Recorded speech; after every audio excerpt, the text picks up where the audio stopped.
and to all of us on the streets, in offices and workplaces, to junior officials and chief executives.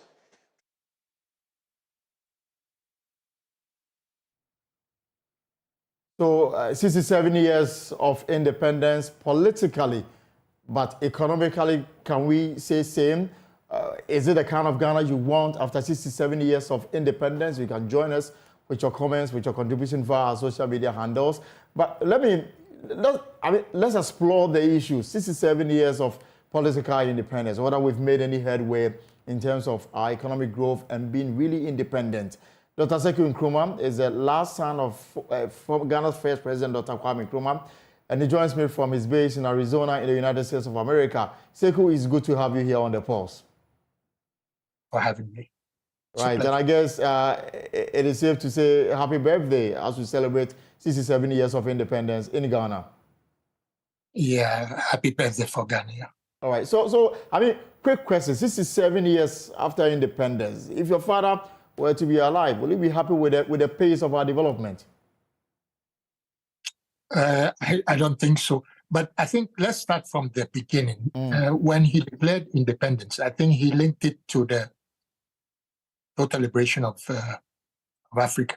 So he understood that there was this Pan-African dream of vision, which he got the inspiration from his days studying in the United States, the inspiration from that whole Pan-African idea. And when you look at the flag, I mean, the black star, that's the symbol of Pan-Africanism.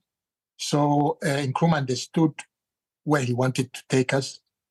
And you see, when you're talking about economics, for Ghana, yes, he did try to develop the infrastructure, but he understood that we have to link it to the rest of Africa, even economically. And then, of course, he understood that we have to resist new colonialism, which is, yes, we got our independence, but we are still economically independent to the countries that colonized us, and that was the West and the whole Western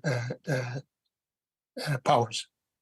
So, as you say, yes, we are independent. We've had our ups and downs as a nation. But the overthrow of Nkrumah definitely set us back. And now the difficulty is that we have embraced the Western concept of democracy, which since 1992, I think we've had political stability, but we are struggling with the economic independence. I mean, I was in Ghana last year and you could see the price of goods was just expensive. And I was wondering how the average Ghanaian can survive. Yes, we have our elite, the rich Ghanaians, but in numbers, how many is that? Not even 1% or so. The rest are really not doing very well. And then the middle class is not really growing like in countries in the West and so on. The infrastructure is still very poor. The industries, I mean, I was listening to the speech of the president, President Kufuor, and all those things he was talking about with the industries. And you wonder whether, I mean, can we really call ourselves an industrialized country? No, definitely not. How do we become industrialized? That's the problem, because the West wants to use us for just our raw materials and exploit that, and have done that for years. That was the whole idea of colonizing us. Breaking away from it, that's where the difficulty is, because we don't have the technology, we don't have the capital, and you see that the gold, the oil, and all those resources, mineral resources we have, are being exploited. On our own, I don't think we can make it. So it still goes back to that Pan-African agenda. But as I was saying earlier, because of the overthrow of Nkrumah, I think we lost even the young people of, I mean, I was a baby then, 2 years old. Right. But now as a 60-year-old, I mean, when you look at it, we never understood the impact of the overthrow of Nkrumah. I'm not going to look at the internal politics and problems that Nkrumah faced at the time. But I'm looking more at the bigger picture, and that is with the significance of Nkrumah, or Ghana being blessed with an exceptional person like Nkrumah to understand the times and what we needed to do as Africa. And actually, not only Ghana be blessed, but the whole of Africa, because of his vision. And that is why he was voted the African of the Millennium ahead of Mandela, because of that Pan-African vision. So the point is that how do we go back to embrace that vision in today's times as I was saying earlier, we embrace the Western concept of democracy. We have political stability, but doesn't seem to be solving our economic problems. So I think we need to go back and try to get inspiration from that era and then find ways of developing a vision. So the leaders of today, I mean, as I was telling you, I'm 60 years old. Right. So I would call myself a young person, but there are people behind us. So right. Those in the 30s and 40s, I think they need now to look at inspiration from that era and great leaders we had in the past, but try to develop a vision for us. I think what is lacking in Ghana and the leadership in Ghana today is that we don't have a vision. We have political structures, we have political parties that are fairly strong. I mean, the dominant MPP and NDC. Okay. But they are unable to produce leadership that and has a vision to really push this country forward. Right. So what we have is that parties with big support, but unfortunately, they are not able to serve the interests of the country, and they end up engulfed in corruption and so on. Corruption that, if we go back to that Champagne era, that brought Rawlings into the political scene and the whole era of the revolutionary era that we've had.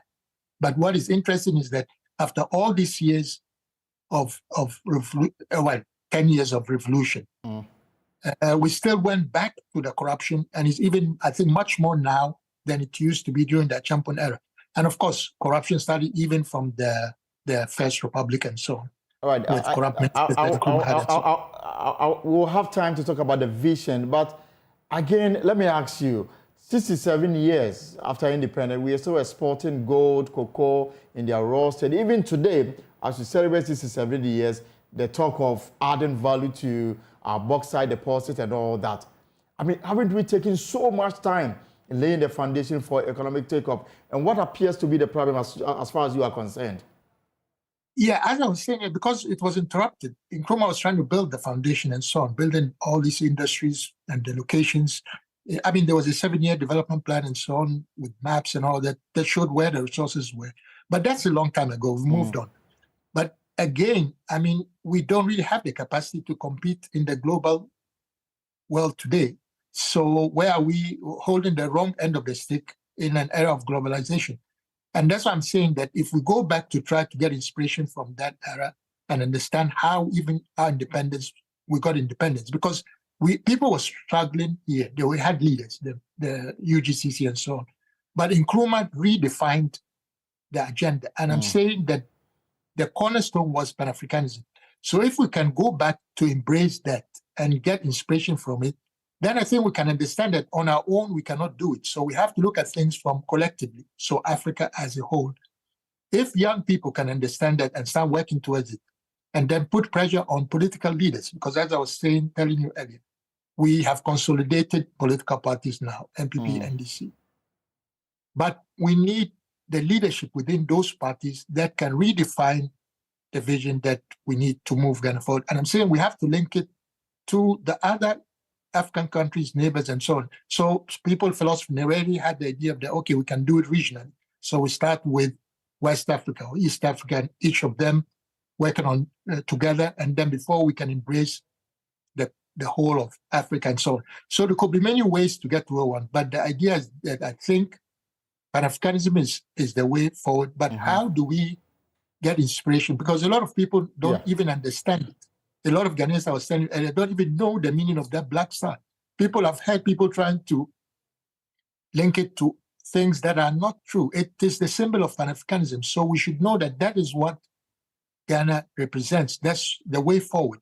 But how do we embrace it now in this much because more I was going to ask you whether the issue is about quality leadership or lack of vision thereof, or combination of both? It's both. Because if you have the vision, then that's leadership. That's why I was saying what made Nkrumah ahead of his contemporaries was because he had a vision.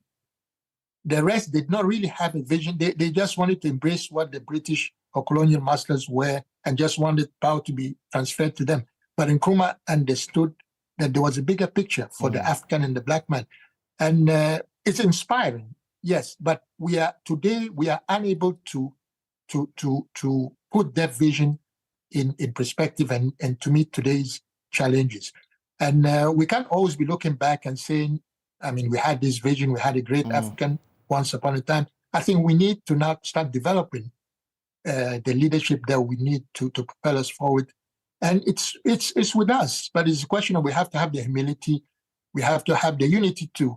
One thing I would say Ghana has been blessed with is that although we have competition, political competition, I think we didn't really take it to the extreme. So I'll give you a very interesting example. When I was a young person then, when I returned to Ghana from exile in 75, 76, I used to go to the sports, across sports stadium to watch soccer. Then I had the privilege of being in the VIP section. And I used to meet, or see rather, before meeting him, General Ankra. And I made a conscious effort to go and greet him anytime I saw him there. Right. Which that spirit, I think we grew up in it as Ghanaians, that we still, whatever the differences in the past or the present, we embrace each other, which I think is very positive. And I think as Ghanaians, we should be proud of it. But beyond that, I think we need to search for, although we can have differences, but at the end of the day, we need to have a vision that can bring us all together, unite us, difference of, tribalism, there are a bit of political tribalism here and there, but still the unity of us as Ghanaians is forward. Let me recollect some of the sayings of your late father when he said that the African is capable of managing his or her own affairs. Now, tracing back to 67 years after, in the fact that, for example, we are still even under an IMF program. We've been there 17 times. That statement and the reality of today, was it premature, or the fact that we've not taken our destiny into our own hands? And what can we do going forward, especially? Oh, there are Ghanaians outside Ghana who are doing very well, professionally and so on. So, yes, the African is capable of anything. But the point is that the system back home, because that's what I'm saying, we have to understand why we are in this position. We are in this position because of we were colonized, and then the new colonialism, what Nkrumah talked about. So there's still that pressure from outside to exploit our resources. And once you look at it, they have the capital, the technology, and all that. Of course, it's very difficult to resist them. But I'm saying that individually, it's more difficult. If we do it collectively, we can have a path to victory. But the point is that we have to understand what Pan-Africanism represents or means today, because it's not Pan-Africanism. I'm wearing African like kente, or I'm wearing smock and so on. Right. No, Pan-Africanism goes beyond that. It's what is in your mind and head. So we need to understand what Pan-Africanism is and how we can relate it to our development. I think if we do that, we will be able to make headway. I mean, you're talking about industrialization and all that. Yeah, this thing comes with money, capital, and all that. So the point is that there are resources out there. I remember there was an economist years back when I used to do some radio stations, I think from Brazil, who gave the example that there's wealth even within the so-called poor people or poor communities and so on. And a very good example is that when Ghanaians are trying to go outside, young people trying to have a better future outside, they find the money to buy the visa, get the air tickets and all that. Yeah. So it means that even in our so-called poor states, poverty, there is wealth in there, but it's how to use it. And if you have the ambition and the drive to go to a certain direction, I think you'll be able to mobilize that. Somehow it's difficult to see why the political parties have failed to guide us. But again, it's because of the lack of vision. And I think when you put the corruption on top of that, then you can see the state of our nation. All right, Sekou, now let's talk about the political leadership. And I'm asking this question because perhaps you can help us to understand the thinking of sometimes the kind of leaders we elect to lead us. Now, you played a bit of a role during the Mills administration, and at some point you left. Now, help us understand how they think and whether or not they are there to serve our interests or sometimes their personal interests. No, I think the biggest problem is that we make a lot of promises, the leaders make a lot of promises, but when they're in office, they seem to be overwhelmed with the problems. And like the Professor Mel's example he gave, I was frustrated. I was put in somewhere, and I was frustrated with what's going on. But what I realized is that the problem was that we are doing business as usual. So the leadership did not really have a vision, did not have a blueprint that, okay, we need to do things differently to improve the situation. We can't continue doing the same thing. So I think they become overwhelmed. And lack of it is that the courage to say that, okay, no, we want to do things differently. But this is a more complicated era in democracy, because when you had like Rawlings in the 80s, when he came to power, then he could do whatever he wanted to do. But unfortunately, he also lacked people around him, like intellectuals, who would guide him in a certain direction. I think he lacked that. And he himself had the drive and the energy, which is good for leadership, but I think he lacked the intellectual capacity in a sense. But again, it's the background. We don't all come from, we don't all have the same experiences growing up and developing. So I think part of it is that the leadership of what is NPP, NDC, they fail to do things different. But doing things different, does not mean to be extremely radical and then kind of doing things wrongly in a wrong way. That doesn't make sense. Because, I mean, I'm in the US today, I'm following the elections here. It is shocking for many of us that Trump is making a comeback. And now it's head-to-head with Biden. So it's shocking in many ways. And it shows not only in the so-called developing countries that we lack good leadership, even in the so-called superpowers, that sometimes the leadership is completely bankrupt and so on different levels. And yet you wonder how they have the spot and people are pushing them forward. So it's, we need that exceptional leadership, but how do we, people like Nkrumah will come once in a while. They don't come every day. Right. But I believe there are exceptional Ghanaians in Ghana or outside. So how do we then look for those exceptional Ghanaians? How do we work with those exceptional Ghanaians, give them the opportunity to rise? And how would the system allow them to rise? Would the system allow them to rise? Well, we don't have a choice now because we are not making much progress. We are going around in circles and pretending to be serving the country. I mean, these political leaders. So there must be a radical change. I mean, there are a lot of people outside even politics. I mean, on social media, people complaining, coming up, academics or intellectuals who come up with all kinds of reasons why Ghana is not doing well and so on. But then where are they on the political scene? So we need to give everybody that opportunity. And of course, people have it is necessary for people to also get involved. And so when I was living in Ghana then a few years back, I got involved at some point. That's how then I joined the NDC, because I saw it was more realistic working with NDC than with CPP. But yes, you get frustrated and all that, but that's part of life. I mean, you fall, you rise again and so on, you continue the struggle. But I think wisdom is what is most important. So if I give again personal example, Nkrumah lived in the US for 10 years and got the inspiration. He was an exceptional person. Look at what he did when he came back to Ghana. I have been living in the US for 10 years. I don't have any inspiration from the world I live in. But this is the first world country or developed country and so on. There's everything here. I appreciate the infrastructure and all the good things happening here. But at the same time, why am I unable to put this experience and be able to translate it to affect God back home and our people? So the point is that, yes, because I'm not an extraordinary person. So that's why I would say that within these political parties, we need to find the exceptional persons and have the humility to say that, oh, Sekou, I don't have the capacity to lead. Let's look for the person who can lead. And we all support that person. Right. You see, so sometimes we need that, but not look at it that, it's those who have the resources, those who have. I mean, that was the argument. Nkrumah came with nothing. He had nothing.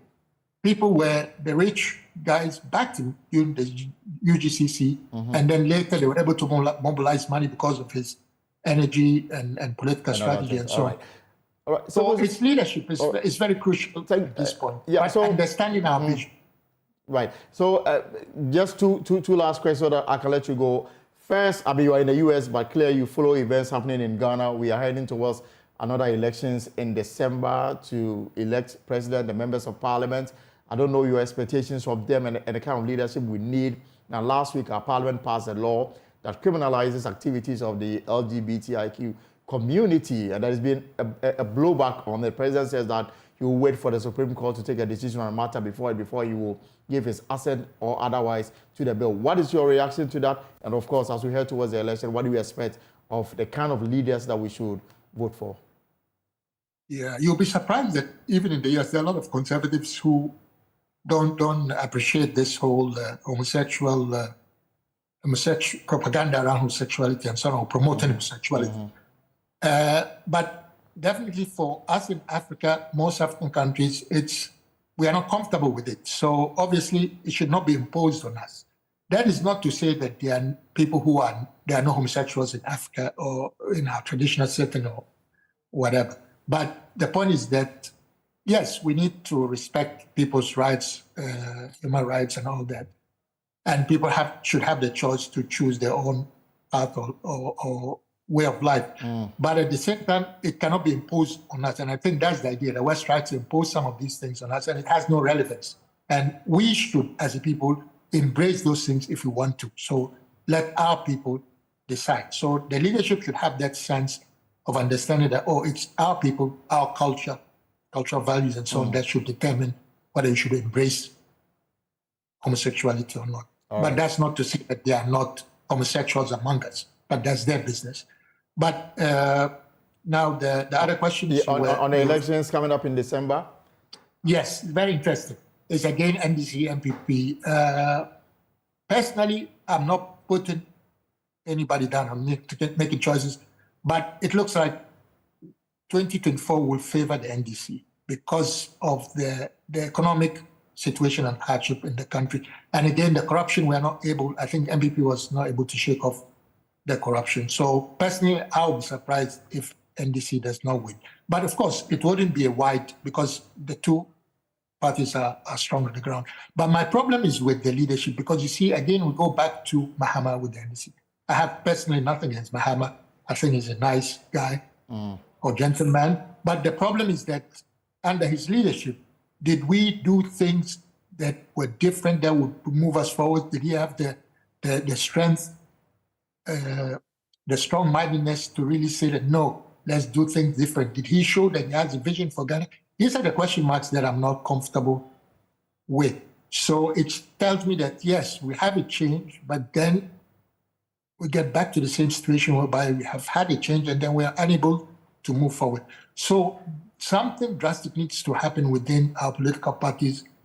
But I think, so the young people, they need to rise, but they have to have a vision before. Right. You see, you can't rise without and any vision. challenge the old guard or the establishment without having a vision to move it forward. And we'll go back to the example of Nkrumah. He had the Pan-African vision. So he knew what to do and how to move.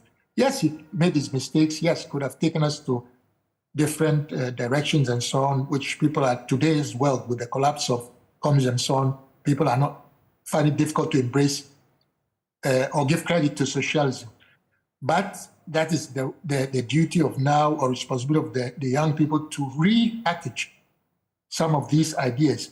So yes, even in the US, capitalist state and all that, but then there are a lot of socialists. There's a lot of socialist interventions that they have to take care of the people and the poor people, and they can't just leave them on their own. Yes, you have the rich people who are making the money, developing the country, controlling the political parties like we have home. But at the same time, somebody has to also care for the people who are less privileged, to give them a better education. So you see, like here, there are a lot of public schools that push the government invested, although it's a capitalist or state, but then it invests a lot in public education. Why? Because it needs to push the people up. So look at our public education in Ghana is very poor. Right. The infrastructure and so on. So we need to have leadership that can understand our challenges and try and create a vision that can also inspire us and make all of us want to be part of that vision. You see, that's also, again, good leadership, where people see your leadership, your wisdom, where you want to take us and want to be part of it. Okay. Thank you very much, Dr. Seku Nkrumah, for your time this afternoon, and regards to your family in Arizona. All right, Dr. Seku Nkrumah sharing his thoughts as Ghana celebrates 67 years of independence. Now, away from the celebration, another matter that's related to 6 March, and of course, a date engraved with both promise and skepticism, Ghanaians hold their breath, questioning the fate of the National Cathedral, a colossal undertaking that has devoured $58 million, yet struggles to ascend beyond the ground it was meant to transform. The imminent commissioning hangs in suspense, leaving the nation to wonder, will today mark the realization of a grand vision or the unveiling of a multi-million-dollar crifter? There's more in this report. Lead up to the 2016 general elections, President Akufo-Addo vowed to build Africa's largest cathedral if elected, a personal promise he made to God. On Ghana's 60th independence anniversary, March 6, 2017, it looked like the pledge was going to be fulfilled when President Akufo-Addo broke ground for the cathedral construction to begin. My house shall be called the house of prayer for all people. That is what we have begun today. It was until 2020 that actual work began, after the homes of some justices of the Court of Appeal and key infrastructure were pulled down, all nicely put, relocated. Finance Minister Ken Ofori-Atta, during the 2019 budget presentation, pledged that the cathedral would not be a financial strain on the state, as a substantial portion of the funds will be sourced from donations. The 100 cedis a month club also dubbed Kitwa Biarensa. The aim of the club is to raise 1 million Ghanaians who will give 100 cedis a month for the construction of the National Cathedral. This song will soon change. A chunk of the $58 million spent on the project so far has come from national coffers. Ken Ofori-Atta himself told Parliament when he was summoned in November for a censure hearing. Government gave $25 million as seed money towards the project, and later another $35 million. The message was clear. For his blessings to us as a nation. I'm proud to announce to the nation that we have commissioned one of the most iconic of contemporary global architects and a son of Ghana, David Adjaye, as the main architect for the project. The project attracted a lot of criticism, which grew louder after COVID-19 threw the economy out of gear. For many, 100 million interdenominational cathedral was not a priority. Interest groups poured onto the streets to protest. Justice for Ghana has taken a resolute stand that we don't want anything there to be called a cathedral. They were not alone. Chiefs voiced their displeasure. In Parliament, the debate was extensive. Passing by will poke fun at you. Yes. He started something he couldn't finish. This is the word of the Lord. For the Board of Trustees of the project, this was all but a spiritual warfare. The times are difficult, and that's what gives me hope that never mind how difficult times are, some people will willingly support. The president described the detractors of the project as Sanballat and Tobias. Just like Sanballat and Tobias, in the days of Nehemiah, there are some who do not share my view on the building of the National Cathedral. I respect their right to differ, but I'm confident in my decision. In January that same year, President Akufo-Addo made a personal donation of $8,000 towards the construction cost, saying nothing will stop him from fulfilling his pledge to God. By the vast numbers of enthusiastic supporters of this project, whose spiritual dimension is limitless. In October 2023, Duncan Williams and Eastwood Anaba resigned as board members before the National Cathedral's completion. Finance Minister Ken Ofori-Atta announced its commissioning date for March 6, 2024. And following the program of the contractors, and with God helping us, the National Cathedral is expected to be officially commissioned on March 6, 2024. For $58 million, the contractor moved to site, dug a foundation and buried the cornerstone. However, the project has failed to leave the ground. The National Cathedral stands as a deep in the nation's conscience, where the promises of political aspiration crashed with the difficulties of financial reality. The question remains, can the National Cathedral pledge be fulfilled? Well, the military today blocked some MPs from the NDC side from accessing the National Cathedral site. Member of Parliament for North Town, Seneal Election, addressed a news conference at the area earlier today.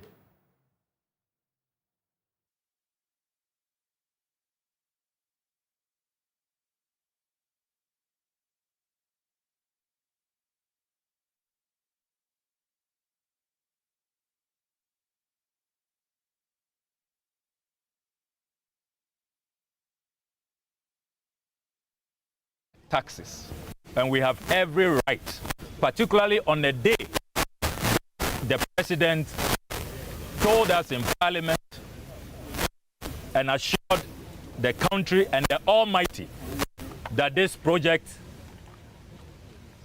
valued at $450 million, will be commissioned.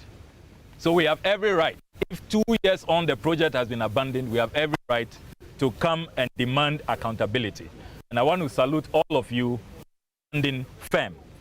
So we have 13 demands, and I'm going to read those demands clearly, without ambiguity, for the president who describes these priorities to respond directly to our demands. And we begin by quoting Malachi 3:8a. Will a man rob God? No. Yet ye have robbed me. So says the word of God. Blessed be his word. Demand number one. We are demanding an explanation from President Akufo-Addo on why he failed to fulfill his promise to God, to Parliament, and to the sovereign Ghanaian people. The promise to commission his $450 million, that is 5.7 billion Ghana cedis, priority of priorities cathedral. Today, the 6th of March 2024. We demand an explanation. Demand number two. We are demanding full accountability on what happened to our 58,141,509 United States dollars and 52 cents. So $58.1 million. That is, at current exchange rate, 740 million Ghana cedis. Why is it that all we see here, just behind us, is the world's most expensive pit? We also want to know why the contractors, Ribade JV, abandoned this project for lack of payment 2 years ago. Despite all of these illegal withdrawals of our taxes, $58 million. 2 years ago, the contractor, Ribade JV, abandoned site for lack of payment. We want answers to this. Number three, we are demanding a comprehensive report on how much it has cost the state to so far replace and compensate some owners of demolished properties, and how much is still outstanding, considering that aggrieved demolished property owners, such as Waterstone Realty, have resorted to the courts. We note that the following properties were recklessly demolished on the orders of President Akufo-Addo: bungalows for judges, the Judicial Training Institute, Head Office, Scholarship Secretariat, bungalows for Shraj, Waterstone Realty Luxury Apartment Complex, headquarters of Comsys IT firm, and the Malian ambassador's residence. All of these structures were recklessly and senselessly demolished by the president. We want to know the full cost implications to the taxpayer. Number 4, we are demanding that the contract must be immediately terminated to avoid further financial loss to the state. According to the contract, a copy of which we have, of standing time claims, abortive and reworks cost due to main contractor suspension. So every day that this project remains abandoned, the contract that was signed with Ribade JV, the Ghanaian taxpayer is losing. We have to pay. There is a cost to this abandonment. We have to pay for extension of time, we have to pay for standing time, and we also have to pay for abortive and reworks costs due to the main contractor suspension. Demand number 5. We are demanding that the Board of Trustees of the National Cathedral should be dissolved without delay. Demand number 6. We also demand that the National Cathedral Secretariat should be immediately closed. So far, this secretariat has received a staggering 225,962,500 Ghana cedis. It's a very expensive secretariat. And as long as this secretariat remains in existence, it is guzzler. We demand that it be closed. We have attached to this demands list the organogram National Cathedral Secretariat. It's a very elaborate organogram, as you can see. So you have the Board of Trustees, you have the Board Secretary, you have the Secretary, you have consultants, operation of construction, administration and finance, revenue mobilization, the Cathedral Church Affairs, museums and gardens, communications. Then you have an office manager. Then you have secretarial staff. Then you have volunteers, interns, and national service personnel. So it's a very elaborate structure. And we are demanding that after all of this financial loss to the state, this complex secretariat should be closed down immediately. Demand number 7. We are demanding the immediate retrieval of our taxes from the following persons. Architect David Ajay, who has so far pocketed $19.6 million. That is 250 million Ghana cedis. We demand a refund. Carrie Summers, who is based in the United States of America, he is also keeping our $6 million. That is 76 million Ghana cedis. We demand a refund. Then there is Reverend Victor Kusi Boating, Kwabna Edu Jemfi, the infamous. We are demanding our 2.6 million Ghana cedis from all of these people. Demand number 8. We are also demanding a publication of the Deloitte audit, which was promised the Ghanaian people on the 24th of January 2023. It's been more than a year since the National Cathedral put out a statement signed by the chairman of the Board of Trustees, Professor Poko Nyina, that they are inviting Deloitte to audit. Since 24th January 2023, it's been more than a year. Where is that audit? We are demanding a full publication of the audit. Demand number 9. The MPP caucus in Parliament should desist from sabotaging the impending parliamentary probe after a unanimous parliamentary resolution.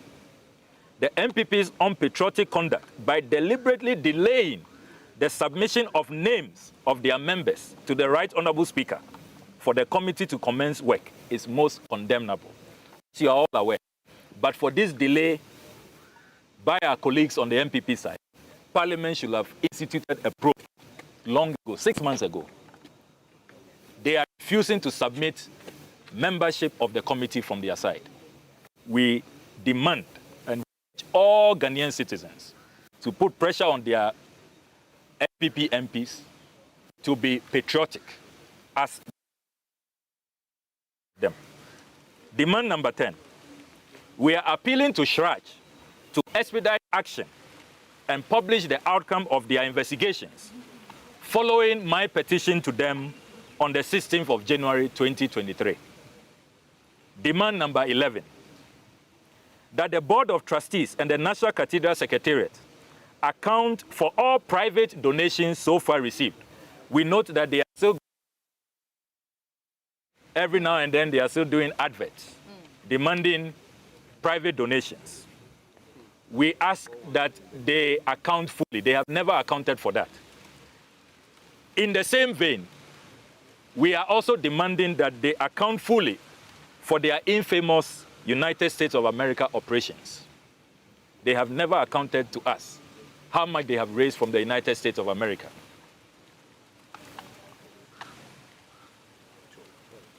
Demand number 12. We are calling on all the prosecutorial institutions to immediately commence the prosecution of all those who have caused this gross financial loss to the state. You can't spend $58 million to only dig a pit. When Bishop Dag Heward-Mills was resigning, he said he is so embarrassed that after all of these taxpayer withdrawals, all he sees is a pit. Bishop Dag Heward-Mills, before he resigned, he expected that the state will act. Before Pastor Otabil resigned, before Archbishop Duncan Williams resigned, before Reverend Sudanaba resigned, remember they were demanding an audit. They didn't get that audit. We are saying that we demand immediate prosecution of all those who have caused this monumental financial loss, a loss that is unseen in the history of our country, an unprecedented loss. Finally, we call for a national debate leading to a possible national consensus on what should happen to the world's most expensive pit. Some have suggested a specialist children's hospital, which Ghana currently lacks. We also note that recently, the Secretary General of the TU, Dr. Anthony Yauba, suggested that the place be converted to a hospital. We are of the view that we need to have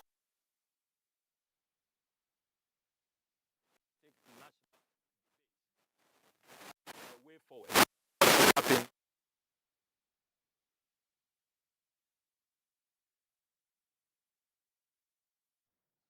And that's the Member of Parliament for North Tongue and some NDC MPs at a news conference on the National Cathedral building. Now, we reached out to the Secretariat of the National Cathedral and they declined comment, at least for now. Let me take you outside the shores of Ghana and let's talk about the German Air Force spying scandal. Now, it's begun after Russia intercepted and released a sensitive discussion among high-ranking German military officers concerning Ukraine. The German government accused Russian President Vladimir Putin of seeking to sow disunity and create division within Germany. DW's Michaela Kafner joins me live from Berlin for more on this. Now, let me start for you, Michaela. First, what were the military officers discussing in that sensitive conversation? Well, they were discussing the specifics of the potential impact of the Taurus missiles that Germany is at this point in time still refusing to send to Ukraine for the very reason that the German Chancellor in particular is concerned that it could provoke Russia. And they were talking about specifics of the Kerch Bridge that connects mainland Russia with Crimea that was occupied by Russia in 2014. It's Ukrainian territory under international law. And there was very specific debate about how many missiles you would require to blow up that particular bridge, because it would be seen as a prime target for Ukraine if Germany was to send that particular weapon system. So it was very concrete, it was very damaging, and it sparked a lot of internal political debate here in Germany, something the German defense minister described as deliberate by Russia, which he says clearly tried to create at least confusion, ideally a rift between political parties here in Germany, but also between NATO allies. So how has the German government reacted beyond criticizing Russia? Well, the German Defense Minister Boris Pistorius, I was in the room when he really spoke about the first investigation launched into this. He said he refuses to play Russia's game on this. Also, the timing of this release by Russia was very telling. It came on the day that here in Germany it was reported that a former executive of Wirecard was exposed as a Russian spy. He's under investigation. Wirecard, of course, a financial transaction company that went bankrupt, that clearly was potentially even set up to damage the German economy and politics. So it came on the very same day, and that is also being read as part of what is being described by the German government as a communications war by Russia. But that didn't stop the opposition here of describing the German Chancellor himself as a security risk. So clearly, at least one aim was reached by Russia, that there is not just heated debate, but more criticism of a chancellor who's already struggling to hold together a very shaky three-way coalition that is, to a large part, busy fighting with itself rather than actually discussing on how to fight back against Russia in Ukraine. So how is this affecting Germany's relation, especially with its allies? Well, there has been criticism and there is a context.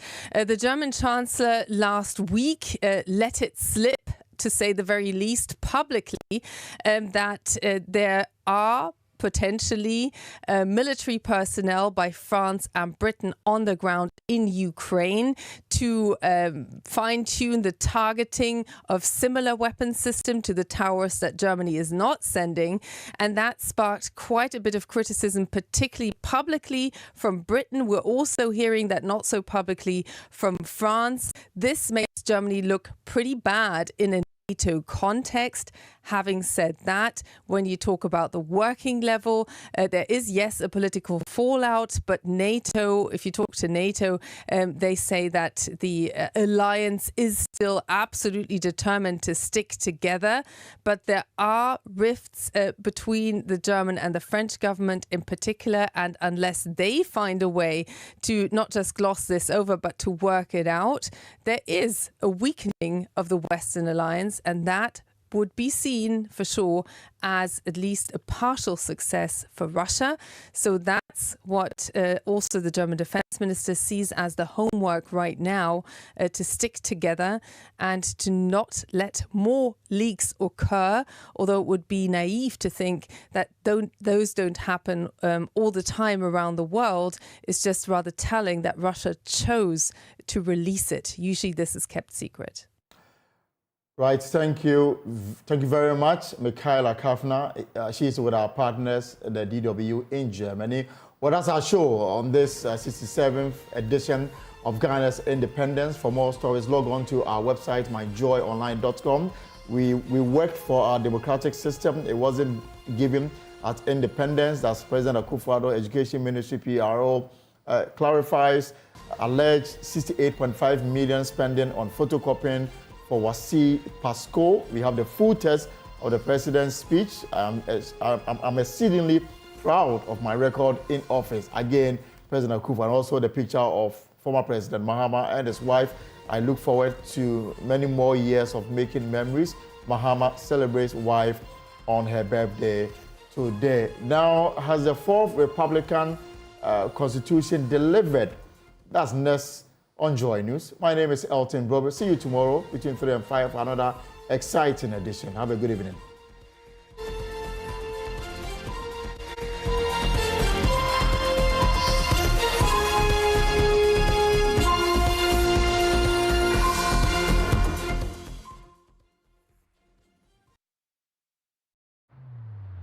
Across Africa, a new era has begun.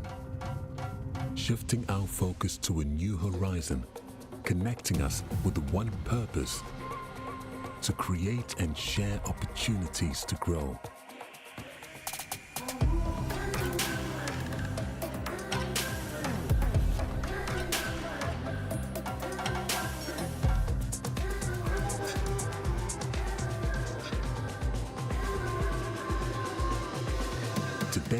we are making a brighter tomorrow, built by our dreams and our energy.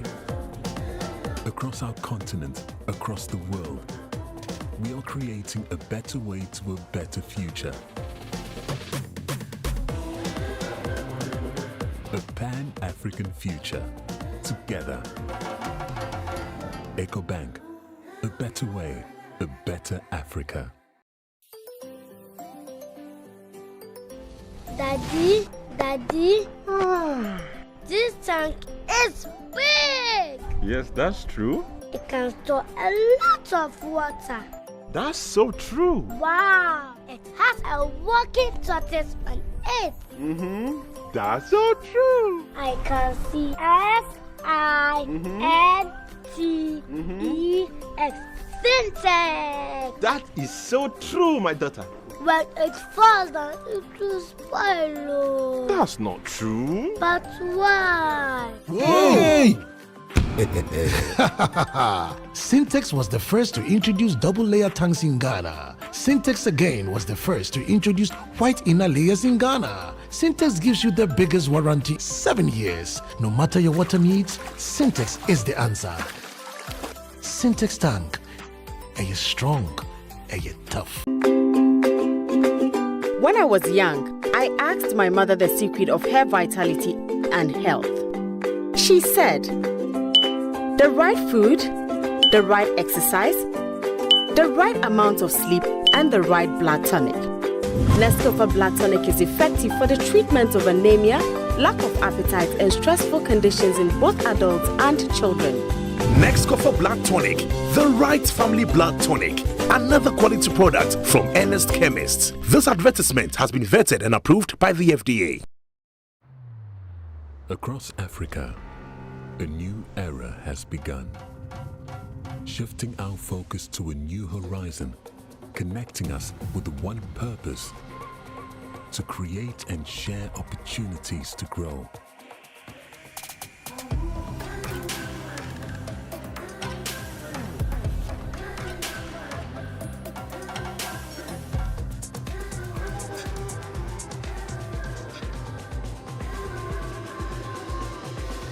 Today, we are making a brighter tomorrow, built by our dreams and our energy.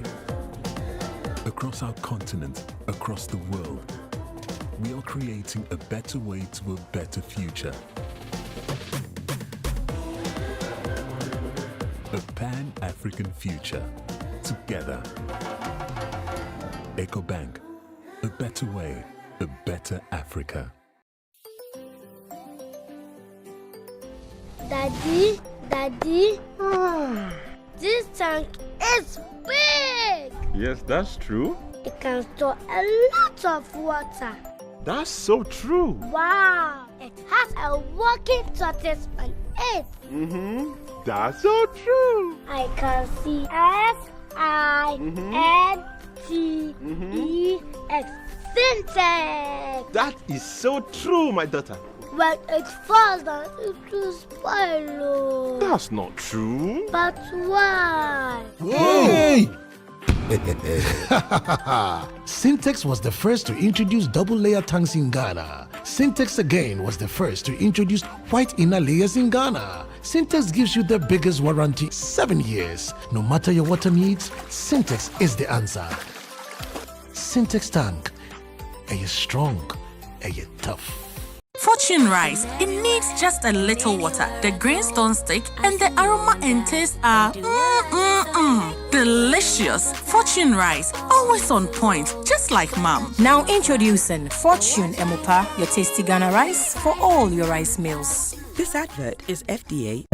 You only cough, never cough, syrup, class away, class away. Don't come, oh yeah, we can't get drunk. Pesa Namibia, Ninyara Womo, honey and ginger, Lagos and Basso, long pepper and violet. You only cough, never cough, syrup, class away, class away. Effective for relief from cough, sore throat, and throat irritation. New Honey Cough clears coho away. Manufactured and distributed by NS Chemist Limited. This advert is FDA approved.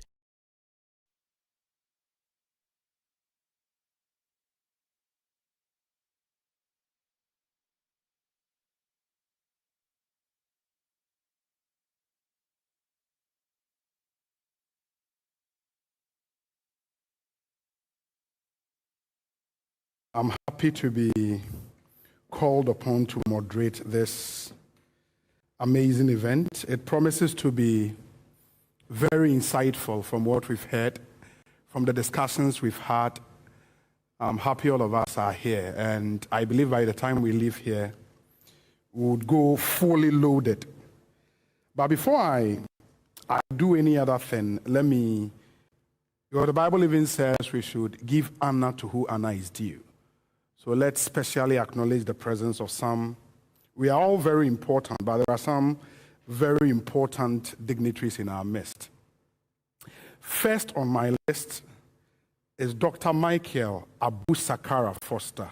He's founder of the National Interest Movement. A round of applause for him, please. Thank you. We all remember him, right? A solid debater.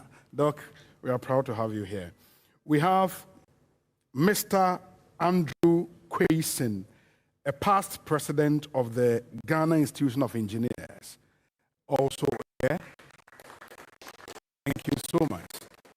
Oya big man on Momon, please. A round of applause. Thank you. And he's not alone, I believe. He came with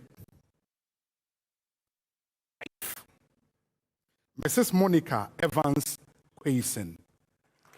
Wow. Thank you for coming. Thank you. So all protocol duly observed. And in due course, I would be acknowledging the presence of the other people we have who have joined us here. But let me announce that we are live on JoyNews. JoyNews is on multi-TV and also on DSTV channel 421. And on GoTV channel 144. We're also live on social media, on Facebook, on YouTube, on X, formerly Twitter, and then on Instagram. So you can join us on all those platforms with JoyNews, and then you can watch us. So welcome to all our online viewers and listeners. We are grateful you made time to join us. Because of time, we would run quickly, and I crave your indulgence to bear with me.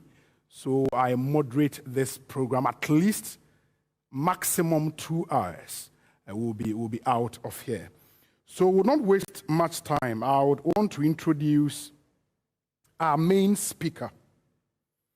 And the main speaker has quite an interesting CV. He's a lawyer, a thought leader, a strategist, and the managing consultant of the Family Office Africa, a multidisciplinary consulting firm. He holds an LLB degree, an MBA from the University of Manchester in the UK. He's also a qualified certified trust and estate practitioner with a postgraduate diploma in risk and compliance via the International Compliance Association. Our main speaker currently acts as advisor to numerous boards. He has been engaged in training over 1,000 leaders, including hundreds of CEOs across Africa. And that's something, that's quite huge. He's also a fellow of the Institute of Directors, Ghana, and a member of the Institute of Directors in England. Ladies and gentlemen, without much ado, let's welcome Mr. Theodore Albright. A round of applause for him. Where do I sit? Just here? Yes, come.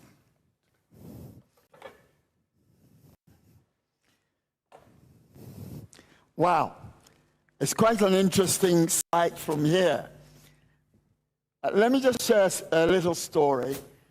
This afternoon, I was in this very hall addressing a different set of constituents, So it's quite nice, and I'm sure mine is a record, to be speaking twice on the same day in the same hall. Wow, quite exciting on a totally different issue. I'm really delighted to be here, and I'm going to stand on the protocols that have already been announced and observed. And I'd like to start off with this. The mind is a place of its own, and it can make a heaven out of hell or a hell out of heaven. Faith, leadership, governance, and good governance. In the Fourth Republic, have we delivered? This trinity of faith, leadership, and governance, the elements which act as a fulcrum upon which nations and communities survive and thrive, must at best be measured if we're to progress as a nation and as individuals.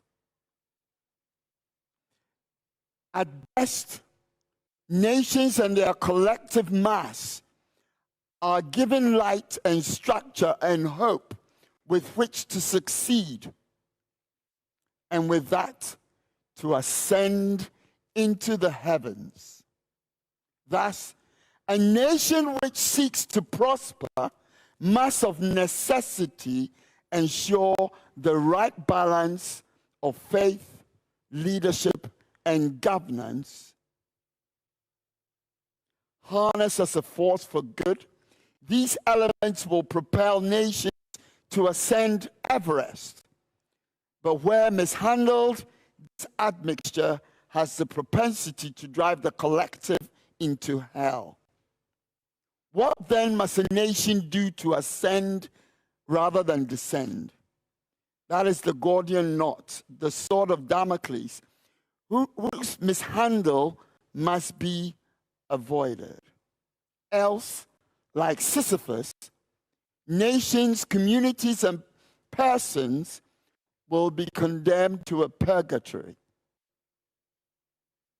Leadership, the ability to inspire, influence, and inform self and others to think better, do better, be better for positive impact and positive outcomes, must be the solution which helps us to avoid the curse which confines us to rolling Sisyphus' rock uphill. Governance, which to my mind is doing things right and doing the right things, must undergird all that leaders do, all the while inspired by the values and principles that faith brings. The alchemy of the elements, when measured in proportion, should only produce gold. Dross, then, is an indicia, an indicator of an imbalance. Ladies and gentlemen, for millennia, man has sought the answers to two basic questions. Who am I, and why am I here? And the quest to answer these questions has led man on a path, one which I'll call the quest for meaning. Not having a categorical answer, man has asked whether he is here by chance or by choice, by design or by default. And in seeking to answer, he has resorted to a form of beliefs, religion if you like, which we all call faith. Faith, because man does not have an empirical answer which categorically addresses the quest for meaning. Forced to make a choice, most of us have opted for design rather than default.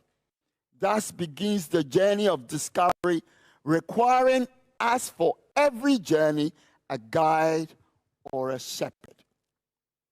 For those who have chosen to hold those beliefs and all faith, there are shepherds, often self-appointed, but rarely chosen in a democratic sense. each, of course, except, of course, by election to attend the places of worship and adherence to a particular creed. We, the followers, become a fellowship, or shall we say, followership. And by default, these shepherd leaders assume a role of influence and leadership. Leadership is important because everything rises and falls on leadership. However, leadership rises and falls on mindset. My first question for me and to you, my audience, is: do the shepherd faith leaders enable us to think better, to do better, to be better for positive impact and for positive outcomes? Please hold your thoughts. What then shall we seek of faith? Faith, religion, belief, call it what you will. It embodies a set of principles whose ultimate outcome is to offer succor, hope, and salvation. To open eyes, to bring clarity and confidence, to enable the follower to head out to the land of milk and honey, otherwise called the land of prosperity. Faith requires us to venerate an ultimate concern, God, if you like. Whatever faith may be, it should bring about a measure of prosperity in the physical, psychological, spiritual domain. Is that what we have? Hold your thought. I define faith as a set of belief systems based on values which are to support the morality, moral fiber, and prosperity of a people and a nation. My second question: has faith brought the hope and the salvation and the prosperity and the succor it professes to offer? All of us operate within a physical and geographical boundary, which we call our nation, Ghana being ours. And tomorrow, we'll be celebrating Independence Day. What is the purpose of independence if not to throw off the shackles of oppression? Is it just a means, or is it an end in itself? I believe independence should be seen as a linchpin to support the material well-being of the populace. Simply put, we should use democracy as a vehicle to rise up Maslow's hierarchy of needs. The higher up the hierarchy we ascend, the better the nationals should feel economically. Thus, the absence of ascent or progress should be a question for all of us. My third question: what is the end? What in the end is the desired outcome for democracy in the Fourth Republic? We must understand that good governance, while being an end in itself, must necessarily also be seen as a means to guide our journey to the promised land, a land of milk and honey, a land of hope and glory, a land of salvation, so that we can explore the outcomes that we desire and exploit what we expect. Governance is doing things right while doing the right things. That is, to put it simply.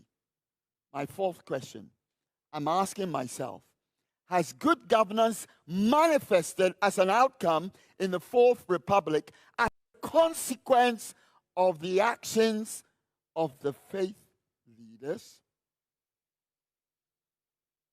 A question that I want to put to all of us.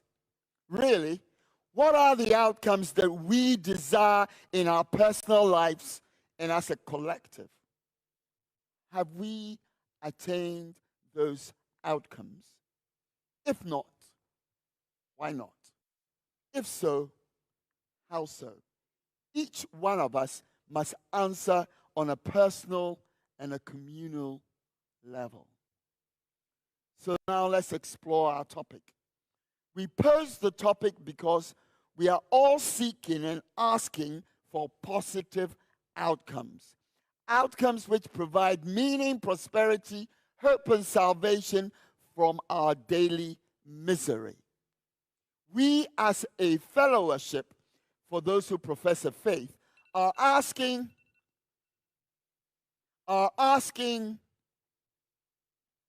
for inspiration, information, and influence which enable us to think better, to do better, to be better for positive outcomes. Add to that, doing the right things and doing things right. Nationhood and independence, like I said, is a means and a vehicle for mass prosperity and a mobilization vehicle to take us from the chains of oppression to a heaven, not a hell. Ultimately, basic needs and concerns of the nationals, as depicted by Maslow, should be met. Here I mean food, clothing, and shelter. Consequently, for those who call themselves leaders or shepherds of the flock, who seek to shine a light because that is what shepherds do on the path of righteousness, they should take us to a place full of green pastures, cool and still waters. Are the shepherds enabling us to think better? Well, the question to my mind is a big no. How is it that the shepherds get fatter and fatter while promising more pie in the sky, and the congregation get poorer and poorer? Are they, the faith leaders, seemingly unaware of the position of the majority of the flock? Not a whisper goes out to address what is a growing poverty amongst the flock when the average income has gone up globally. More than ever, the flock struggle to make ends meet, and yet the silence from the pulpit in respect of their present condition is deafening.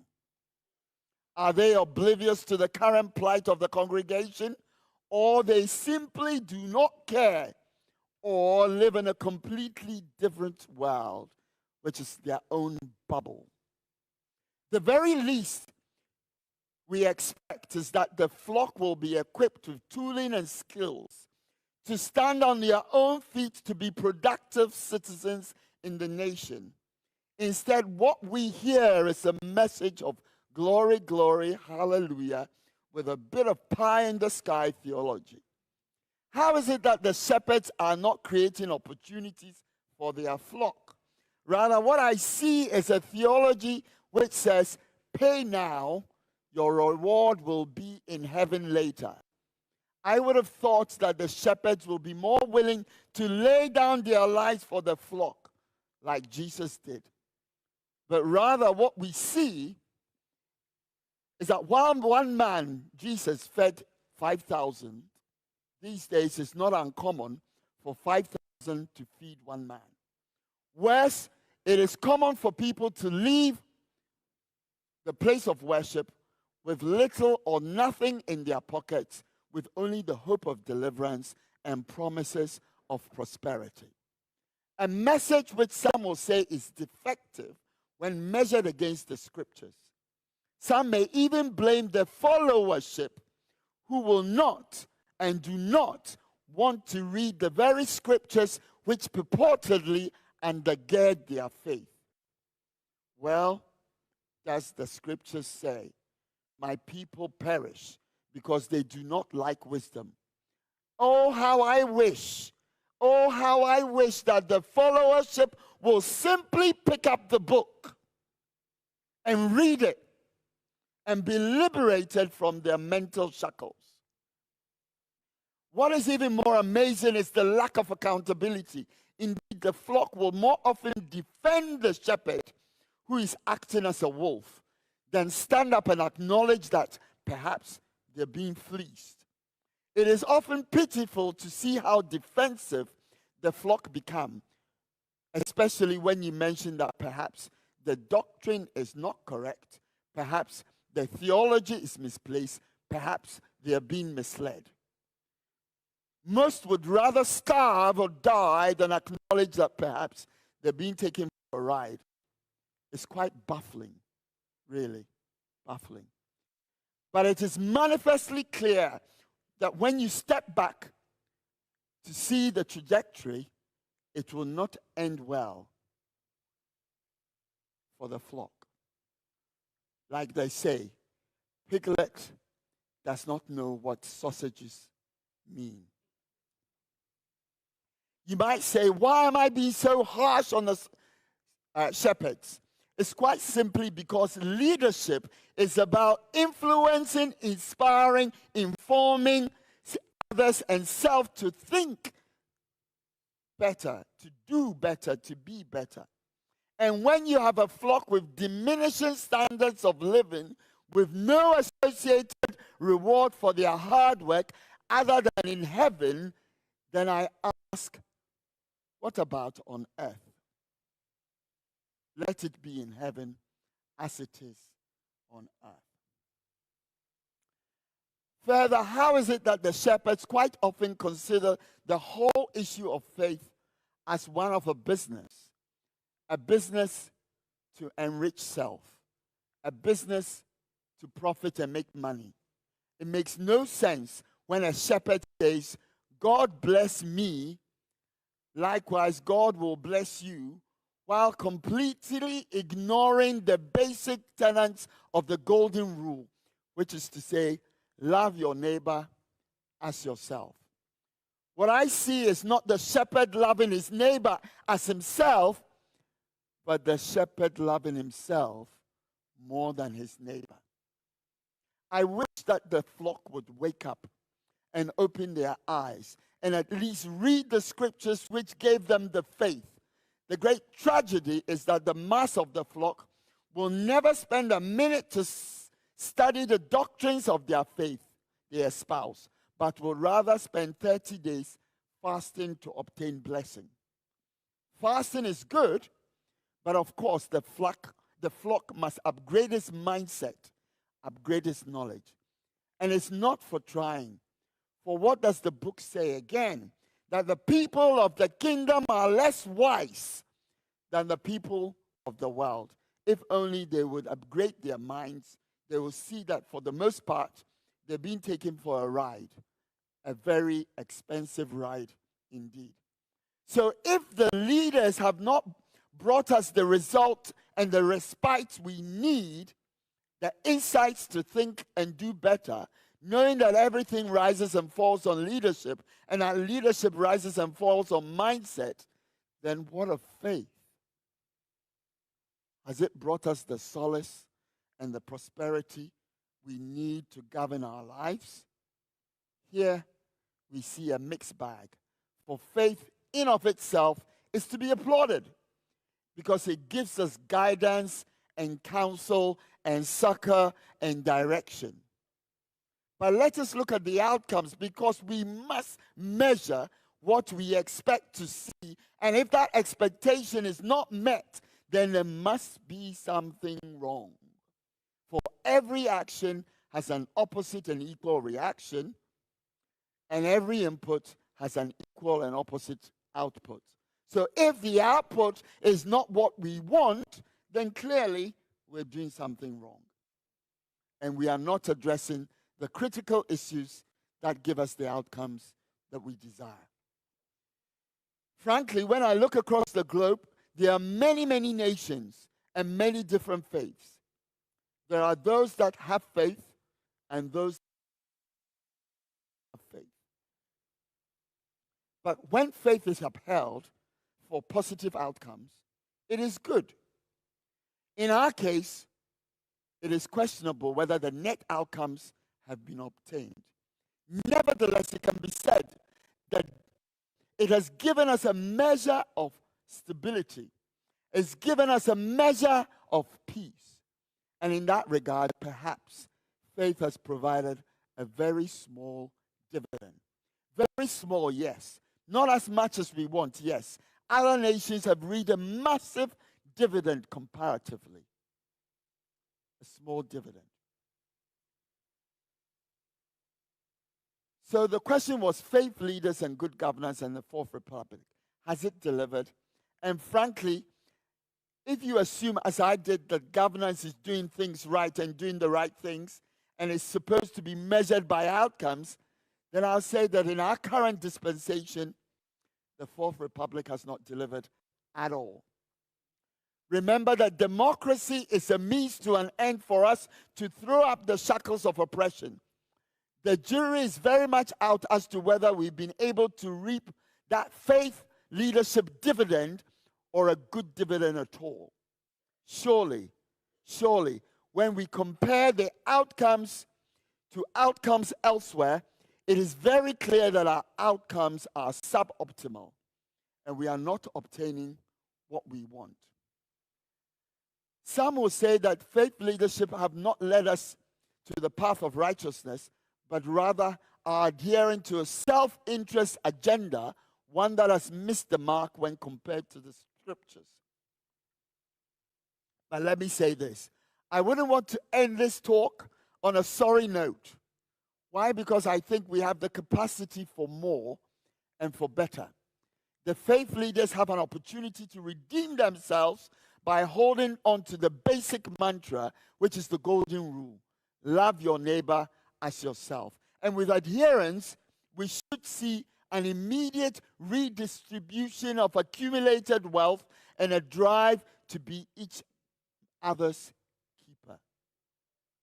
Were we all to adhere to the basic tenets, then very, very quickly, I tell you, very, very quickly, we will find a change in our mindset, a change in our prospects, one which will be beyond our wildest dreams, if only we are willing to change. The net positive will be a dividend we reap, and we shall see the prosperity which adherence provides. Until then, what we desire will be a pipe dream, and our faith leaders will continue, as always, to fill us with stories of a heaven they are very much reluctant to journey to themselves for now. Why? Because the earth is sweet, and they are living the best times of their life. Why cut it short and go to heaven? Ladies and gentlemen, this is my opening speech. Thank you.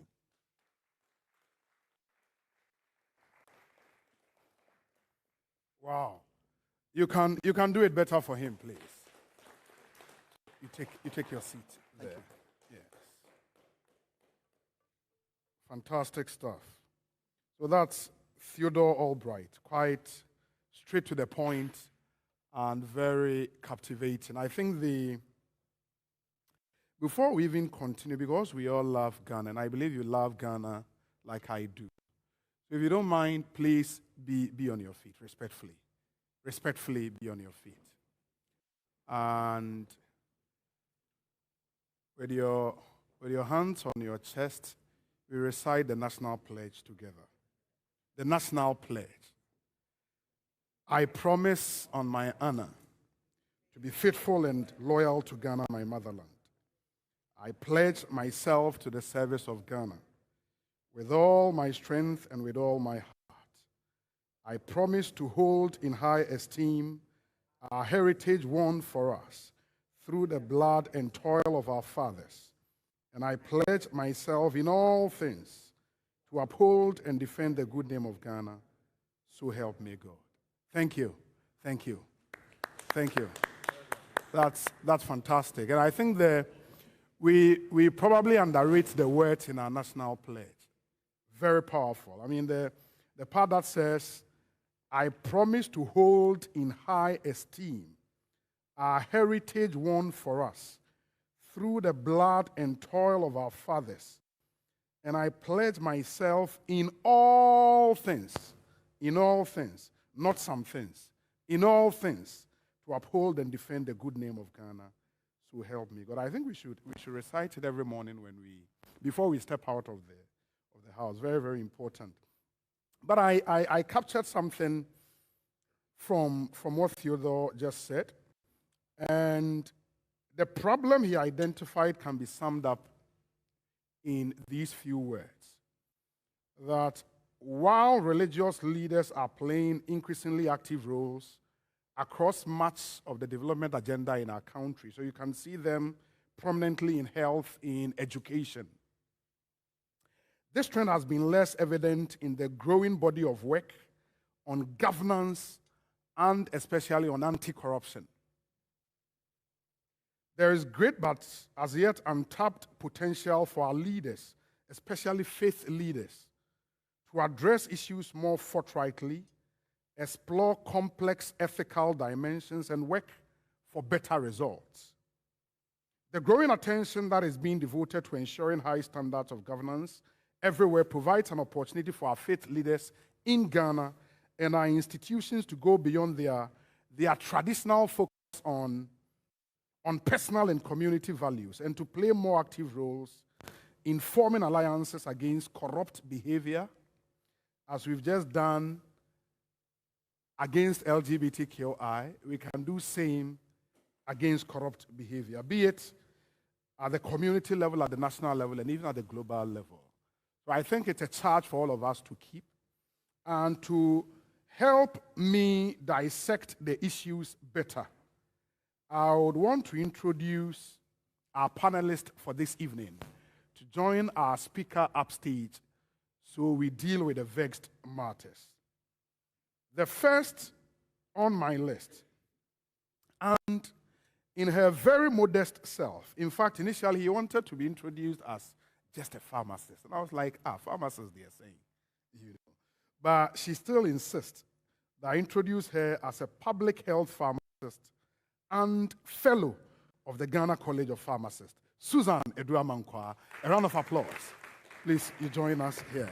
Yes. Oh, Momon Semni, my name's Nasi. So please sit close to me. Here. No, the other one. Yes. Great.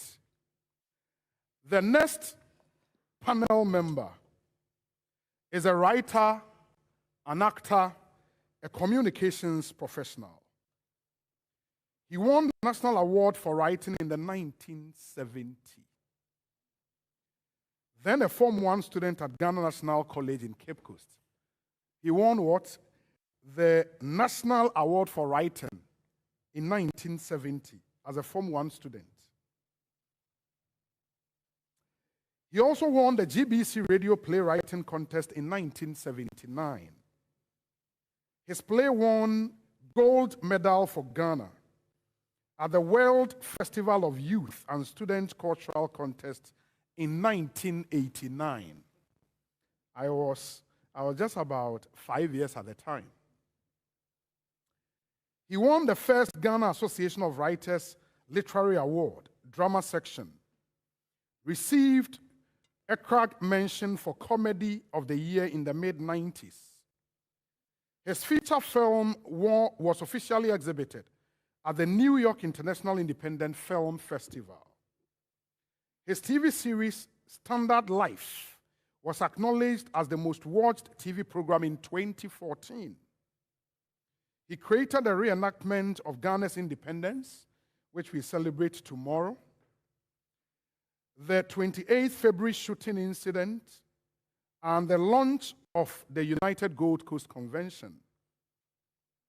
He is a lay preacher of the Methodist Church Ghana and chairman of the Creative Arts Committee of the church. He runs a private production company called Summit Concept, and that company has put together a play which would be shown on the 15th and 16th of March. That's next week at the National Theatre, 5 p.m. and 7:30 p.m. So let's all make it a point to visit the National Theatre on those 2 days. Ladies and gentlemen, let's welcome John Abeku Sego. Wow. Great. The CV is solid. Very solid. So I'll not waste much time. We would kickstart the conversation. And let me also announce that in due course we would have a Q&A, so we give you the opportunity to join us as well with your questions. Our main speaker is seated. Our two panelists also seated. So first, and I believe you agree with me that I would have to pick their thoughts on what they heard. If they disagree, they can state it. If they agree, they can also state it. And then the other questions would come. So maybe I'll start with Susan. Susan, you heard Albright. What do you think? I think Albright makes a good case for the failure of faith leaders, you know, and where we find ourselves today. So, you know, he talks about our reward being in heaven. And we see quite a bit of that where, yes, the shepherds really are taking, you know, the sheep for granted, and are in some cases are growing faster than the sheep. And you can agree with that. But you also look at it that faith leaders in many aspects of our life, and as you mentioned, in health, in education, in relief services, you know, in helping to nurture the peace that we enjoy. You know, they have done quite a bit of that there. So there is the you know the goods that faith leaders have done, and that also needs to be mentioned. So we would, I mean, look at it where they need to be congratulated for the things that they have done. We congratulate them, and for where we believe that they've fallen short, it is all of us in our need to have the society that we want. It is for us to also criticize and say, to whom much has been given, much is expected. And being in that place where their influence is great, we expect so much from them. And so when they fall short there, we will criticize them. And we will, and it may be harsh, but it is the truth. And as faith leaders, they should be able to take the truth. Stomach the criticism. No, take the truth. Take the truth. It is for our collective growth. Yeah. So it's important that you know, we do that. Very and well. so I think that's what. Very well. Let me pick Abeku's initial thought. So you heard Albright. What do you think? What are your takeouts? Well, thank you very much. Let me first thank you. Ghana is a secular country. And indeed, since the Fourth Republic, we have emphasized that this is a secular country. Before that, some of us used to say, oh, Ghana is a Christian country. Ghana is a Christian country. We still even do say that. In the Fourth Republic, there's been the emphasis that this is a secular country. Only a few days ago, Professor Gajepo reminded us that we cannot use faith precepts and principles to measure our development or even use it to influence what we do. And she's threatening to go to court. Somebody has already gone. But if we want to judge the faith bodies, their conduct and all that, with the 1992 Constitution, then I would say that, well, they have no role in the Constitution. The Constitution at no point gives any faith body the authority, mandate, or objectives. That's not. So why would we, if we fail in our governance, why would we want to blame the faith bodies? Until recently, when almost everybody could get up one day and say he's been called by God to start a church, and and unfortunately, the politicians have also encouraged them. Before then, when the faith bodies or the Christian bodies, let me state that I've never read the Quran. So I don't know what is in the Quran about governance and all that. I can only make reference to the Holy Bible. Until then, the faith bodies had authority. The Christian Council was a very powerful voice in this country. The Catholic Secretariat was a very powerful voice. The Pentecostals, those are Church of Pentecost, the Apostolic Church, they were very powerful. I remember that when A.P. Crenton released his Moses song, and it was played once on GBC, Christian Council called GBC to stop that song. And they didn't play it again. Oh, wow. When Lumba made his Abin Waha, it was played on GBC, Christian Council protested, and it was stopped. You don't see that happening today, huh? Today it's not possible. It's not possible. So why would we want to blame the faith bodies for our failures? I am a Methodist. Yes. During the COVID times, I was part of the Methodist committee that sent food, relief items to people. And in fact, the Methodist Church provided more zakat to the Ghanaians than the government. We gave more food to Ghanaians than the government of Ghana did. And I believe that other Christian bodies, the Church of Pentecost, the Catholic, they all came in and supported Ghanaians.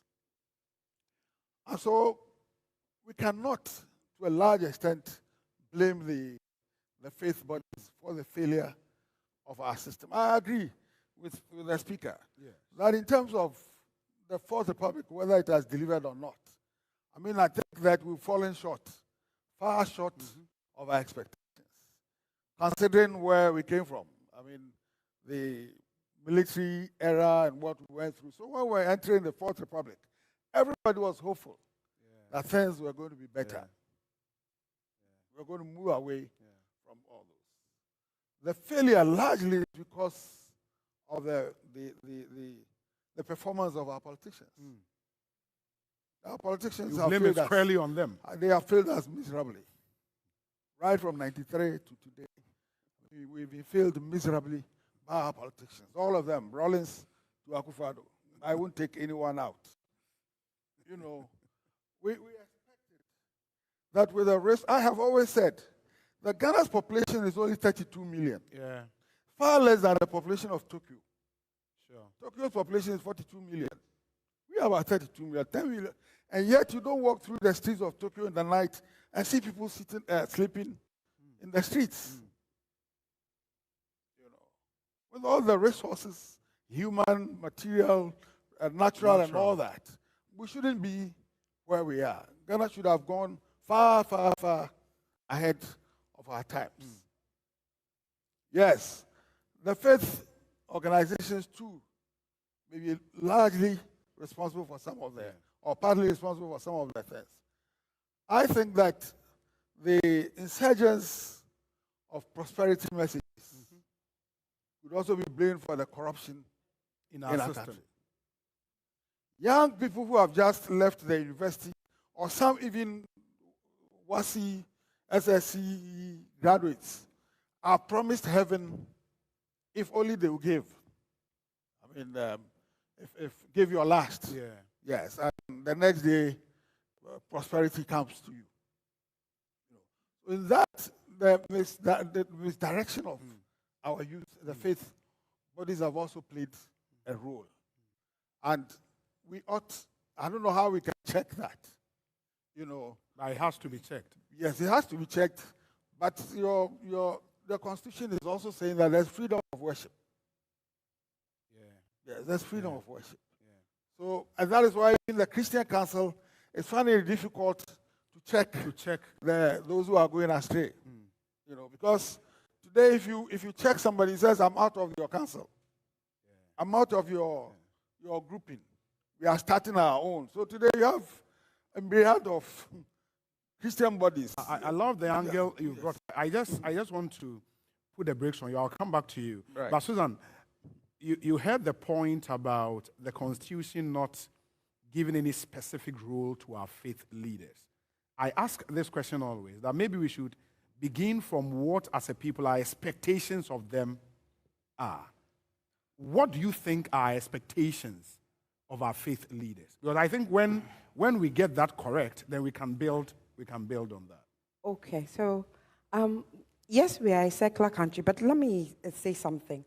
In 2019, in the case of Bonfair versus the Attorney General, in particular reference to the state's involvement in the Hajj, activities. And things, they're speaking through Sophia Adira. I mean, I think the Supreme Court was unanimous that the Constitution of the Fourth Republic, while secular in nature, affirms and maintains the historical, cultural, and religious or atheist character of the Ghanaian society. So, obviously, secularism in the context of the Ghanaian Constitution must be understood that it allows and even encourages the state's recognition and accommodation of religious and identity. So, yes, we are, secular, all right, but the state recognizes that, that the role of religion, and other cultural and practices. So it's not as if it's there's no space for religious practices and faith leaders. They definitely have a role to play. But in that light, we say that, just taking from where Abeku, we talk about the state having a certain power and having the power of the sword. If I was to quote a certain gentleman, Jonathan Lehman, having the power of the sword. And this is a sword to protect us, a sword to ensure that we are safe, a sword that ensures that there's food, shelter, and housing. And the shepherds having the power of the keys, which was given to Peter to bind what he says is bound on earth is bound, what he says is loose on that. And those keys are to ensure that we, who are made in the image of God,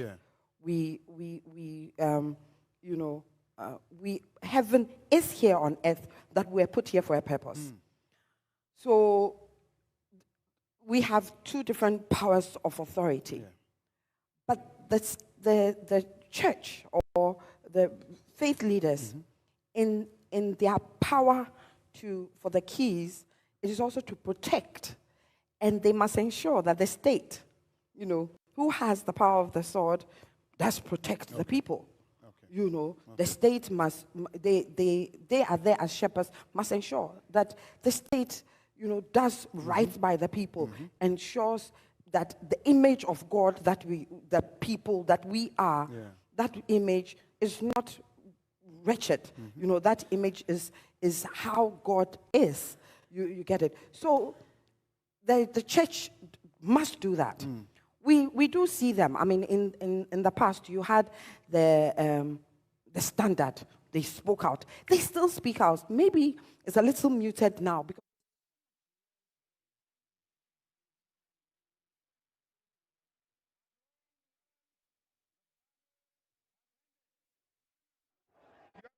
country is free. At long last, the battle has ended. Ghana, your beloved country, is free forever.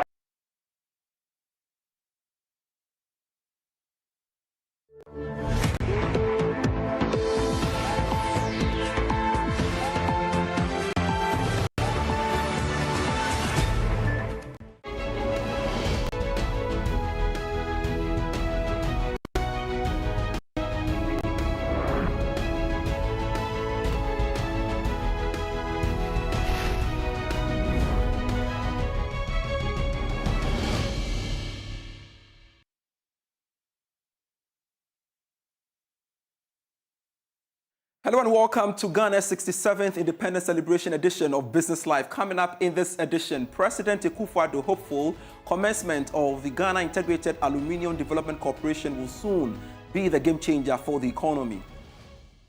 Make reference in particular to two projects coming on stream that should make a great difference to the economic fortunes of our country. I refer to the successful selection of strategic partners that will work with the Ghana Integrated Aluminum Development Corporation, GIADEC, to build a new alumina refinery. Bulletin Tallow Oil records over $100 million loss for last year due to some challenges with the Chunibwanyira and Tumi fields.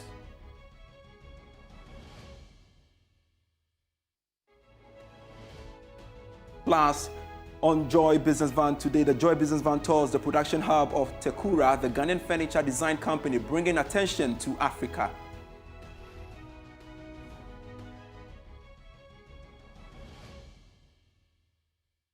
We have details of these and many others arranged for you. Please stay.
Thanks so much for your company. I am Pius Kojo Baka. A look now at our stories. President Akufo-Addo is hopeful the successful selection of strategic partners for the Ghana Integrated Aluminium Development Corporation to build a new aluminium refinery will be a game changer for the country's economy soon. Speaking at the 67th Independence Day celebration in Koforidua in the Eastern region, the president said the commencement of the project will end the export of bauxite in its raw state. We have gone through difficult economic circumstances, but it is clear that we have overcome the worst and we are looking forward to better times. I wish to make reference in particular to two projects coming on stream that should make a great difference to the economic fortunes of our country.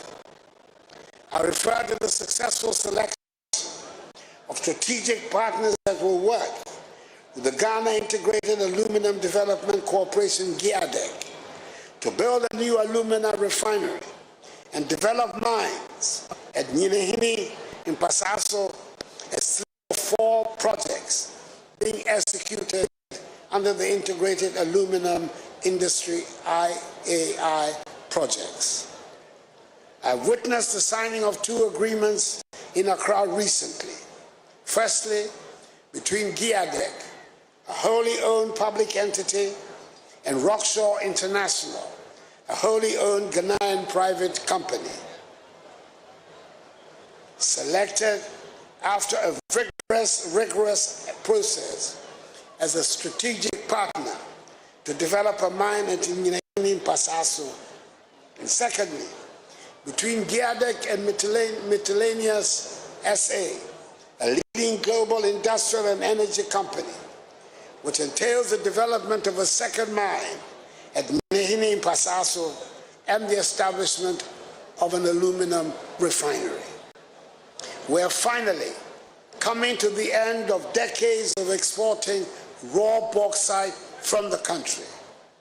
We shall now refine bauxite mined in Ghana to produce alumina that will feed the Valco smelter and the downstream aluminum industry, which is going to have a dramatic impact on Ghanaian industrialization, where we produce parts for motor vehicles, aircrafts, roofing sheets, and household utensils. It has taken a long time for us to get to this stage. We've taken the trouble to make sure that we get it right. Now, Tullow Oil has recorded a loss after tax of more than $100 million for last year. This was announced by the company after it released its 2023 financials in London today. George Yaffe has the rest of the story. Tullow Oil attributes this challenge to issues around debt associated with the Chineboa Ingera and Tume oil fields and challenges the reserve position of oil coming from that area. This pushes loss after tax to $110 million. Tullow over the years has been dealing with some debt issues as a result of borrowings undertaken to turn around these operations. But despite this challenge, Tullow was optimistic about the future. This is due to how things have picked up when it comes to production on all its oil fields here in Ghana. It also cites the South Jubilee project as one of the initiatives that would aid in the recovery of their operations going forward. Meanwhile, Group Chief Executive of Tullow Oil, Rahudia, says some of the challenges that hit the Tullow's operations over the years are now over. So I think we feel that there is a structural shift, Matt, in the industry with a lot of the majors looking to exit mid to late life assets. I mean, that's just a fact. I think the other fact is that there are not many credible counterparts, people who have the trust of the host governments and communities, people who have the operating sort of capability. And to put that in perspective, Tullow over the last 3.5 years has secured 6 approvals on various kind of M&A sort of deals across East and West Africa, right? So, I mean, that's a real testament, I think, to the trust that we enjoy amongst our host governments. So I think we do have a differentiated access to that. And we'll work hard to leverage that in a very disciplined way, right? So one thing that I want to keep emphasizing is that, the capital discipline very much is kind of part of our DNA. And the way we look at it is that we will spend a certain amount of capital to grow the business. A while longer in the energy space, because the Deputy Energy Minister, Dr. Robert Sogbaji, says it will cost Ghana about $562 billion to achieve a full transition by 2070. In an interview with Joy Business, he disclosed that more than 55% of this cost will be coming from the private sector. He spoke on the sidelines of the GIMPA PURC policy dialogue to mark the World Sustainable Day in Accra. This energy transition plan lays out a framework for decarbonizing the energy sector and reaching net zero emissions by 2070 while ensuring socio-economic growth and the use of Ghana's natural resources. Speaking at the GIMPA PURC First Policy Dialogue to mark the World Sustainable Energy Day, the Deputy Minister of Energy, Dr. Robert Sogbaji, says it will cost the nation over $500 billion to attain a complete transition by 2070. Ghana, our energy transition is resilience. The energy mix is there to provide clean energy as well as resilience to the energy sector. It will cost us about $562 billion to transition. However, that cost is not coming from government alone. More than 46% of that cost is also coming from private sector and individuals who will be changing their electric motors to more efficient ones, 1-star fridges to 5-star and all. People ask, why then do you quantify it, including in a holistically?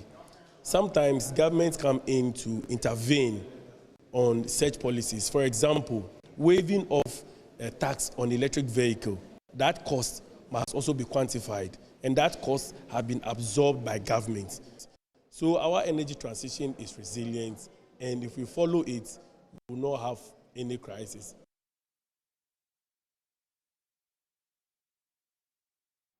In more news, banks in Ghana posted 224.6% growth in profit for last year to hit 8.3 billion cedis.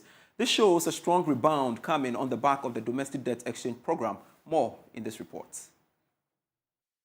According to the January 2024 Monetary Policy Report of the Bank of Ghana, the growth outcomes for key income lines of banks contributed to improved profit performance in 2023. net interest income grew by 41.5% in 2023 compared to a growth of 18.7% in 2022. Fees and commissions also grew by 22.7% in 2023 relative to a growth rate of 25.2% in 2022. The increased growth in net interest income in December 2023, the central bank said, was on account of higher interest income on loans and investment from increased lending rates and interest rates on monetary market instruments. The increased growth in net interest income in December 2023, the central bank said, was on account of higher interest income on loans and investment from increased lending rates and interest rates on money market instruments. The moderation in interest expenses, which is attributed to the contractions in borrowings observed during the year, also contributed to the higher growth in net interest income in December 2023 relative to December 2022. The Bank of Ghana added that the profitability indicators for banking sector turned positive in December 2023 on the back of the improved profit performance recorded during the year. Meanwhile, financial soundness indicators of banks were broadly positive as of December 2023. This follows improvements in liquidity, efficiency, and profitability during the review period.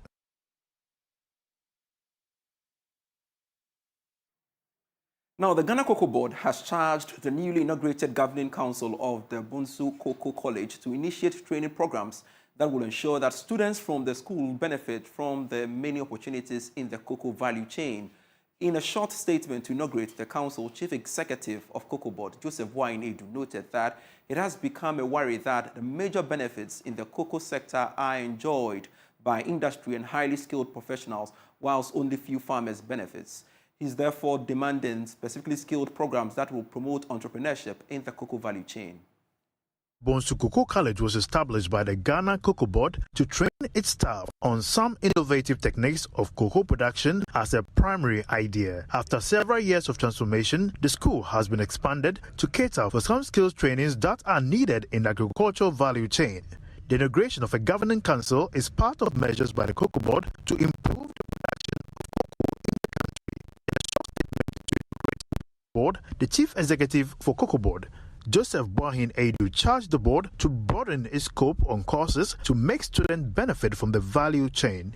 Cognizance of the fact that the cocoa supply chain is lopsided, with less than 7% of the 120 billion annual worth of the industry going to producers, and the remaining bulk staffed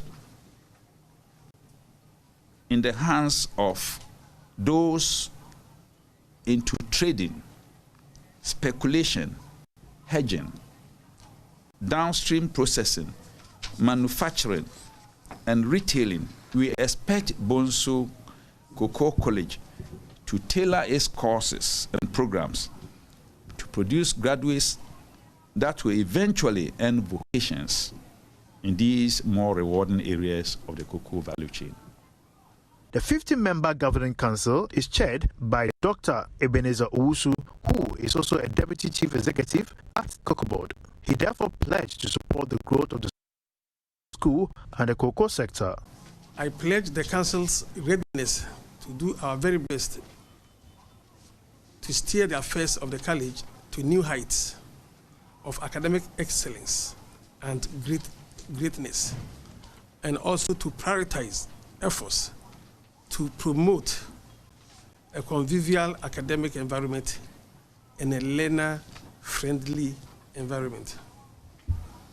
Honorable Chief Executive, from your statement of purpose that you just read, I know you expect something good from us. Cocoa Board expects something good from us.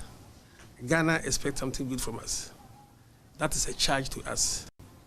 This move is expected to boost the capacity of the institution as one of the longest cocoa institutions in the country.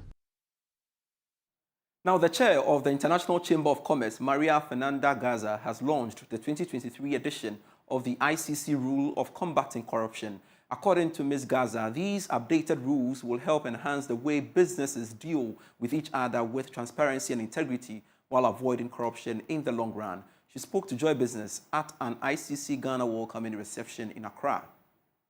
Speaking in an interview with Joy Business, the chair of the International Chamber of Commerce, Maria Fernanda Gaza, says these updated rules will enhance transparency amongst businesses while dealing with corruption. Bring to the 4 points something that is very important, and is recognizing that companies, in particular big corporations, need to take care of all its value chain. Because sometimes the weakest link is on a third party that you're working. You work inside your company, you create the rules, you create the processes, the governance. Then you deal with other parties. So you need to make sure that those other parties share your same view against corruption, and they want to act with integrity as well.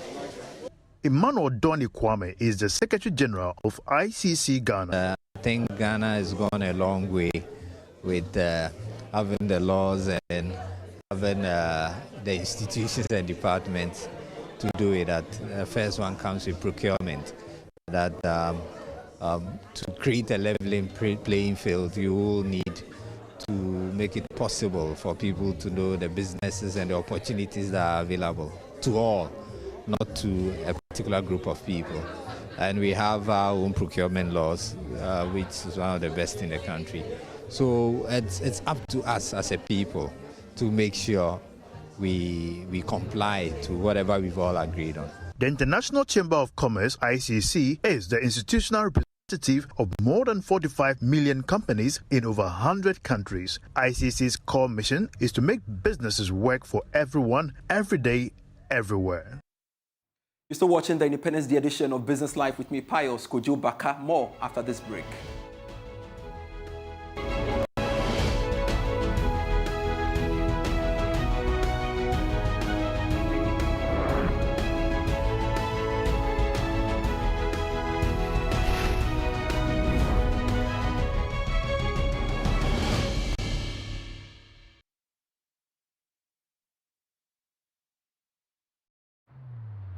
Across Africa, a new era has begun, shifting our focus to a new horizon, connecting us with one purpose: to create and share opportunities to grow.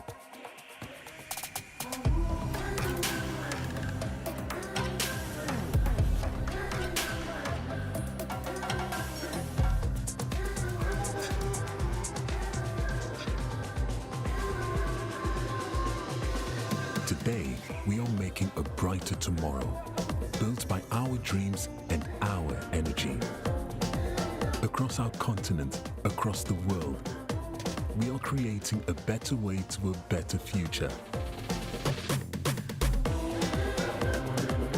A Pan-African future, together. EcoBank, a better way, a better Africa.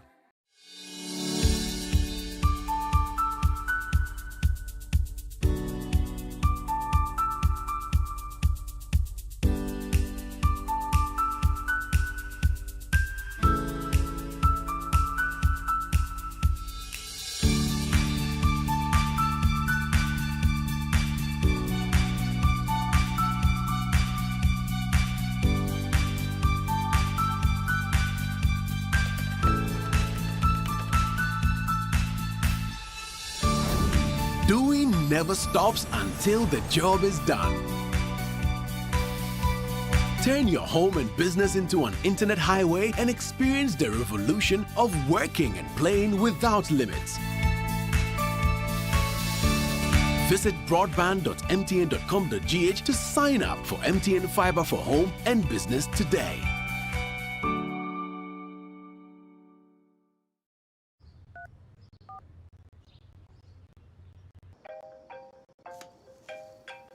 Hello? Bye. Well, everybody's heard about the bird. Bird, I bet it's the bird of an eye. Bird is the bird of an eye. Don't you know about the bird? Well, everybody knows that the bird is the bird of an eye.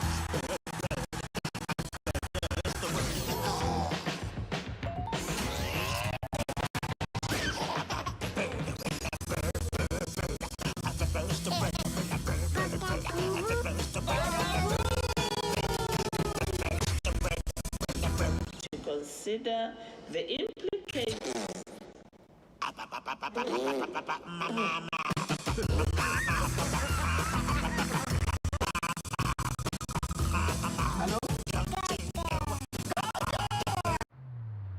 Across Africa, a new era has begun, shifting our focus to a new horizon, connecting us with one purpose: to create and share opportunities to grow.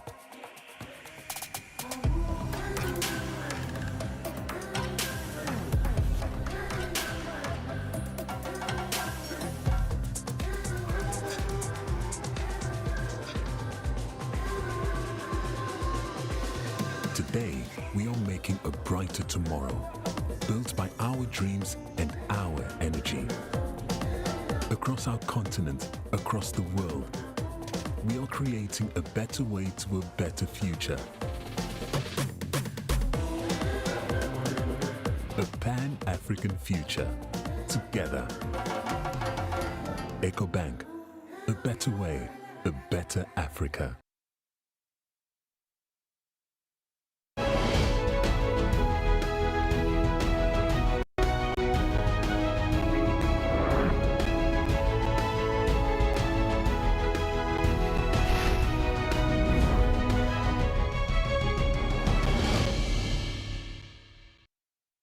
To business life, the acceptance of African designs is on the rise globally, and so is Ghanaian furniture design company Tekura, whose products are bringing attention to the continent. Managing Director Audrey Forson gives us a tour of the workshop where various products are made, drawing inspiration from African culture and artistry. The Joy Business Van is brought to you by EcoBank, the Pan-African Bank, and MTN, everywhere you go.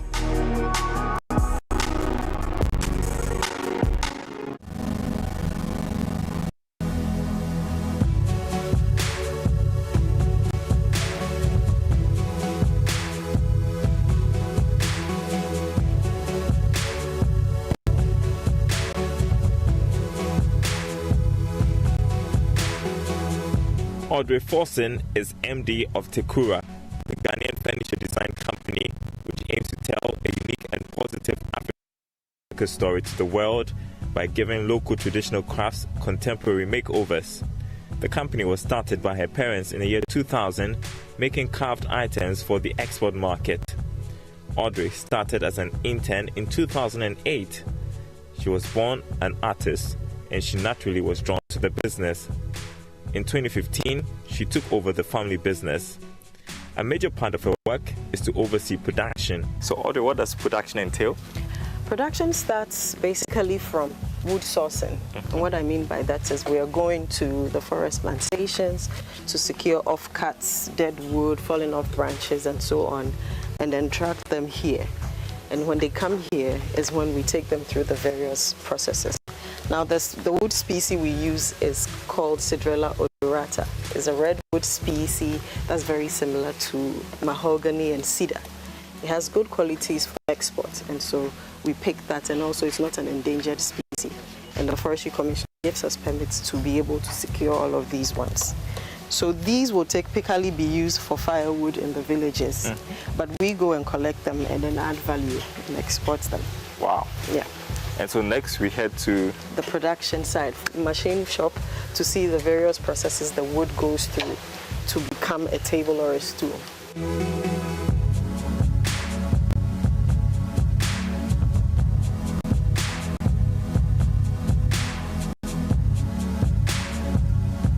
This is the machine shop, and this is where the wood processing, the various processing of the wood takes place. And it all starts here with the bandsaw machine. This green machine is the first point for every piece of wood that comes here. It goes through the blades and it's cut into blocks or forms closer to the end product. So table legs, table tops, it's cut in that form, either a pole or a block of wood. And then here we use these lathe machines to turn the wood into cylindrical shapes, rounds, ovals, balls, and so on. Then if, for instance, if we're working on a table, the table legs have been turned, they come right here to carpentry. Tekura started with just 2 artisans, but now has a well-equipped workshop with dozens of artisans. Now the components that have been turned or carved will come here for the carpenter to put them together. We're using cuts, and so these sizes are small, and we have to do a lot of joinery work to be able to achieve, our objective, making the table or the stool. So as you can see, they're working on a table. The midsection has been, this is a table. Okay. The midsection has been carved and the top was turned. You can see the chisel marks are used to form patterns on it.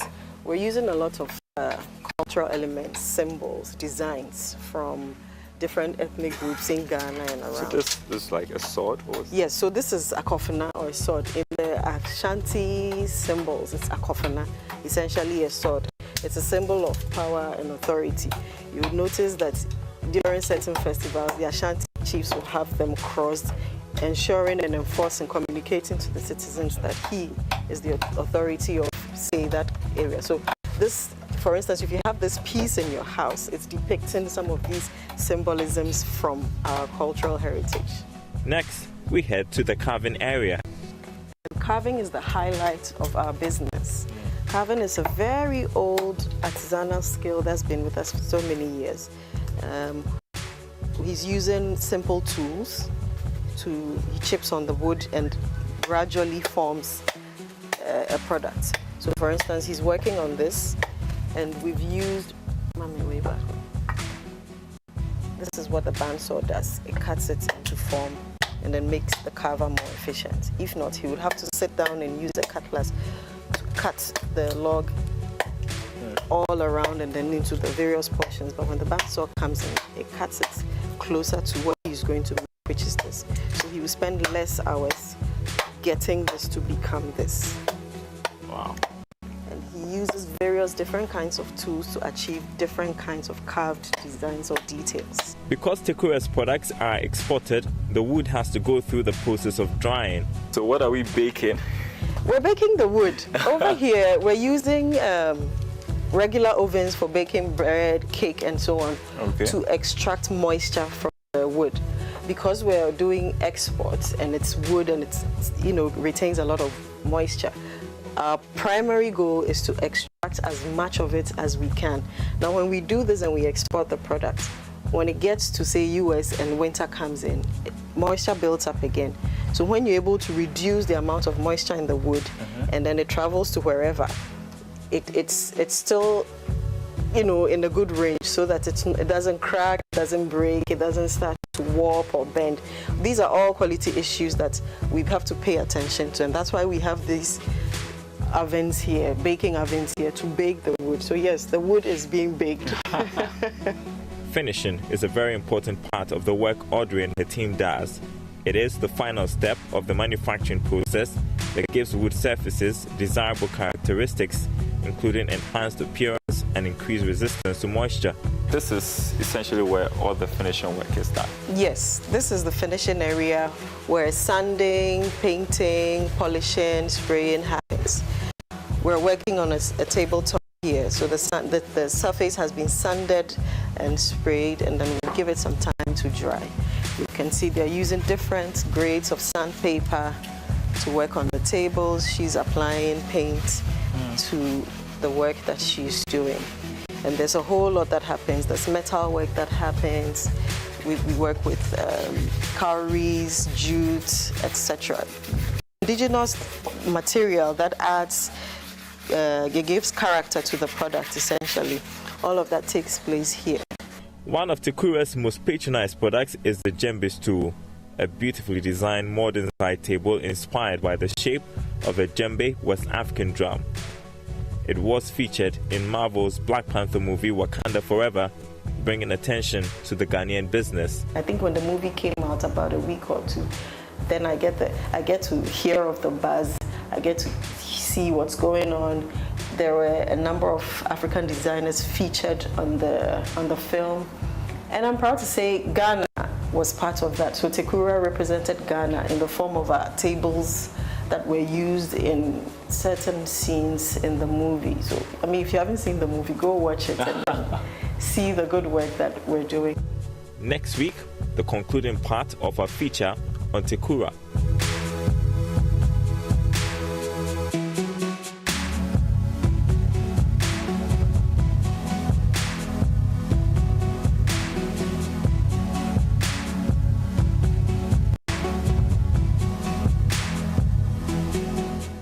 The Joy Business Van was brought to you by EcoBank, the Pan-African Bank, and MTN, everywhere you go.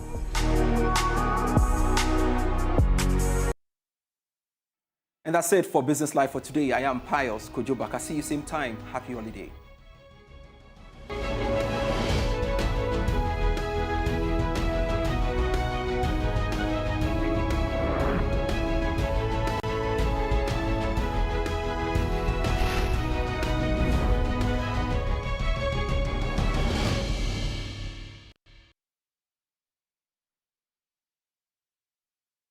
At long last, the battle has ended. Ghana, your beloved country, is free forever.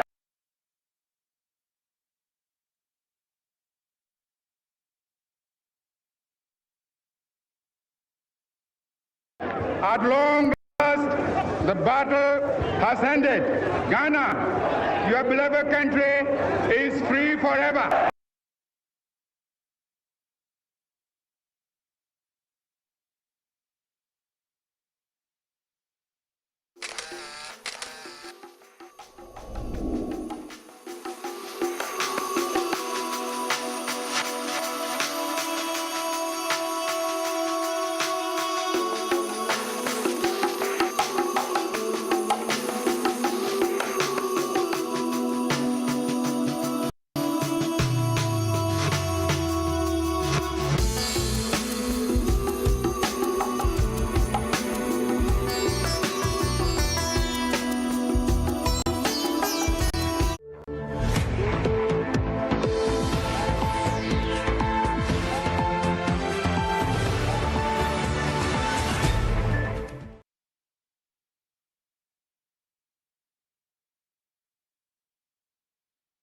There are a lot of internally displaced peoples there. In fact, in Gamborungara alone, there are 3 displacement camps there. I mean, talk to us about the challenge of verifying the exact number of girls and women who were kidnapped.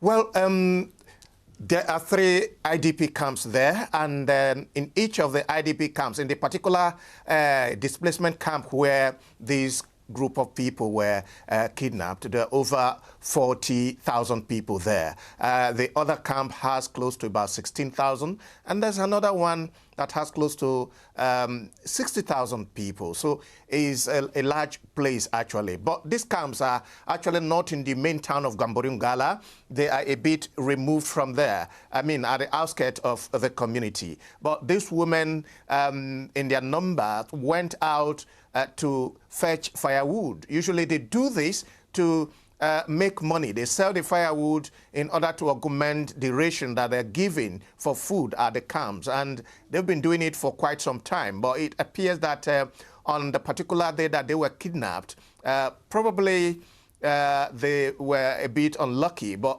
I understand, too, that in the past, they have been warned not to go deeper into the bush because Boko Haram fighters still lock around that area where they have their bases. I mean, what's the latest that you're hearing in terms of what's being done to find these missing women and girls? At the moment, the government of Borno State in northeast Nigeria said that they've deployed emergency response team to the place. They closed the route to Gamborungala, and we understand that there is a particular battalion of the Nigerian Army, the 3 battalion, have been deployed in the place, and we understand that investigation is going on, and there could be this search and rescue operations in place at the moment. But the government is still not very sure and hasn't even given any update, especially on the numbers of people that were kidnapped or how far the operations is taking place. But we hope that over the night or in the coming hours, more information should emerge from the state government. Well, Chris Ewoko, thank you so much for that update to our West Africa correspondent with those particular details. And I also spoke to Kabir Adamu, who's a security analyst based in Abuja. I began by asking him about the emergency team that's been deployed to respond to these abductions. This emergency response team, it's not very clear what they can do, given that this is a security challenged environment. What the people need more than anything is protection. Some of the reports that we are getting is that a majority of those abducted could be women and girls. What does this suggest about who could be behind this and the tactics given this history of abductions? My own sources to indicate that the significant number of them are women and some young kids. It appears they were also very selective in who they chose to abduct. And because information suggests they released some persons who did not fall into this category. So it appears that the non-state actors, I referred to them earlier on, and there are two that are active in that region. This is the Jamaat al-Sunnah lil-Dawati wal-Jihad, otherwise called Boko Haram, and then the Islamic State in West Africa province. They use these categories of abductees either for work within their camps or in some instances to collect ransom to fund their operations. Well, the Bono government, state government, had actually previously said that 95% of Boko Haram fighters were either dead or had surrendered to the authorities. How are they able to carry out such a large-scale attack if their numbers have been significantly whittled down, as had been claimed? A lot has been done in the counter-terrorism operations that Nigeria and some development partners who are supporting Nigeria have been doing for more than a decade now. And yes, it's maybe true that a significant number of the commandants of the two major groups have been killed. And since then, we've seen what I would describe as fratricidal conflict between the two groups. They've been killing each other. At the last count, over 80,000 including operatives and their families, have surrendered to the Nigerian authorities. What we haven't seen is a structural approach to reducing the effectiveness of this group. And by that, I mean addressing their sources of funding, addressing or reducing their ability to access weapons, and then reducing their ability to recruit new members. What sort of terrain are we talking about that would make it possible for such a large group to remain hidden for days on end and make it difficult for emergency forces like the one that's been sent out there to be able to quickly track them and locate them? This particular location, Gambaru Ngala, is a border town that is situated between Nigeria, a part of Chad, and then a part of Niger. It's semi-arid. So, I mean, I agree with you, with good surveillance capabilities, which I believe Nigeria and, in fact, her international partners, countries like the US, the UK, and the type of satellites that exist within that region, it would have been very easy really to see the movement of this number of persons. Yes, there are some trees within the location that would maybe make that kind of visibility a bit difficult, but with the technology that is at our disposal at the moment, I think it will be very easy to see the movement of this large number of people. And this has always been the challenge that Nigeria has always put forward. Sharing intelligence of this type from her partners has always been very difficult. But that's not to excuse Nigeria. Nigeria being a developed country, an independent one at that, should have had the capability for that type of surveillance. What has changed from a security policing perspective since the Chibok incident? Chibok happened in a school, and from that time till now, I know that there have been several initiatives that have led to an improvement in the security protection around schools in Nigeria. Now, it's not yet Uhuru. There is still a very, very long distance to be covered in terms of adequate security protection for schools. Now, the challenge for this IDP camps and some of the communities that have been resettled in the Northeast is the provision of security. As you very well know, security is provided in concentric cycles, and it's not just provided by the military. It's a combination of the military and then the other non-military organizations such as the police. Kabir Adamu is a security analyst based in Abuja. Elsewhere, Sudan's military-led government has said that it will allow some humanitarian aid to be delivered via Chad and via South Sudan. This comes after the head of the WFP, Cindy McCain, called for aid agencies to be given access to reach those who are facing emergency levels of hunger. Well, today, the World Food Programme warned that the war in Sudan could lead to the world's largest hunger crisis unless fighting stops. The WFP says that over 25 million people across Sudan, South Sudan and Chad are trapped in a spiral of deteriorating food security, with millions facing acute food hunger. As warring factions battle for control of the country, 90% of people facing emergency levels of hunger are trapped in inaccessible areas, making it difficult for aid to reach them. Well, Sudan's military had previously banned deliveries via Chad after accusing the United Arab Emirates of using aid convoys to supply weapons to the paramilitary Rapid Support Forces. Okay, we're now joined by the World Food Programme's Lenny Kinsley, who joins us here in Nairobi. Lenny, thanks for your time on this. And from your trips to Port Sudan, what more can you tell us about what you saw there and the situation for people in regards to food? The situation is extremely dire. We are looking at record levels of hunger in the current harvest season when food is typically more available. And what that means is in the coming month, that when the lean season starts, that even more people will be facing hunger within Sudan. We are seeing record levels of displacement, people fleeing their homes, and each time they flee, they become even more food insecure and even more hungry. And personally, what I have seen in Port Sudan is that the city is completely overcrowded with people who have fled different parts of Sudan, from Khartoum, from Jazeera, Wad Madani, where fighting spread in December, and are trying to find a place to seek shelter wherever they can. People are staying in schools, in classrooms, in university dormitories, sharing rooms by the dozen under just mosquito nets, and had already sold whatever they could so that they could afford the trip to safety, and then arrive in safety just to be met with hunger because they have nothing left to afford their basic Lenny, to understand this better, sorry for interrupting you. So what would you say is the biggest hindrance at this moment in getting food to those most in need? The biggest hindrance, first of all, is that the conflict is ongoing. It is incredibly difficult to move trucks and trucks, loads of food for assistance into areas like Khartoum, where there's airstrikes, bombing, shelling. So that's the first thing, is the conflict in and of itself. It has to stop because the situation is spiraling out of control and risks becoming the world's worst hunger crisis. Secondly, it is access. Unfettered humanitarian access. So what that means is that you imagine Sudan as a country like this. Parts of the country are under control of the Sudanese armed forces in the east. Other parts of the country are under the control of the paramilitary Rapid Support Forces.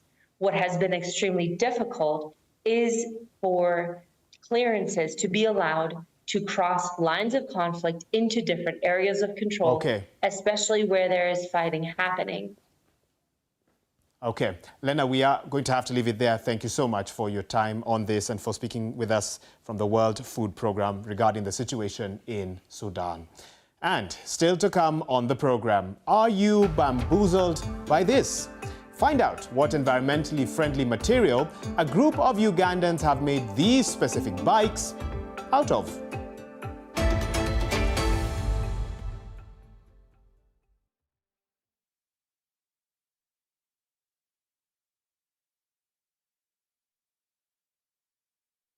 At long last, the battle has ended. Ghana, your beloved country, is free forever.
At long last, the battle Back, you are watching Focus on Africa. Liberia's lower house of parliament has approved a motion to set up a war crimes court more than 2 decades after the end of a devastating civil conflict. Now, this moves the country a step closer to attaining justice for the victims of the civil conflicts that killed more than 250,000 people between 1989 and 2003. More than 2/3 of the House voted in favor of the resolution, which will now move to the Senate, where it will be debated before it is passed on to President Boakai. In 2009, Liberia's Truth and Reconciliation Commission recommended for the establishment of the court. But the move was resisted, partly because of a number of accused warlords who remain influential. Some in the country have voiced their opposition to the motion, though, saying it will reopen old wounds in the country. So how significant is this move? I spoke to Jonathan Fonati Kofa, who's the Speaker of Liberia's House of Representatives. We think this is an extremely significant move. Since the civil war in Liberia, this is the first time legislative action has begun to initiate the issues of impunity and accountability in Liberia. Previously, the Truth and Reconciliation Commission set the stage. There was some legislation to guide the process. The process stalled. It has now been initiated by the resolution of the House. Would there be any provision to remove the protection or immunity from political leaders if they were found guilty of involvement in past war crimes? The issue of immunity for political leaders has not been established legally or constitutionally. There may be some issues referred to in the Comprehensive Peace Accord of Accra. We will need to look at those provisions, but the first thing we have to do is we have to initiate a process which will lead to a statute. Once that statute is negotiated and enacted, then we'll go to a process. And it is in that process, based on the statute, that any issue of immunity will occur, but I do not believe that anyone has immunity. Why do you think it's taken so long to get here in this whole process? Well, it has taken so long to get here because some of the actors or some of those who were named by the Truth and Reconciliation Commission as being those bearing the greatest responsibility have been principal actors in the Liberian political process. And the political class in Liberia has made some determination that in order to maintain peace, you have to let these issues go. How much of a hand would you say the president, Joseph Boakai, his party had in all this? Because I believe it was part of their campaign promise to move justice away from foreign courts and to bring it closer home for those affected by these war crimes. This is going to be a largely Liberian process. But the reason why the international partners would be involved is a capacity issue. We like the judges, the prosecutors who are trained in these matters. They have to be trained. They have to be capacitated. So that's the issue that is at hand. There is a collective conscience that have spoken to this process that have brought it up this far. So we think the president leading the executive along with the legislature having one mind and the will, the political will on this issue has brought it front and center. Well, the motion is yet to be debated at the Senate, and then, later on will be passed on to the president should the Senate approve it or assent to it. Are there any concerns that there could be any interference to do away with the bill or to quash it? We have no fear in that regard. Of course, this is a political process, so there will be proponents and there will be opponents. So are there examples of countries in Africa that have successfully set up war crimes courts? Well, the most one we can think about is the Sierra Leone model, which was very successful. That brought President Charles Taylor of Liberia to trial. That's the one that comes to mind most successfully. 20 years on, might this tribunal or these war crimes courts struggle to get evidence? Victims might have forgotten details of what happened, or they might be sketchy. What are your thoughts on how you plan to tackle that? There's always a possibility of that, but during the Truth and Reconciliation Commission hearings, a lot of this evidence was taken and preserved. A lot of the testimony was taken and preserved. A lot of the witnesses are still around. I think memories can be refreshed.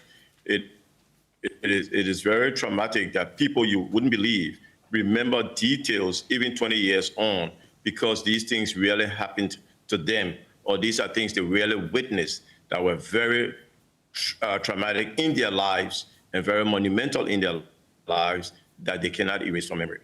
Liberia is yet to try a single person for the many war crimes that were committed those many years ago because some of the perpetrators became powerful politicians. What could be the ramification of their crimes in this war crimes court? Those who bear the greatest responsibility will be held accountable no matter who they are. Jonathan Fonati Kofa is the Speaker of Liberia's House of Representatives.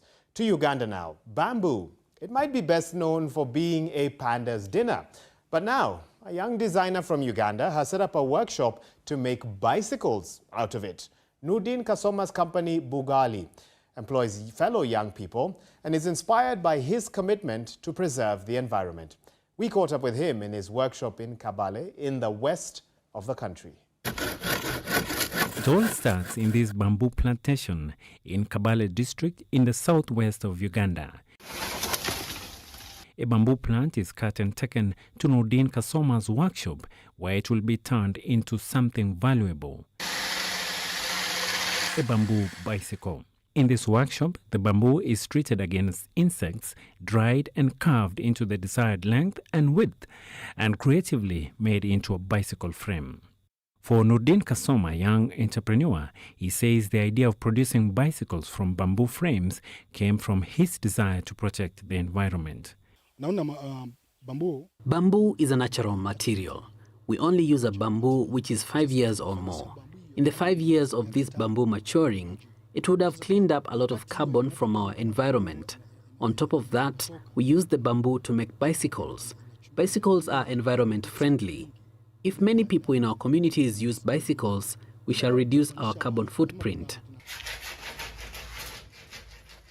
Bamboo plants are easy to find in this region of Uganda and grows quickly. But will this innovation lead to the threat of mass cutting of the bamboo? At the moment, I have planted an acre of bamboo. We do the sensitization on our community on the benefits of bamboo. We show them the economic benefits of the bamboo, and as of now, many people are planting it. In order to fulfill his dream, Nurdin left his job as an electrician and decided to focus all his energies in his workshop, where he also provides training and employment opportunities for his fellow youth. This work has enabled me to build a house in the village and buy a motorbike. We also encourage our fellow youth to work hard in whatever they find to do, and now they see that we have made progress in our lives. What makes this bicycle unique from others is that this is a work of art, and it is more comfortable when you ride it in dirt roads than the other bicycles made of aluminium. These frames are entirely handmade and according to the needs of the customer. But before it is delivered, they are inspected to ensure they are safe for the rider, each costing about $2,500. Now, on to the BBC Komla Dumor Award, which is now in its 9th year and is seeking the next rising star in Africa. Journalists from across the continent are invited to apply for the award, which aims to uncover and to promote fresh talent from the continent. Now, the award was established to honor Komla Dumor, an exceptional Ghanaian broadcaster and presenter for BBC World News, who died suddenly aged 41 a decade ago. Now, as a former recipient, I'd urge you to be quick as the applications will close on the 15th of March before midnight. Do visit the BBC website for more details, and all the best. And you can get in touch with me and some of the team with your feedback on social media and your story ideas as well. I'm at Wahiga Mwaura on X, and also check out many stories from across the continent on @BBC Africa. But that's all the time we had for today's program. From me, Wahiga Mwaura, and the rest of the Focus on Africa team, it's been a pleasure bringing you stories from across the continent. We'll see you again tomorrow. Goodbye for now.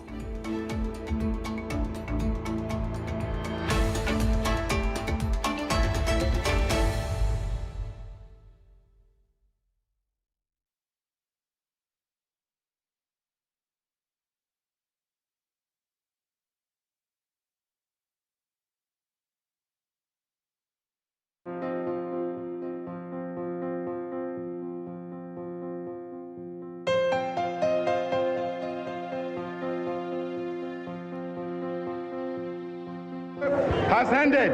Ghana, your beloved country, is free forever. At long last, the battle has ended. Ghana, your beloved country, is free forever.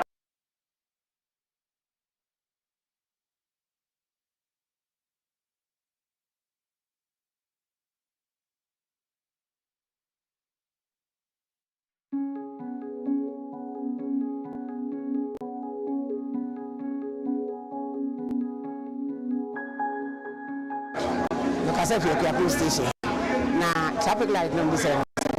When we have you papa, I have you papa now. South traffic light now say, what you need? Now one case if you will be doing Rasso, and as we're in Rasso, Shabakubu Airport, Airport, first one, second one. Now the court say is Shangri-La. It's so red. Now red no Ginasia. Green bar, what green in the man, who is a red night? Abba, social distance in the Muare, who don't prepare no to ride as a friend, Diana, who's one idea, one actual, or the kind red misuse yellow. Featuring on Celeb Biz this week is creative entrepreneur Mimi and Danny.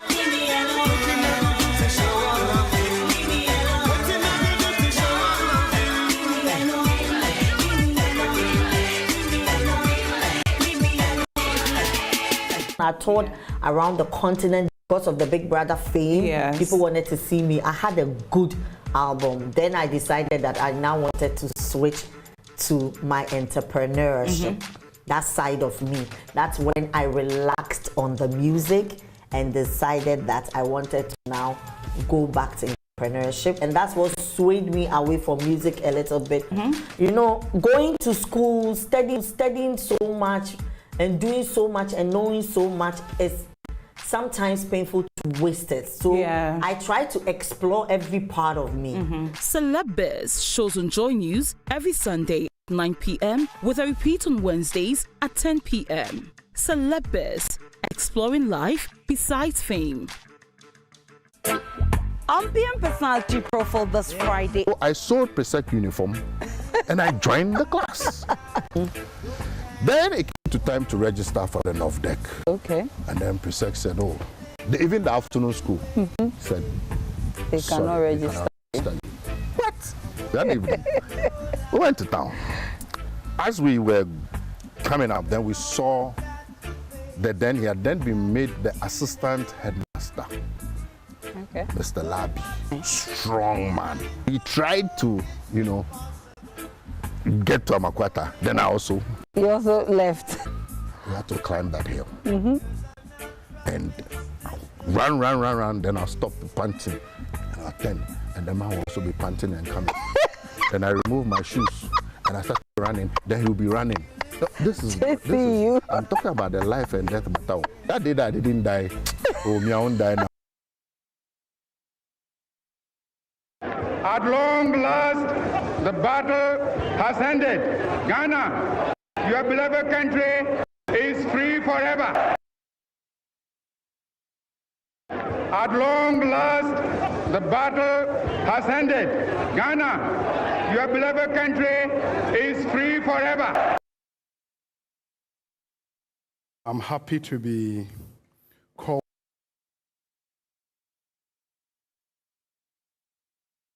At long last, the battle has ended. Ghana, your beloved country, is free forever.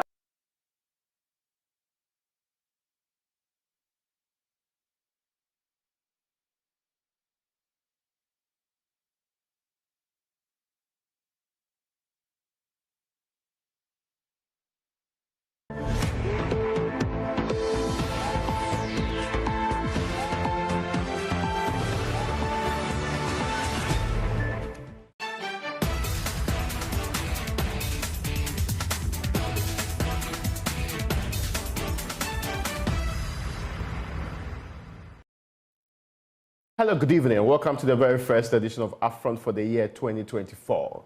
Tonight, we will do some projections into the economy of the Republic of Ghana. This is utmost importance because I'm sure many of you will realize that the economy has not been doing well in the last couple of years. The President of the Republic of Ghana is convinced that this is the turnaround year and we have turned the corner. The Finance Minister has been reiterating that too, but what does the reality say?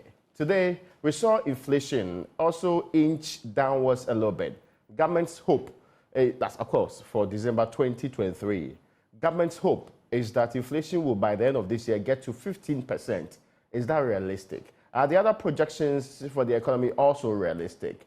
There's no better man than my guest to have this conversation with. He is Professor Stephen Adair.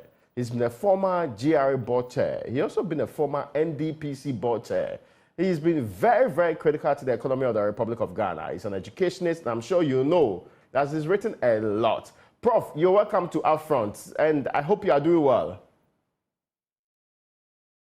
From my holy village of Shiromasi. Oh, okay, wonderful. I mean, I wanted to put this in perspective. This is the first time I'm actually hearing you this year. I wanted to know whether you were as optimistic about the economy as the president when he says, this is the year that we have already turned around, so we are going to do better. Definitely. I'm not a politician.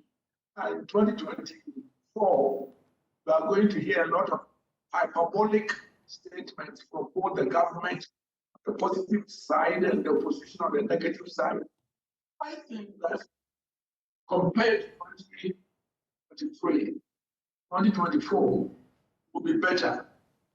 But it's quite optimistic to say that we have turned around. When even now we don't know the state of the relationship with the external creditors, where they are going to agree to the debt restructuring, which is not going to happen until February, and the rest. So I wouldn't be that optimistic, but everything points to the fact that 2024 should be slightly better than 2023. That's all I can say. Well, we should be able to explore this further, and those are introductory remarks from Professor Stephen Adair, who is my guest tonight on Upfront, and we'll be looking at the economy of the Republic of Ghana. In fact, I specifically tagged this conversation an outlook into the year 2024, trying to put into perspective and asking the question, will the anchor hold this year? But it's also an election year. Would it be better? Would it be improving? You mentioned, Prof, our current quagmire with the creditors who are yet to give us some clear-cut agreement taking forward for us to even get our second tranche from the IMF. We're hoping to get this some months into the last year, but it didn't materialize as of the time that we wanted it. Are you hopeful that this is going to happen anytime soon? And how is that impacting the economy of the Republic of Ghana? In negotiations, you cannot be prophetic. So let me not be a prophet and say it's going also to happen. But I think that the fact that Ghana has been able to service its external debt for more than a year will force the donors to come out with some accommodation, because the alternative is that they cannot pay, and that is example we say come with. So I am expecting that there will be some accommodation and agreement the first quarter of this year. Well, I guess I'm having some slight difficulties with Prof's, what they call it, outputs. We sure should be able to fix that and get back to you after this break.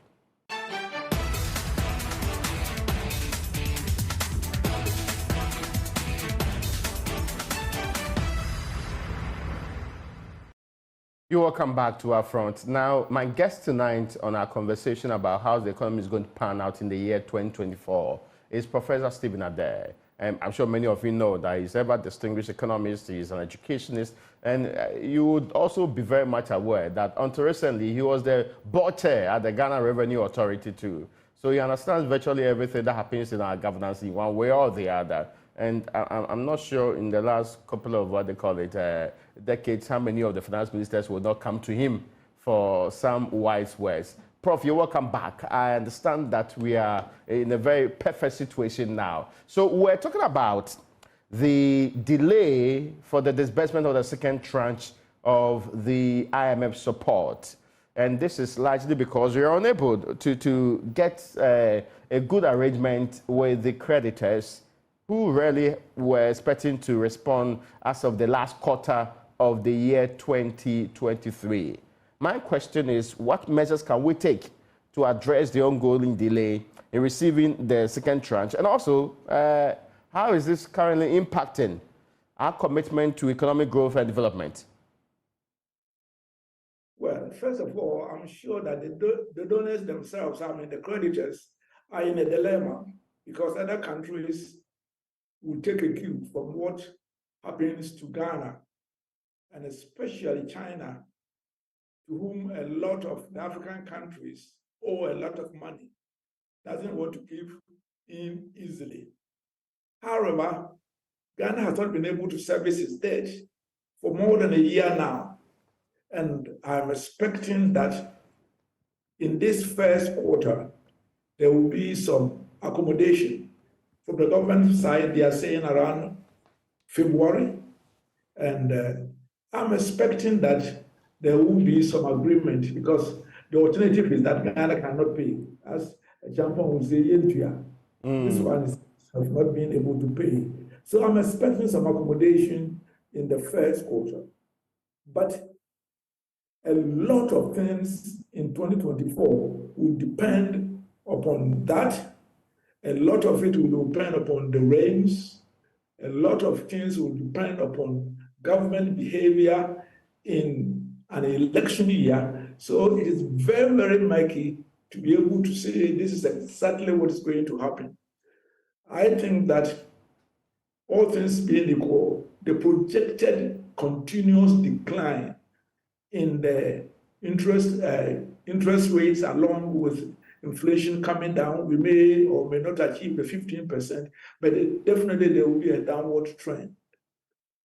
If they are able to come to some accommodation in the first quarter, which I expect, the rate of depreciation of the cedi will be within the neighborhood of about 7 to 10%. There's a projection of 13 cedis to a dollar. I'm not too optimistic. It can go as high as 14.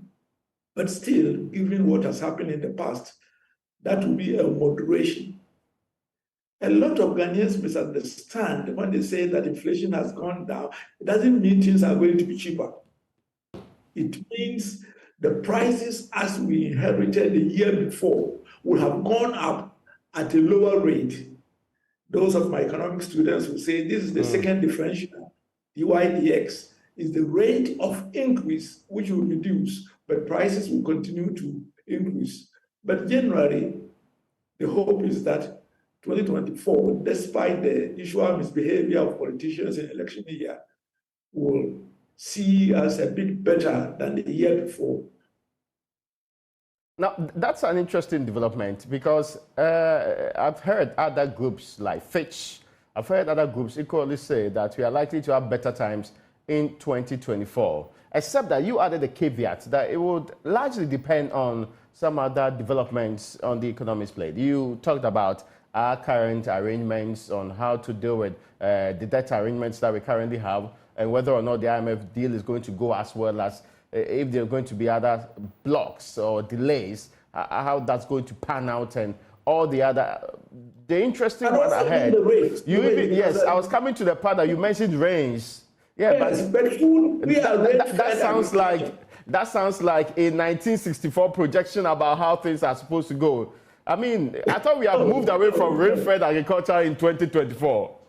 That's the sad part of it, that food accounts for a very big proportion of our inflation. And yes, we shouldn't be talking about rain-fed agriculture, but that is the reality.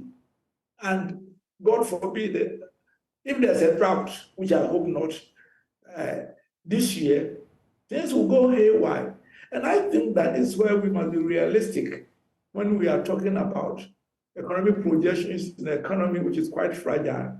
A lot also depends upon the measures that the government will put in place. They were trying to stop the import of some commodities. I hope, and let me say it upfront, I hope they will not introduce this import the cheats import regulations and leave it to the Minister for Industry to determine who gets what.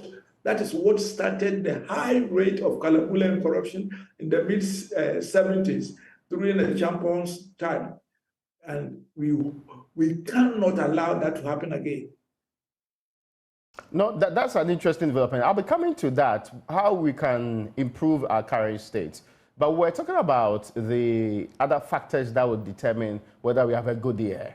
You are optimistic that inflation is likely to trend downwards. Of course, that doesn't mean that prices are necessarily going to go downwards. Today's indication of inflation from somewhere around 26 to 23 is a good sign that we may be starting on a good point. The difficulty, however, is that the elements of interest rates might not equally be trending downwards like inflation. Why is that so?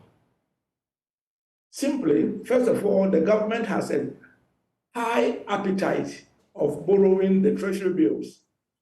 And the government, so if the government does not put its feet down to bring the treasury bill, which is almost now the only window for them to be able to get some money, then definitely, if you're a banker and you don't do anything, you just give your money to my good friend Kenneth Foriata, and that ensures that you get about 25 to 30%. Whom are you going to lend and then chase them for? So a lot will depend upon what happens in the money market, and especially with respect to the treasury bills. And that is why, if nothing happens, the interest rates for the productive sectors, that's the real sector, agriculture, industry, will not come down. But if inflation is able to trend towards 15%, I'm hoping that the treasury bill rates will also go down around 20% or even lower. Then the bankers will be able to do something about the interest rate, because nobody, that's rational behavior. If you don't do anything and you can get a good interest rate, just drinking coffee and just pushing a button and sending the money to the governor to give to the government. So that is what's going to determine whether the interest rate for the real sector and the private sector will go down. Unfortunately, the spread has always been too big. This is the only economy whereby the government pays higher rate than even the private sector. So that's a different ball game altogether. Now, that's an interesting point. Now, depreciation of the currency. You are thinking that it might do a little bit better. Others have a projection that the currency will still remain quite fragile this year. How is it in your estimation? What should be done to make sure that our currency would actually weather the storm this year? Well, we are talking about a short one, because is a very short one in economic terms. In the long run, we'll come back to that one, because I think that my old boss, my first boss in the Ministry of Finance, with your station, have done an excellent thing through. You may not agree with all of them, but at least he has put out a lot. But in the short run, your way of holding your currency has to do with, one, controlling imports.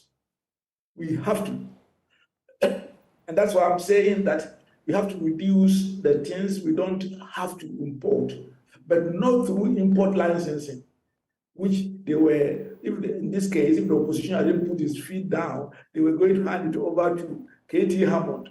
Let me tell you, it would have led to a high rate of corruption. We have unprecedented, as the politicians would say it.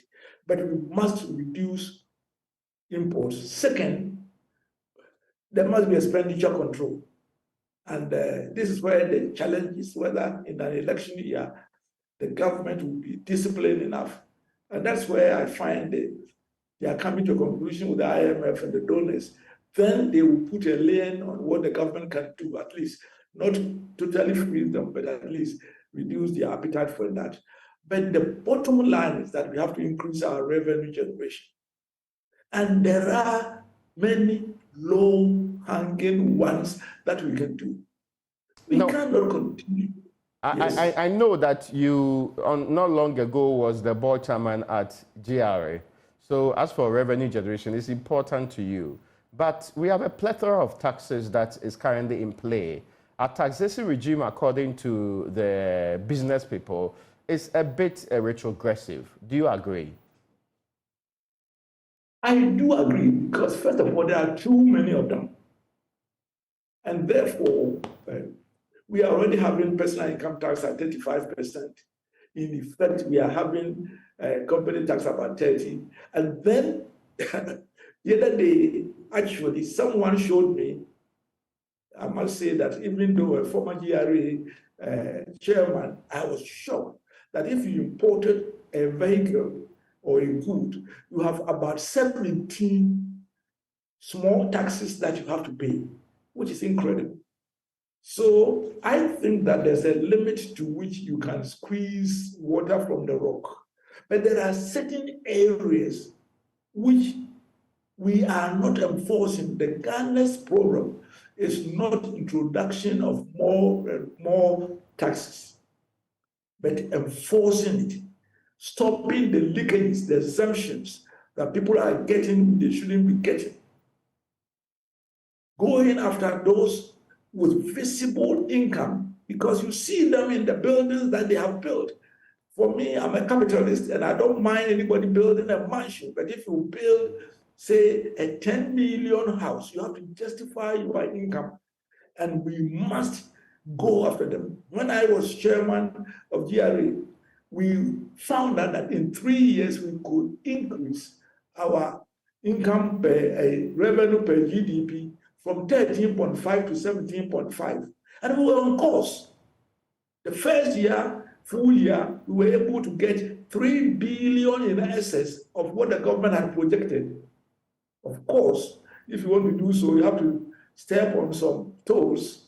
And then when you are in your house, you hear that a new board has been put in place, which, in other words, not even the courtesy of saying that, please, it's time for you.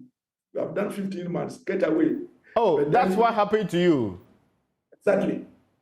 Oh, I never knew that. I mean, that would have sounded like something that does not happen to the likes of Professor Stephen Adair. Oh, but some of us don't. We serve at the pleasure of the appointed person. So therefore, you just go quietly. But yes, I was actually watching television when the new board was inaugurated. At the GRA?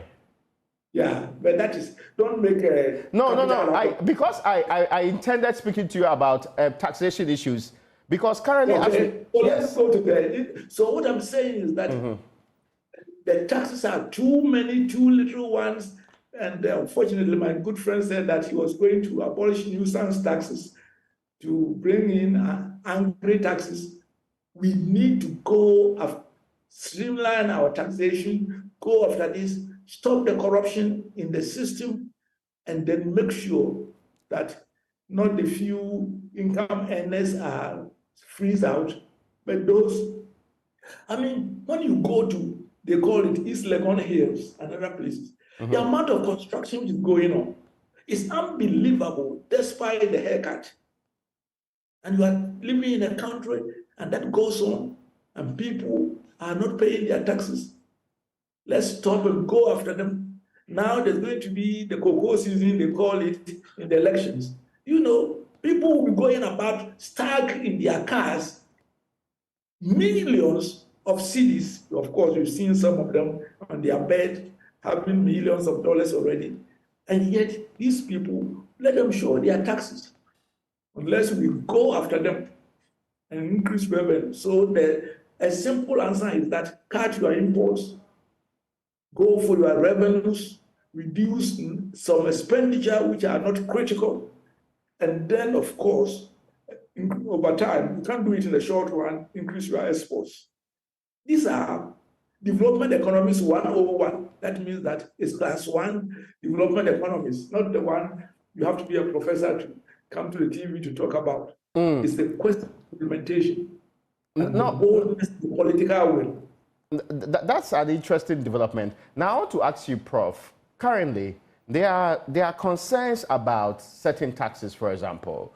There is the concern that just today we saw the letter from the grouping, that's the Ministry of Finance, reminding the GRA that they were supposed to have VAT on electricity for the lower consumers, not the lower consumers, but for those who are outside the bracket of the lifeline consumers. This is something that we just got to know, which is supposed to start for the beginning of the year. Some are heavily opposed to this right from the beginning because they believe that this is almost like imposing further increase in electricity, but just that it is tax on the electricity that people buy. Is this one of the progressive or retrogressive taxes? Definitely. I mean, electricity for people is a necessity. And therefore, when you increase it, it will hit many people. Let me say that I'm almost in my home out of the ECG grid. I'm 95% on solar because I saw this coming 2 years ago. And I said, I'm not going to be hit by it. But I think that the idea of increasing taxes, new taxes, rather than implementation and getting those taxes, property taxes, and then paid, should be the norm. And also, we are not getting sufficient from our gold, and now there's an issue about lithium, still going about it as if we are living in the 18th century. So there are certain areas that we should focus. And then the compliance. I think that there's also a lot of corruption within the tax system in this country. I was there for only 15 months, so I can't be an expert in what goes on. But there was a case whereby someone had actually, a company had to pay 100 million or thereabout, I think dollars or cedis, I can't remember correctly, and had gone to get some money and made it 1 million. Really? And I fired him. Of course, agents don't like it. And there are so many leakages in the system that must be plugged. Again, there was one case whereby that happened to be a state-owned enterprise, had collected what they call it you pay people, you take it, withholding tax, chopped over 100 million.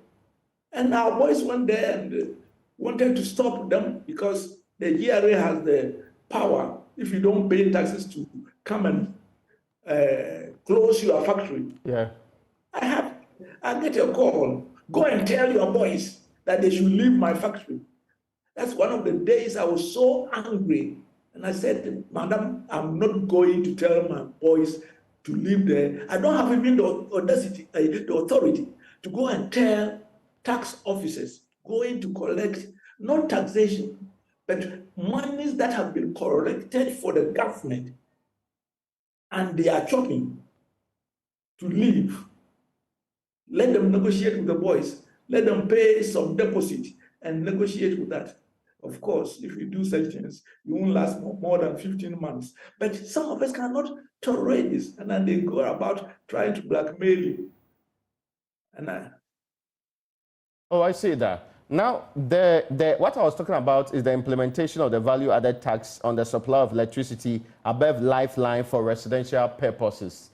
Now, this is, as some have put it, effectively a 15%. It definitely increase the price of electricity, and there's no doubt at all people will be worse off.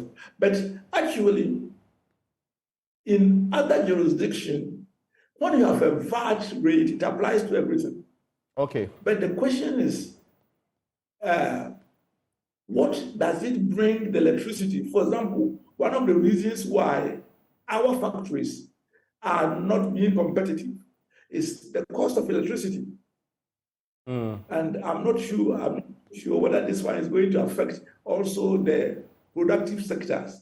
If it does, it will become more and more uncompetitive. Actually, it says up to 22% for commercial users.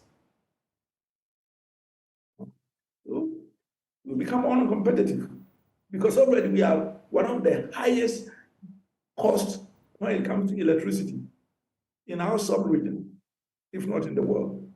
Because there are two conversations here. On one hand, we want to increase revenue. On the other side, we want to promote businesses and make sure that people do not suffer unnecessarily from a taxation regime which is retrogressive. Which one should be our priority right now? Listen, you first focus on things that increases production. And then that in turn will feed into your tax system. If you muscle those, the ducks that lay the golden egg, you are not going to go anywhere else.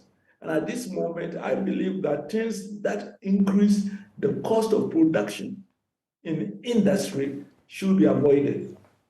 We should be going after the billions of uncollected property taxes and people getting away, clearing things, being exempted, not even the more important ones. These are where the mines have millions of exemptions.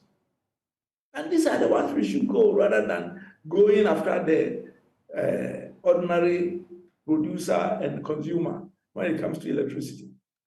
I am sure, as a distinguished former chair of the GRA, you have heard of this brouhaha surrounding the SML contract to do revenue assurance. I hope you are not the one who signed and contracted SML in the first place. No. I can tell you clearly the answer is no. Never came to the board for any signature. But I think that the president has done well. It's that he is asking for an independent inquiry into it. From what I've read in the social media, it really could be one of the big time bomb issues which must be looked into. And if people have really done wrong, must be brought to book. But sometimes, you know, you must be very careful when you are speaking about this because you don't have all the facts. But now the tag is who should be the one to do it? Will it be KPMG or it should be the Auditor General? I think that the Occupy Ghana said that it should be the Auditor General. I am inclined to say that probably KPMG will do a better job, but that is my own view about that. But yes, it is something that must be looked into. But once it is on that investigation, I shouldn't go further. The first is that my board had nothing to do with it. And that's all that I can say at this stage. And let's await the outcome because you can prejudge when you don't have all the facts. I get your point. Now, there's another conversation about the operations of the GRA, that the introduction of more recent taxes on betting, taxes on at the ports, taxes in varied forms is actually making businesses in this country uncompetitive. And the thinking is that we are in a hurry to increase our tax to GDP ratio as against the quest to make sure that businesses thrive. If you are advising the president today, mindful of the fact that you understand how businesses operate and also have been at JRA, what would be your best advice to him? First of all, let me clear one thing. I mean, betting is something, and I must declare my stand. I am personally against betting, and anything that is done because it becomes addictive, it ruins people's life, and it's not a game, it's a destructive activity. So anything that will, if you tax it out of existence, I will be even happier. So that is my personal one. On your question, I believe that there are, as I've said it over and over again, there are areas when Ghana can reap billions. We are not doing property taxes, getting enough from our natural resources. That's where we should be going. Also, compliance. That is, most of the taxes, they make the law, it's not implemented. Everybody must be, wants to be exempted, because he has a connection of the party or is related to some big man.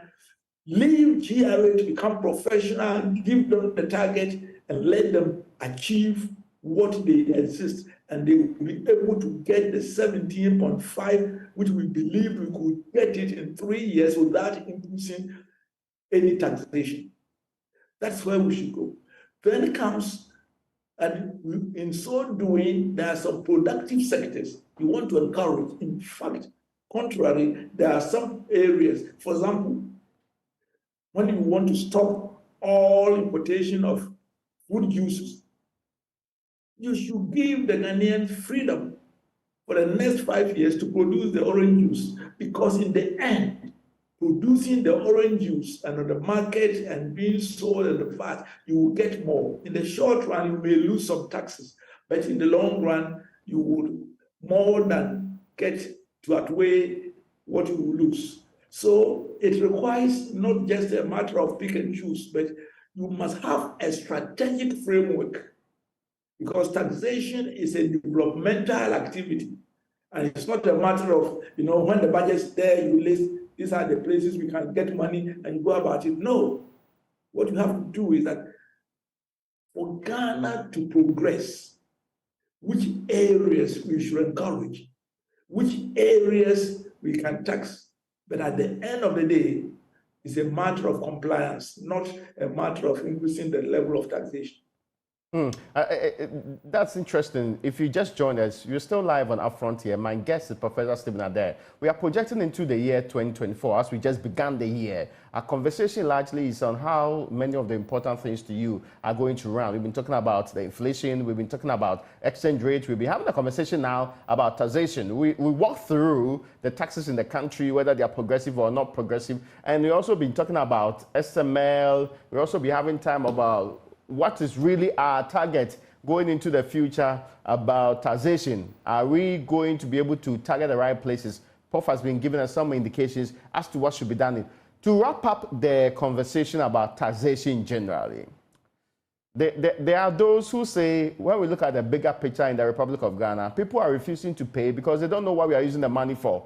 And that the main conversation should be that the poor governance we have in this country makes it almost impossible for people to believe that their taxes will be used for the right things. True or false? You are, in my language, say, well, grab money. That's a bad word. But that is true. I think that there is no one in Ghana who doesn't know that public sector corruption among the politicians and in the public sector is very high. I mean, there is an indication that at least 2/3 of Ghanaians have experienced corruption, being extorted for things which they are doing. And you can go, you take your car and just go by the road. I just came from my village. And you can see that the police at barriers, when they see that somebody is coming, and then they let everybody go for you to pass quickly. But if you watch about half a kilometer before you get there, you see that they have a paper, they put it in, and the rest. That's petty corruption. But we all know there are grand corruption. The estimation is that about 40% of the monies we have spent actually get lost in corrupt deals. That's a huge amount of money. People still quote about 20 years ago, the World Bank estimating about 3 billion lost. That is, it's been there in the public domain for about 10 to 15 years. No, it's much higher. And that is what makes people very, very concerned about whether they are getting value for money. And let me tell you, the amount of money that is being displayed, especially by public office holders, is sometimes sickening. The amount of buildings which are going on, you don't go to the villages, there are no buildings going on, but you go to the so-called rich areas, and it goes with the government of the day. When NDC is in power, it was Chade. The last, they have just, I went there the other day, I couldn't believe how much many buildings, huge, expensive ones, were built in the short period of Muhammad's time. Now, it is East Legon. You can almost link every regime to an area. And these things make the ordinary Ghanaian feel that they are being cheated. Because if the money, and especially the borrowed money, is that wasted, and then we have to pay it through haircut, then it becomes almost offensive. So I sympathize with the ordinary Ghanaian, and that is why I believe that we must tackle corruption frontally. And if you want, I will give some ideas, because some people have done so. I can bring them up, and also my own special ones. I'll come to that, but are we not estimating the level and the impact of corruption wrongly? The President of the Republic of Ghana is quite forthright. At the recent, NACAP review, the President was categorical that he's pumped more money, perhaps than most of the other governments in the Fourth Republic, into anti-corruption institutions. 2, he has not protected people who were involved in or accused of being involved in, i.e., he has not been what people say is the position he has played when it comes to covering corruption. And that when it comes to the fight against corruption, he has evidence to show in the establishment of the OSP. He has evidence to show in funding. He has evidence to show in the personal commitments he has made in this area. Are these not clear-cut indications that if we are properly estimating the quantum and the seriousness or the gravity of corruption, we might see that it is really drastically not being what it used to be, especially under President Akufo-Addo? I will be the last to say he hadn't made some efforts about the OSP, the funding, and all those things. But for him to, he cannot say that corruption has abated. What has been the results of the OSP? We are talking about the actual outcome, not just the effort. And if you do the effort in the right direction, for example, so long as you have a law which says the giver of the bribe and the receiver are both criminals, do you think that you will get somebody to report corruption? No. There has to be a look at the fundamental law of the country.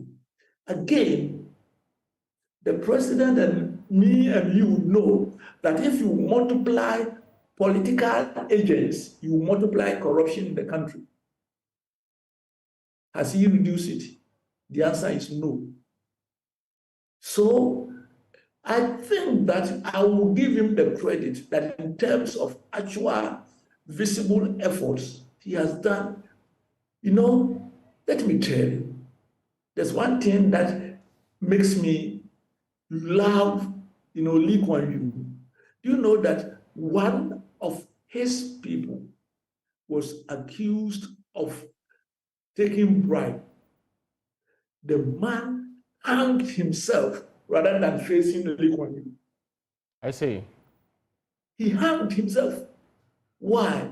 Because the whole system is such that to be identified with corruption, was an anathema. Can that be said about Ghana? And here I'm not talking about Akufo-Addo as a person. We have not done enough to deal with corruption. In fact, none of all that he's mentioning, the only thing that has made some sectional impact is digitization. The areas where digitization has been successful, that of, say, the issue of passport, again, DVLA, there are still deals there, but corruption in DVLA, in the passport, has gone down drastically. We cannot say that it is true with GRA. We can't say that it's true with contracting systems. We can't say that those people who are now going about just for the parliamentary candidacy of NPP, going with bales of money, are going with earned money. No, please. We are not saying that he hasn't done anything, but when we are dealing with the cracks of corruption, it has not been tackled. Now, as you speak about those who are going around with money, I've seen the story, I'm not sure if you have heard it, that the OSP is going after the National Entrepreneurship and Investment CEO for allegedly sharing some money to delegates in the run-up to the MPP's parliamentary primaries. This is evidence that the OSP is working. This is evidence that President Akufo-Addo's proposals are working in one way or the other. You agree. But what do you think about how much money we are spending in our primaries anyway? Well, let me tell you, I was talking with someone who is participating in this, and this is not unique to NPP, except that when you are in power, they seem to have more access to their own money. I asked somebody, you people, you are giving an average of 2,000 cedis to a delegate. He says, oh, Cobra, some are giving 5,000. This is inside information. That's interesting. And if the average candidates are about 500, 500 means 2.5 million, more than probably twice the earning of the MP within the 4 years. Why would anybody, me quite go and pay 2.5 million when if I put it in treasury bills at just 25%? Hey, yo, I'm getting about how many? About 800,000 per annum. Let me tell you, we have a big problem on our hand. Our political system, and here it's not an MPP specific. Okay. But let we do something about it. Our democracy will just be monocracy. And people are going to be in parliament not because of their gumption or what they have for us, but because they had money. And unfortunately, 80%, if not more, of the so-called delegates, you go to your village and see the delegates there, they will sell their mother for 1,000. Now, that's an interesting point, but I was asking whether you think that the OSP has done well going after those purportedly involved in sharing money to delegates. You know, the English have something that one swine, or one swallow, that is, does not make a summer. I think that the OSP has even come out that he's frustrated. Yeah. And that his impact has been limited. So don't come and ask Stephen Ade. Go and ask the OSP. No, I'm talking about in the very instance of having to arrest or seeking to arrest somebody who is seeking to bribe or seeking to influence delegates. I'm asking whether this is a step in the right direction. So that is very good, but that's going to, what I'm saying is that it's 1 out of 200 or 1 out of 180. And let me tell you, sometimes when somebody is picked upon, just for other reasons rather than sharing the money, because other than that, we know that all the constituencies, they are sharing the money. Why is he the one alone being picked? If they want to ditch you, then they focus on you. Oh, that's an interesting point anyway. But it means we cannot get rid of monocracy in our politics. What can we do differently? Look, what we need to do, and I think that in the sense, do I see Osingami's picture there, my big brother? No. Anyway, I think it is him. By the way, I think that I say that the academia and the middle class have let so much go under the water. We must stand up. Listen, I just came from my district.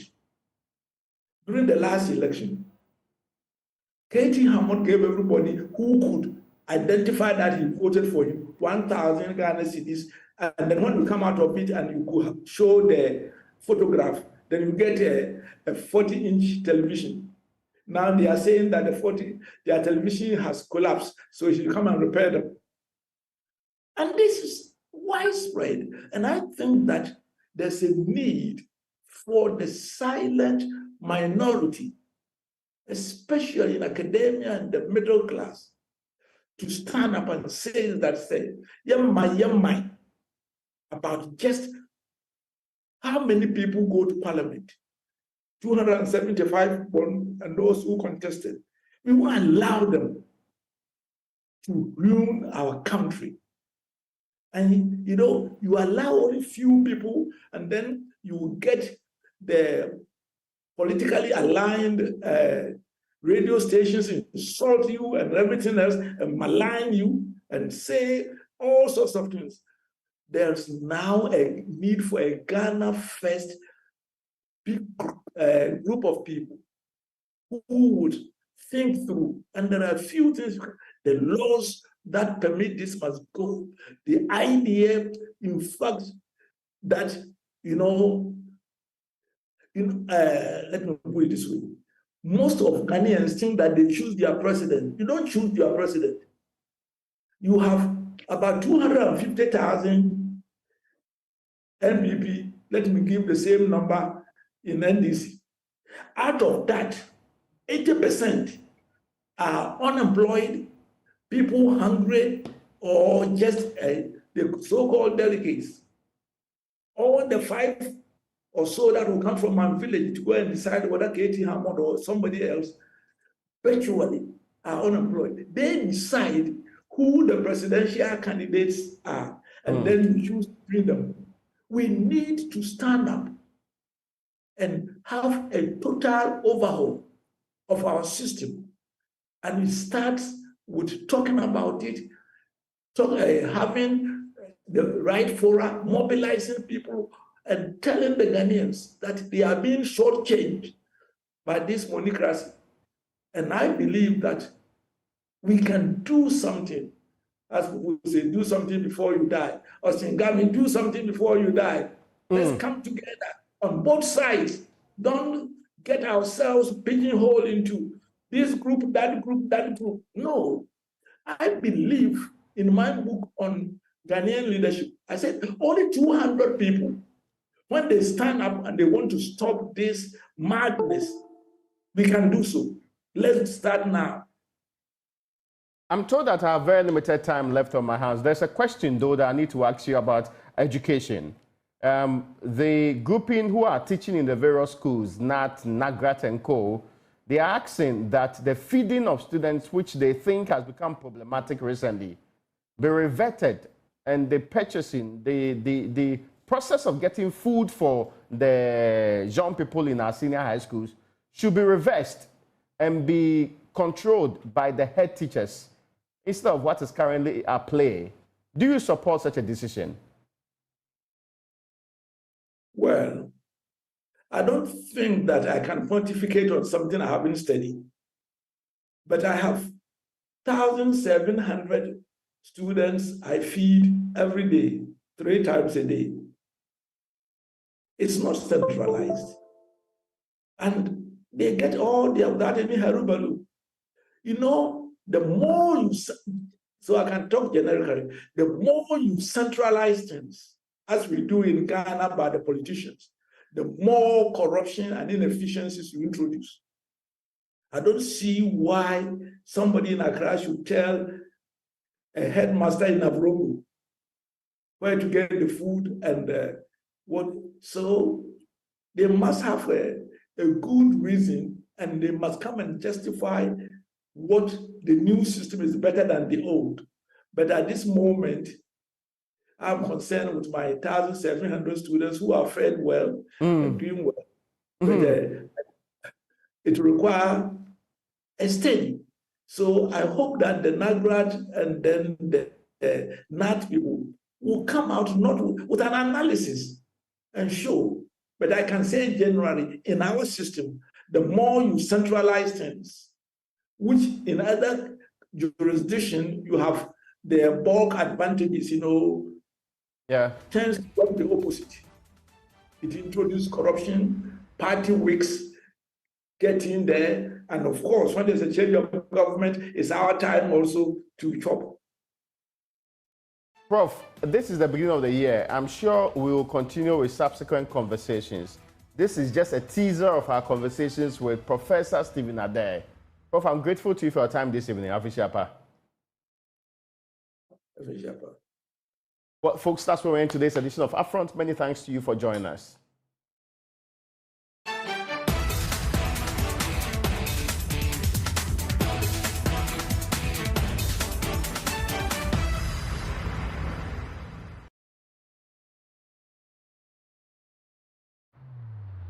Across Africa, a new era has begun, shifting our focus to a new horizon, connecting us with one purpose: to create and share opportunities to grow.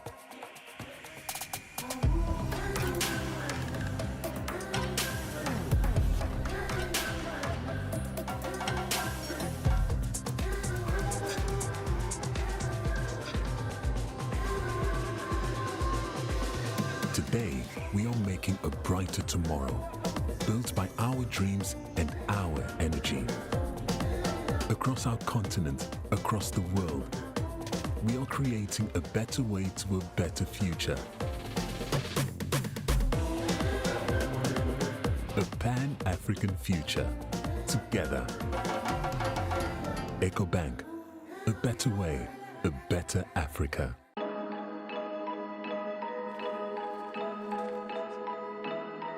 Okay, as far as music, as long as I can remember, I was exposed to African music.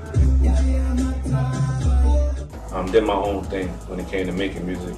It's your boy DJ Razor rolling on 1 and 2s right now. Still musician, rapper, and then a dancer. Same Stormboy Soccer did, they're doing big things. Yeah.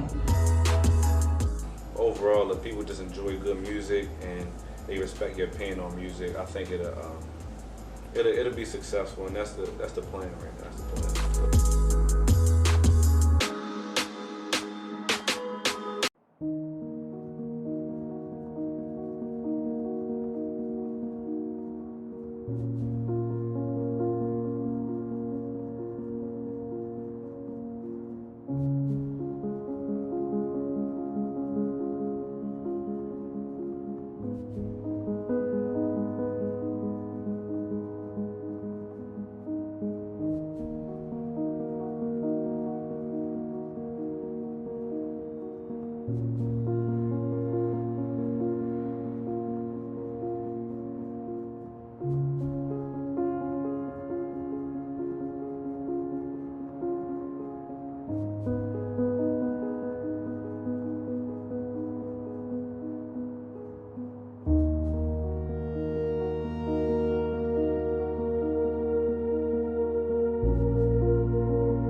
this vote speaks a lot of volume to me personally, because I feel like my forefather or my own father was killed here, and it's like a child who didn't meet his father, but you come and you hear that this is where your father was slaughtered, in a sense, or your father was killed.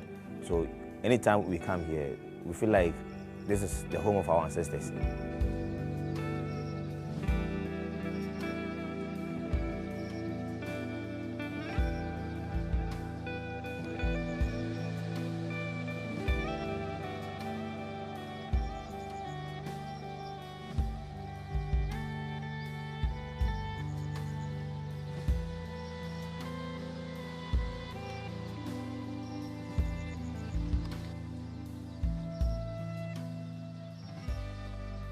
Here was the center where the plot to capture Otumfuo was initiated, and here was the center where he was captured.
News is important.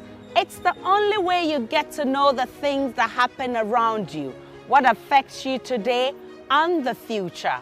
At JoyNews, we have reporters scattered around the country who tell us about the communities they live in, the people and their stories. The key part of our job here at JoyNews is to make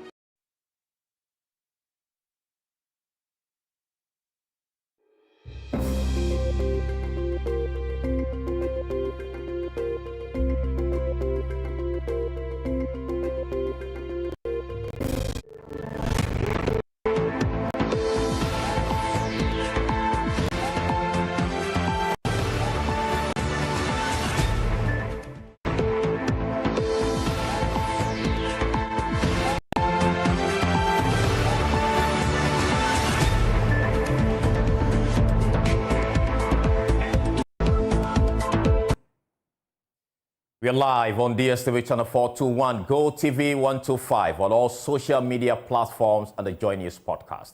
My name is Carlos Caloni. Our headlines this are: President Akufo-Addo optimistic of better days ahead as he concedes we have endured difficult economic conditions in the past few years. We have details as he hints of 2 strategic projects which will turn the fortunes of the economy. Fellow Ghanaians, I know that we have gone through difficult economic circumstances, but it is clear that we have overcome the worst and we are looking forward to better times. Also, armed military men blocked NDC MPs led by Samuel Okudzeto Ablakwa from accessing National Cathedral site On the day government promised it would commission the facility, which is still at the foundation level. We know for a fact that for 2 years now, there is no work going on this site.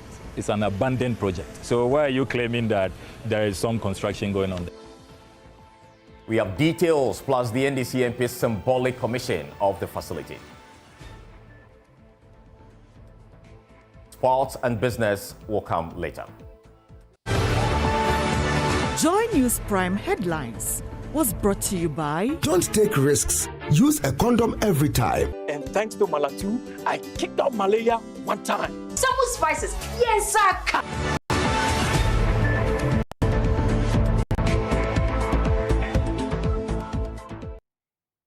Thank you so much for choosing us. Let's begin from the presidency, where President Akufo-Addo has charged the Ghanaians to preserve the hard-fought 31 years of stable democracy, even though not perfect.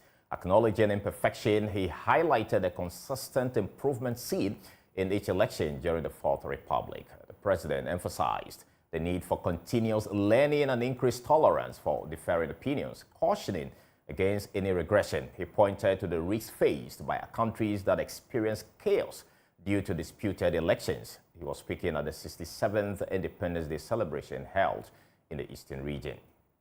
My dear compatriots, fellow Ghanaians, the theme chosen for this year's Independence Day celebrations is our democracy, our pride. And I welcome all of you to Koforidua, the capital of the Eastern region, which is hosting the celebrations this year.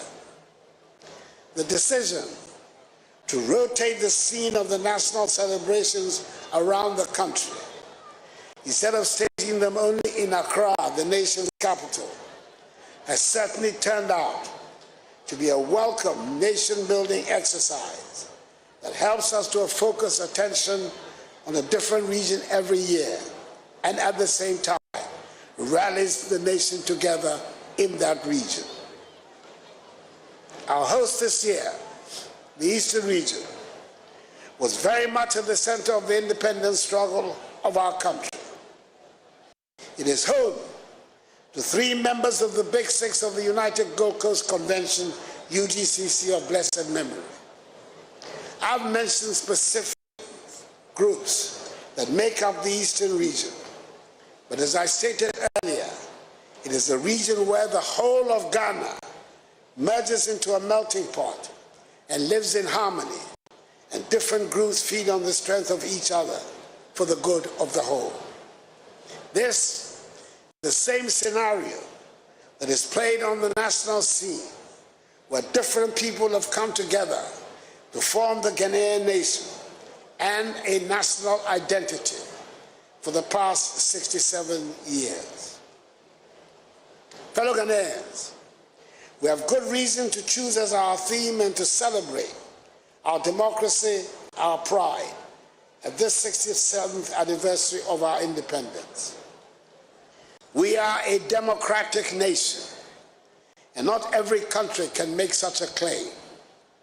It is important to note that the democratic system of government we have today was not given to us at independence.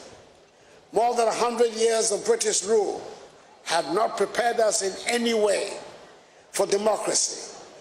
There is nothing democratic about colonial rule, and whatever we have today, we have worked out for ourselves.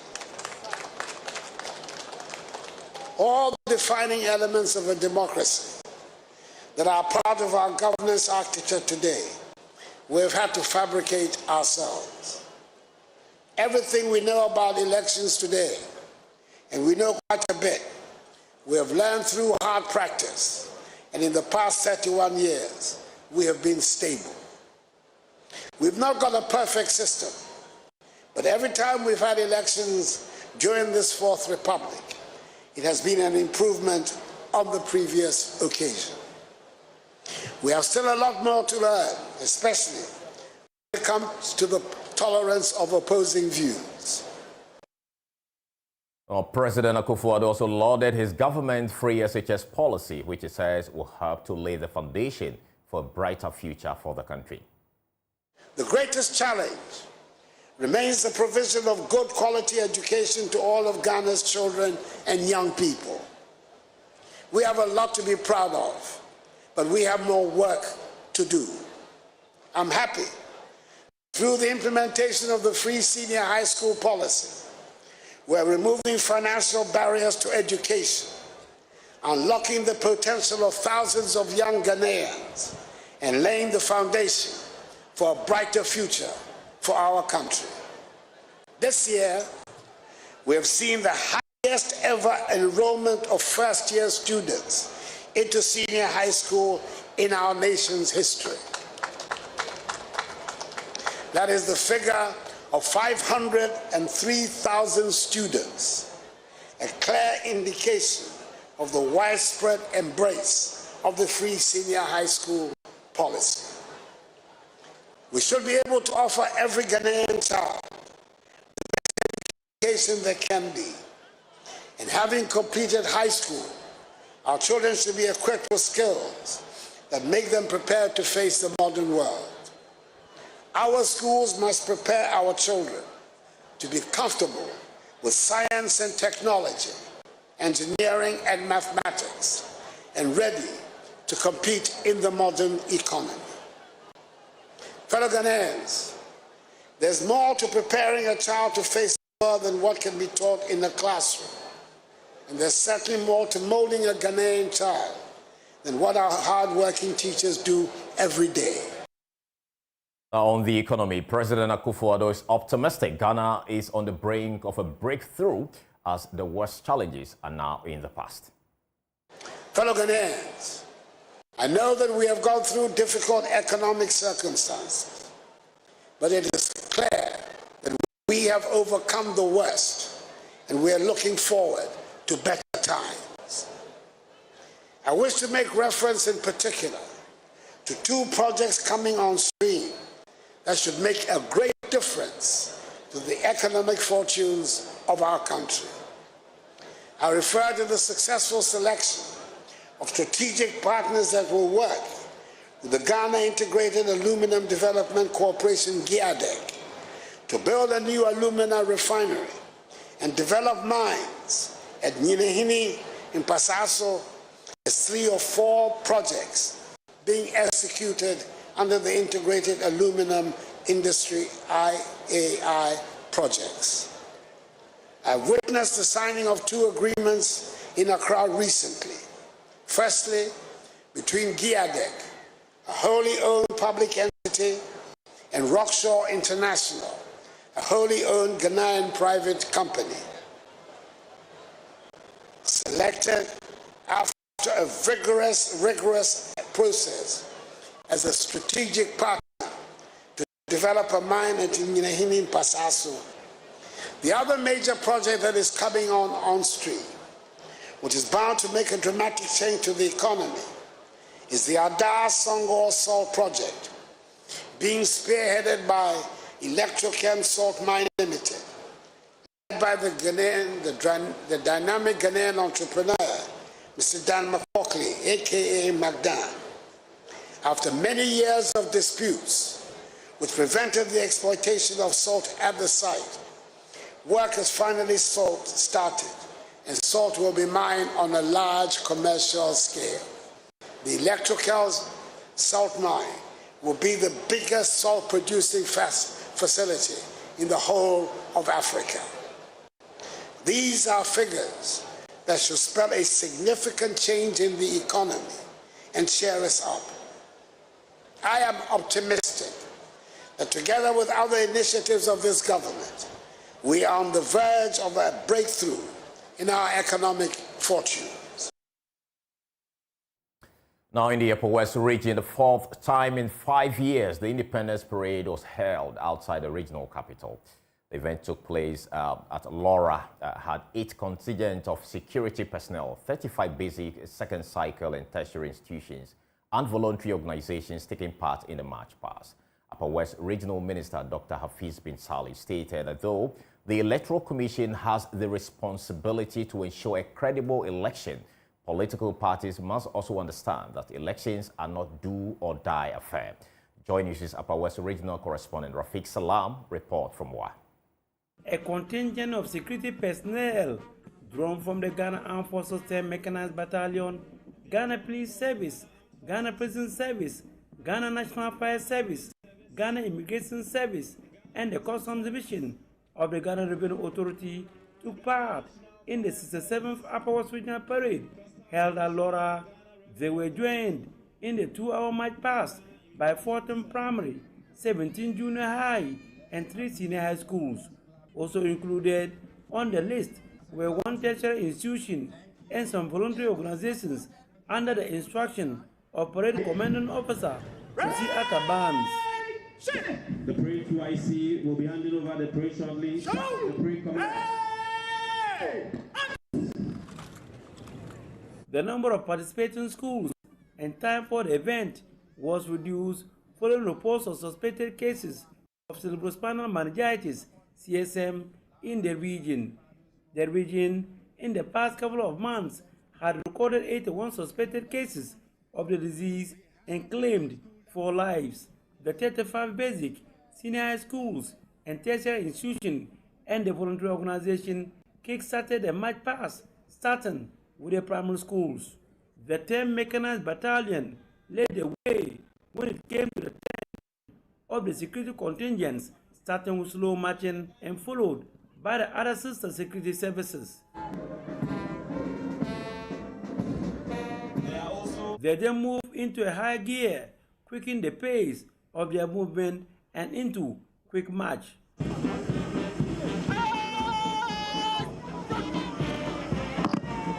And lastly, the number 8 contingent.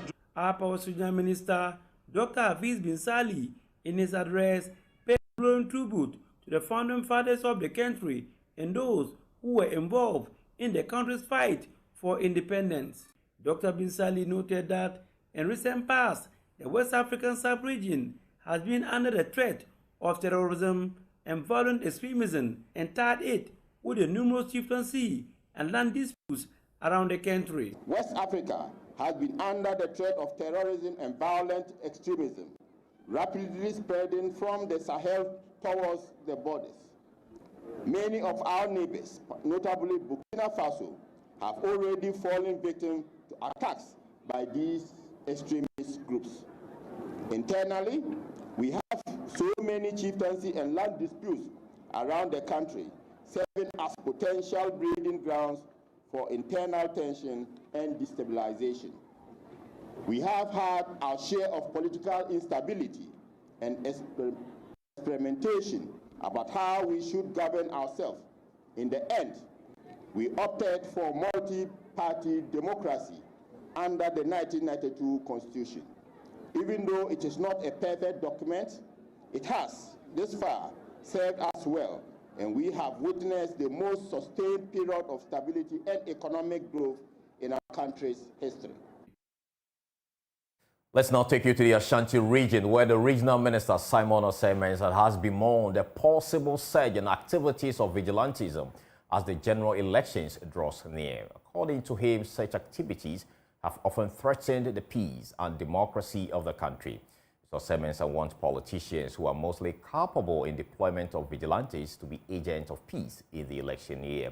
He spoke during the 67th Independence Day celebration in Kumasi. My colleague Nana Juma has more in the following report.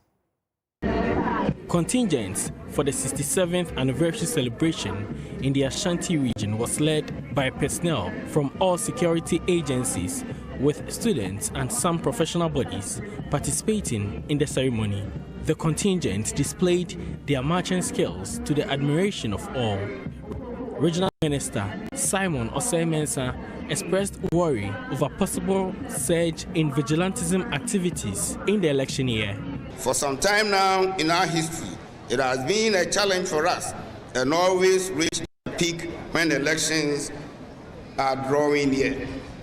These activities culminate in the loss of lives, properties, and other resources which could never be restored. We can do without vigilantism if we preach peace. It is my anticipation that all stakeholders will utilize this celebration and the period of the Ghana month of March to promote the values of Ghana that ensure peace, harmony, patriotism, and discipline in all the dynamics of our national life. Mr. Osei-Mensah further called for support of the citizenry in ensuring peace in the region.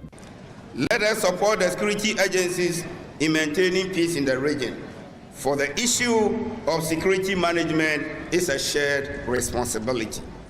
Considering the security turbulence in the West African sub-regions, it is incumbent on us all to take the security slogan, see something, say something seriously. He indicated investment in the youth remains the best way of mobilizing for the country's development. It is in this regard that great support has been given to technical and vocational education and training, TVET. The focus of TVET is to address the skills gap by providing students with the practical, relevant skills and training they need to succeed in specific careers.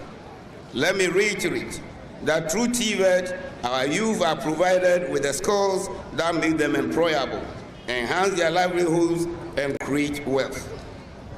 It is therefore laudable that government since 2017 has embarked on a massive drive to increase access to TVET education across the country to complement the free senior high school education system. Distinguished invited guests, again, considerable attention is being shifted to science, technology, engineering, and mathematics education. For JoyNews, Nana Yaojima, Kumasi. Let's come to Accra, where tonight heavily armed military men and other security officers prevented NDC MPs, led by the North Tongue MP Samuel Okudzeto-Ablakwa, from accessing the site of the National Cathedral. The MPs were on a tour to the site, which has been abandoned for months, despite government having hoped it could commission the facility today. The military men blocked the MPs, leading to a confrontation with the MPs bent on continuing on the attempt to enter the site. Parliamentary Affairs correspondent Kweku Asante reports. Finance Minister Ken Ofori-Atta promised in 2021, right here in Parliament, that the National Cathedral project will be commissioned on the 6th of March 2024.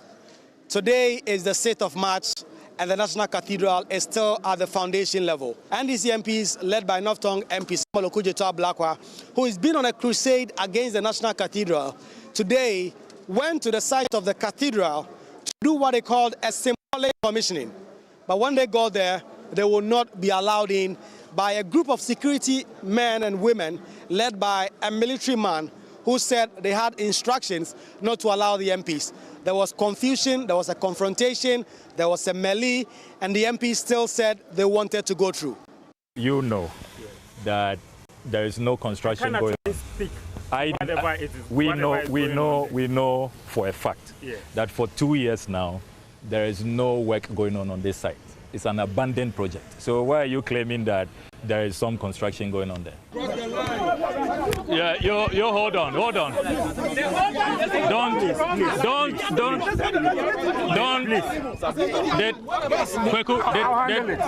Don't hit anybody.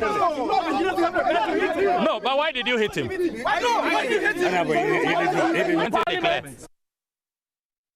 Hold on. Hold on a second. Sammy, hold on. Construction site. Don't stop us from now. Don't stop us. No. You can't even tell us who is in charge. Please. Hold on a second. We are being reasonable. We just want to engage the media at the entrance. That's all. We won't go inside. Yes. Let's all respect ourselves. We are doing it at the entrance. No. What is not? After some back and forth, the MPs decided that they will stand right in front of the new Electoral Commission head office at Rich, which is just adjacent the National Cathedral, and start their news conference. After some back and forth, the MPs decided that they will stand right in front of the new Electoral Commission head office at Rich, which is just adjacent the National Cathedral, and start their news conference. Samuel Okudzeto Ablakwa made a number of demands, key of them including that the government should abolish the National Cathedral Secretariat. The governing board led by the chairman, the former chairman of the Church of Pentecost, should also be dissolved. I know on Independence Day today, of what we have demonstrated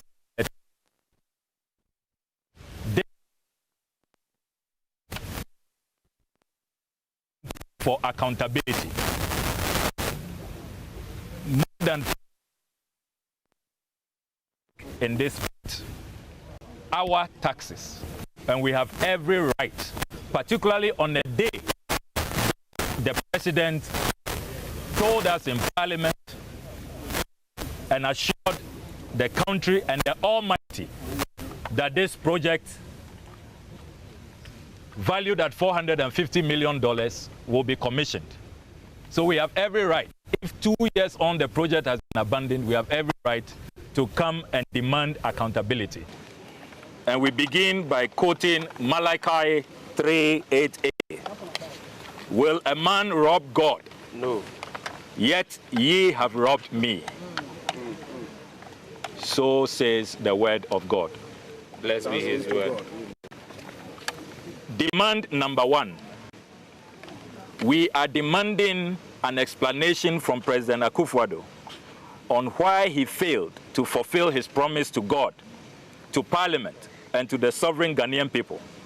The promise to commission his $450 million, that is 5.7 billion Ghana cedis, priority of priorities cathedral, today, the 6th of March 2024.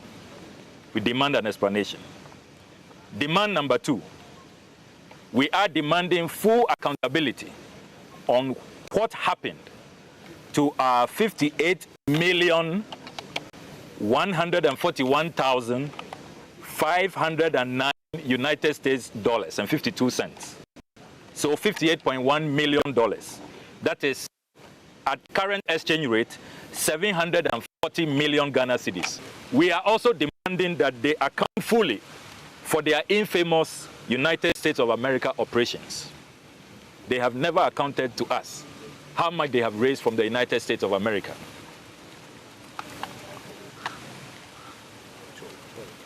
Demand number 12. We are calling on all the prosecutorial institutions to immediately commence the prosecution of all those who have caused this gross financial loss to the state. The NDC MPs are calling for a national dialogue to decide on what exactly to do with the National Cathedral site. It is still what they call the most expensive man-made pit in the world. We call for a national debate leading to a possible national consensus on what should happen to the world's most expensive pit. The NDC MPs are now back in Parliament right here on this ground, and they say they are going to start a series of action to demand accountability, to demand prosecution, to demand that what they call the wanton dissipation of public funds stops. They say so much money has been sunk into the National Cathedral project, millions of dollars, translating into so many hundreds of millions of Ghana cedis, but the project is still yet really to take off, and they are demanding answers. In the name of Akufo-Addo, Mahmoud Bawumia, and Ken Ofori-Atta, we commission this expensive hole in the world. Amen. Reporting for JoyNews, Kweku Asante, Parliament House, and the site of the National Cathedral, all here in Accra. Now, some supporters of the National Democratic Congress in the Ashanti region say the possible choice of Professor J. Nana Opoku-Agyeman as running mate to John Mahama limit their chances of victory in the 2024 election. According to them, her candidature did not improve the NDC's fortunes in the 2020 elections. They believe the choice of running mate must wield some influence to win votes for the NDC in the upcoming election. Nana Ojima has more in the following report. The press conference was largely patronized by traders at the Kumasi Central Market, who were clad in red to signify what they describe as economic hardship. To them, there is need for the return of the NDC with John Mahama as leader, but the group is kicking against the possible nomination of Professor Jane Nana Opoku-Agyeman as running mate, claiming she failed to attain the needed numbers for the party in 2020. Despite the wide circulation the former running mate will be maintained, the group wants the NDC to reconsider the decision of settling on Professor Opoku-Agyeman. She says, "We used to bow for women, but now we are rooting for the men. We at the Central Market are dying."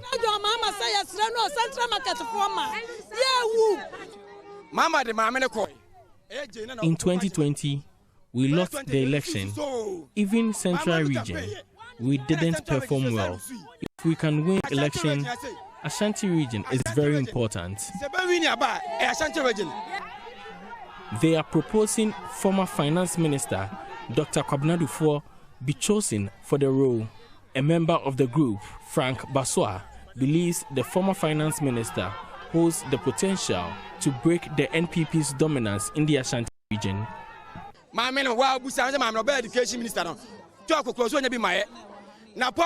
Professor Opoku-Agyeman can't point to any intervention at the Education Ministry. For nothing at all, the NPP can boast of free SHS. Under Dr. Kwabena Duffuor as Finance Minister, there was a stable economy. Ashanti region saw a lot of development. Dr. Duffuor is best fit for the role.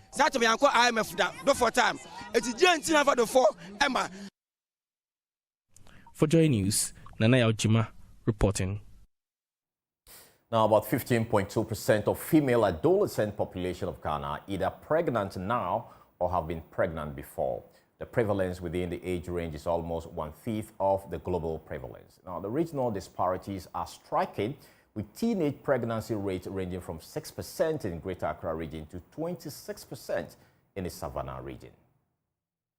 The alarming prevalence of teenage motherhood recorded a decline from 19% to 11% since 1988. This was reviewed at a zonal dissemination of Ghana 2022 Demographic and Health Survey. These statistics highlight a complex landscape of adolescent pregnancy and motherhood with significant regional variations. The Ashanti region is the second highest with 24% of adolescent pregnancies. The dissemination of the 2022 Demographic and Health Survey assembled health experts, district and assembly health executives to discuss the implications of the health survey numbers. Sarah Wood is the head of the Social Statistics section at the Ghana Statistical Service. For the teenage pregnancy for women aged 15 to 19 years, you realize that for Ashanti region is 24%. And even for the other regions too, it's not the best. That within that age period, we should be having women, young women, being pregnant or giving birth. So it's something that is worrying that policymakers will have to do something about.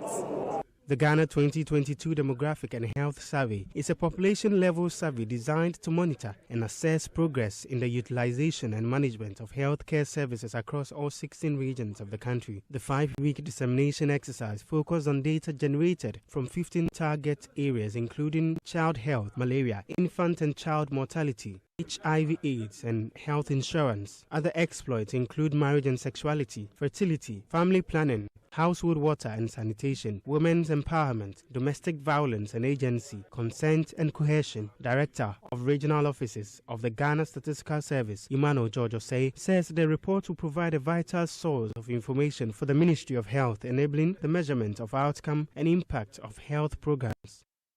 The Ghana Health Service and the ministry uses our demographic and health survey report a lot. After that one, I can attest to that. They use it a lot to guide them in their policy formulation and then evaluations regarding health issues in the country. So it is one document that the Ghana Health Service and then the ministry uses a lot for policy evaluations. Thank you very much. Reporting for Joy News, Clinton Yabo. You're still watching Joy News Prime with me, Carlos Calone. We'll take a short break. We'll return with more. Please stay.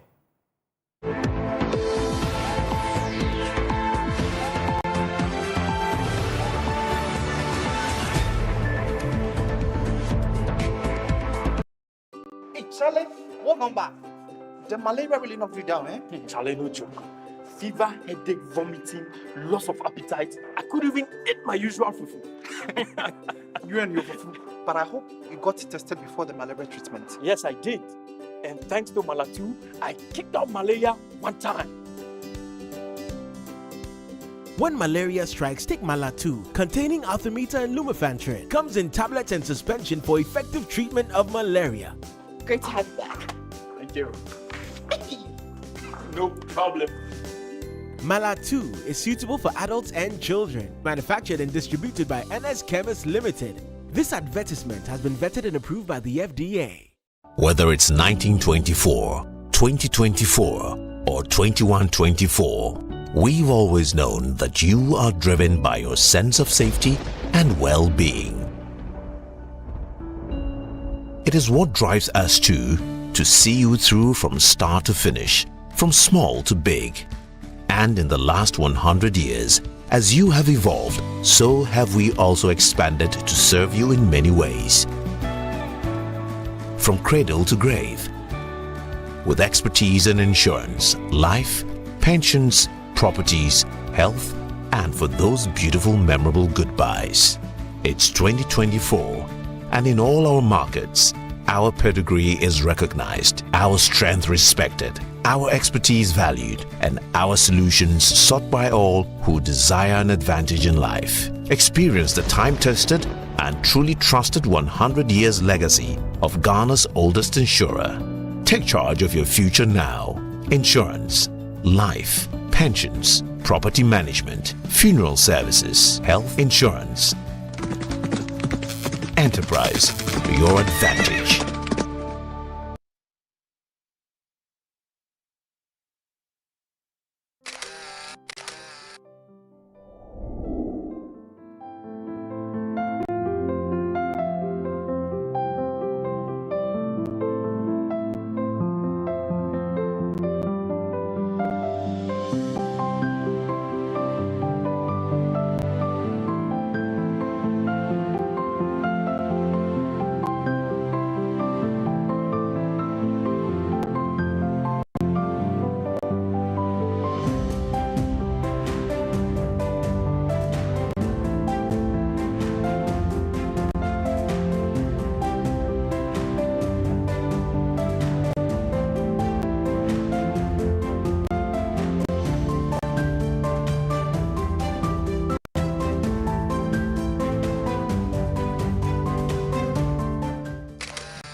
At long last, the battle has ended. Ghana, your beloved country, is free forever. The business segment is brought to you by EcoBank, the Pan-African Bank. For your QR code. It's time you switch to Bell Pack today.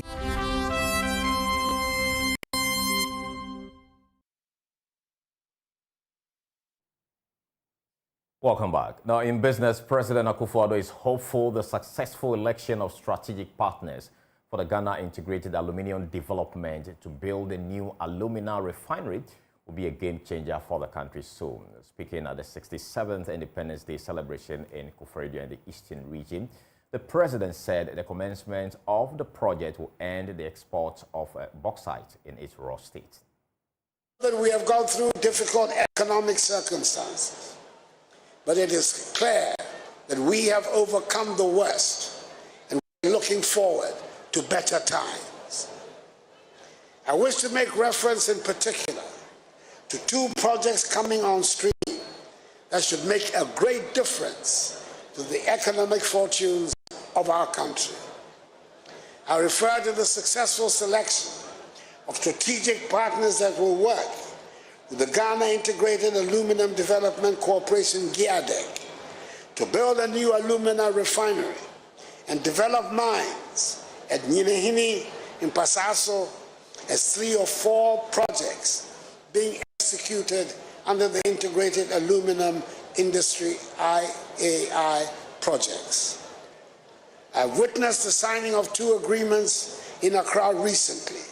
Firstly, between GIADEC, a wholly owned public entity, and Rockshore International, a wholly owned Ghanaian private company, selected after a rigorous process as a strategic partner to develop a mine at Nyinahini Pasaso. And secondly, between GIADEC and Miscellaneous SA, a leading global industrial and energy company, which entails the development of a second mine at Nyinahini Pasaso and the establishment of an aluminum refinery. We are finally coming to the end of decades of exporting raw bauxite from the country. We shall now refine bauxite mined in Ghana to produce alumina that will feed the Valco smelter and the downstream aluminum industry, which is going to have a dramatic impact on Ghanaian industrialization, where we produce parts for motor vehicles, aircrafts, roofing sheets, and household utensils. It has taken a long time for us to get to this stage. We've taken the trouble to make sure that we get it right. Now, the African Furniture Lighting and Accessories Trade Exhibition, organized by curator and interior designer Delilah Mensah, which is currently underway, aims to address the challenges faced by small and medium-scale producers in marketing. According to interior designer Delilah Mensah, the exhibition will bridge the gap between producers and customers and also enhance their visibility on the market.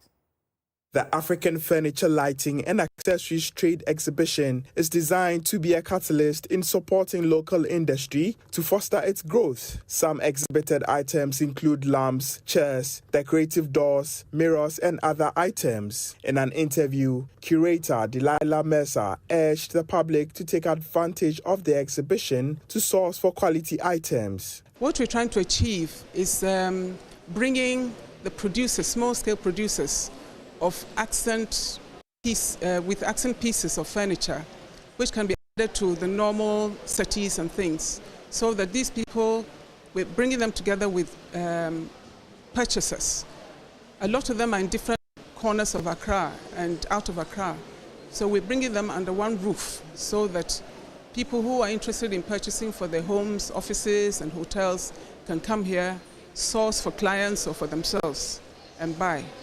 What we're doing is that we're not doing sales on the floor. It's for viewing only. We're having codes. So when you see a code on an item, then you call the producer and quote the code, and then you discuss the the purchasing from there. So all these items here are samples. Then they're samples for you to select, call the producer, and then you discuss about placing orders. First Lady Rebecca Akufo-Addo visited the exhibitors and purchasers to show her support.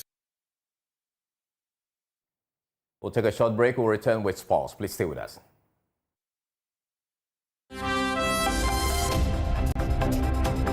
The business segment was brought to you by EcoBank, the Pan-African Bank.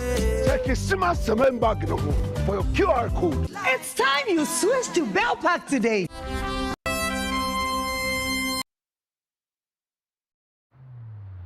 Across Africa, a new era has begun, shifting our focus to a new horizon, connecting us with one purpose: to create and share opportunities to grow.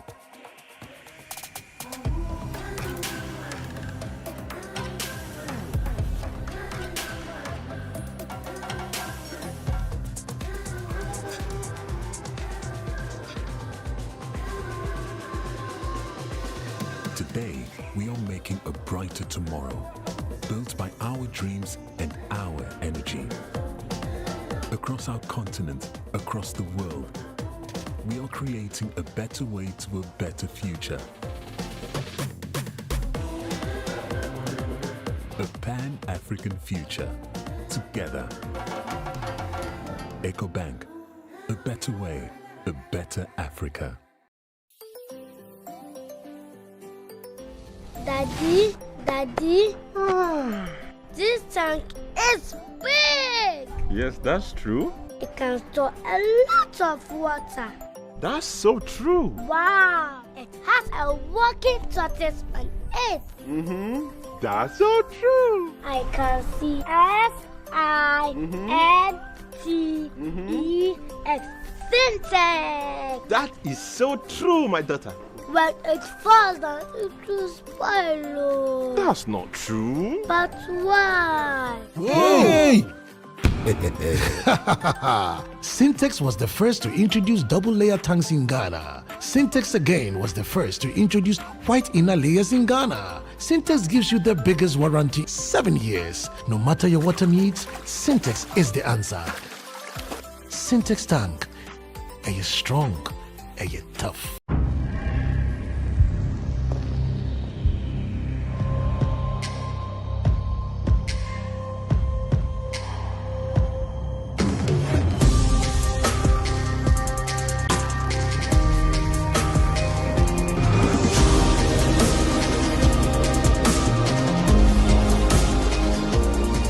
Day by day men, strong and refined, the skincare you deserve.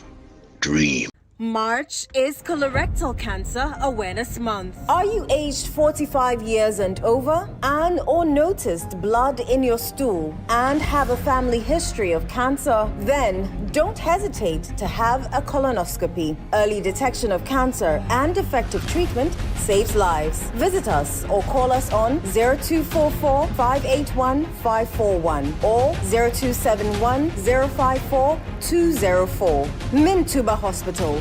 In to serve a peculiar health need.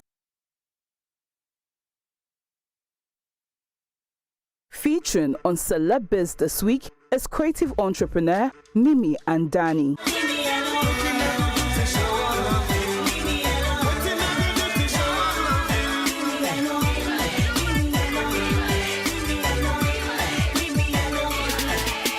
I toured around the continent because of the Big Brother fame. Yes. People wanted to see me. I had a good album. Then I decided that I now wanted to switch to my entrepreneurship, that side of me. That's when I relaxed on the music and decided that I wanted to now go back to entrepreneurship. And that's what swayed me away from music a little bit. You know, going to school, studying so much, and doing so much and knowing so much is sometimes painful to waste it. So I try to explore every part of me.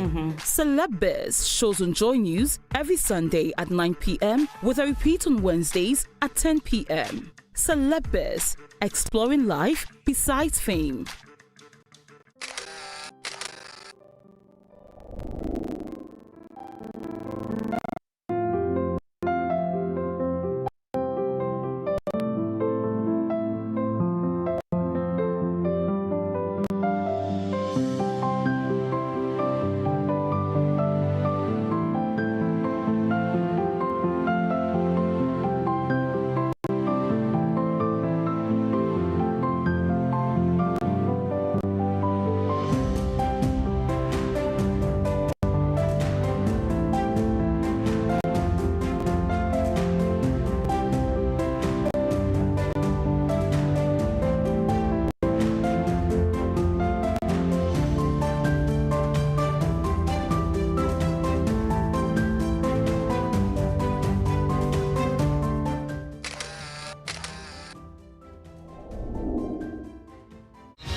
Segment is brought to you by Commended DBS Industries to you. Let's go to DBS Industry.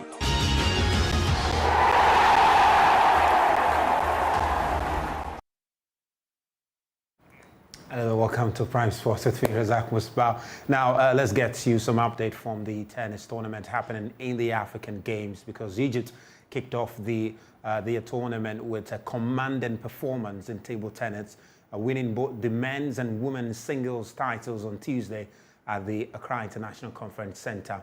Now, in the women's final, 16-year-old Hannah Goda defeated Africa's top-ranked player, Dinah Meshrev, 4-2 to claim the top prize.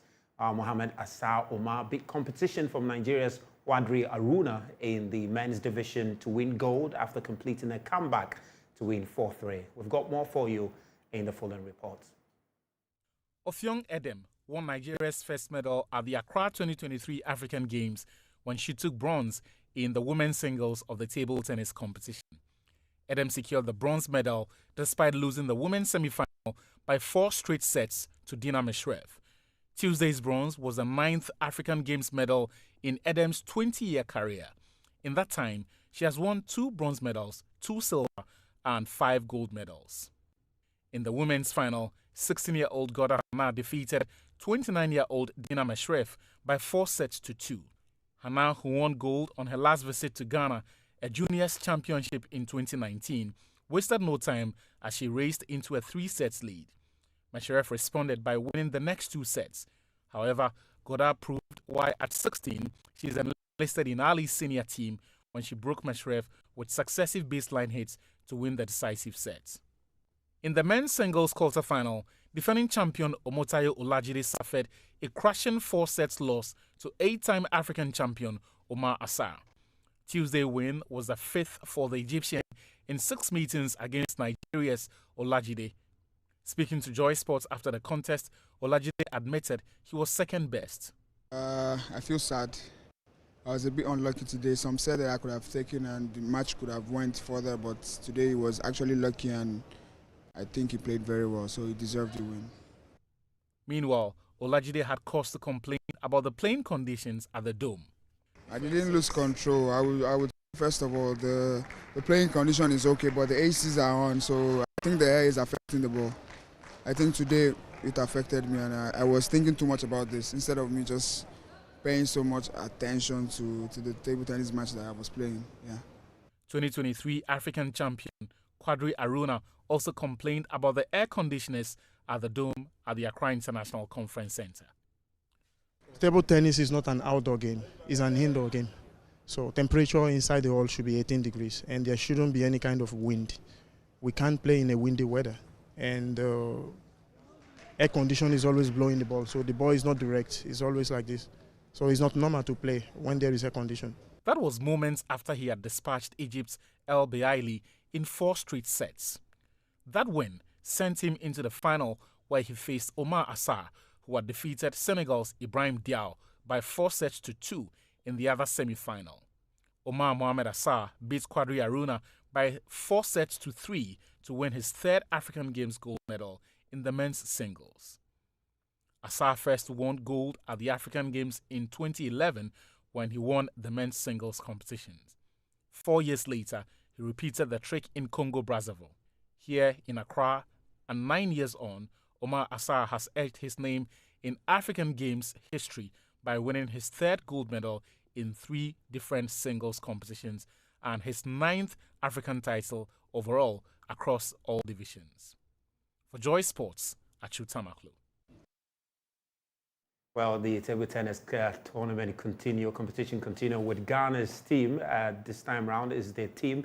The women's team managed to win some tennis today and advance to the quarterfinals. We'll bring you some more updates from our reporters on the ground there at the Trade Fair Center in our subsequent bulletins. But with just 1 day to go for the official opening ceremony to be held at the University of Ghana Stadium, a number of athletes are already excited about the competitions ahead in the games, and we've been interacting with some of them. People here are welcoming, the people are nice. It's the first day. I hope you can feel the African unity here. Yeah, of course, we are here for that. It's a game we have to enjoy, but we have at the end of the day we have to be medalist. You can come and watch the best sport in the world. Hey, we are here to represent the country. You are based. Yeah. Go ahead. So we're swimmers. Yes, and we start on the 9th. So far we came here early and we're enjoying the environment, we're enjoying the people, and the food. It's good food. So as for now, we're just trying to get used to the climate and the environment in general, and then like we're hoping to do our best, honestly, because we came here to have to fight for whatever thing here for our country and present Tanzania very well. The experience is going good. It's going good. I'm feeling a little bit well because it's not my first time playing all African games. And I hope in the next championship I will do better, but the championship doesn't finish yet, so I hope to do it better and go more far. Well, the ceremony happening on Friday at the University of Ghana Stadium, but ahead of that, also the Minister for Youth and Sports, Mr. Yusuf, has revealed that the facilities to host the 2023 African Games cost over $195 million. Now, the Boteman Sports Complex, the University of Ghana Stadium, and the Games Village are the major venues to host the competition, with the government funding the construction and completion of these facilities. A total amount of $47,712,853 United States dollars is estimated to cover the operational costs of the LOC. And like I said, this estimated amount is earmarked to be used by the local organizing committee for general organization of the competition, which started after the LOC was formed in 2020. As we are all aware, the LOC was inaugurated by His Excellency, the President of the Republic, in 2020.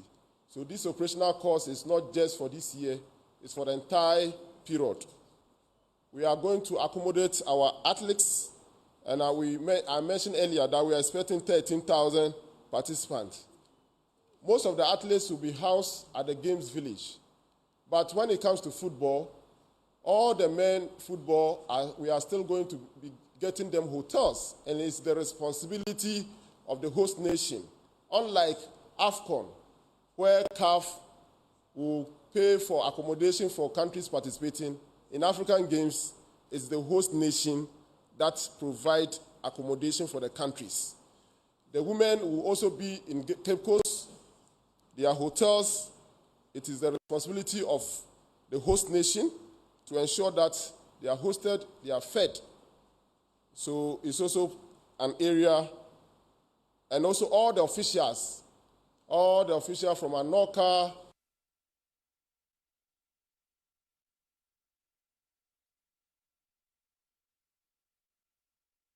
and these are VVIPs. And we all know the race of hotels in Ghana. Issues. Medals is another area of where the cost is huge, because per the requirements of these games, the medals that they are going to use, there are components of gold. The gold medal, there is some component of gold that you are supposed to have. The silver, the same thing, and also the bronze. And we have commemorative medals. The commemorative medals are for almost everybody who comes should get a commemorative medal. Major cost area. It's our responsibility to transport and for the information, because I can see discussion going on. The LOC have procured new buses, they've procured new vehicles. For the information of the public, the LOC or the ministry have not procured any single bus. We are renting and we are using our Lolo and also other private buses for the period. Well, that's all we've got for you on Prime Sports tonight with me, Razak Musbah. Well, the news continues shortly. Please do stay tuned.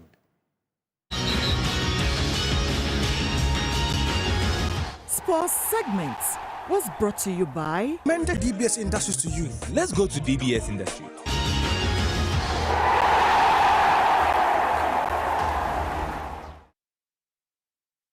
At long last, the battle has ended. Ghana, your beloved country, is free forever.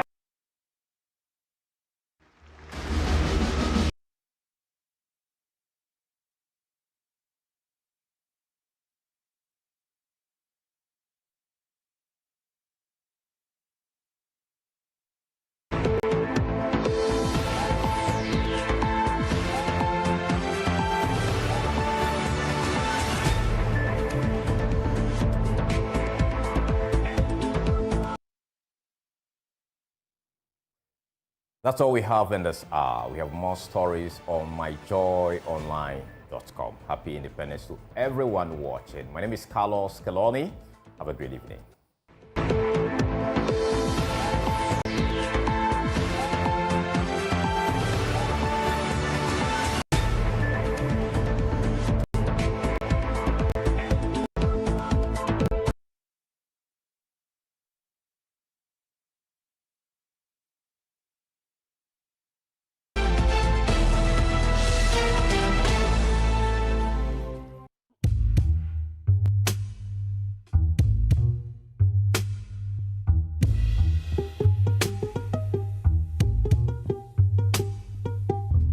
How come say we all day matter inside, we all they suffer?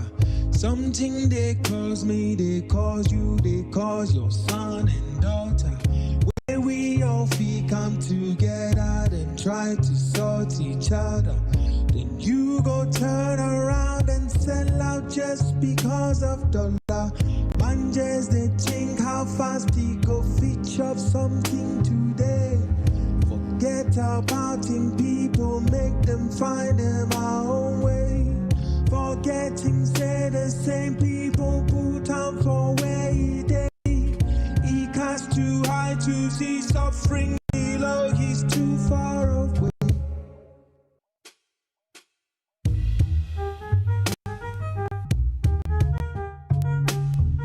Them get eyes, but them know they see. Them get heart, but them know they feel. Some do they get mind, but them know they think. That be why we all day inside a boat where we they sink. I say them get eyes, but them know they see. Them get heart, but them know they feel. Some do they get mind, but them know they think. That be why we all day inside a boat where we they sink. Myopia, they know they see nothing. Ice cold heart, they know they feel nothing. Bad minds, all they know they think about you. That be why we all day inside the boats where we they sink. I say myopia, they know they see nothing. Ice cold heart, they know they feel nothing. Bad minds, all they know they think about you. That be why we all day inside the boat where we they sink.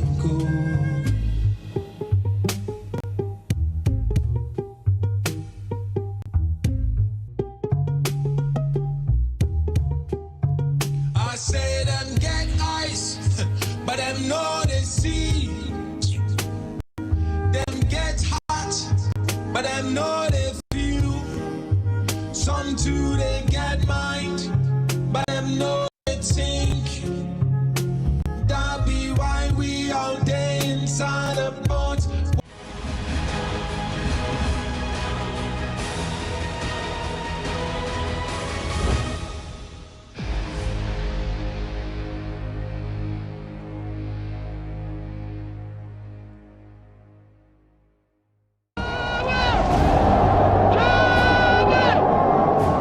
At long last, the battle has ended. That new African is ready to fight his own battle and show that after all, the black man is capable of managing his own affairs. Do we want to go forward or do we want to go back? Do we want to move forward with lies?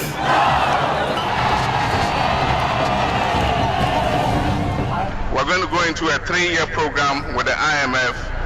It will be the last time we'll have to go to the IMF again for any such program. This is why we got into the IMF. You were spending too much relative to revenues, which is true. You were borrowing too much, which is true.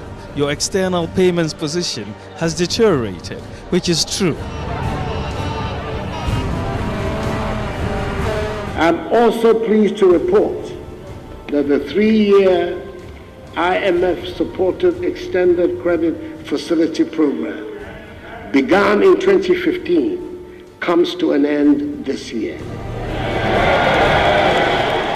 We will not go to the IMF today, we will not go to IMF tomorrow, and we are not going as long as the NPP remains in power. Don't let anybody tell you we are not people of short sight.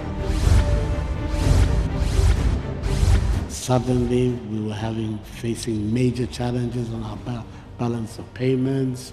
Our currency went into a steep decline. Interest rates went out of the window. Inflation, all the indices that had been worked on. And that is what basically forced us to go to seek the assistance of the fund.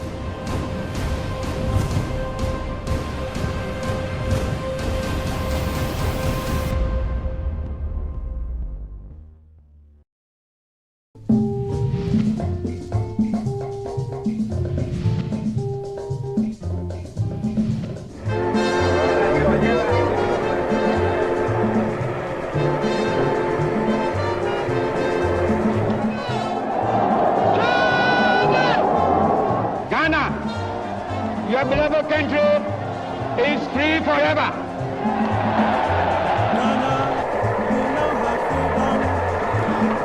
Ghana, since independence, has struggled to manage its debt. And it has been one constant feature in almost all our engagement with the IMF and development partners. Our struggle to manage our debt has been a bane on this country and has fueled macroeconomic instability over the years. So you'll find that right from 1965, when Ghana first approached the IMF under the watch of Dr. Kwame Nkrumah, one of the reasons we cited was debt unsustainability or ballooning public debt. Even though that program was rejected after it was approved by the fund, it wasn't long and Nkrumah's government was overthrown. And so one major economic decision that Ghana took right after the overthrow of Dr. Kwame Nkrumah in 1966 was to approach the IMF. And one of the reasons that we listed was debt unsustainability or ballooning public debt. Godfred Alufa Bokwin is an economist and professor of finance at the University of Ghana. Professor Bokwin traces the problem of Ghana's indebtedness to the independence era. Even after HIPID, which we completed in 2004, and then the Multilateral Debt Relief Initiative, which we finished in 2006, Ghana's debt to GDP ratio came down to less than 30%. That meant we had fiscal space, okay, and really we did not, and this is evident, we did not make prudent use of that fiscal space that was conferred on the state as a result of the combined HIPIC MDR initiative. So we thought that we could borrow our way through debt, and here we are today as though we needed another HIPIC like yesterday. Ghana, we now have freedom. Since independence, a year has never gone by without Ghana's public debt burden generating news headlines. The public debt has reached a little over 112 billion cedis as of September this year.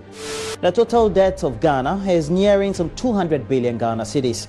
Ghana has added 10.7 billion Ghana cedis to its public debt stock in just 4 months.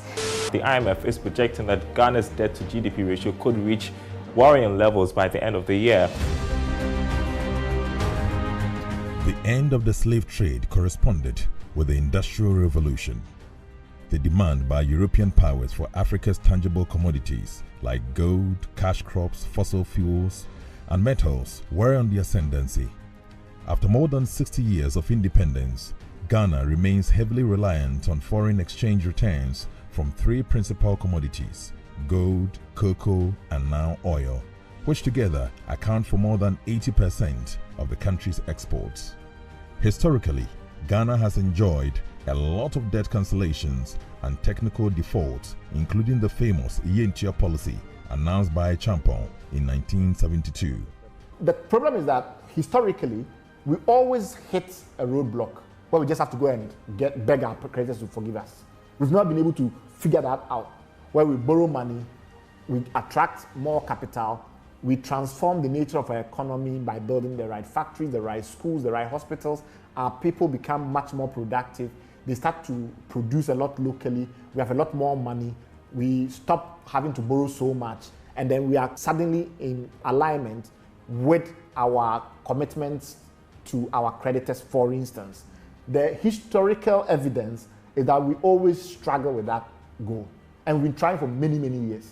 So after Osagyefo borrowed quite a bit to try and build all these factories and to create an industrialization plan for the country and execute on that plan, you find that by the time he was overthrown, the country was so indebted that we literally could not pay our debts. And the first thing that happened was that the military rulers in 1967 then went for an IMF program, which you saw. But that IMF program was supposed to be extended. They were supposed to get a bit more money and do more reforms. So if you look there, you see that 1966, right after the overthrow, we get a standby arrangement, meaning that we just told them, oh, we're just having some sudden shocks. So can you just give us some money to figure it through? So all throughout that period, we could never agree with the fund, the IMF, a real program of reform, a structural reform program.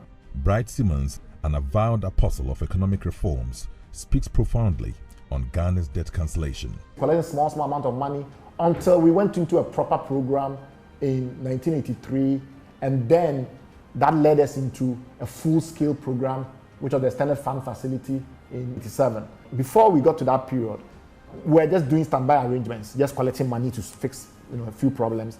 And then by 1970, the government was of the view that it couldn't pay at all.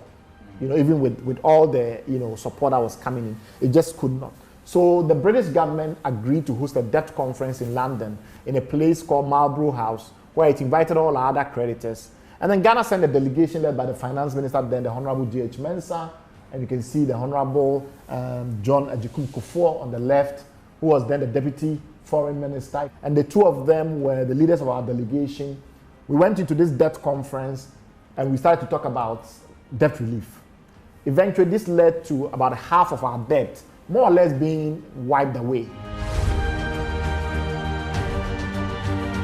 The 1974 situation, which followed this one, because remember that in 1972, that government was then overthrown and military government came, and the famous Yentia was then announced by the government, which was a unilateral. So this government, the government before, had done a multilateral mechanism, or had embarked upon a multilateral mechanism to get relief on debt. The new government initially didn't want to go through that process anymore, because obviously we were going to say, we just finished a multilateral renegotiation. What are you talking about? So they repudiated that arrangement. They said, we're not going to follow it. All the agreements that were made in Marlborough House, they said we're not interested. This was something that had been done by neo-colonialists. They were a more progressive government. They didn't want to be bound by what had been agreed in Marlborough House in London. Eventually, that led to huge problems because we lost credibility in the international market. And so the government eventually then agreed to a discussion with its creditors and some kind of technical default.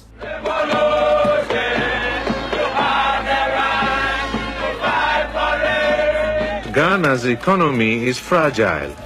The IMF has helped with loans, but ordinary workers still haven't seen much benefit.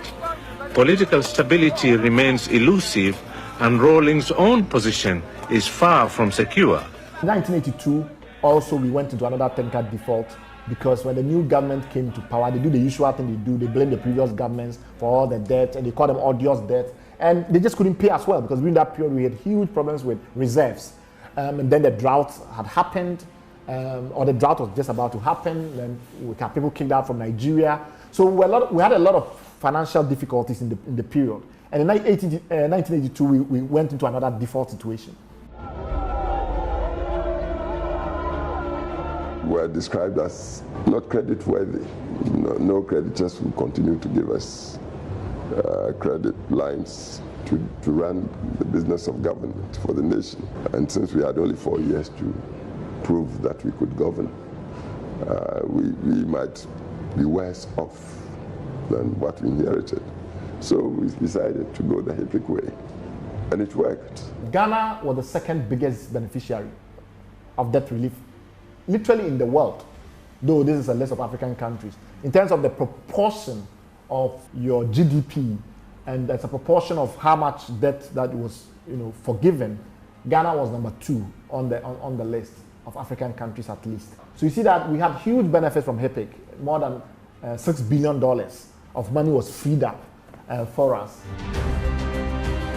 Ghana's dependence on commodity exports never ended, and as prices surged, this generated more willingness for lenders to give loans off the back of a growing economy. As part of a worldwide boom in primary commodity prices, significantly impacted by Chinese growth and demand, on top of sustained increased consumption in rich North American, European, and Asian economies, gold and cocoa prices started to rise in the mid-2000s. Ghana discovered oil, and by 2011, the country had started producing and exporting its first barrels of crude oil. I do not want Ghanaians to think that the oil discovery is the end of everything. That is the end of the journey. If anything, it's the beginning of the journey. We want to make sure that we derive the maximum benefit from the oil, but that should not take away attention from the other very important areas, agriculture. No nation can flourish without a strong agricultural base. What kind of growth are you looking for 2011 for Ghana? Well, anything in the teens should be okay for us, 14%, 15%.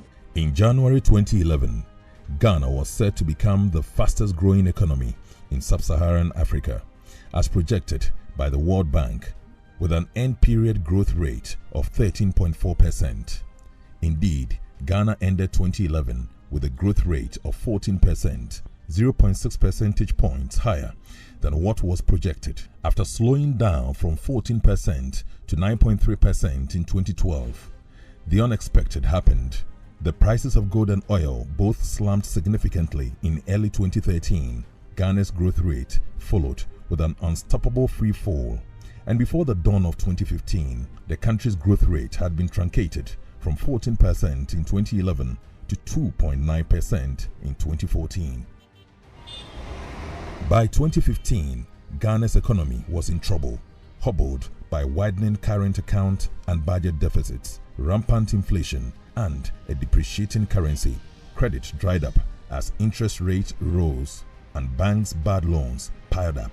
Precisely because the structure of the economy explains a lot of the things that you see at the macro level and even at the micro level. So that is fine, because essentially we don't add margins to the primary commodities. And look, the world thrives on margins. To the extent that you are not adding margins, you are not getting value, and therefore you don't command price in the market. Okay, the resilience of our economy is very susceptible to shocks, particularly from commodity crisis. And if you look at it since the 60s, the shocks that we have experienced, either coming from the commodity side, financial or whatever, it impacts us heavily because the structure of the economy it's just not there. And we've been talking about this for years. The borrowing became a vicious cycle, and Ghana couldn't escape the trap even after debt forgiveness. At the root of Ghana's woes was out-of-control government spending, largely to pay salaries of an overgrown civil service. After several considerations, Ghana was back to the IMF seeking a fresh bailout. This was our 16th. Sir Tekpe was finance minister in 2015. He led the team to secure a $918 million loan facility, which was approved on April 3, 2015, after going through all negotiations. In our case, we were in a fund program. Remember, the Kufuor administration was in a fund program exited. Professor Meres went into a fund program.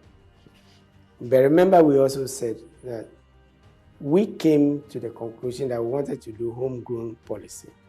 We wanted to see whether we could stand on our own feet, based on partially on what I said, fiscal discipline, but also utilizing part of the oil revenue to start to resolve some of the things we were not doing well. So you saw the Stabilization Fund, Heritage Fund, which is savings, You saw allocation to GMPC, to do exploration and others, innovative things, contingency fund, sinking fund, so that we stop that habit of borrowing and not paying. So the PRMA set up those structures, and they help. But then we suffered some crises. The global financial crisis was one, which was 2008, 2009, when Professor Mills, came in. And then we had the single spine challenges, and then the disruption in gas supply, from Nigeria, which gave us that word, Dumso. We think it's non-performance, but that was the cause. And then we waited 2-3 years, and it wasn't being resolved. So we decided to do the badges and the other things. But the most critical one was the heavy borrowing that was being done for single spine and the rest. So the fiscal became a bit shaky, right? But we were confident that we could do it homegrown. But by the time we went to Sinchi and looked at the policies and the rest, we realized, that it was going to be difficult. And then as, was the case, the development partners also decided that, they didn't think we could handle this program ourselves, which is part of the markets also, where you borrow sovereign money and the rest. They look to the IMF, which is the lender of last resort. Not just that, but the IMF also, under the Article 4 of its protocol, which you signed to, whether you're in a fund program or not, they will come and inspect your books. Yeah. And they will tell it as it is. So once that was published, the markets began to wonder, whether, we could go it alone. And so we had to, despite having the homegrown policy, which we drew with the assistance of African Development Bank, we decided, to do the IMF program, the ECF. But we didn't, whilst we were doing that, we continued with our sinking fund and other policies, stabilization fund, some of which came in handy, during the COVID crisis. We never stopped, just because we had IMF money, We're going to go into a 3-year program with the IMF. It will be the last time we'll have to go to the IMF again for any such program. This will be the IMF program to end all programs. As expected, a few months after IMF came to Ghana's rescue, things started to shape up again. According to the Bank of Ghana's summary data, the cedi's cumulative depreciation against the dollar dropped from 19.9% by 2015 to 15.7% at the dying numbers of the year. By August 2015, month-on-month inflation had dropped from 1.8% in April to a negative figure of 0.8% by the end of August 2015. One target of Ghana's 16th IMF program was to help restore our debt burden to sustainable levels. The government limited hiring and wage increases and eliminated subsidies for utilities and petroleum products. To raise revenue, it cracked down on tax evasion and rationalized exemptions. New revenue sources, including a tax on luxury cars and increased taxes on high earners, to put Ghana's finances on sound footing. The new Public Financial Management Act called for improved accounting standards, procedures, and technology. Professor Bopin explains why the 16th IMF program failed. The 16th IMF program conferred on Ghana significant credit worthiness, and after almost a year without access, the country was back to the Eurobond market for more foreign liquidity. The 16th IMF program actually failed on one of its objectives, which was to substantially bring down debt. So the 16th IMF program really did not do much in terms of bringing Ghana's debt to a sustainable level. Former Finance Minister Seth Terkper speaks about the reliance on the Eurobond and T-bills. We fell into the habit, if you ask, of borrowing first domestic treasury bills. What's the meaning of a treasury bill? Treasury bill is for liquidity. That's why it's only 90 days, 91 days. And usually at the beginning of the year, you cannot reduce certain expenditures, wages and the rest. So you borrow short term. You say 90 days, 3 months, and then for exigencies. Then when the revenue starts coming, you pay off because for only 90 days. But we started rolling over. We started borrowing instead of making provision to pay it down, right? We would take the first treasury bill, And then come 90 days, every week we are taking it. Come 90 days, instead of putting money aside to repay that one, then we add that one to the current debt we want to finance, and then, we take more loans. So the non-payment resulted in more borrowing and more borrowing. But we began to carry that fiscal indiscipline to the sovereign bond market. So we were issuing only interest-only loans and the rest. And then the 10 years caught up with us, which was what we realized in 2014, that we're just paying only interest. And you can't be in the capital markets if you don't have a mechanism for repayment, which is a simple explanation for the sinking fund, which coincidentally is in the Constitution, but it's optional, which means that the framers of the Constitution, including finance ministers and others, may have known that there was that weakness and we needed to set it up. Contingency fund in the Constitution, we never set it up. So with the advent of oil, the question you asked, we decided, let us begin to channel part of the oil revenue, which is new, to resolve, some of these things, if you like, bad practices. In less than 6 months into the 16th IMF program, the government gathered enough creditworthiness and was back in the Eurobond market to borrow $1 billion. By September 2016, amount borrowed under the Mahama administration had reached $3.75 billion, with an average interest rate slightly above 9%. December 2016 came with a thunderbolt. It was time for the electorate to decide.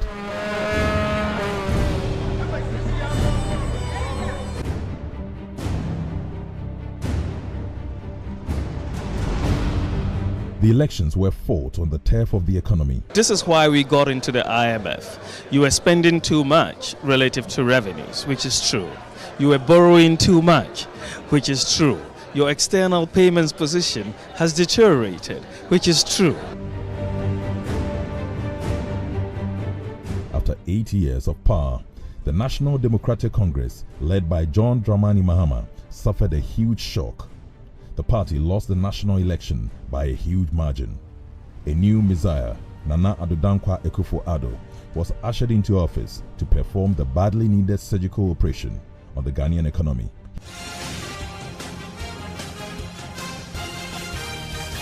By the power vested in me as the chairperson of the Electoral Commission and the returning officer for the presidential election, it is my duty and my privilege to declare Nana Addo Dankwa Akufo-Addo as the President-elect of the Republic of Ghana.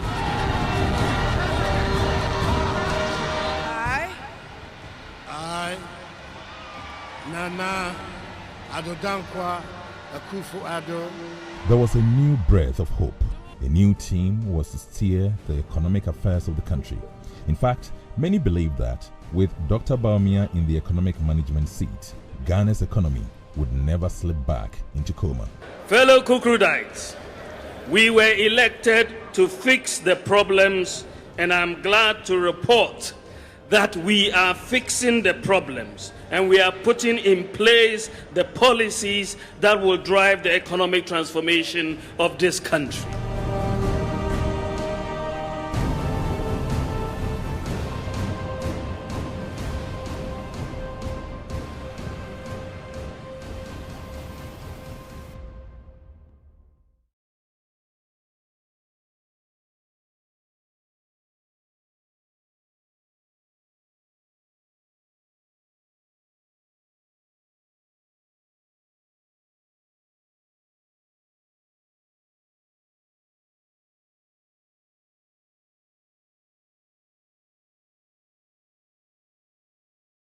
Hey, Charlie, welcome back. The malaria really knocked you down, eh? Charlie, no joke. Fever, headache, vomiting, loss of appetite. I couldn't even eat my usual fufu. You and your fufu. But I hope you got tested before the malaria treatment. Yes, I did. And thanks to Malatu, I kicked out malaria one time. When malaria strikes, take Malatu, containing artemether and lumefantrine. Comes in tablets and suspension for effective treatment of malaria. Great to have you back. Thank you. No problem. Mala 2 is suitable for adults and children. Manufactured and distributed by NS Chemist Limited. This advertisement has been vetted and approved by the FDA. For decades, we have helped businesses connect with their trade partners all over the globe. From Ghana to Burkina Faso, Côte d'Ivoire, Benin, Togo, Senegal, China, Morocco, France, Netherlands, and many other countries. We have made it possible to bring Ghana to the world. We have brought small and medium businesses closer to their customers across the regions in Ghana with our SME support facilities.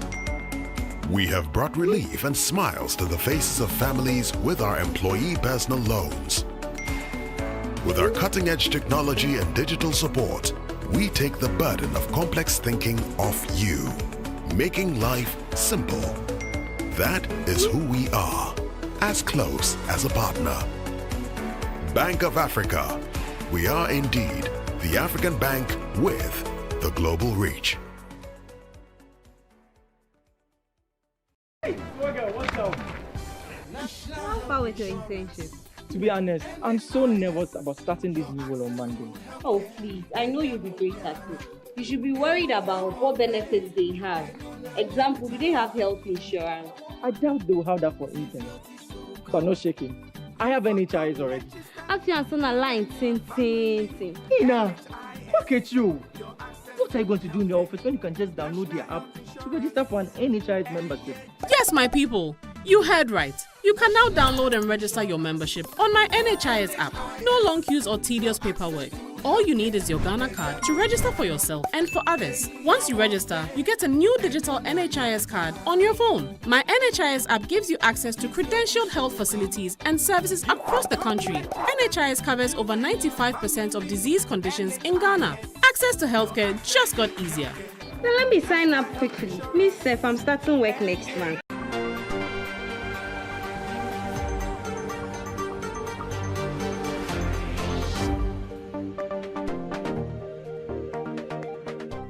Live from Atlanta, Georgia, this is the headquarters of Delta International, and today we're hearing a couple of months or years ago, we had cases of people complaining about unreliability, amongst others, the safety and also the issues about aircraft that comes to Accra.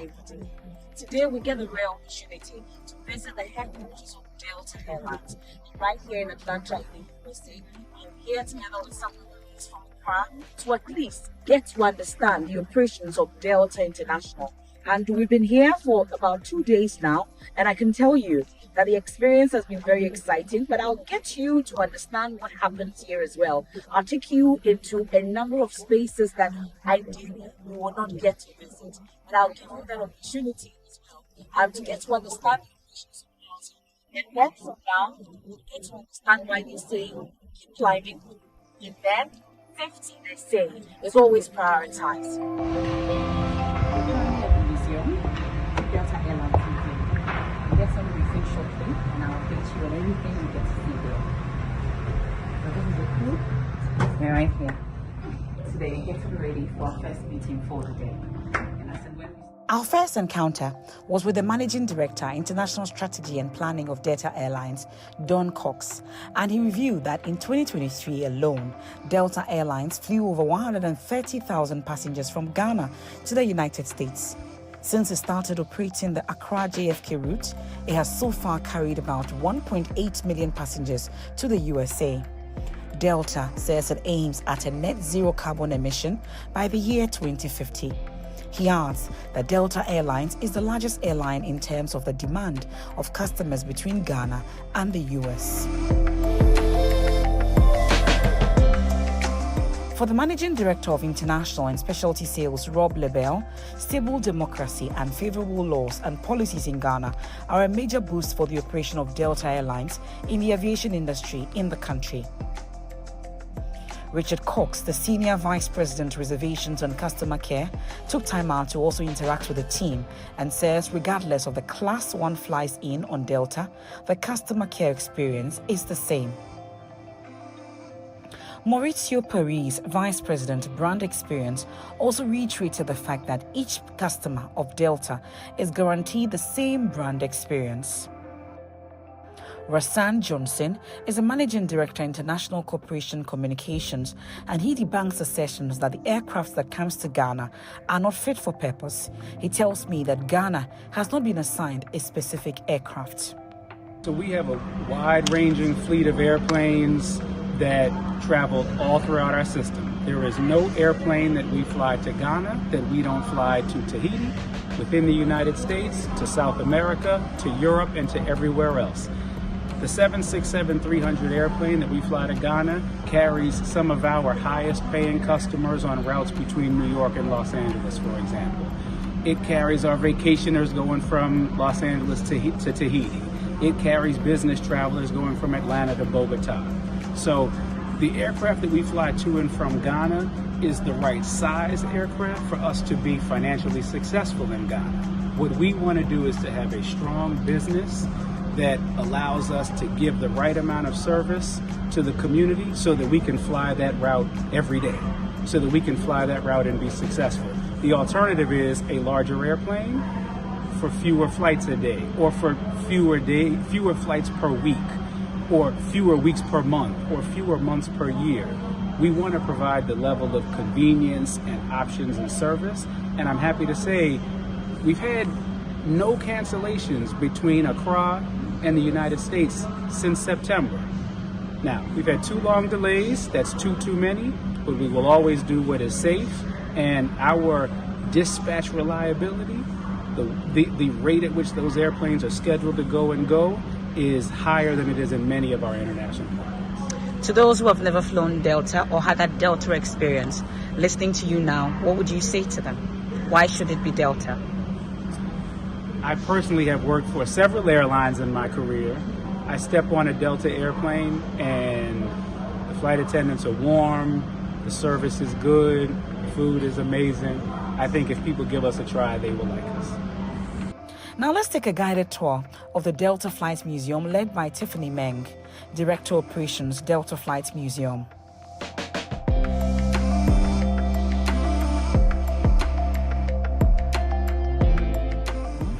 That's a Delta Museum. And you can see the old planes right there. This is how it looks like. And you can see the team. We're going inside now. Now, have you wondered what a typical servicing of an airplane looks like? Well, this is the tech ops of Delta.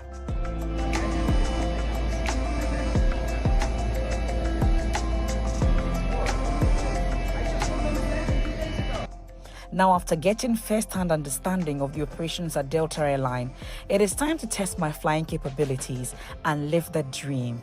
Join me, let's fly the Delta Airbus A320. But first, how to fly A320 101. Air traffic control tells the pilot, Delta Flight 10, turn left, heading 240. The pilot's going to turn the airplane left until 24 comes and it lines up right here at the yellow mark. Conversely, if they say turn right, heading 320, it'll turn the airplane right until the 32 comes and gets right there, okay?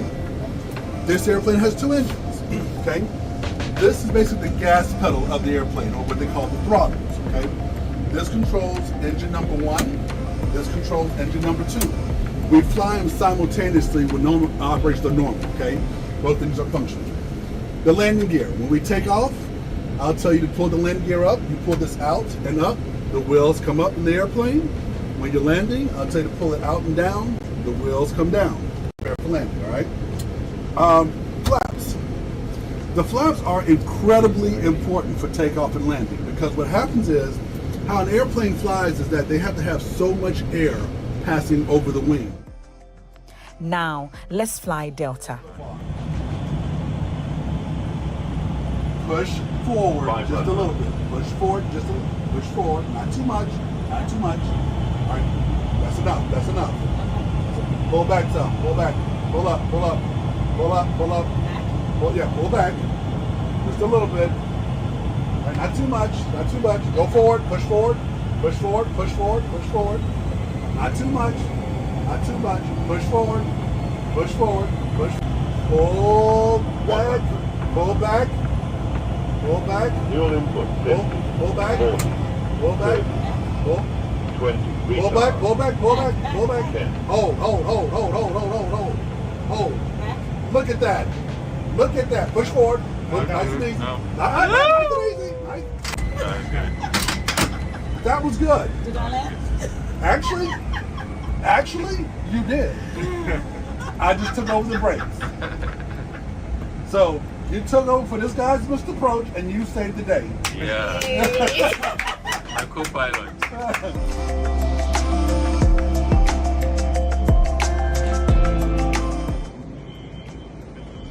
So first of all, who will be my first three guests? I will join the first group. Okay. 1, 2, 3. Okay. So the question came. So we've been able to interact with, from the Vice President of Reservations all the way to gender inclusion amongst others. I'll get you to understand everything that happens when it comes to Delta, from when you have to buy your ticket all the way to your flight experience, and then when you land amongst others, right here on the Joy News channel. From Delta in Atlanta, Georgia, I am Emefa Apau, reporting for Joy News.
If it happens, we report it.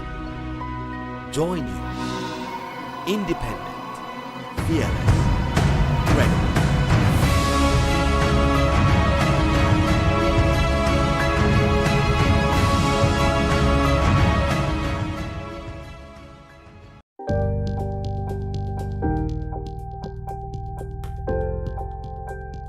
Wow, how long have you been waiting today? Last night. Last night. Yeah, we need a better system. This is terrible. It is 2017.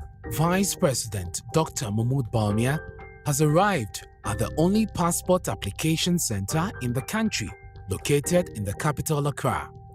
It is a surprise visit. He starts interacting with some of the applicants who arrived at the passport office as early as 2 a.m.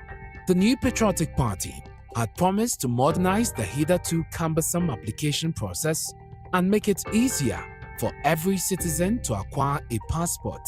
Addressing the press, Dr. Mahmoud Bawumia made a strong case for the application process to be moved online. He also talked about the establishment of regional passport offices. People are waiting since 2 a.m. last night just to submit a form and all of that. And so we need to improve the system. I've talked to the boss here, and it's very clear that we need to move from the manual processing to an online processing of passports. And we also need to make sure that every region has that capability to do the online processing, every region. And so this is so that we abandon the manual, move to online, and you can then have much quicker delivery of passports across the country. 6 years after that surprise visit, the passport office has since witnessed remarkable changes with passport applications. The application process has now been digitized, with regional passport application centers established. Generally, the ideas for what you do to transform people's lives come from observing the type of suffering people go through just to apply and obtain something as simple as a passport. If you don't live in Accra, you have to get up and come in and, before the digitalization, get, to the passport office and try to get a form and go through a whole bureaucracy. Many people ended up using middle people to go and pay bribes to obtain a passport. All of this costs money, costs time, and it's more geared towards satisfying the more well-off and connected in society. If you are poor in Wale Wale or in Mumuni Camp or wherever you are talking about, you are excluded from a lot of processes. So this is where we're thinking about how to make this system more accessible, more efficient, less corrupt, and all of that. So the digital solution to that particular problem was to bring it online, allowed people to apply, pay for the service, and obtain the service, and therefore simplify the whole process. Here in Kumasi, many residents are enjoying the immense benefits. Akwabua Albert Kunedu is one of them. He's at the Passport Application Center in the Ashanti region. He used less than 30 minutes to go through the process. I started with my registration online. Initially, I was told I had to come to the office for appointments and all those kind of stuff. But when I got to know that you can apply online, I did my form filling online. And afterwards, I was given the appointment. And today I was scheduled for my caption. And here I am to take my picture. And I spent less than 30 minutes here because of the online. I didn't come for the queue, all those kind of things. So it has been a convenient way of applying for a passport. I have now met another applicant, Wyclef Ofori Safo. He says the process is now fast and convenient. I started with my passport not long ago. Earlier, I heard you had to come to the office, join a lot of queues, but I think this time around it's convenient because myself, I registered online and then later come here for the capture and then the vetting. I think so far so good. I'm through and I'm just waiting to receive my passport. Evans Obing Esiama works as a supervisor. He's also here at the Kumasi Passport Application Center. He says he did not encounter any challenges. My passport, but do wanna go focus for tibia problems be one problems be one ba. But me who difference be a difficulty be a nimti. No say me encourage people say on be ba na ma ba be ye. Omunya difficulties be a. The officer in charge of the Kumasi Passport Application Center, Christian Ni Odoi, says the government's digitalization of the passport office has taken the application process to the doorstep of applicants. He says previously, applicants from the Ashanti region and other parts of the country had to travel to Accra just to acquire a passport. Initially, many people have to come from all parts of Ghana to Accra to apply for passports. But as part of the government's digitization initiative to take passport application to the doorsteps of the good people of Ghana, many passport application centers have been opened nationwide, so people don't need to travel all the way to Accra for processing of passport. He says it is now easier to authenticate the passport application forms. Initially, we had to spend several hours filtering fake passport application forms. But with the digitization agenda, your application form is authentic and unique to you, which is located in your online portal. So all you have to do is to print it out. When you come here, there's a barcode on it. We scan it. It shows that it's authentic, and you actually bought it with, you actually bought it through the process, and it's real. It's not fake. So by so doing, we have enough time to take care of more people rather than going through forms that are fake and forms that are not fake. With coordination from the Office of the Vice President, Dr. Mahmoud Bawumia, the government is engaged in an intense digitalization for the processes of delivery of services in many public institutions. The goal is to improve the delivery of public services whilst minimizing human contact. Speaking at the Ashesi University in 2021 on the theme, Transforming an Economy Through Digitalization, the Ghana Story, the Vice President said the digitization of the passport application process is one of the success stories of the agenda he's championing. Before 2017, applications for passports required that the applicant complete a paper form in pen and submit it to the passport office either personally or upload it online in PDF format to begin the process. It was therefore still a manual process.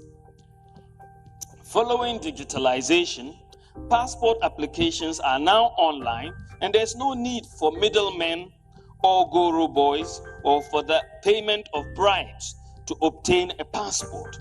The average turnaround time for the acquisition of passports has been significantly reduced, and today you can apply for your passport at home on your mobile phone, and it can also be delivered to you at home using a courier using the digital address that you have given. This is a marked difference from what used to be the case. I am now in Accra to meet the director of the Passport Office, Mohammed Abib Idris. Digitalization of the Passport Application Center came with the establishment of passport application centers across the country. According to him, it has made it convenient for people. Digitalization of the passport process actually came along with the establishment of passport application centers throughout the country. So whilst applicants had the liberty to apply at the comfort of their homes and offices, applicants were also able to apply from all the regions throughout the country. Remember, passport processing was decentralized, such that the regions had its own passport application centers. So when an applicant in WA applies online, the information is transmitted in real time, just as the person who will be in Accra and apply online. Applications are transmitted when applicants submit application to the passport head office for further processes separating. So digitalization has actually made it very, very, very convenient. He also noted the process has significantly reduced the phenomenon of third-party interference, passport contractors popularly known as girl boys. It has also enhanced the integrity of the Ghanaian passport by eliminating the issue of fake passports. It has actually reduced almost entirely the phenomenon of fake passport. Remember, digitalization actually came with biometric passport process. You see, beyond submitting the form to the passport office, applicants will come and then their biometric information are taken. You see, with biometric information, it is very, very difficult, not impossible, to impersonate somebody's information. It is therefore very difficult to forge a passport once a person's biometric information is captured. And in that case, it has actually enhanced the security of the Ghanaian passport and has enhanced the integrity of Ghanaian passport. So in that sense, digitalization has actually helped to address the phenomenon of forgery and the phenomenon of impersonation. Speaking at the official launch of the Accra Business School's IT programs in July 2022, the Vice President, Dr. Mahmoud Bawumia, said the total revenue generated per year from the application of passports has increased to 56 million Ghana cedis as compared to 1 million Ghana cedis in 2017. He attributed this to the government's digitalization of the processes. When we started the digitalization in 2017, the total revenue of the passport office was 1 million Ghana cedis. Today, it has jumped to 56 million Ghana cedis in 1 year. And that is a major, and the number of passports that people have applied for at the beginning of 2017, we had 16,000 a year.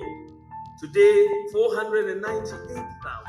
Because you can sit at home and apply for it, and the revenue has gone up. The director of the passport office, Mohammed Habib Idris, agrees. He says there has been a significant increase in revenue generated by the passport application centers. That is very true. You see, the demand for passports increased by a day. And the passport application centers are actually able to process a lot of applications in a day, which means that if you are able to process more applications, then it means that you are raking in more revenue. So it doesn't come as a surprise that the revenue generated through passport processing will increase phenomenally. Yes, so I will say that digitization has actually led to significant improvement in revenue generated through passport processing. On what the future holds for the Ghanaian passports, he indicated there will soon be a migration of the current biometric to an e-passport. Technology continues to increase or enhance.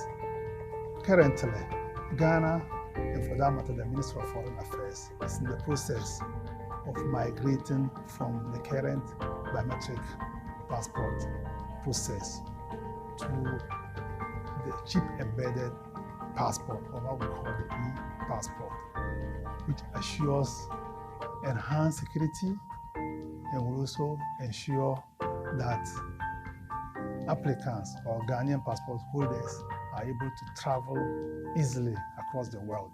It is clear digitization of the passport application process has increased government revenue while significantly eliminating the issue of middlemen, reducing turnaround time and providing applicants with convenience. I always think in terms of possibilities, that we can do what the advanced nations have done, and we can even do more than they have done. It is possible. You just have to open your mind to those possibilities. I think that our generation needs to take Ghana to another level. I mean, we need to become modern, to become advanced, and it is possible to do so. If we put our minds to it and our shoulders to the wheel, we can transform this country. And I believe that, we just need to believe in ourselves and work hard at it, and we will transform. It is possible.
is important. It's the only way you get to know the things that happen around you.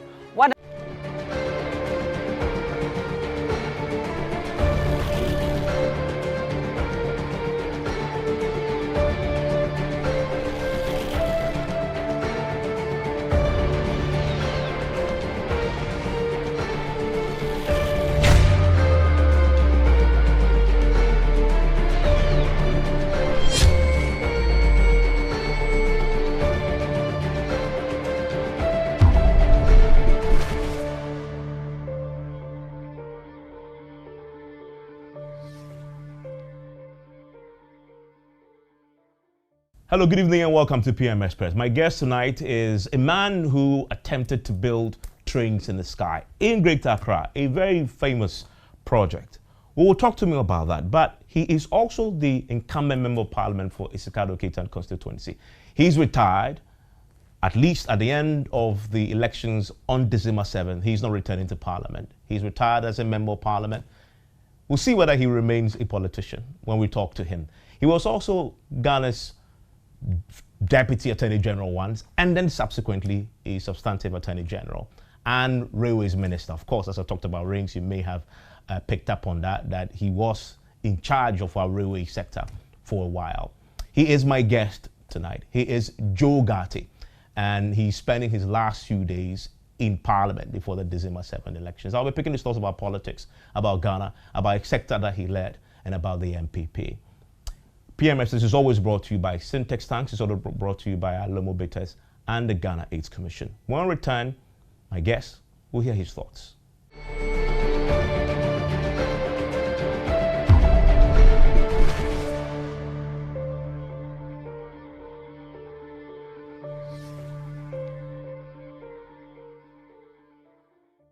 Mr. Gatti, thank you for your time here on PM Express.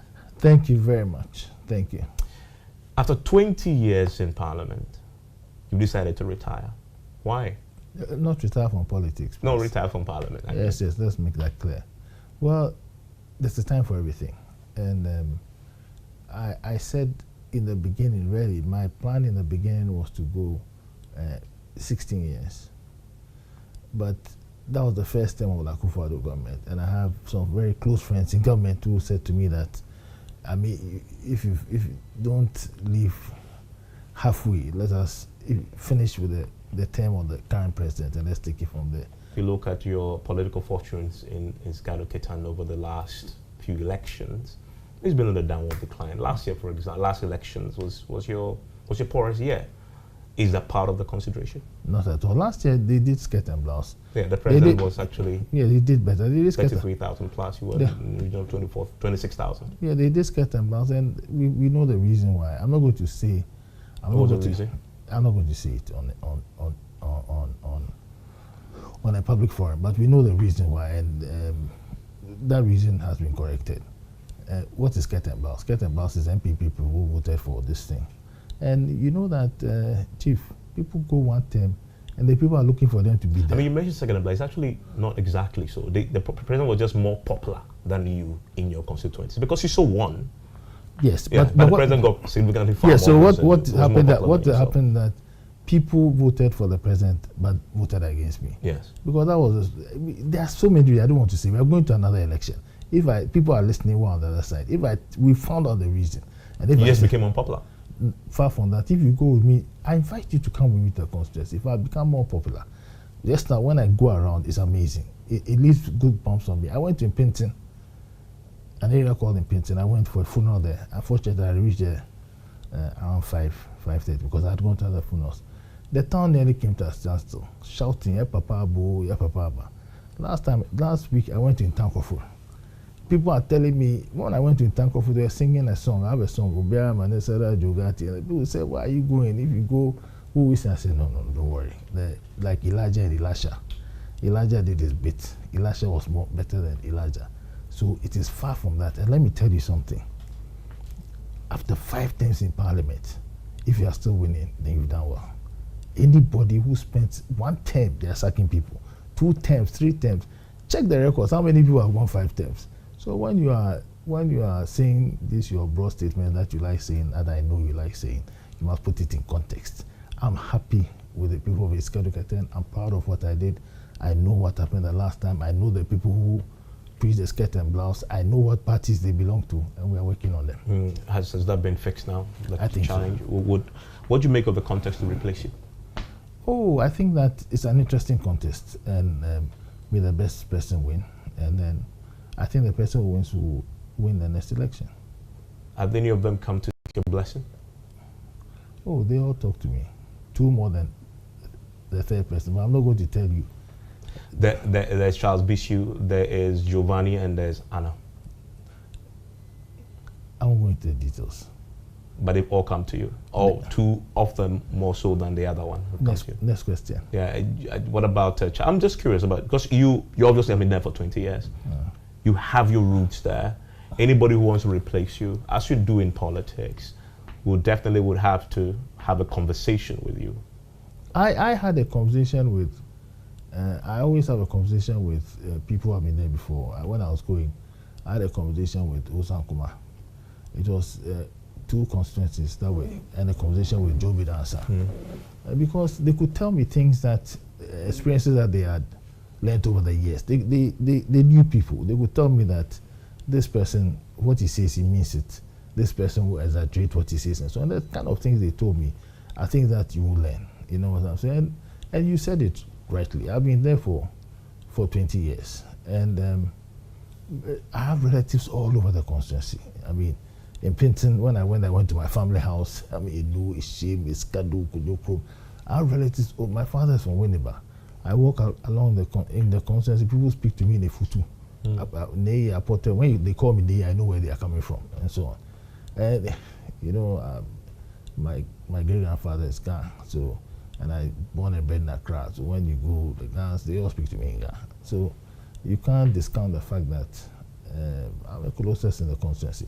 Do you have a favorite? Among the people? Among the contestants?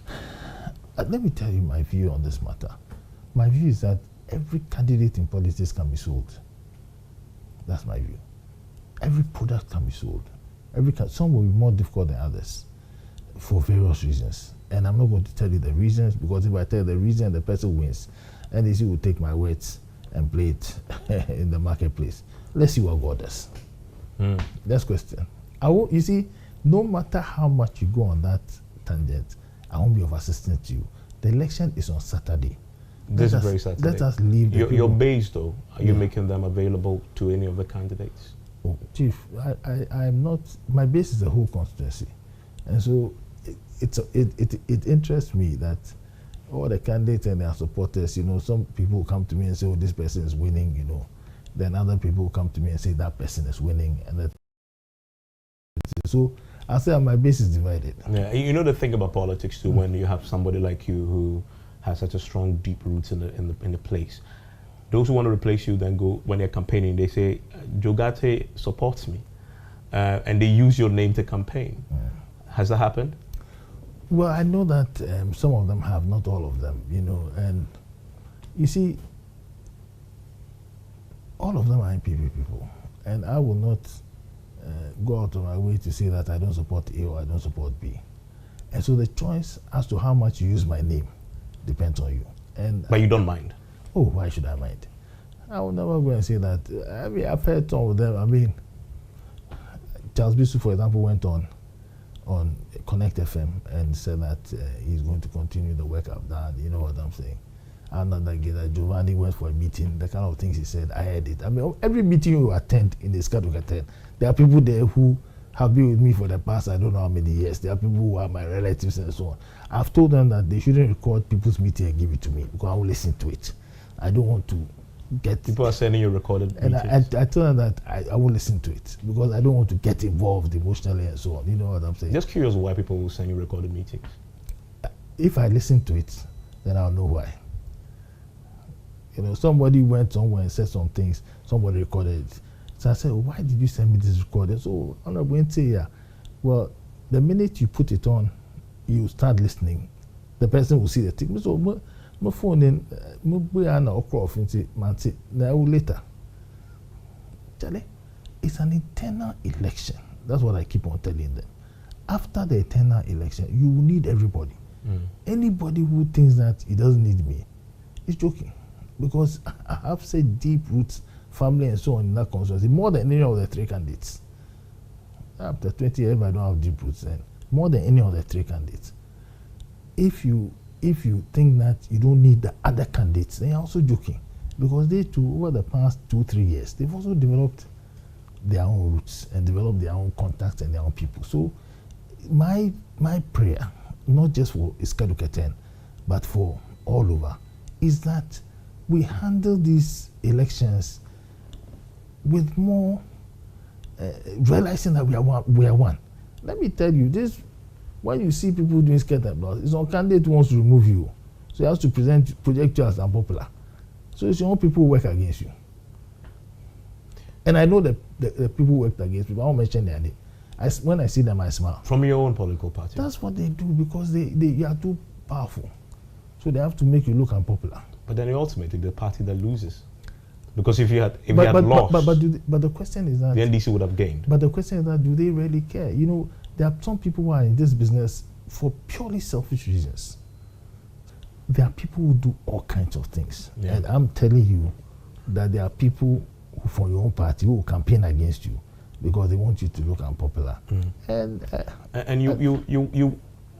that's in essence what happened to you. Yes. The gap between yourself and the NDC lady was just around 2,000. No, about 3,000. About 3,000. Yes. You wanted to be president. Yes. And you ran in the super delegates conference. Did your performance surprise you? You had a few days before, about a week or two before it, we picked up some intel, and but that was going to be our performance, and we made some fundamental mistakes. I told you one. I'll just tell you one of them. Which is what? We should have started by going out to the people. Our campaign was too focused to too small a group, and even though it's super delegates, and the super delegates live in a community, and they listen to the community, we should have come out more and so on. That's one of the mistakes. And so before the results came out, we had an inkling what the results would be. So we were not that surprised. And afterwards, we have done our work. We've seen the mistakes we made. Bill Clinton, he said famously, was the youngest governor in America, Arkansas at that time. First term, second term, Bill Clinton lost. So when he lost, he decided to go around and ask people that after 4 years, why didn't you vote for me again? And I don't know whether it's a true story or not, but that's what I think I read or I heard, I don't know. So he got to somebody, and the person said, he asked the guy, the guy was a supporter, and I heard the guy didn't support. He asked the guy, why didn't you talk to the guy? I said, oh, you said you raise tax. You wouldn't raise tax, but you raise tax. And so I voted against you. So I asked the guy that, so if I go again, will you vote for me? He said, oh yeah, I'll vote for you. He said, why? He said, because I've done you. You did me and I've done you. So now I support you. So after politics, after every political event, you have to find out what happened. And we found out what happened. But the worst mistake you can make in politics is to publicly say what happened. Because you never know when you need that information or you give that information to somebody else. So, if my advice to anybody who wants to run is that don't focus too much on the narrow group. Start with a larger group. So you still want to be president? Just now, I want to focus on the vice president of my party, who is the flag bearer, becoming president. That is what is important. When you are young, you do a lot of things. When you become older, you become more measured. And so somebody came to me with a brilliant business idea. You came 20 years too late. They said, what do you mean? I said, well, if you had told me when I was 40, I would have done it. But now I'm 60. And I don't think I want to do a completely new business. So I'm now a bit more measured because I'm older, I'm more experienced. So all I'll tell you now is that let us focus on the vice president becoming president. The ideas I had, what I wanted to do, my ideas about public sector, private sector, about corporate governance, about the laws to change, about corruption, about the attorney general, about the justice and all of that. I'll give it to the vice president. And then I have a good relationship with him, and my prayer is that he adopts one of them. He's a person who likes a good argument, and so he from what I know of him, he's not the kind of person that is afraid of admitting that a particular argument is a superior argument. And so I will continue to engage him and hope that some of the ideas that I have be used by him. And in that election, many expected the vice president to win, and he did. But did Kennedy Pond's performance surprise you? No. It didn't? No, because of two reasons. He was second. No, it didn't surprise me. He had money. I mean, Chief, he went around more than anybody else. It didn't surprise me. That's why I'm telling you that, you see, I must confess that you're a good interviewer. You're trying to get me to say things I don't want to say. But I'm telling you that we picked up some things before the date, and so it didn't surprise me. But why didn't it surprise you, though? Because of what we picked up. Which was what? First, like what I said, his going to the public had an impact. He had gone to the public more than anybody else. It had a huge impact. You know what I'm saying? Think about it. The people who went to the public were the Vice President, Alan Chamatin, and Ken Japon. But Ken Japon went to the public more. If you don't go to the public, how would they hear what you want to say? And the people who are doing the superdelegates, they're influenced by the public. So if your ideas are just to them, when they come out, they must be arguing for you among their peers. That, I just want to listen to Evans or Jogati or Kwesimis or whatever. He speaks very well. Well, the 10 people he's talking to at his local dump place, they haven't heard Jogati speak. But they've heard Ken Japon, they've heard the Vice President, and they've heard Alan. So those are the 3 people they are thinking about. So that's what I'm saying, that one of the fundamental mistakes we made was that we shouldn't have focused on the superdelegates. We should have rather focused on the... And when we did our checks, and when our research people did their checks, they said, before the election, they said, people have heard these people, but they haven't heard you. You know, and you know, up to date, I met a man during the Christmas. He came to my house, a professor in one of the universities, and he said he wants to thank me. I was in the hall with my boys, you know, about 30 people in my hall, you know, we're teasing each other and singing songs about, you know, masqueraders. You know, I mean, iron fighters. You know, I mean, iron fighters. Iron fighters, we are considered to be ruffians, but I'm not a ruffian, but I'm an iron fighters guy. So we have a song. Fighters say, "Mawonka sawokika yebi jayo." So we're singing a song. This man comes in, says he wants to thank me. I said, "What about?" I said, "See, some of my boys here." And he said, when I was minister, railway minister, he came to my office, and he was downstairs, and I was going home. And I said to him that, why don't you, I said to my security man, I should go and ask the gentleman there whether he's looking for me. And he went to ask him, and he came and said he's looking for me. And I called him to the guy and said, what do you want? He said he has this letter that I have to endorse because he wants to go to railway company. I said, bring it. And I endorsed it there. Let them do a photocopy, take it to my office. And I called the boss of the railway company. He said, this professor, he was doing some research. He needs access to this thing. And so he said that I didn't behave like a typical minister. When I was in Attorney General, I drove into Busia Beach as the Attorney General. The girls are there, the ladies are there, reception, they know me, they're from Takwara. Hey, Attorney General. So there's some Nigerian people there. So when I sat down, started to have my bed, they came to me and so they want to ask me a question. So he asked me, sir, are you the Attorney General? I said, yes. They say, of Ghana or of the state? I said, Ghana, we don't have states. There's no Western state. There's no Attorney General. I'm Attorney General for Ghana. They say, where's my security? I said, I don't have security. They say, so where's my advanced team? I said, I don't have advanced team. They say, what am I doing here? I said, oh, I was in Takoradi, my constituency. They said, Takoradi, where okay, that's the says. And I decided actually, people were coming in and I just wanted some peace.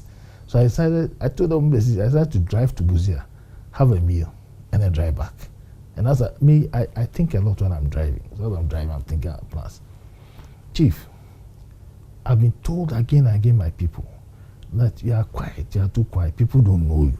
So these interviewers, you should have come before the election. You know, you are part of the people who did not help me. You have come after the election. No, I should truncate this interview immediately. Because I should have come and put it out there. Yeah. But one thing you mentioned is that Kennedy had money. Was that a factor? Well, you need money. You need a lot of money in politics, don't you? I mean, that's why. But it's not even about money alone. It's about you can have money. You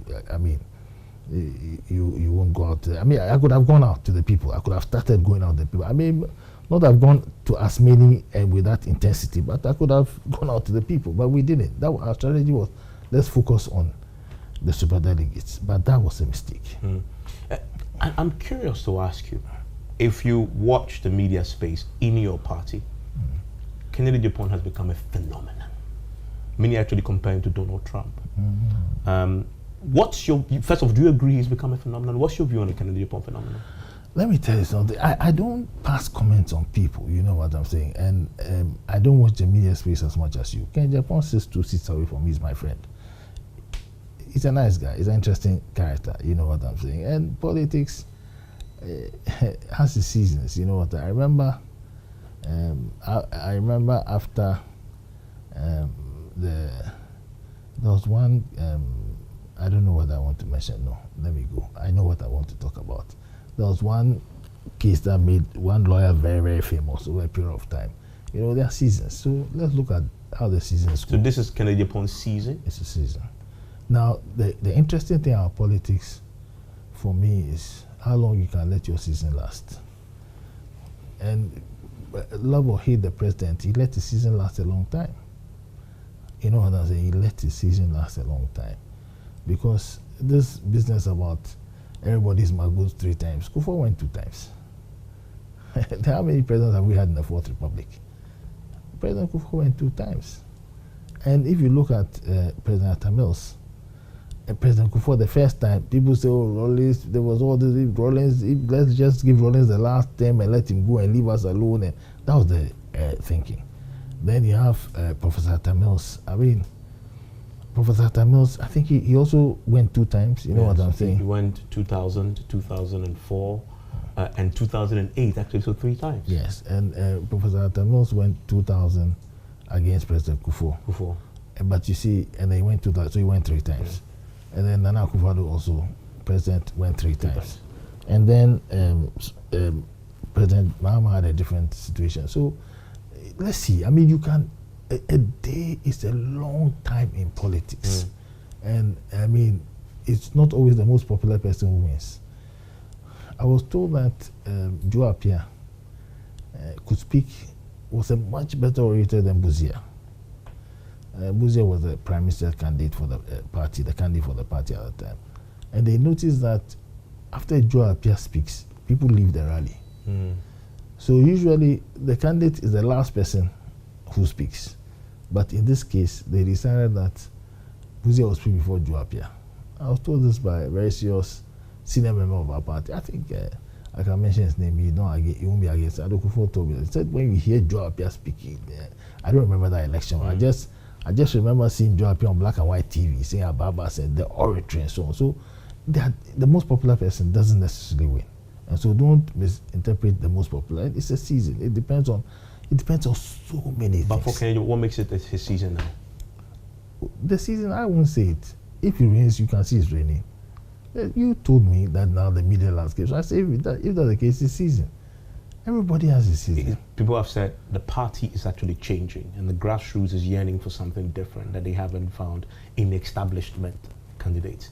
And that is why Kennedy has become so popular among your ranks. And even broadly looking at politics in Ghana, Ghanaians are just tired of the regular way politics is done. And so he's bringing in something different, almost along the Trump line. What is interesting about this interview is that you are turning it into my view of Kennedy Dupont, and I refuse to go that way. What I'll say about Kennedy Dupont is that he sits 2 seats away from me.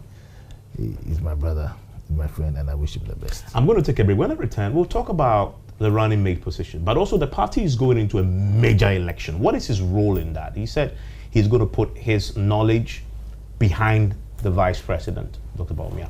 But we'll talk about Parliament.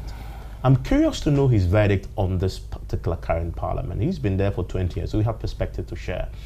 And then we'll talk about his time as the Railways Minister. There's a lot to talk about when we come back from this break. My guest is Joe Gatti. He is the incumbent Member of Parliament for Isikado Kita and the immediate past Railways Minister. Stay with me.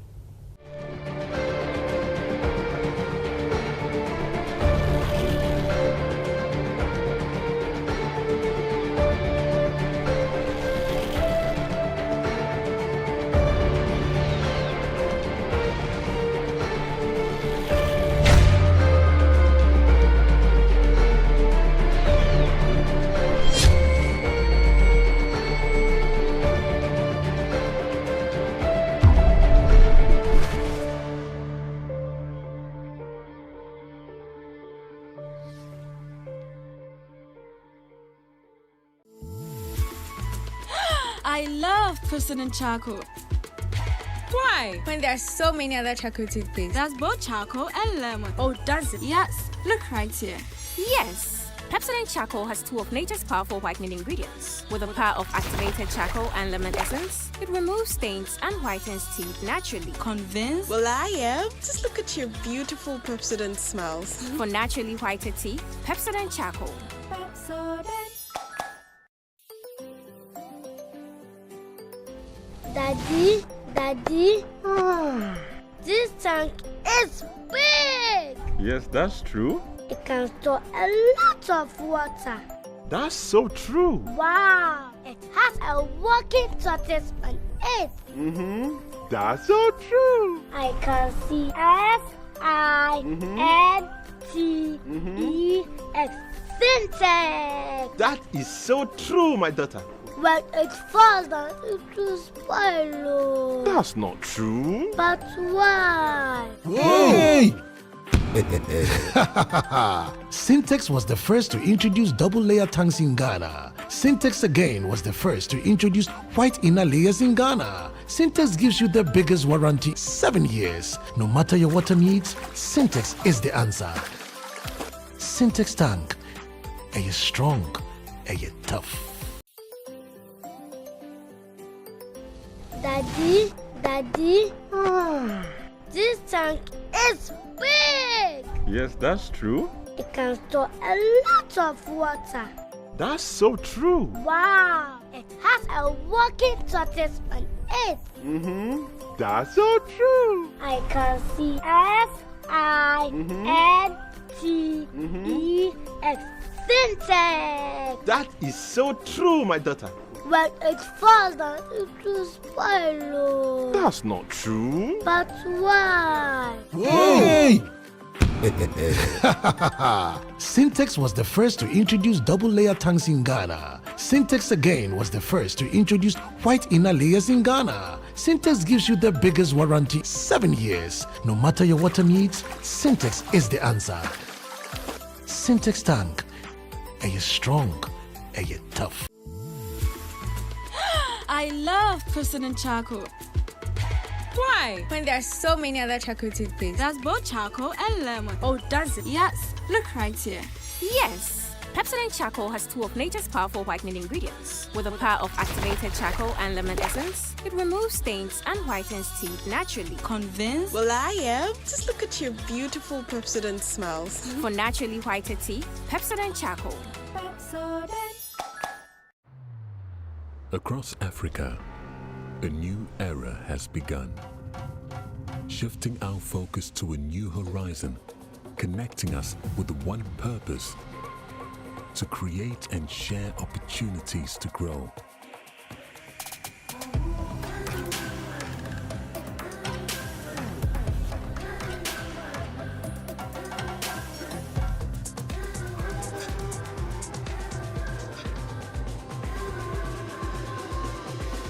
Today, we are making a brighter tomorrow, built by our dreams and our energy.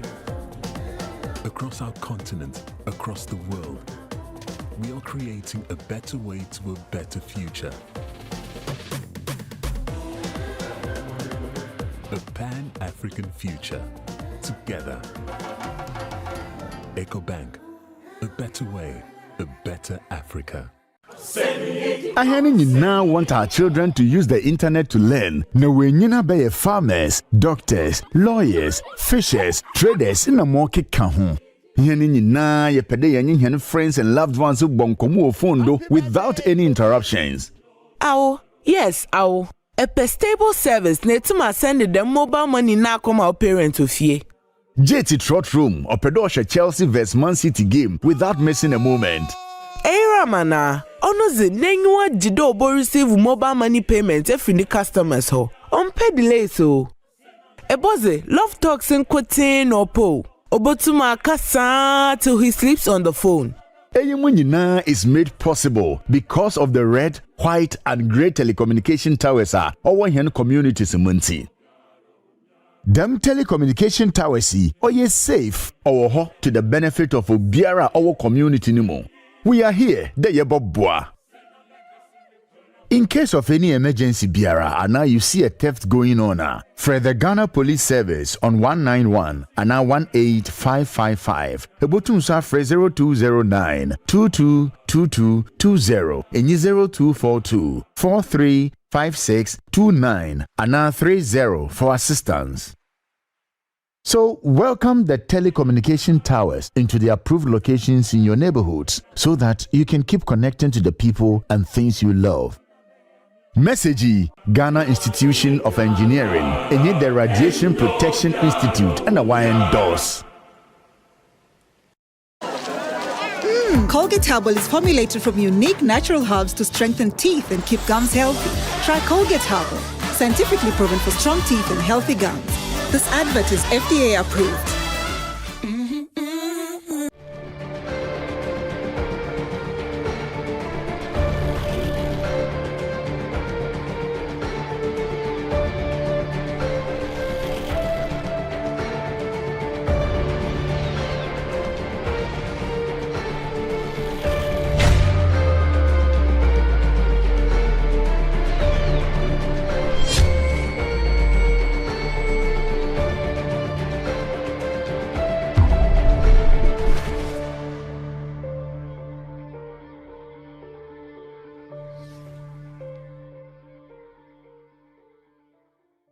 And thank you for staying with us. My guest is still Joe Gatti, and he is the MP for Isikado Kitan. He is no longer seeking to re-enter Parliament.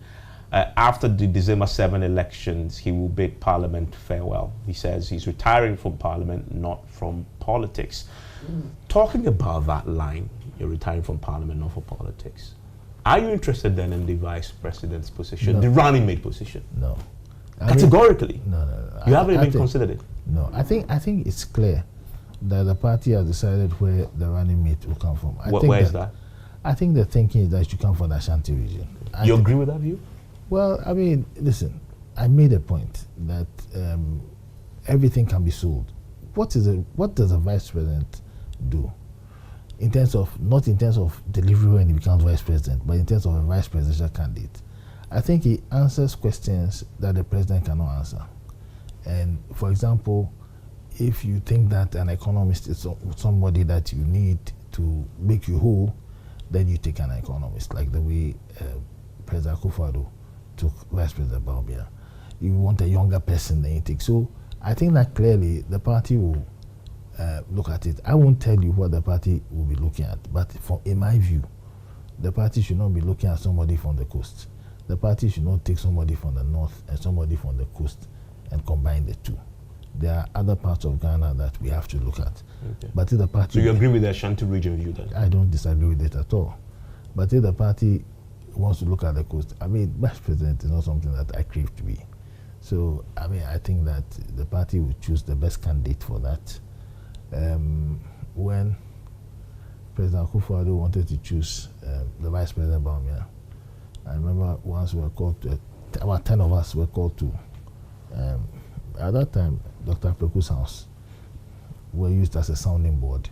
I mean, if the Vice President hasn't talked to me about that yet, but if he asks me, I will give him my opinion and I'll tell him why I think A or B.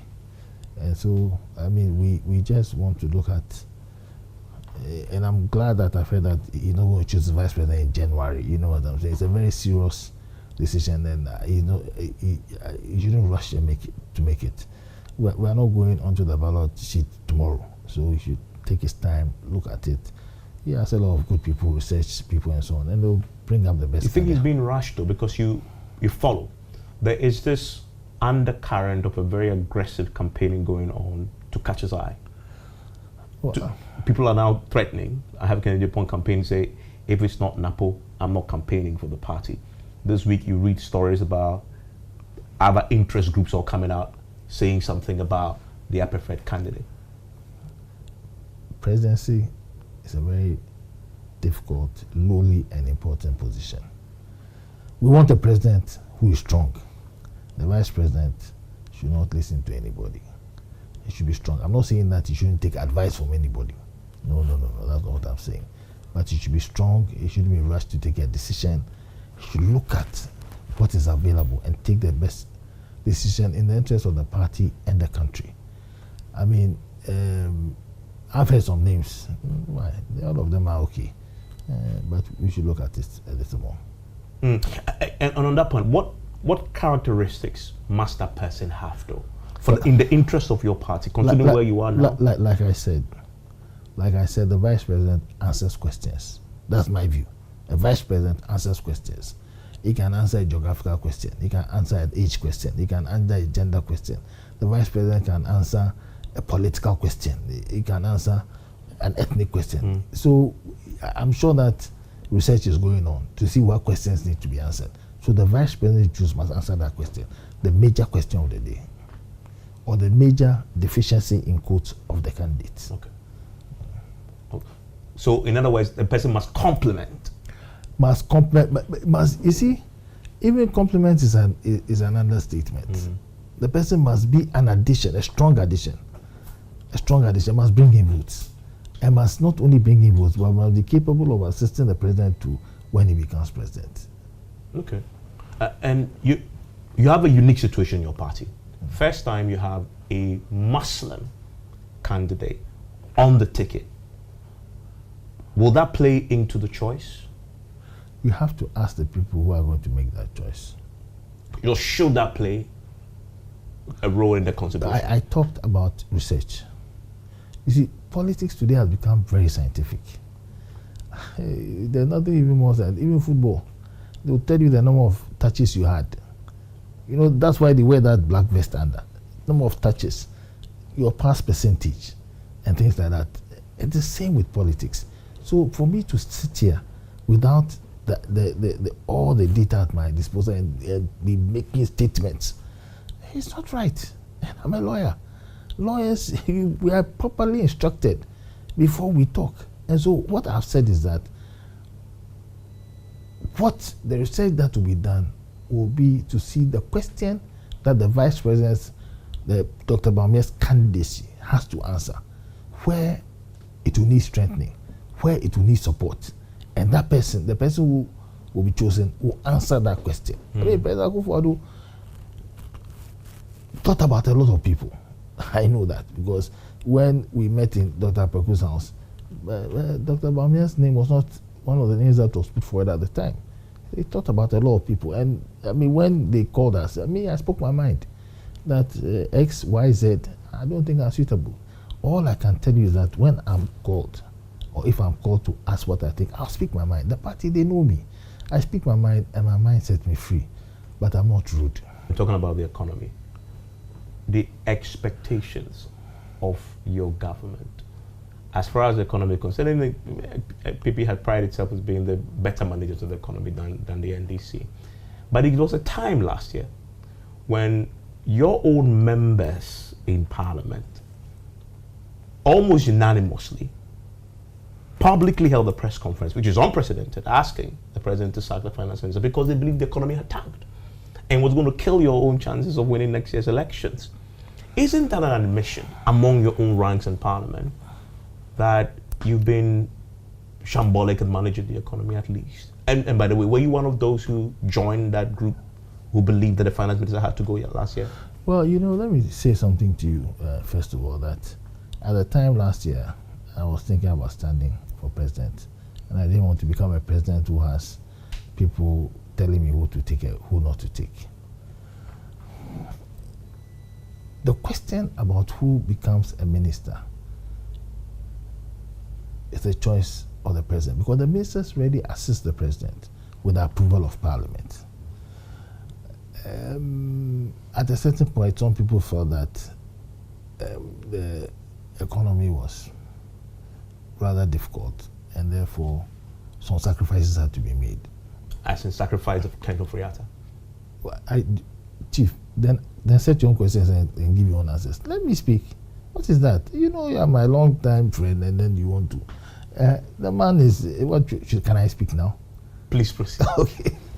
So, for sacrificing people in politics, it's a well-known matter. In fact, apart from the vice president, in my view, any minister can be sacrificed and can even be sacrificed by agreement. But that is one way of doing it. The other way of doing is that you don't sacrifice the person and you give the person opportunity to prove himself. And if what the IMF is saying now is anything to go by, then the man has proved himself. And let me tell you that me as a minister at the time, when I look at what was happening in 2018, 2019, and what happened when COVID came, it's amazing. I can't see myself fully blaming anybody for it. Because, Chief, 300 people were coming, were coming from South Africa, banks, DBSA, were coming from South Africa to my office to offer loans for the railway sector. That if there was a South African company called Transnet, 2 South African companies came. The one that was going to do the scan chain, another one that was wanted to transform the Ghana Railway Company, maintain the narrow gauge. The narrow gauge is the old line. In South Africa, they use both the narrow gauge and the standard gauge, and so on. And they were going to bring money in and so on and so forth. There are South African banks who were backing the deal. Transnet, after COVID, they issued a statement that now they're going to be inward looking. They are not expansionists any longer. And so things happen that we cannot avoid. The people thought at that time, I don't criticize them, they had their own information. The president had a choice. He could either sacrifice somebody, the finance minister, maybe more than even the finance minister, or he could give him an opportunity to prove himself. The jury is out. Today, if you ask the average Ghanaian today, the views have changed and changed slightly. We'll look at him in 2015. So you disagreed with them then, and you think your view had been vindicated by the current economic conditions? No. I didn't disagree with that. I disagreed with the position that people, whether they be MPs or non-MPs, should be telling the president who to appoint and who not to appoint. You can't express your views. Talk is free. But I don't think that the president is bound to follow those views. The president must listen as president. But I always believe that the buck stops the leader. In any event, have you looked at the Constitution? The Constitution says that all financial matters are by the president. The budget is introduced into Parliament by the president. So some have argued that if you ask the finance minister to resign, then you must as well ask the president to resign. Because everything the president is doing, he's doing it, everything the finance minister is doing it on the instructions of the president. So it is an interesting development in politics. And it is good that it happened, and the reaction that came to, that's okay. I mean, finance minister is a strong man, some weaker person would have given up himself, I, as Attorney General, once went to President Kufuor and offered to resign. President Kufuor listened to the story and said, this is not a resignable matter. You don't resign over these matters, go and resolve the issue. And I went to resolve the issue. And you thought it was a good decision then, at least looking back on, you would have resigned, and the fact that you turned it around, it would have been a bad decision if you had resigned. In fact, my wife said to me, she was out of the country. When she came back, she said to me that I was out of the country and told me that you were going to resign over this. I'll never have agreed with you. And if I had resigned then, I wouldn't have been able to do justice for all and all the things that I did at the Attorney General's office. That all the judgment debt case, CP that I fought, the drug cases that I fought. If I had resigned, I wouldn't have done it. But more substantively, though, you think, looking at where we are as an economy right now, the finance minister has been vindicated? What I said was that the jury is out. I think he's doing his best. I think the jury's out. I've been listening to his budget, you know what I'm saying. I have a joke with him. I shout the fundamentals are strong, I think the jury's out. I mean, I think that every government, the finance ministry, not this finance ministry, the finance ministry is such an important part of governance that every government will be judged on the basis of, to some extent, depending from time to time, on how well the economy does. So every finance minister is sitting on a hot seat. And once he's finance minister, we continue judging him, and we stop judging him when he's not finance minister. Yeah, and you say the jury's out, but for many, that verdict is already out there. One is that you have taxes now going to be placed on electricity. I'm sure when you go to your constituency, they will raise it with you. You have a raft of new taxes that have now been imposed that is going to take effect, in fact, taking effect on January 1. You have haircuts that have been imposed on people who bought bonds. the economy in terms of its ability to reflect in people's pockets. Inflation is still in the 20s. That many look at and say that verdict is already out there. There's no doubt about it. A friend of mine talked to me about haircuts. I told him that luckily I don't have any hair, so I don't need a haircut. But I won't comment on haircuts. You see, I'm chairing a committee which is going to deal, parliamentary committee, which is going to investigate matters relating to not the banks, but the failure of the institutions raised by the Security and Exchange Commission. I think it would be very bad taste for me to. We are starting in February to sit here and be passing all kinds of comments on the economy and so on. But all I will say is that the jury remains out and the jury declares its verdict on voting day. I will say also that but it will be too late for you. You see, I know from speaking to you now, you used to be a very positive young man, but as you are growing older, you are becoming a prophet of doom. Let us wait, and let us see what God will do. But in politics, you can fix it now. Why do you wait till December 7th? But why will it be too late? But we are fixing it. That's why I must say it go down by 50%. Let's talk about the SkyTrain project, the Accra SkyTrain. What happened to it? Very simple. We went to South Africa in August in 2017. Met a group of people, investors. We were selling our projects because what I had been told by His Excellency the President is that what I can assure you is 2 billion cedis for your sector. You as minister must decide what you are going to use that 2 billion for and advise us. I mean, you bring it to cabinet and so you've got to argue about it. And so we had 4 or 5 projects we wanted to do. There's so much traffic in Accra and in Kumasi that you have to do something about it. We brought people to see whether they could do something from Accra to Kaswa. They were the first people who told us that if you want to do railway in Accra, you have to raise it. They brought us various proposals. One proposal was that when it has to be overground. Yes. When they reach, typically, I mean, literally the sky. That's why we had the sky. That's the concept. Okay. So they said if you reach, the first concept they brought to me is that when you reach Achimota, they'll take 1.5 of the N1 and use it for train. I said to the guy that if I was president and my railway minister came to tell me that N1, he's taking 1/2 for railway, I'll sack him that day. He will reach the door, I'll tell him that I'll tell him to write his regulation because he doesn't understand what we're doing. This traffic prone road, you are going to use rail to take one side. It's not possible. I told them they should bring me another solution. The other solution was to go further down, and now because of the wager water, they go further down, then they have to go around the wager water and then descend towards Kaswa. It's going to take 1 hour. The third option they gave me was they have to elevate it. From Accra to Kaswa, you can't break those telegrams. I mean, the kind of houses, the family house that is, it's a war. So they said, you got to elevate it. Then we also commissioned an Indian group to do something on metro line in Ghana, because apart from the Accra Kumasi line and the line that now is going to Mpakadan, we said we have to do inner city rail for Accra, inner city rail for Kumasi as well. And everybody came up and said that there are certain parts of Accra that it has to go up if you want to cover the entire Accra. If you want to just have the train had to be in the sky. It had to be elevated. So these people came, and that concept was what they call the sky train. So how long was it going to take? At least a year to finish all of that. So like a pre-tree work? At least a year. But in terms of the delivery?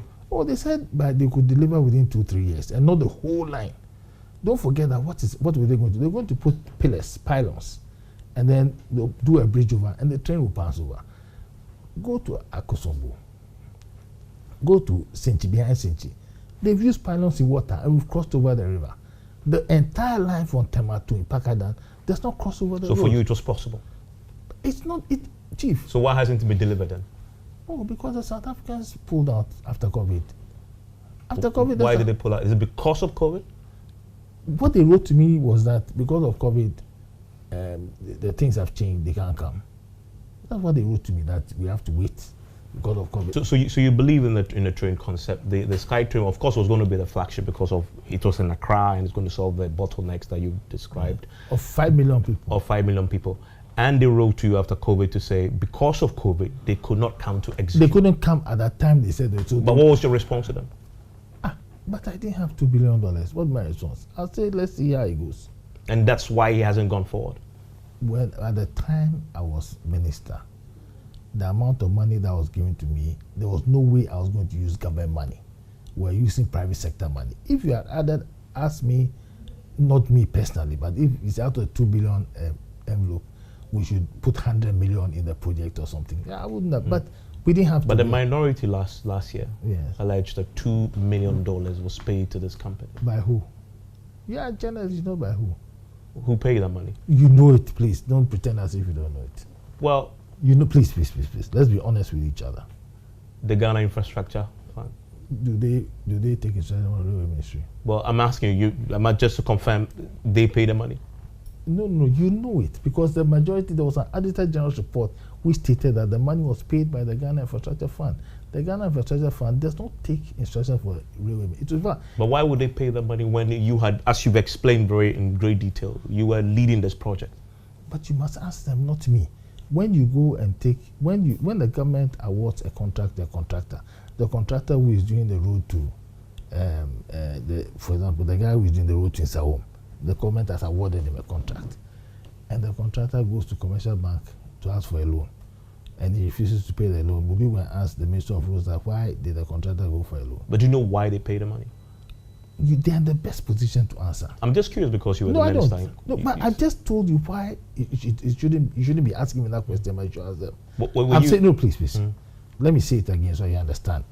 The contractor who has been awarded the contract from Accra to Insawam, his duty is to execute the contract. If he decides that he wants to take a loan from the Ghana Commercial Bank to do something whilst he waits for money from government and he doesn't pay or he gets in trouble, would you go and ask the Minister for Roads? You ask the Ghana When you learnt about it, were you surprised that money had been paid when you didn't know about it? Nothing surprises me. Nothing surprises me. And also, I don't assume wrongdoing for anybody. You know, I've been around, I've been in this business for too long, I've been in court for too long, I'm a lawyer, so I don't make assumptions. Nothing surprises me, and I don't assume wrongdoing. And there are many cases I learned quite early in my legal profession that what you see as clear-cut, when you go into it, it's not clear-cut. It is not what I see or what I think that's all the case. So what do? I don't assume anything. I'm not surprised by anything. But monies have been paid. What should happen to that money? The minority says that there must be accountability. It is. What's your recommendation? I don't have any recommendation. The Auditor General made this recommendation. I haven't read the Auditor General's recommendation. The institution is there, and I will not become responsible for it, and I will not pass any comment on it. Should government still pursue the SkyTrain project? That's up to them. It depends on how much money you have. It depends on whether the people are prepared to do it. It depends on whether the conditions are right. But I will tell you that if I ever have the power to do it, I will do a metro line in Accra. Whether it will be elevated or it will be underground or it will be on the ground is another story. Do you have any regret about all the effort you put, wasted effort, right? No, not at all.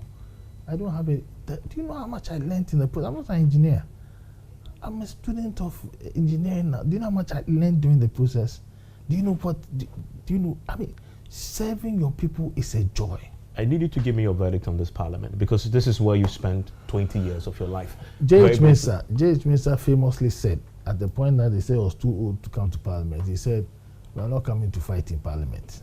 If we come to fight, like I agree with you that you are too old." That answers my question. I don't understand. Well, it's not everything that you're supposed to understand. If I don't understand, chances are my audiences will struggle too. What's the verdict on this? Let me tell you something. They say he who has ears, let him hear. Let me say it again. J.H. Mensah, when they asked him that, J.H., you are too old and people to come to parliament, he said, we are not going to box in parliament. We are going to use our brains. We started badly, but now we are finishing well. Okay, so this parliament did not use enough of its brains? No, I said we started badly, but we are finishing well. And also because part of the reason is that this is the first parliament that you have a speaker from the other side, that you have such and the near even split in the numbers. So I say that maybe we started a bit badly, the beginning, but now things have changed. We are ending well. So if you put all together, what will be your verdict then? We are ending very well. I see that we have an opportunity to do a lot of new things.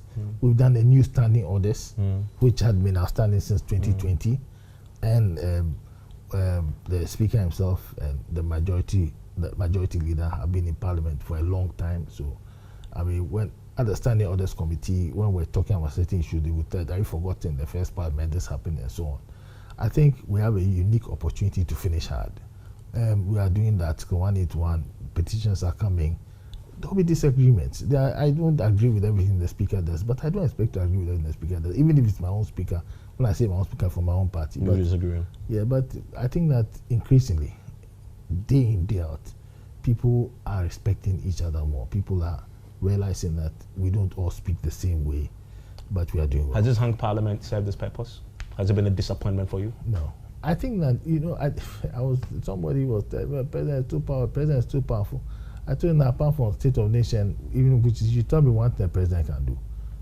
It's good. The President, it's checks and balances. I think we've managed ourselves well. And I think we are, like I said before, I think we are finishing well. And a final one on this, your good friend and colleague, first Deputy Speaker of Parliament, Joseph Owusu, last year delivered his verdict on this and says it's the worst parliament in Ghana's history. You are determined to make me the supervising High Court judge over people. You are determined. You disagree with him? No, let me finish. You are determined to make me comment on other people's comments. I tell you a story of the 7 blind men of Haiti who went to see the elephant. Have you heard it? They touched different parts of the elephant. And one of them touched the tusk. He said the elephant is like a sphere. One touched the tail. He said the elephant is like a rope. One touched the side. He says like a wall. One touched the leg. He says it's like a tree. My view is that the parliament is doing well. Thank you. And the president you served as Breweries Minister, this is his last year. Yes. What summarizes legacy for me? You see, let me just end by saying this. Whether you like it or not, every president is remembered by one or two things. That's what I've seen in my years of living. Like Kufuor will be remembered by one thing, this person will be remembered by one thing, that person. People will remember Kufuor for free SHS. He has cemented his legacy. It is my prayer that the next president continues that process, because the number of children that have been given the opportunity today to become something in life is unimaginable. I was brought up with a single parent. In a family, I was a prefect. And I say it without any fear of favor. There were times that I hadn't paid my school fees.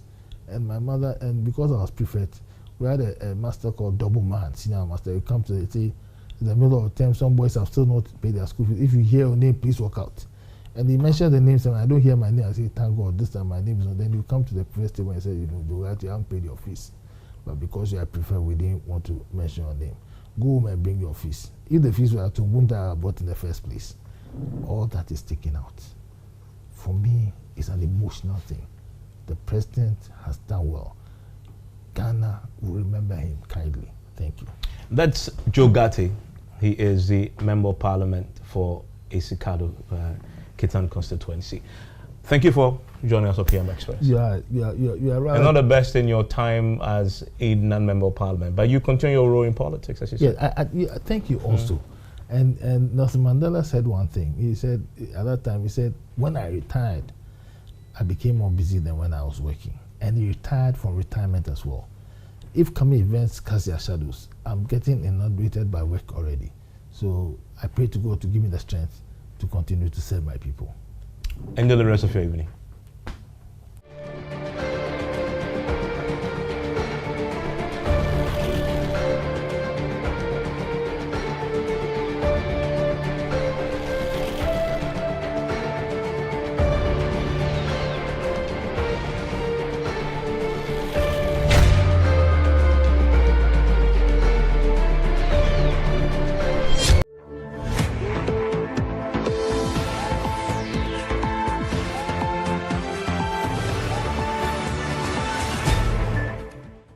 In a world where digital threats loom large, it's time to unite for a common cause.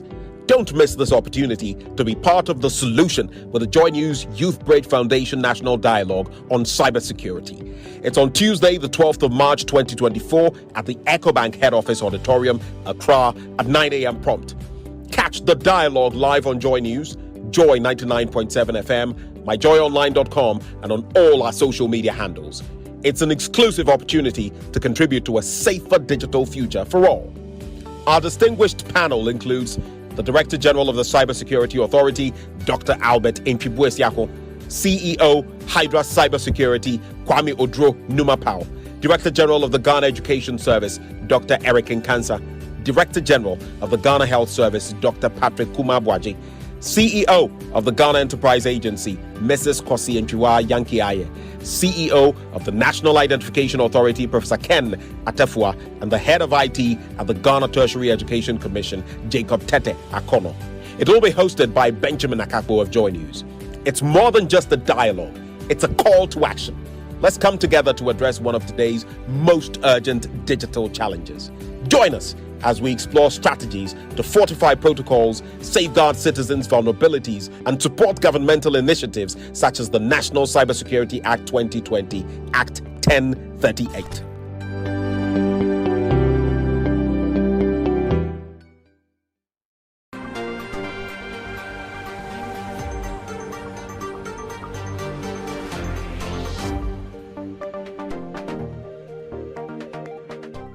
Live from Atlanta, Georgia, this is the headquarters of Delta International, and today we're here. A couple of months or years ago, we had cases of people complaining about unreliability, amongst others, the safety and also the issues about aircraft that comes to Accra.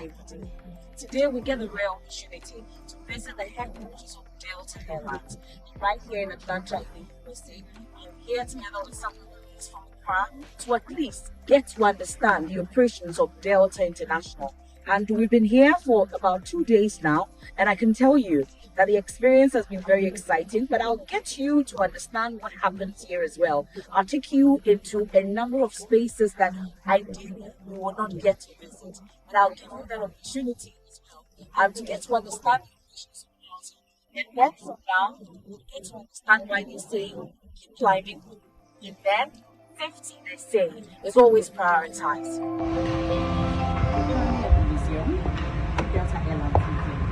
We'll get some briefing shortly, and I'll update you on everything you get to see there. So this is a crew. We're right here today, getting ready for our first meeting for the day. Our first encounter was with the Managing Director, International Strategy and Planning of Delta Airlines, Don Cox, and he reviewed that in 2023 alone, Delta Airlines flew over 130,000 passengers from Ghana to the United States. Since it started operating the Accra JFK route, it has so far carried about 1.8 million passengers to the USA. Delta says it aims at a net zero carbon emission by the year 2050. He adds that Delta Airlines is the largest airline in terms of the demand of customers between Ghana and the US. For the Managing Director of International and Specialty Sales, Rob Lebel, stable democracy and favorable laws and policies in Ghana are a major boost for the operation of Delta Airlines in the aviation industry in the country. Richard Cox, the Senior Vice President, Reservations and Customer Care, took time out to also interact with the team and says regardless of the Class 1 flies in on Delta, the customer care experience is the same. Maurizio Paris, Vice President, Brand Experience, also reiterated the fact that each customer of Delta is guaranteed the same brand experience. Rasan Johnson is a Managing Director, International Corporation Communications, and he debunks assertions that the aircraft that comes to Ghana are not fit for purpose. He tells me that Ghana has not been assigned a specific aircraft. So we have a wide-ranging fleet of airplanes that travel all throughout our system. There is no airplane that we fly to Ghana that we don't fly to Tahiti, within the United States, to South America, to Europe, and to everywhere else. The 767-300 airplane that we fly to Ghana carries some of our highest paying customers on routes between New York and Los Angeles, for example. It carries our vacationers going from Los Angeles to Tahiti. It carries business travelers going from Atlanta to Bogota.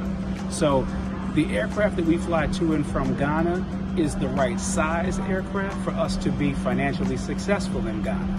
What we want to do is to have a strong business that allows us to give the right amount of service to the community so that we can fly that route every day, so that we can fly that route and be successful. The alternative is a larger airplane for fewer flights a day, or for fewer flights per week, or fewer weeks per month, or fewer months per year.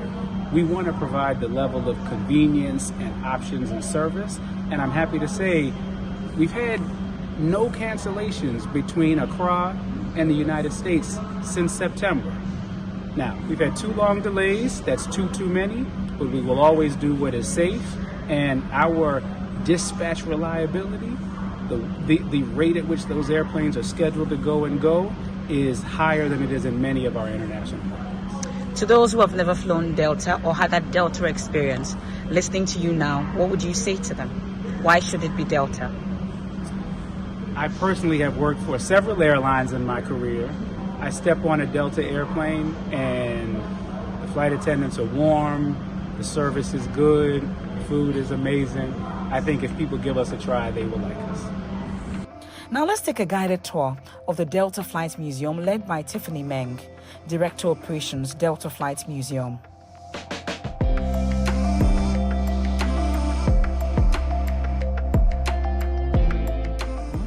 That's a Delta Museum. And you can see the old planes right there. This is how it looks like. And you can see the team. We're going inside now. Now, have you wondered what a typical servicing of an airplane looks like? Well, this is the tech ops of Delta.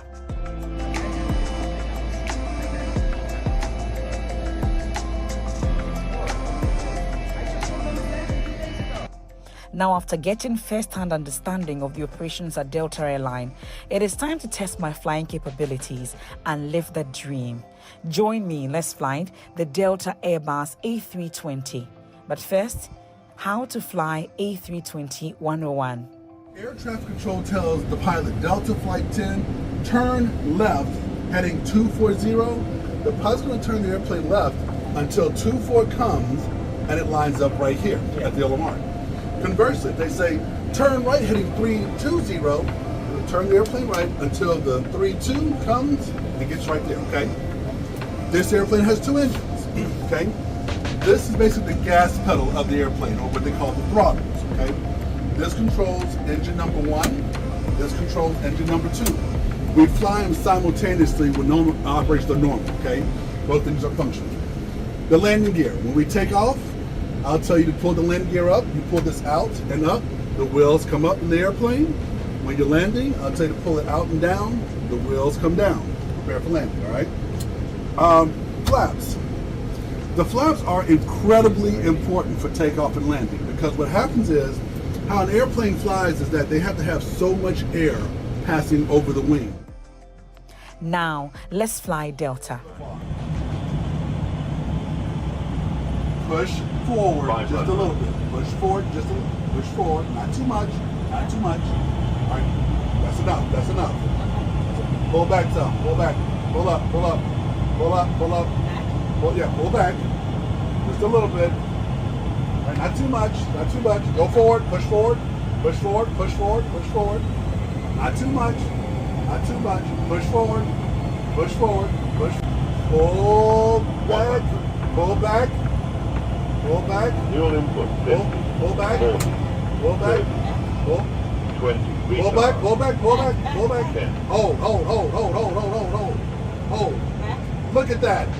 Look at that. Push forward. Push. Nice and easy. Nice and easy. Nice. That was good. Did I laugh? Actually, you did. I just took over the brakes.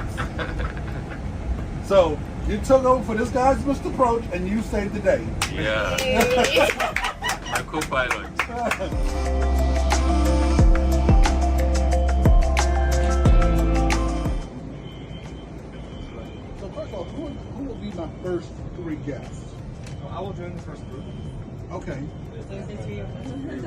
1, 2, 3. Okay.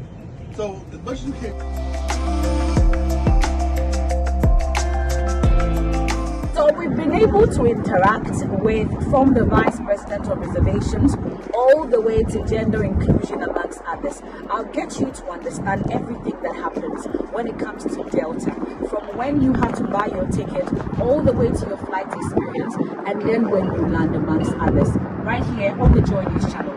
From Delta in Atlanta, Georgia, I am Emefa Apau, reporting for JoyNews.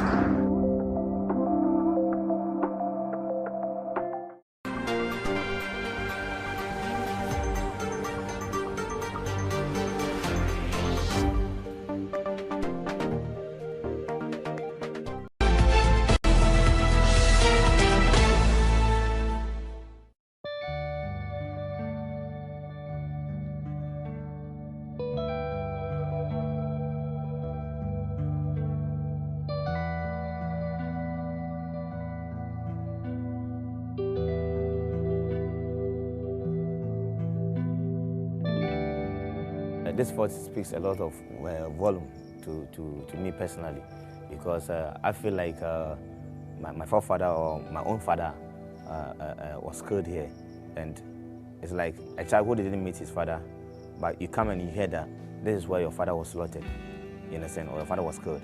So anytime we come here, we feel like this is the home of our ancestors.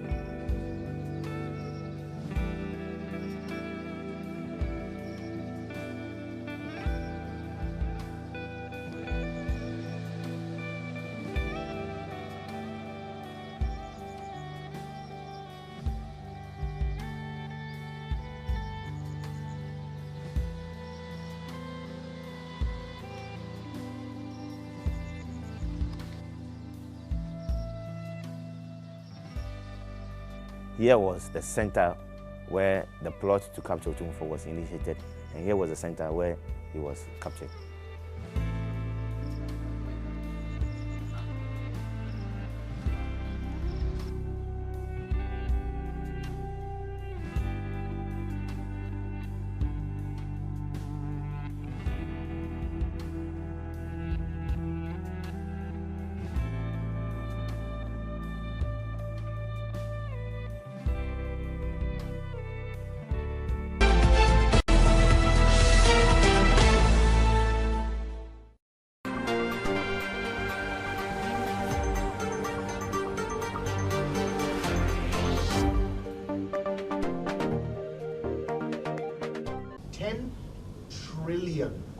Ghana cedis.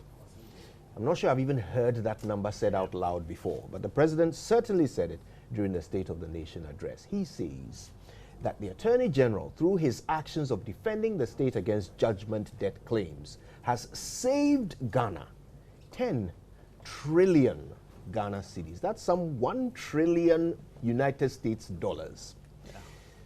And of course, there was a reaction to this. But then the president said the evidence is all there. Well, that's why we are here, to find out from the Attorney General himself what evidence there is to back a saving of 10 trillion Ghana cedis. Thanks for having us. So let's jump right into it. Sikanu. Well, I think they're all there. They're all made out in claims made by various people, litigants, against the government of Ghana. And indeed, it's very important to note that these sums were saved in furtherance of our constitutional rule and Article 88 to the Constitution. If you remember, when I assumed office, I made a commitment to a nation that the same zeal with which private legal practitioners contest claims against their clients is what I also bring to the office. And so, to go straight to the point, 10 trillion Ghana cedis. Yeah. Now, you see this order for Ghanashe Nasai issued in the High Court of Justice, Commercial Division, Accra. And what is the sum here? And if you can just read the order. Right. I'm looking at 10, oh my goodness, so many commas. Yes. 10 trillion, 331 billion, 841 million, 859,411 Ghana cedis, and 20 pesos. Let's not forget the pesos. Sure. So what case is this? So that is African Automobile Limited against Ministry of Employment, Manpower Development, and the Attorney General. And of course, by the description of the ministry, you would note that clearly it's a ministry of oath, because under the government of President Akufo-Addo, we do not have Ministry of Manpower, Employment, Ministry of Employment and Manpower Development. You have Ministry of Employment. So these are judgment debts that were claimed against the government of Ghana way back, of course. By dint of my role as Attorney General, I've had to defend them. So on the 26th day of April 2021, an order for Ghana Share Nasai, implying that an amount in the sum of 10 trillion 331 billion 841 million Ghana cedis had been ordered to be paid by the government of Ghana. And you see the amounts here, stated here, that the banks against which the sums were supposed to be paid from. The accounts are accounts being held by the Bank of Ghana, Head Office, Ghana Commercial Bank, Head Office, and Consolidated Bank, Ghana Limited. So right after this order was served on us, we were quite alarmed, and I assembled the whole team here. I gave them further directions on it. And this was, as I said, 26 April 2021. So on 31st May 2021, the High Court set aside the order, ordered that the sum be not paid. Now, so you see, this is the judgment of the High Court. Right. The ruling of the High Court, 31st May 2021. And the concluding parts are most instructive. It says, it is therefore ordered that the Ghana Share proceedings regarding the applicant's indebtedness should, okay, so in this one, the subsequently pursuant to the challenge that was made by the Attorney General, revised the figure downwards to 3 trillion Ghana cedis. Now, after the revision, then an action was filed by us to set aside the entire judgment on the basis of fraud, that the government of Ghana was not owing any sum at all. So this is it.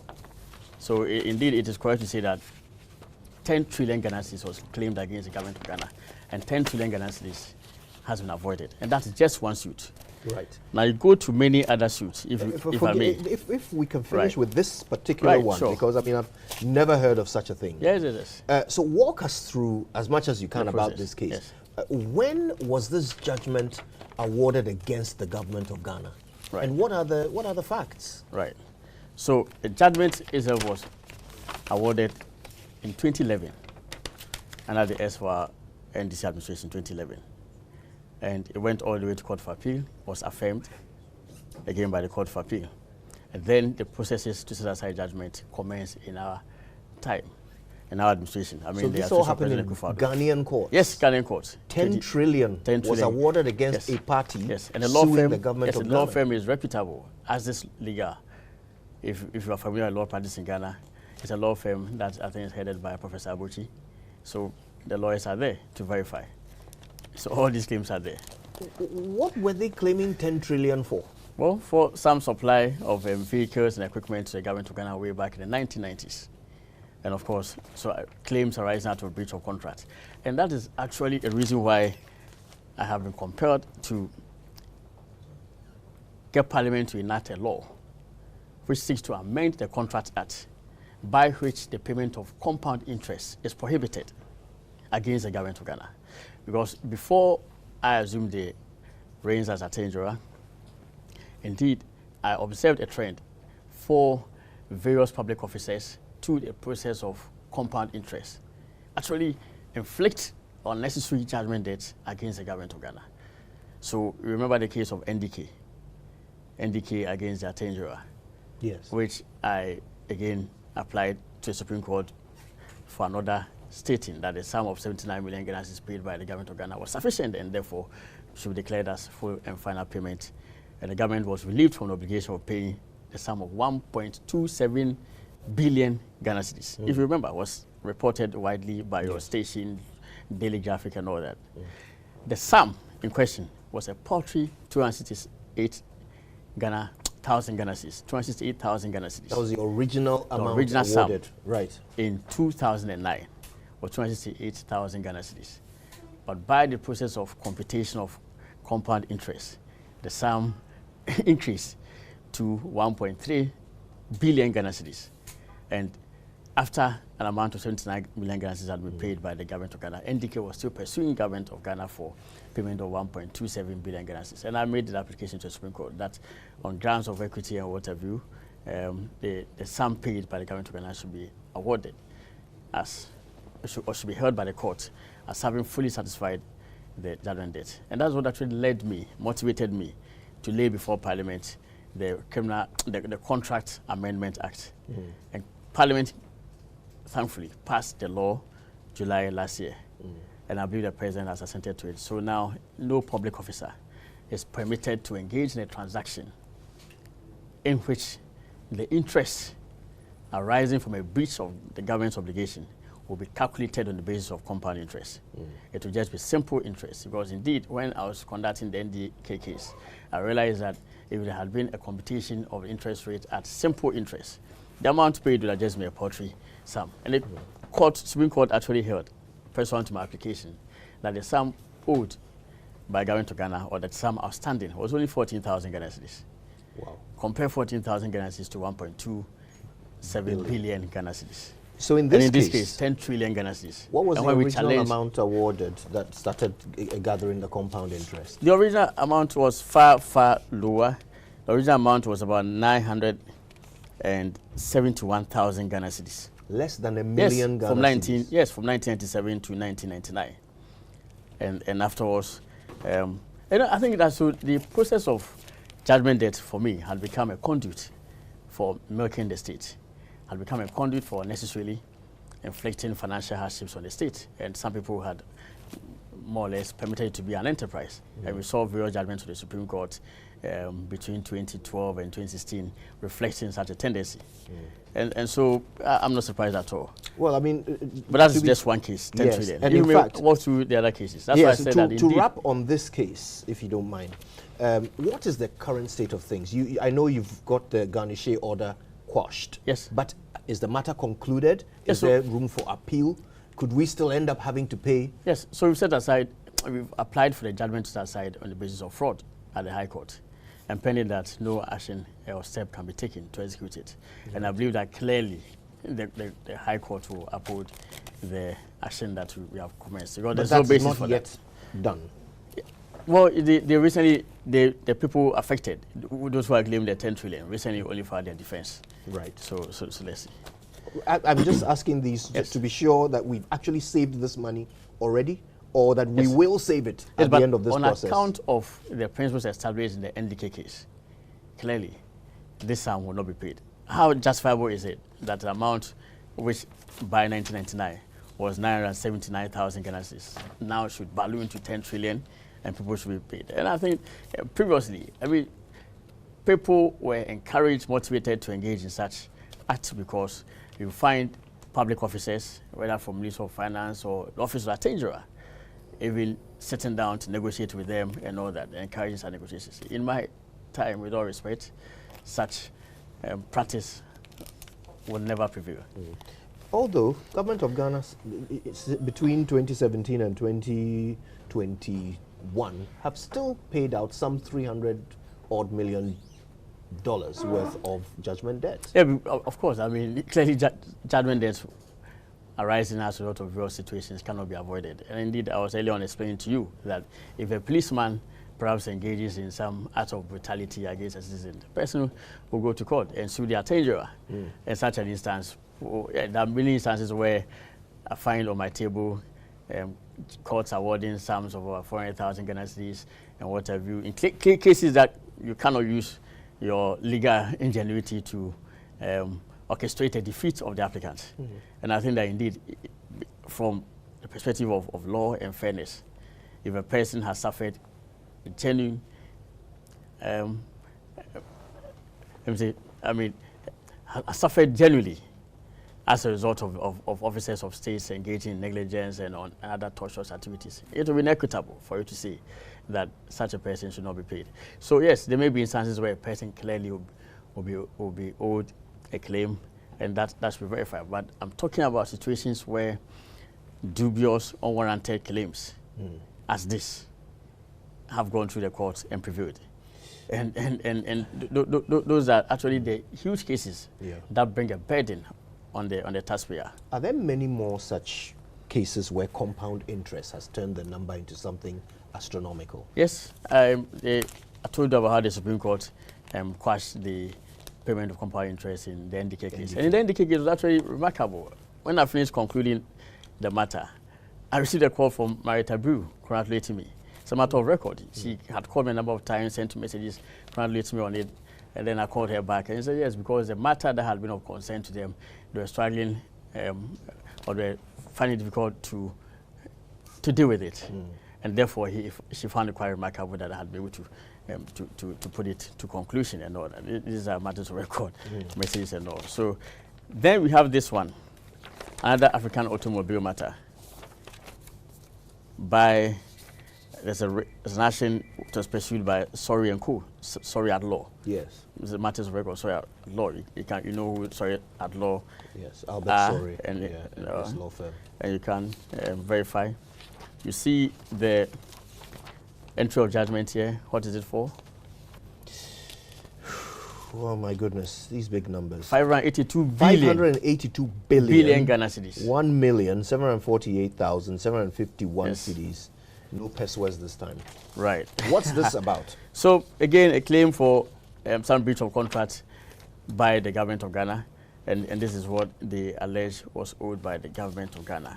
Ultimately, when an application was made to the High Court in 2020, 10 February 2020, the court suspended the execution of the judgment and actually held that we could issue a rate to set aside the entire action on the basis of fraud. So you say applications are accordingly granted and the execution aforementioned is hereby suspended pending the hearing of the matter. And so not a dime has So been when paid. you say that these actions are being set aside on the basis of fraud, yes, what you're actually saying is that some people in government before you colluded to have these judgment debts awarded when there was really no case for such payments to be made. Well, I think that it is actually as a result of, one, vigilance, lack of vigilance on the part of public officers, or sheer complicity in the process of ensuring that the state is ripped off with hard-earned purse. And I say so for the reasons that were given by the Court of Appeal and its judgment in the Woyome matter. You find the criminal matter instituted against Alfred Woyome. The Court of Appeal giving a judgment on the submission of no case that had been made by Alfred Woyome. No, so Alfred Woyome had been prosecuted, and the High Court had eventually acquitted Alfred Woyome. And the state purported to appeal against the acquittal of Alfred Woyome. And the state clearly heard that the Court of Appeal heard that the state had no case at all because the state itself had, through its processes, orchestrated for Alfred Woyome to profit from the judgment debt and turn around to prosecute only him, leaving out the public officers in question. And the public officers were officers or officers at Tangier, as well as the Minister of Justice. So, if I may quote from the judgment to the Court of Appeal in 2016, 10th March 2016. You see, this one. And this is actually it's a panel of three. Each of them gave an opinion. I'm just quoting from only the opinion of Justice L.L. Mensah. The others were even worse. Justice L.L. Mensah said, indeed, in the instant case, the trial judge should have terminated the trial and upheld the submission of no case, because the evidence of virtually all the prosecution witnesses, including PW1, whose name is there, an officer of the Ministry of Finance, through PW. If its name is there, you can say it through for PW9. No, but I don't want to be misled. She's actually a lawyer. Right. But in terms of those who orchestrated, actually some other officers. Right. And anyway, with the evidence of the PW3, PW7, PW8, and PW9. When I say PW, it's prosecution witnesses. Yeah. That I've highlighted, all go to bolster the defense of the respondent. So imagine a situation where the state puts up a prosecution and all their witnesses were supporting the case of the accused person. Clearly meant to fail. Then it says here, at page 8, it says, once the whole armada of the government of Ghana, legal, financial, administrative, technical, ministerial, or consultancy machinery combined together to act on the purported misorientation of the respondent and found the claim to be impeccable, the respondent cannot be convicted of a transaction which the state had blessed all the way. And indeed, you see that the officers of state who actually blessed Woyome's transaction were named specifically in this judgment. At page 7, it says that the then Honorable Attorney General and her deputy, Honorable Bachnojo, who between them wrote 4 letters in support of the respondent's claim. So that would be Betty Mould Idrisu at the time. Precisely. Did not only use their ordinary care and judgment, but they fell on their legal professional expertise to assess the claims of the respondent. And they did this not in isolation, but with the advice of 2 other legally professional brains in the persons of Paul Asmenu, head of legal for the Ministry of Finance, and Samuel Nekwetete, Chief State Attorney. So you're suggesting there's a pattern that yes, runs through these cases? The question that ought to be asked is that, how can a group of people, a government, through this judgment, as has been affirmed in this judgment, actually machinate for a person who is not a public officer to have access to the state's hard-earned money, at that time the equivalent of about 25 million euros. And then subsequently, if it emerges that the whole transaction was fraught with fraud and irregularity, they purport then to prosecute the third party, who is not a public officer, and left themselves out, and left the public officers out. Carefully did so. Clearly. I get so I think that yes. If I may, I mean, with respect, you are in office today, and you are showing us evidence of cases where you have had judgments overturned and saved money, as you describe it. But you see, in the examples given, it was made possible by people in offices such as yours, right? Who's to say that a year or 2 after you leave office, we're not going to find out that there are perhaps a couple of $100 million that were handed out to people in similar circumstances, unless with perhaps, you as the goalkeeper letting the goals in? Well, there has not been any instance of a claim against the state passing through this office which was not contested. Unless in cases of, say, a police officer, as I said, a police officer beating a civilian, or some clear case of, even, say, my driver, officer of the Office of Attorney General, using an office vehicle, runs down a person.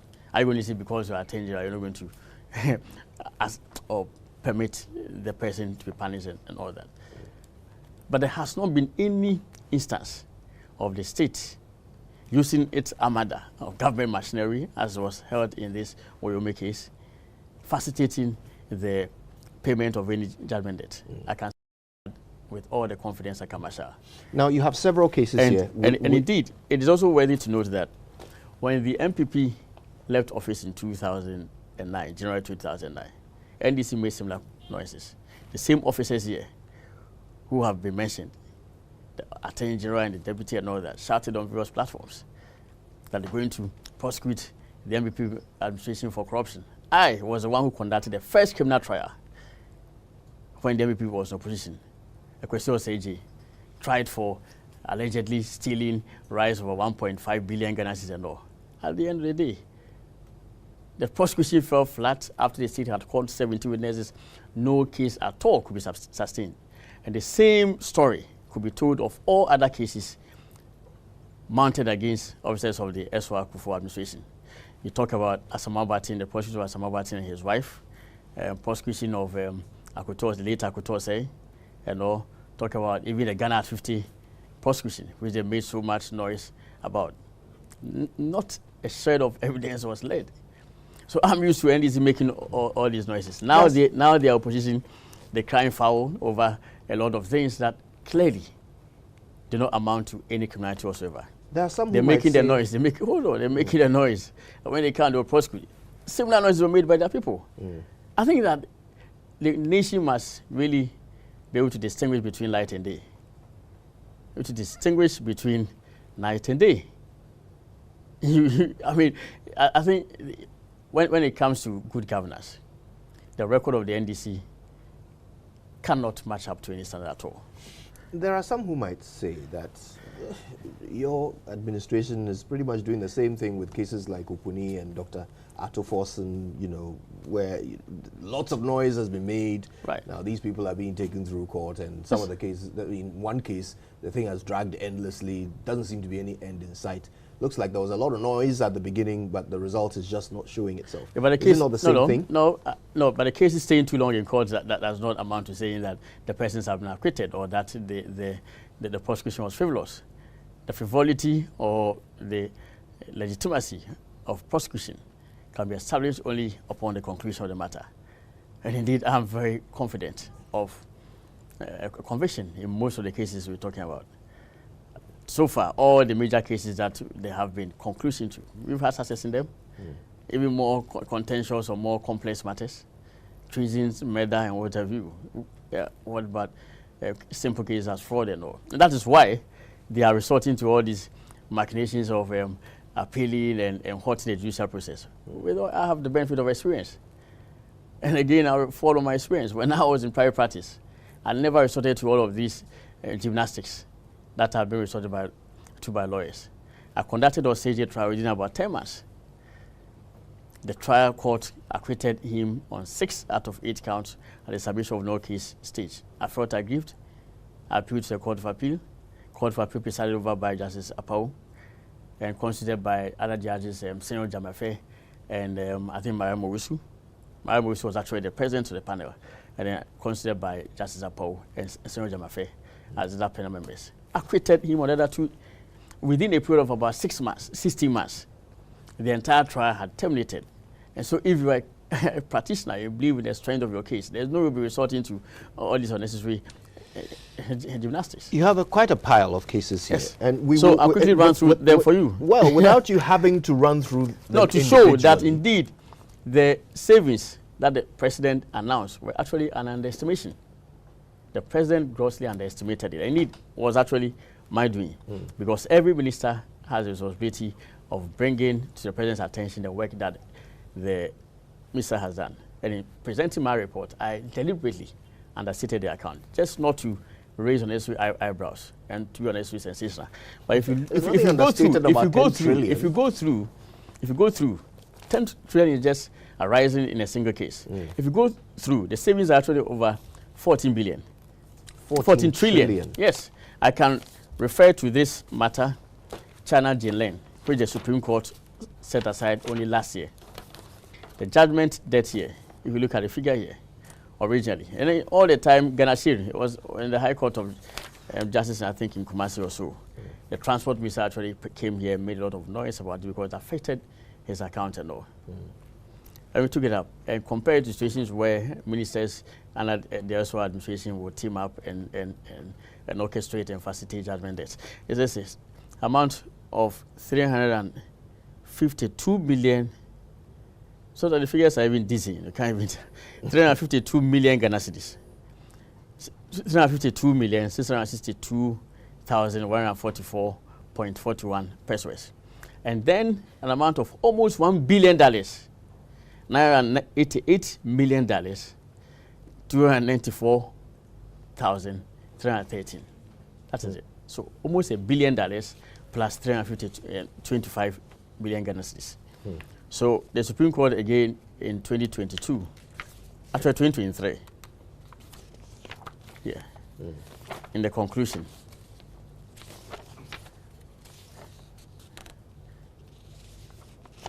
says the application before the court that we have quashed the ruling given was expressly to set aside the Ghana share order and without prejudice making the consequential setting aside order. And they granted the order quashing all these proceedings. And interestingly, in this judgment, the court actually held that, as we contended, that the persons who had mounted the action even had no capacity whatsoever, and the identities could not be made out. A person who was a foreigner holding a power of attorney, which had not been properly notarized, and who had even died later on in the course of the trial, and therefore could not have given another power of attorney to another person to pursue the trial, was allegedly pursuing this matter. And the court said, no, our contention was right. And therefore, if they want to mount the claim, they must come and properly establish their authority. To date, they have not come forward. For all these cases, I have only one question. And then you talk about the numerous international arbitration cases, which the state also has enjoyed remarkable success. And I think that it's a matter of record. Yeah. For the past 2 years, the rest of Ghana has actually been chasing me to come and give a lecture to their LLM people on international arbitration. I have not had the time to do so. I think this is our because indeed they are quite impressed by the remarkable rate of success and just want us to enlighten them on what Ghana is doing right. Yeah. Now, $300 million was claimed by a company, Cassius Mining. That was refused by the Permanent Court of Arbitration, pursuant to objections that we raised. I have a copy of the judgment here, and if you just would permit me, this is it, the 91-page award of the arbitral tribunal. Now you look at $300 million US. Yes. So page 7 says, okay, this is actually even under one for 60 million USD. The 300 million is also there, and eventually was suspended. And today, I think the people, after the denial of the original claim, pursued another international arbitration, and we raised various objections and all. I think the ruling should have come in either today or, if not today, maybe tomorrow. And all. And this one that I have in my hand is for at least 60 million USD. It says, finally, look at page 7. The claimant seeks an order awarding Everyway, the Beijing Everyway company, the traffic system, damages which it has incurred as a result of the aforementioned breaches of a treaty, amounting to an estimate not lower than $55 million. At the time of this claim, the interest component had shot the amount out to over $60 million. The conclusion, which you see here, after we had raised all the objections to the inapplicability of the treaty and whatever, the court said, for the reasons... Which year was this? Oh, this was just last year. Right. This is just last year, or last 2 years. Let me see. I mean, most of these cases are from 2021, when I assumed the office. Right. So it's January 2023, last year. It says, for the reasons set out above, the Tribunal A opposed the respondent's objections to the Tribunal's jurisdiction and finds that it has no jurisdiction to decide the claimant's claim in this arbitration. And they invite the parties to directly confer on the issue of cost. We actually decided not to pursue any cost at all. The most important thing was for us to win and to throw the appeal out, which we did. All right, now for all of these cases, I really have only one question. Right. Are they all concluded, or are there opportunities for appeals? Could any of these rulings be overturned, or have you actually saved us these amounts? Yeah, most of them have been concluded. I'm very sure that the ones that are not concluded are actually the ones that we have issued rates to set aside the original judgment on the basis of fraud.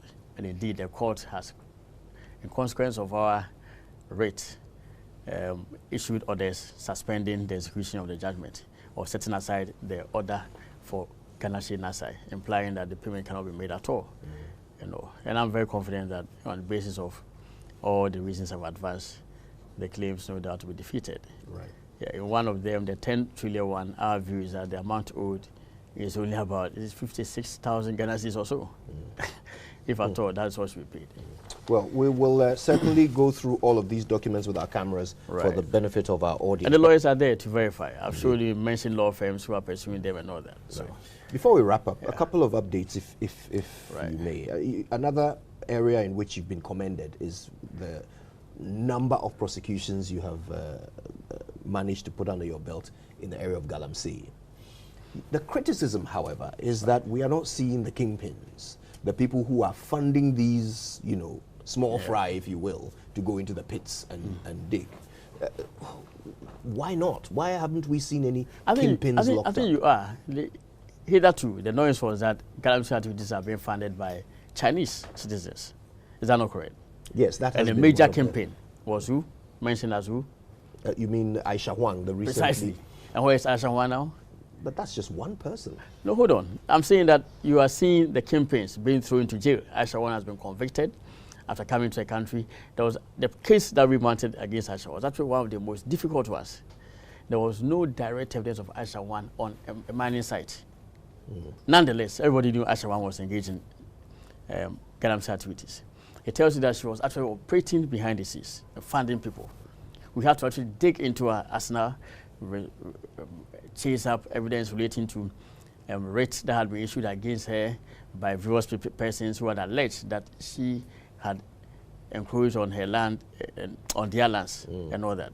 And then brought up all these witnesses from Bepo Tintin and Bogoso and other places and all to mount the prosecution. It was actually an overwhelming circumstantial evidence. You know the rule in circumstantial evidence where it irresistibly points in one direction and the necessary inference can be made. And that is why Aisha 1 was convicted. Before then, there had been the jailing of various Chinese nationals by the Takwa Circuit Court. We had 2 Chinese nationals thrown in for 25 years. Because the law, current legal regime, requires that if a foreigner is engaged in such activities, the minimum penalty is, or punishment is 20 years. And for a Ghanaian, 15 years minimum. And then there was also a conviction by a Takwa Circuit Court of 2 Chinese nationals and some Ghanaians, if you remember, where the punishment existing under the SWA regime was imposed, implying that they could be fined and all. And they were fined and allowed to go. And I actually had to instruct for the filing of an application for certiorari in the Secondary High Court for it to be quashed. So fortunately, national security, national security rounded them up. Fortunately, when the application was filed, and then the judgment was passed accordingly, and now they're all in jail. Now, because you mentioned Aisha 1, and the difficulty you faced in getting her convicted, difficulty you surmounted. Yes. I must then ask, if even Aisha Huang, who had never been seen on a mining site, was successfully convicted, why not Akunta mining that was captured on video in forest reserves mining? I have not seen any video. Indeed, I think that if indeed there's such a video, that it will be, with all respect, a little bit irresponsible on the part of the media for them not to even furnish me with the video.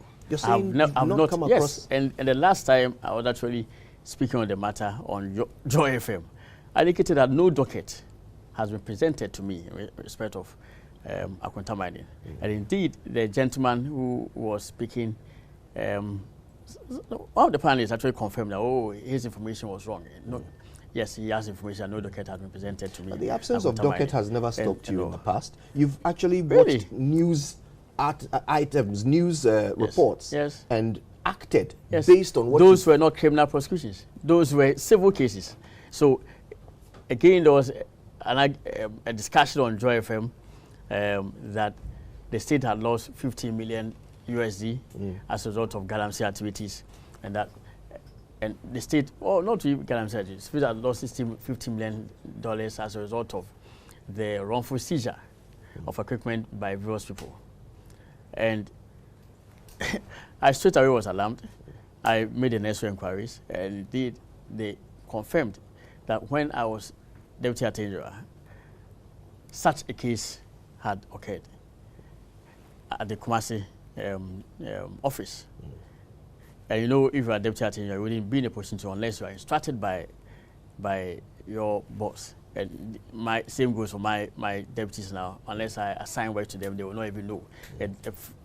So I straight away inquired, and then I took steps in accordance with the procedure that I knew, and I had the judgment set aside. And that was another saving which you have not even alluded to. So these things, for me, the media must put them in a proper perspective. You cannot so like the difference here is that this is a civil criminal matter. Yes. But you remember with Cecilia Dapa, right. Once you went through the docket, the Attorney General's office asked the investigators to look into other things that they hadn't looked into before. Yes. So you do have the power to do that. Yes, but no docket has been presented for you to instruct them to look into anything at all. That's the point I'm making. I mean, it would have been different. Cecilia Dapa, there had been a docket presented to the Office of Attorney General in accordance with earlier instructions that we had given, because the police people are not empowered to prosecute cases beyond a certain monetary limit. So what you're saying is, of the Attorney General. Someone needs to bring you the video of Akunta mining. No, what I'm saying is that it is dangerous for the media to just rely on speculations and all that. It is better for evidence to be assembled properly. If a media person has any evidence at all about wrongdoing, that person owes a duty to report to appropriate authorities. If a complaint is made to me, I can actually direct the CID to look into the complaint and come up with a docket.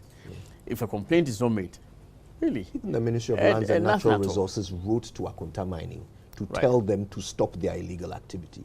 So, I mean, obviously a government ministry was fully aware of what was going on. Someone who sits with you in cabinet. I mean, so the same situation held for this case. I think, was it the Heritage Imperial, whereby it was alleged that the Heritage Imperial had been ordered to stop and all that. When we examined the docket, as you can tell, we gave an opinion on it. And found that clearly there was no way any identifiable person could be prosecuted. I mean, the case for prosecution is built against identifiable persons, persons who are actually caught in, or who can be identified as having committed some criminality and all that. So it is a process, and of course there's no time bar to criminal prosecutions.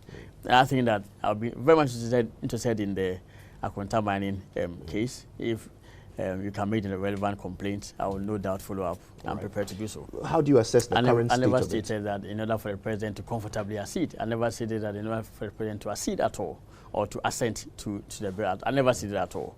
My opinion was expressed at the time that the bill was in the formulative stages. The bill was going through the process. There had been only the first reading, and a request for my opinion was sought by the Committee on Constitutional and Legal Affairs. And I conducted an exhaustive examination of the provisions of the bill. And I gave my opinion on each clause. And I stated that some provisions, yes, permissible. Some provisions may offend against certain provisions of the Constitution and all that. And since then, Parliament has not reverted to me. Current state of the bill, I know it's going through the processes, has not been forwarded to my office for an expression of my opinion. And I'm also aware, just by the process of monitoring parliamentary debates, that yes, some issues have been raised by some parliamentarians and all. So I believe that it's going to the bill. But much as the proponents also have a right to advocate for the bill to be passed, I believe that the same other members of parliament also have the right to also make certain recommendations for amendments. Yes. What you said was in answer to a question I asked you, actually, last time I had a conversation with you. I asked you whether in its current state, at the time, following the advice you'd given them, if in its current state at the time, you would comfortably advise the president to, assent to it if it came to his desk. And you did say... But yes, I mean, I said that if indeed all those human rights concerns and all had not been addressed, why would I take your advice that president should proceed to assent to a bill? I mean, the point must be established that the Attorney General is a protector of the public interest. Attorney General does not protect any private interest at all. My duty as the Attorney General in the Constitution is to ensure that bills are in conformity with the Constitution. And we have had instances where I have even challenged the process of passage of bills in Parliament. There was this Justice Abdullahi matter where the citizen actually challenged the process of passage I think, no, taking of decision by Parliament. Yes, and I on it. My position was upheld by the Supreme Court. There's also a situation where I have, even on rare occasions, even had to express an opinion concurring with an action that is being pursued by a citizen. If I find that a law is in clear violation of the Constitution and a citizen has challenged the law, a duty rests on me to state my opinion fairly, freely to the Supreme Court. So that the opposition doesn't change then, if indeed these human rights issues are I have not seen the dealt current. with. I told you that I have not seen the current state of the bill. I'm not aware of the current state of the bill. I'm not aware of what Parliament is being held to be doing unconstitutionally. So every case will be dependent on the facts of the matter. So I think it's better to say when we get to the river, we'll cross it. Yes. I want to say a big thank you to you for your time. So are you now satisfied that the 10 trillion Ghana cedis has been saved? We will certainly show these images to our audience. Yes, over 10 trillion Ghana cedis was claimed. I can understand the sensation that people, of the sensationalism of the whole situation. Over 10 trillion Ghana cedis or no, and some people were making. An economist, a renowned economist, a very good friend, Professor Bokpin, called me yesterday, asking, is it possible? I trust in your competence and credibility and all that. I have no doubt at all. Are you sure 10 trillion? I said, yes, it's more than 10 trillion. And he says, oh, but what is even the total economy of Ghana? I said, well, it has nothing to do with the total economy of a country. If indeed a person wants to sue you for 2 million Ghana cedis, would a person come and inquire from you whether you have 2 million Ghana cedis in your account? The claim is mounted not on account of how much the person thinks that you own. So you may perhaps not have earned even 1 million Ghana cedis in your life. But the person thinks that you are liable for a claim of 1 million Ghana cedis, the person will sue you. Not so.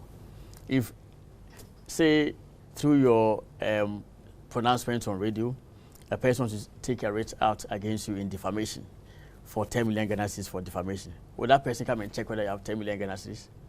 So the point I'm making is that the severity of a claim against the government of Ghana has nothing to do with the economy of the country at all. And these huge claims are all down to compound interest. Compound interest, or judgments that were awarded a long time ago. Long time ago. All right. Yes. Once again, thank you. Thank you very much for coming. Take care. All right. Right.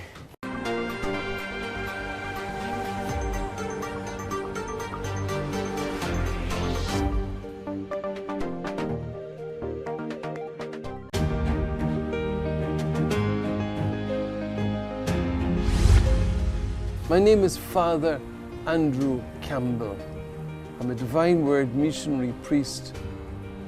Came from Ireland, where I was born in, but I always felt that urge that God is calling me to come to Africa. My calling is to bring hope, bring love to people. People who want to give up, people who've thrown in the towel and they want to discontinue. So I feel this is my vocation. I've helped many people over the years, over 50 years working here in the Accra Archdiocese. I've been giving retreats to young people. I also helped the street girls around cantonments. I used to go there every Tuesday evening with the Legion of Mary, and we'd meet all the young girls. All the young girls. At times I sit with them, I pray with them, I give them rosary and give them encouragement and ask, and pray that God will bless them, they will get off the streets. And we did. We had some of them who came off the streets and we got them into schools. Now they're doing catering and others. So we gave them hope. We gave them hope. So then I also helped the street children. When I was in Christ the King, I started a soup kitchen where children would come from all over the city, right? During the time of the pandemic, we were serving up to 800 children a day, giving them food and the rest. This is not a personal award. I don't see just Father Campbell only. I couldn't do this without the help of many, many, many people. When we're awarded, people see what we're doing and they want to help us more. Running a place like Waja and helping all the other leprosy, when the people see that we're doing all of these, they want to give more and more and more assistance to us. Since the COVID-19, since that time, things went down because people weren't coming here. But now, more people are coming here. More people see the good work we are doing, and we tell people what we're doing. We let people know, and it encourages them. It encourages them. This is what Father is doing. He's going as far as Wa. He's going as far as Cape Coast. Going as far as Encanchina. If we can get you far, going as far as Kokofu. We're bringing food there. We're bringing medicine there and others. So we'll encourage people to give us more to help them, because more and more people are coming for help. More and more people are looking for assistance. A lot of people need help.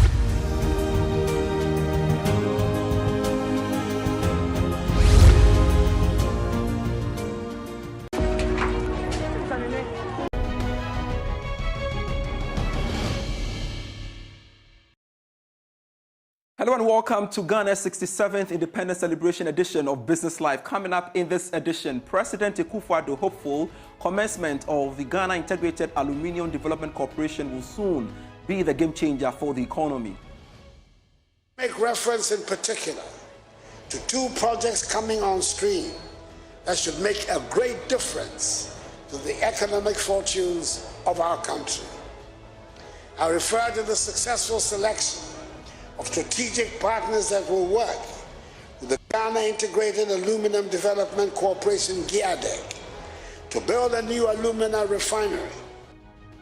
Bulletin Tallow Oil records over $100 million loss for last year due to some challenges with the Chunibuanyi and Tumi fields.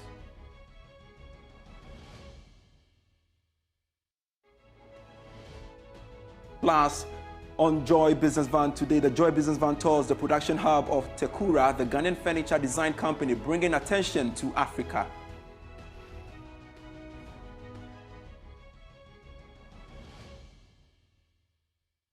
We have details of these and many others arranged for you. Please stay.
Thanks so much for your company. I am Pius Kojo Baka. A look now at our stories.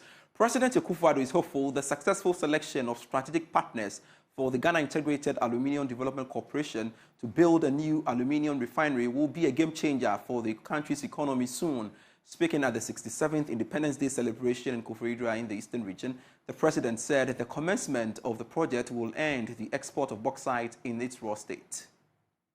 We have gone through difficult economic circumstances, but it is clear that we have overcome the worst and we are looking forward to better times. I wish to make reference in particular to two projects coming on stream that should make a great difference to the economic fortunes of our country. I refer to the successful selection of strategic partners that will work with the Ghana Integrated Aluminum Development Corporation, GIADEC, to build a new alumina refinery and develop mines at Nyinahini in Pasaso as 3 or 4 projects being executed under the Integrated Aluminum Industry IAI projects. I've witnessed the signing of 2 agreements in Accra recently. Firstly, between GIADEC, a wholly owned public entity, and Rockshore International, a wholly owned Ghanaian private company, selected after a rigorous process as a strategic partner to develop a mine at Nyinahini in Pasaso. And secondly, between GIADEC and Miscellaneous SA, a leading global industrial and energy company, which entails the development of a second mine at Nyinahini in Pasaso and the establishment of an aluminum refinery. We are finally coming to the end of decades of exporting raw bauxite from the country. We shall now refine bauxite mined in Ghana to produce alumina that will feed the Valco smelter and the downstream aluminum industry, which is going to have a dramatic impact on Ghanaian industrialization, where we produce parts for motor vehicles, aircrafts, roofing sheets, and household utensils. It has taken a long time for us to get to this stage. We've taken the trouble to make sure that we get it right. Now, tallow oil has recorded a loss after tax of more than $100 million for last year. This was announced by the company after it released its 2023 financials in London today. George Yaffe has the rest of the story. Tallow oil attributes this challenge to issues around debt associated with the Chineboa Ingera and Tume oil fields and challenges the reserve position of oil coming from that area. This pushes loss after tax to $110 million. Tallow over the years has been dealing with some debt issues as a result of borrowings undertaken to turn around these operations. But despite this challenge, Tallow was optimistic about the future. This is due to how things have picked up when it comes to production on all its oil fields here in Ghana. It also cites the South Jubilee project as one of the initiatives that would aid in the recovery of their operations going forward. Meanwhile, Group Chief Executive of Tallow Oil, Rahudia, says some of the challenges that hit the Tallow's operations over the years are now over. So I think we feel that there is a structural shift, Matt, in the industry with a lot of the majors looking to exit mid to late life assets. I mean, that's just a fact. I think the other fact is that there are not many credible counterparts, people who have the trust of the host governments and communities, people who have the operating sort of capability. And to put that in perspective, Tallow over the last 3.5 years has secured 6 approvals on various kind of M&A sort of deals across East and West Africa, right? So, I mean, that's a real testament, I think, to the trust that we enjoy amongst our host governments. So I think we do have a differentiated access to that. And we'll work hard to leverage that in a very disciplined way, right? So one thing that I want to keep emphasizing is that, the capital discipline very much is kind of part of our DNA. And the way we look at it is that we will spend a certain amount of capital to grow the business. A while longer in the energy space, because the Deputy Energy Minister, Dr. Robert Sogbaji, says it will cost Ghana about $562 billion to achieve a full transition by 2070. In an interview with Joy Business, he disclosed that more than 55% of this cost will be coming from the private sector. He spoke on the sidelines of the GIMPA PURC policy dialogue to mark the World Sustainable Day in Accra. This energy transition plan lays out a framework for decarbonizing the energy sector and reaching net zero emissions by 2070 while ensuring socio-economic growth and the use of Ghana's natural resources. Speaking at the GIMPA PURC First Policy Dialogue to mark the World Sustainable Energy Day, the Deputy Minister of Energy, Dr. Robert Sogbaji, says it will cost the nation over $500 billion to attain a complete transition by 2070. Ghana, our energy transition is resilience. The energy mix is there to provide clean energy as well as resilience to the energy sector. It will cost us about $562 billion to transition. However, that cost is not coming from government alone. More than 46% of that cost is also coming from private sector and individuals who will be changing their electric motors to more efficient ones, 1-star fridges to 5-star and all. People ask, why then do you quantify it, including holistically? Sometimes governments come in to intervene on such policies. For example, waiving off a tax on electric vehicle. That cost must also be quantified, and that cost has been absorbed by government. So our energy transition is resilient, and if we follow it, we will not have any crisis.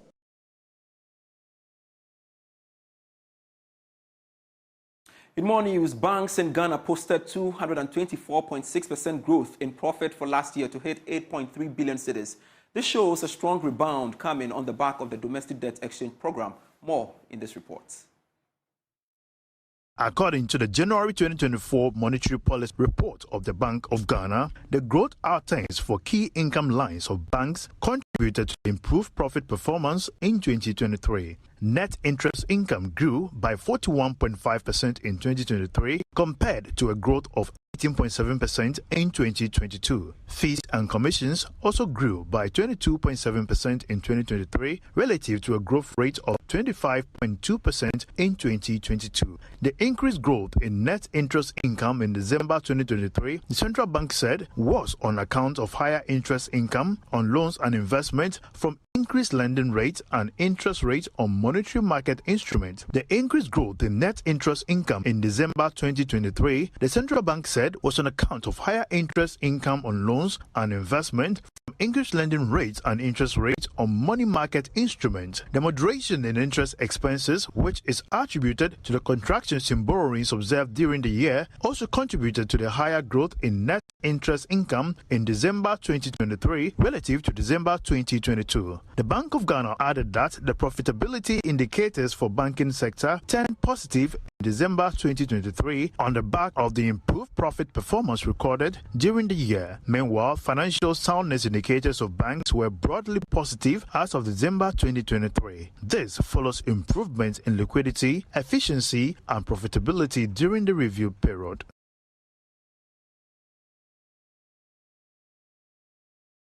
Now, the Ghana Cocoa Board has charged the newly inaugurated Governing Council of the Bonsu Cocoa College to initiate training programs that will ensure that students from the school benefit from the many opportunities in the cocoa value chain. In a short statement to inaugurate the council, Chief Executive of Cocoa Board, Joseph Wainedu, noted that it has become a worry that the major benefits in the cocoa sector are enjoyed by industry and highly skilled professionals, whilst only few farmers benefits. He's therefore demanding specifically skilled programs that will promote entrepreneurship in the cocoa value chain. Bonsu Cocoa College was established by the Ghana Cocoa Board to train its staff on some innovative techniques of cocoa production as a primary idea. After several years of transformation, the school has been expanded to cater for some skills trainings that are needed in the agricultural value chain. The inauguration of a governing council is part of measures by the Cocoa Board to improve the production of cocoa in the country. In a short statement to inaugurate the board, the Chief Executive for Cocoa Board, Joseph Wainedu, charged the board to broaden its scope on courses to make students benefit from the value chain. Cognizance of the fact that the cocoa supply chain is lopsided, with less than 7% of the 120 billion annual worth of the industry going to producers, and the remaining bulk stuffed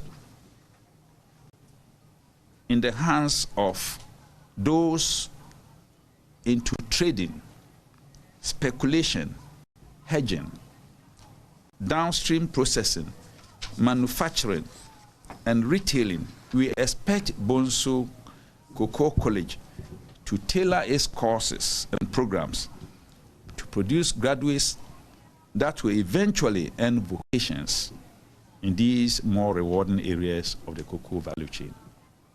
The 50-member Governing Council is chaired by Dr. Ebenezer Owusu, who is also a Deputy Chief Executive at Cocoa Board. He therefore pledged to support the growth of the school and the cocoa sector.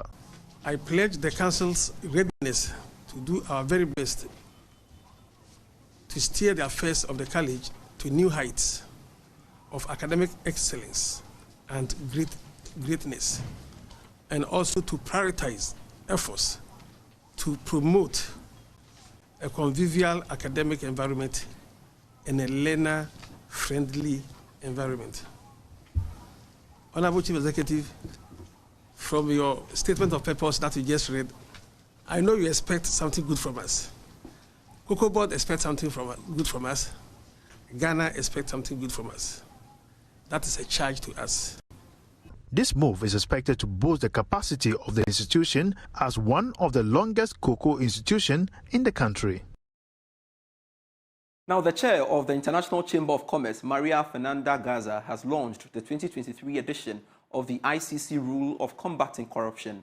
According to Ms. Garza, these updated rules will help enhance the way businesses deal with each other with transparency and integrity while avoiding corruption in the long run. She spoke to Joy Business at an ICC Ghana welcoming reception in Accra.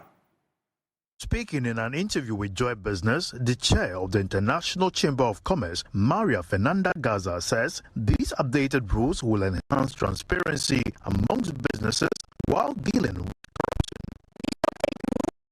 bring to the 4 points something that is very important, and is recognizing that companies, in particular big corporations, need to take care of all its value chain, because sometimes the weakest link is on a third party that you're working. You work inside your company, you create the rules, you create the processes, the governance.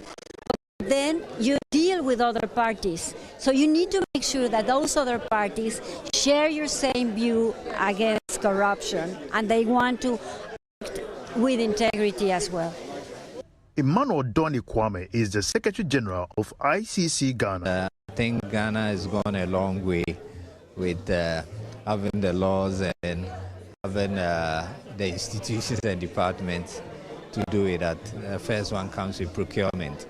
That to create a leveling playing field, you will need to make it possible for people to know the businesses and the opportunities that are available to all, not to a particular group of people. And we have our own procurement laws, which is one of the best in the country. So it's up to us as a people to make sure we comply to whatever we've all agreed on. The International Chamber of Commerce, ICC, is the institutional representative of more than 45 million companies in over 100 countries. ICC's core mission is to make businesses work for everyone, every day, everywhere. You're still watching the Independence Day edition of Business Life with me, Pius Kojo Baka. More after this break.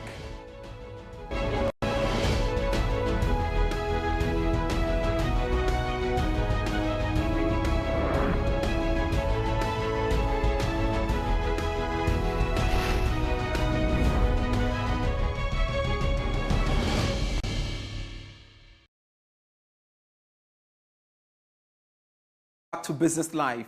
The acceptance of African designs is on the rise globally, and so is Ghanaian furniture design company Tekura, whose products are bringing attention to the continent. Managing Director Audrey Forson gives us a tour of the workshop where various products are made, drawing inspiration from African culture and artistry.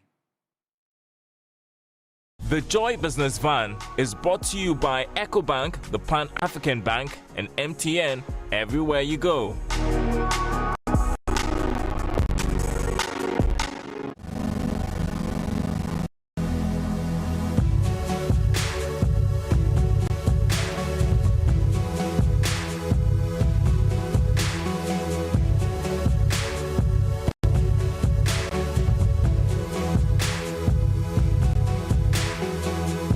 Audrey Forson is MD of Tekura, the Ghanaian furniture design company which aims to tell a unique and positive African story to the world by giving local traditional crafts contemporary makeovers. The company was started by her parents in the year 2000, making carved items for the export market. Audrey started as an intern in 2008. She was born an artist, and she naturally was drawn to the business. In 2015, she took over the family business. A major part of her work is to oversee production. So Audrey, what does production entail? Production starts basically from wood sourcing. And what I mean by that is we are going to the forest plantations to secure offcuts, dead wood, falling off branches and so on, and then track them here. And when they come here is when we take them through the various processes. Now, the wood species we use is called Cedrela odorata. It's a redwood species that's very similar to mahogany and cedar. It has good qualities for export, and so we pick that, and also it's not an endangered species. And the Forestry Commission gives us permits to be able to secure all of these ones. So these will typically be used for firewood in the villages, but we go and collect them and then add value and export them. Wow. Yeah. And so next we head to the production side, machine shop, to see the various processes the wood goes through to become a table or a stool.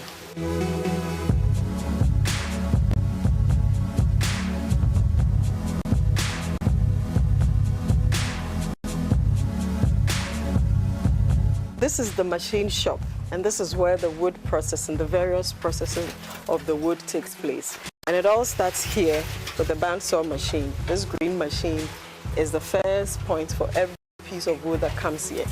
It goes through the blades and it's cut into blocks or forms closer to the end product. So table legs, table tops, it's cut in that form, either a pole or a block of wood. And then here we use these lathe machines to turn the wood into cylindrical shapes, rounds, ovals, balls, and so on. Then if, for instance, if we're working on a table, the table legs have been turned, they come right here to carpentry. Tekura started with just 2 artisans, but now has a well-equipped workshop with dozens of artisans. Now the components that have been turned or carved will come here for the carpenter to put them together. We're using cuts, and so these sizes are small, and we have to do a lot of joinery work to be able to achieve, our objective, making the table or the stool. So as you can see, they're working on a table. The midsection has been, this is a table. Okay. The midsection has been carved and the top was turned. You can see the chisel marks are used to form patterns on it.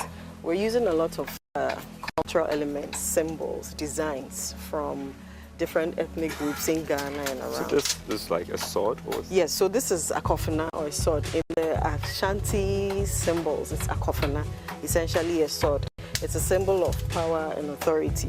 You would notice that during certain festivals, the Ashanti chiefs will have them crossed, ensuring and enforcing, communicating to the citizens that he is the authority of, say, that area. So this, for instance, if you have this piece in your house, it's depicting some of these symbolisms from our cultural heritage. Next, we head to the carving area. Carving is the highlight of our business. Carving is a very old artisanal skill that's been with us for so many years. He's using simple tools. He chips on the wood and gradually forms a product. So for instance, he's working on this, and we've used, this is what the bandsaw does. It cuts it into form and then makes the carver more efficient. If not, he would have to sit down and use a cutlass to cut the log all around and then into the various portions. But when the bandsaw comes in, it cuts it closer to what he's going to make, which is this. So he will spend less hours getting this to become this. Wow.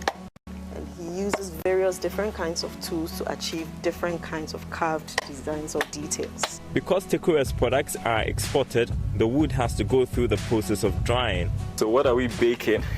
We're baking the wood. Over here, we're using regular ovens for baking bread, cake, and so on, to extract moisture from the wood. Because we're doing exports and it's wood and it's retains a lot of moisture, our primary goal is to extract as much of it as we can. Now, when we do this and we export the product, when it gets to, say, US and winter comes in, moisture builds up again. So when you're able to reduce the amount of moisture in the wood and then it travels to wherever, it's still, in a good range, so that it doesn't crack, it doesn't break, it doesn't start to warp or bend. These are all quality issues that we have to pay attention to, and that's why we have these ovens here, baking ovens here, to bake the wood. So yes, the wood is being baked. Finishing is a very important part of the work Audrey and her team does. It is the final step of the manufacturing process that gives wood surfaces desirable characteristics, including enhanced appearance and increased resistance to moisture. This is essentially where all the finishing work is done. Yes, this is the finishing area where sanding, painting, polishing, spraying happens. We're working on a tabletop here, so the surface has been sanded and sprayed, and then we give it some time to dry. You can see they're using different grades of sandpaper to work on the tables. She's applying paint to the work that she's doing. And there's a whole lot that happens. There's metal work that happens. We work with cowries, jute, etc. Indigenous material that adds, it gives character to the product, essentially. All of that takes place here. One of Tekura's most patronized products is the djembe stool. a beautifully designed modern side table inspired by the shape of a djembe West African drum. It was featured in Marvel's Black Panther movie Wakanda Forever, bringing attention to the Ghanaian business. I think when the movie came out about a week or two, then I get to hear of the buzz, I get to see what's going on. There were a number of African designers featured on the film. And I'm proud to say Ghana was part of that. So Tekura represented Ghana in the form of tables that were used in certain scenes in the movie. So, I mean, if you haven't seen the movie, go watch it and then see the good work that we're doing. Next week, the concluding part of our feature on Tekura.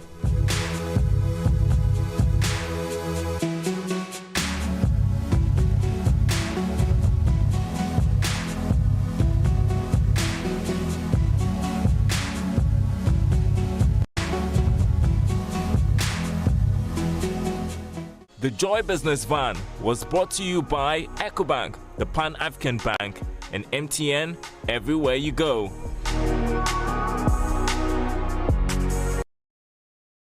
And that's it for Business Live for today. I am Pius Kojobaka. See you same time. Happy holiday.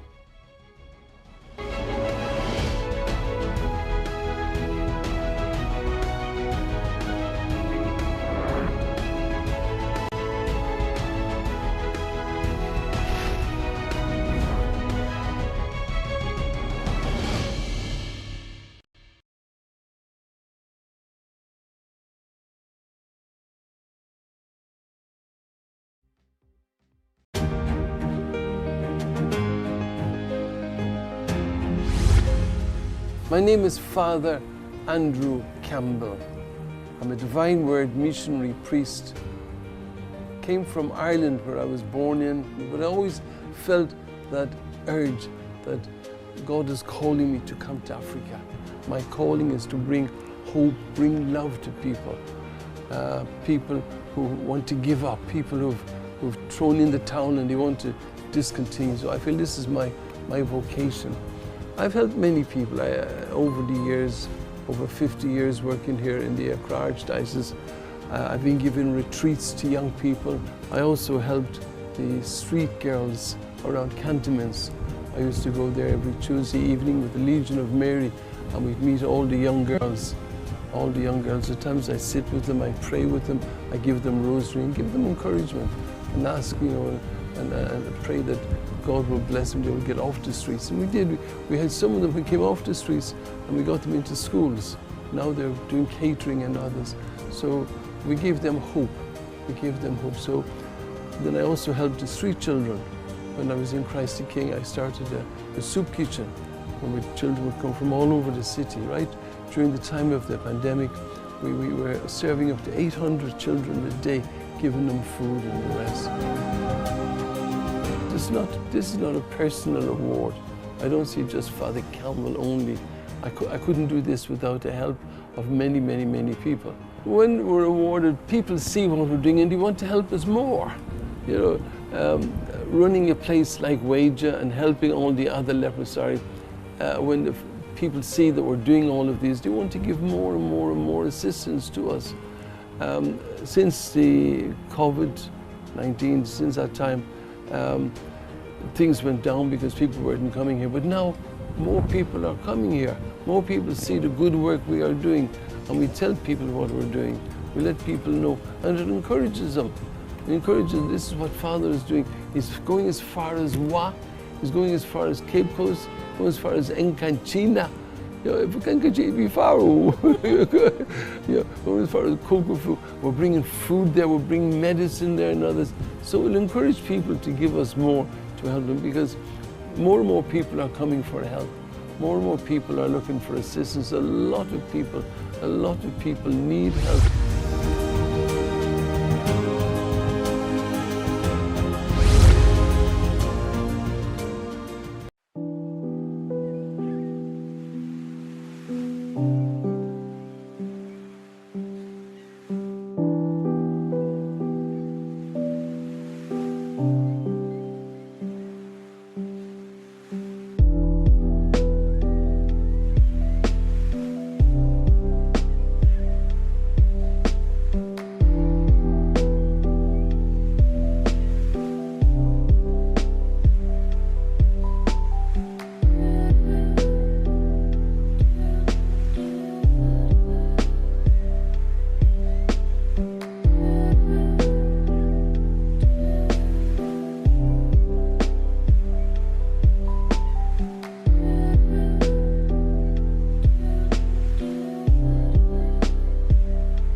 am Anas Sabit on the principal streets of Techiman, and this is Joy News. Independent, fearless, and credible.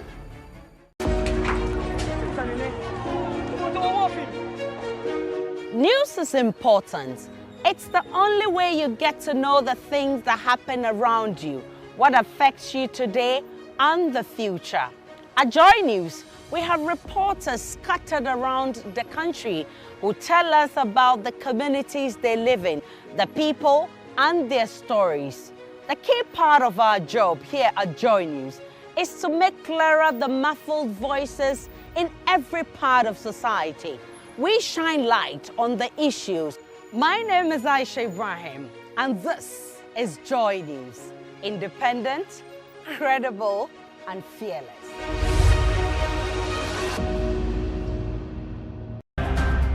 My name is Albert Sori in the Upper East Regional Capital, Bolgatanga, and this is Joy News. Independent, fearless, credible.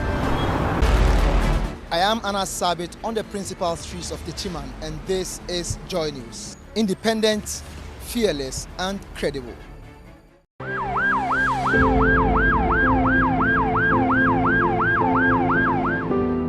In Ghana, when there's a fire, people are more likely to call a radio station than a fire station. They believe the media will succeed where our institutions have failed. That is a huge responsibility for any journalist to shoulder. Thankfully, at Joy News, we are more than journalists. We are agents of development. We are champions of change. We don't just report the problem, we help to find solutions. We are Joy News, home of independent, fearless, and credible journalism. My name is Araba Kumsin.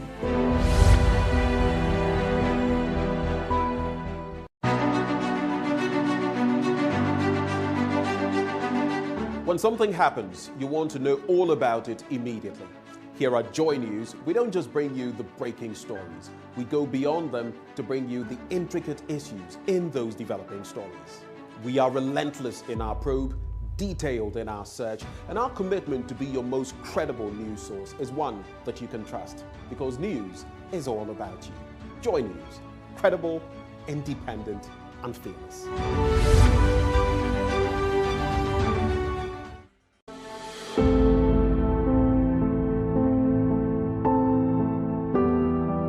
Stories, that's what we tell each other every day. At Joy News, we tell your story. You have a story the world should know about? Tell it to Joy News. We are your home of bold, credible, and fearless journalism. I am Emefa Apau.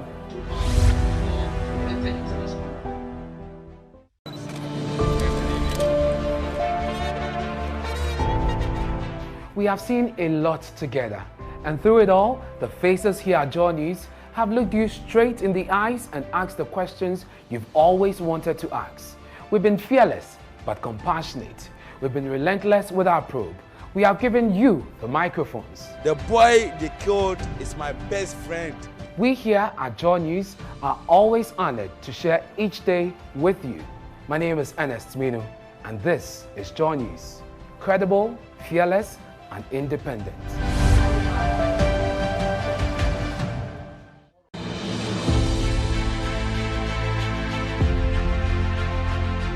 Bold, credible, and fearless journalism. That is what we stand for.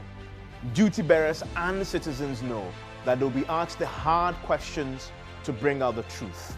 That is what we expect of us.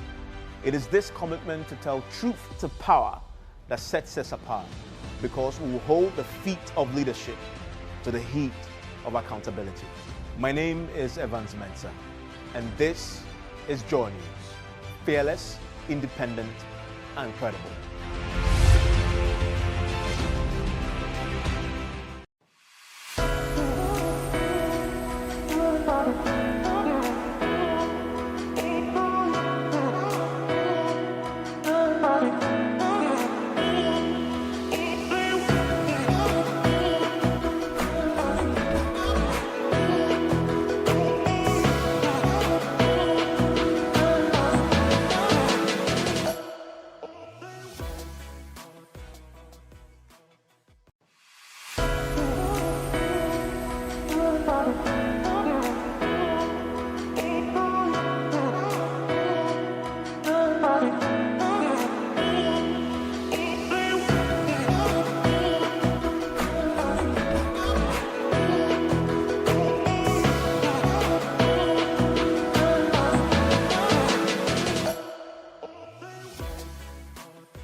JoyNews has reporters in every part of the country, telling you about the communities they live in, the people, and their unique stories. We enjoy doing stories that evoke optimism and love.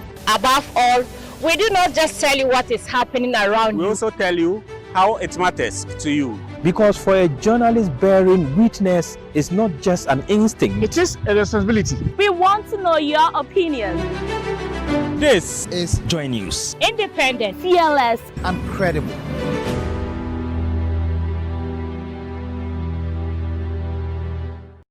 A fifth of the babies who come in will end up dying. This is impactful journalism, the storytelling that stretches your imagination and shines a light on the underreported issues.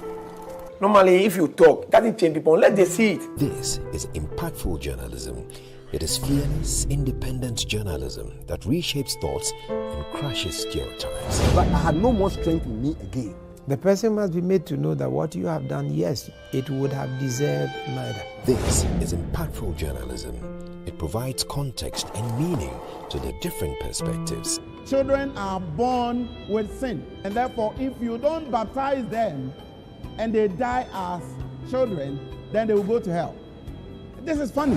This is impactful journalism. It provides context and meaning to the different perspectives.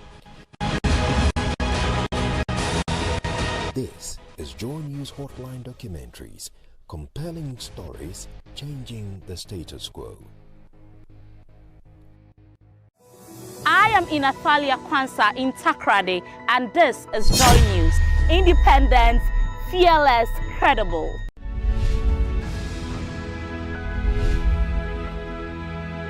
If it matters to you, it matters to us. JoyNews. Independent, fearless, credible.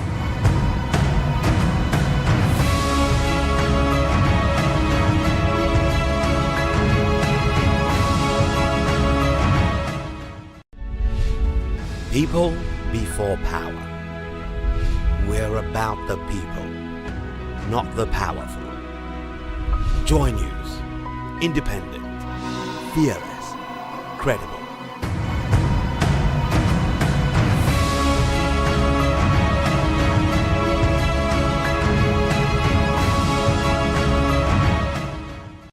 Succeeding in business requires certain fundamentals and know-hows at every turn. In light of this, Joy Business is going a notch higher to bring you closer to top business leaders all over the world, right on your social media platforms with Joy Business Social. It's an insightful and interactive live session on your mobile devices. Joy Business Social comes your way this and every Thursday at 6 p.m. exclusively live on the Joy Business and Joy 99.7 FM Facebook pages. Follow our live updates and engage with us on Twitter via the hashtag Joy Business Social. You can also engage with us on LinkedIn at Joy Business Ghana. All your questions relating to business and the guest of the day will be tackled live and direct. Joy Business, empowering, prospering together.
I am Richard Kwejinyako, Kotokraba Street, Cape Coast, and this is Joy News.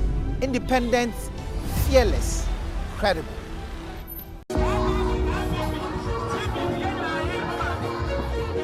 Journalism must be balanced. Well, we go beyond that. We say journalism must be fair and objective. In Ghana, the media operates in a polarized space. There is pressure on us to pick a side. But at Joy News, we operate in a layer above the noise. The only master we serve is our audience.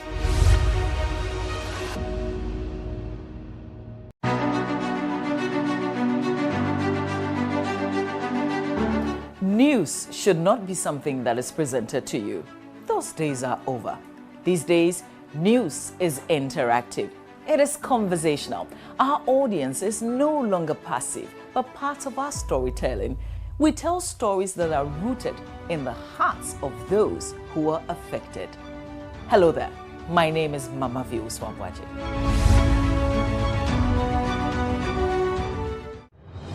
I am Martina Bugri in Tamale, and this is Joy News. Independent, fearless, and credible. Your favorite on-air business development program on radio, Joy Business Masterclass, is now showing on Joy News. It's absolutely important for you to put a structure to your business. It's interesting. Please continue, Rich. Masterclass will come your way with the very best of facilitators who will guide you through specific areas of business, finance, economy, and industry. Don't miss this practical and comprehensive knowledge-sharing experience with people in business. Joy Business, empowering, prospering together.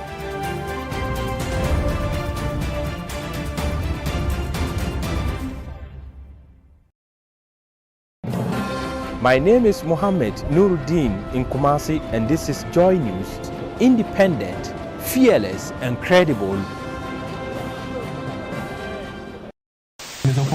We're having a conversation. No, it's a conversation. I know, but I'm saying conversation. Thank you very much. Politically correct.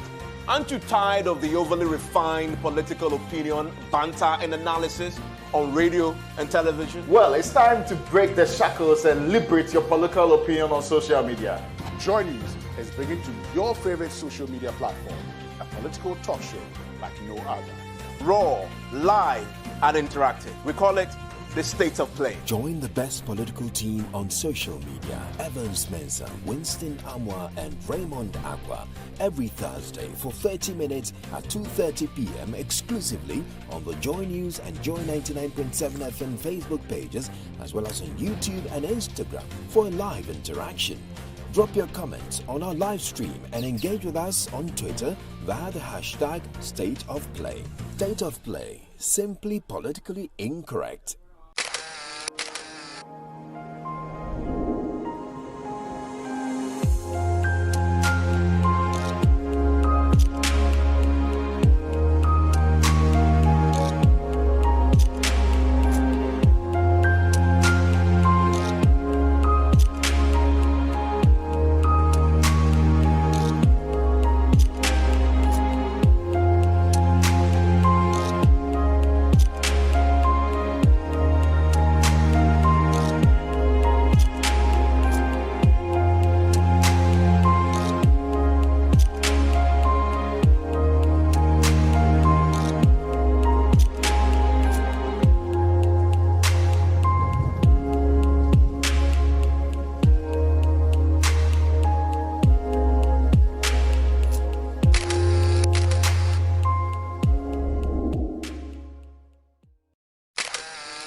News is important. It's the only way you get to know the things that happen around you, what affects you today and the future. At JoyNews, we have reporters scattered around the country who tell us about the communities they live in, the people and their stories. The key part of our job here at JoyNews is to make clearer the muffled voices in every part of society. We shine light on the issues. My name is Aisha Ibrahim, and this is JoyNews. Independent, credible, and fearless.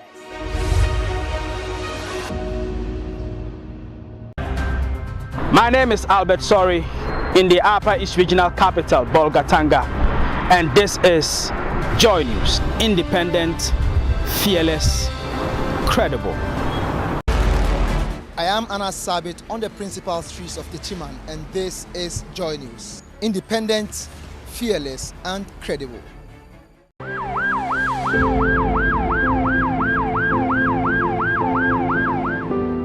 In Ghana, when there's a fire, people are more likely to call a radio station than a fire station. They believe the media will succeed where our institutions have failed. That is a huge responsibility for any journalist to shoulder. Thankfully, at JoyNews, we are more than journalists. We are agents of development. We are champions of change. So before this seawall was here, what did this look like? Was there actually beach here, or what was it? I was being told that there was a white sandy beaches on this place. Maybe somewhere there, around 5 meters from here, or 10 meters from here. Okay, so this used to be built on a beach, and now it's built on a wall. On a wall. So when you were growing up, did it flood? No, only for the last couple of years, yeah. Tusi's been recording some of the floods. Water is coming through now. The salt poisons the soil. After storms and cyclones, they need canoes to get around the village. They're getting more extreme. They're battling to hold back the sea on the other side of the island too. This is the land reclamation area. So what we did is we lay down big rocks. Before it was working, but now as you can see, the water is still coming in. You can see it in here that, you know, this is the mark of the level of the ground, and now it's starting to degrading down again. And they've planted some mangroves as a buffer against storm surges. But it'll be 6 years before they start to make a difference. And is that fast enough to protect the island? It can be, it might also cannot be. They're running out of ways to adapt to the sea rising and can't stave it off forever. The government identified Sarua village for relocation in 2018. Some did shift to the mainland, but most of the community decided to stay. They just want to stay here in their land. Yeah. Because, you know, this is their identity is being identified within this island.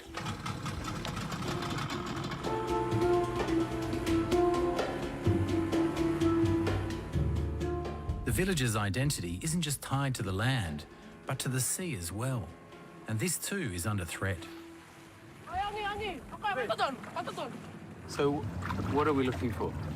We're looking for a giant clam. Have you ever seen a giant clam here in Fiji? How big?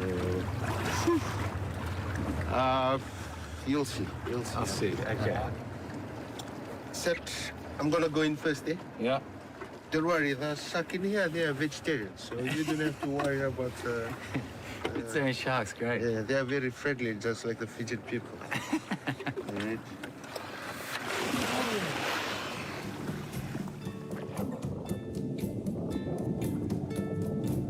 Giant clams in Fiji have been brought back from near extinction.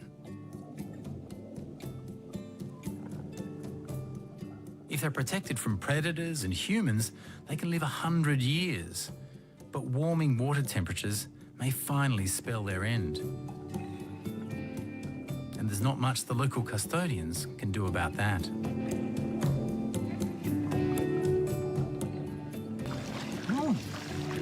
Big, eh?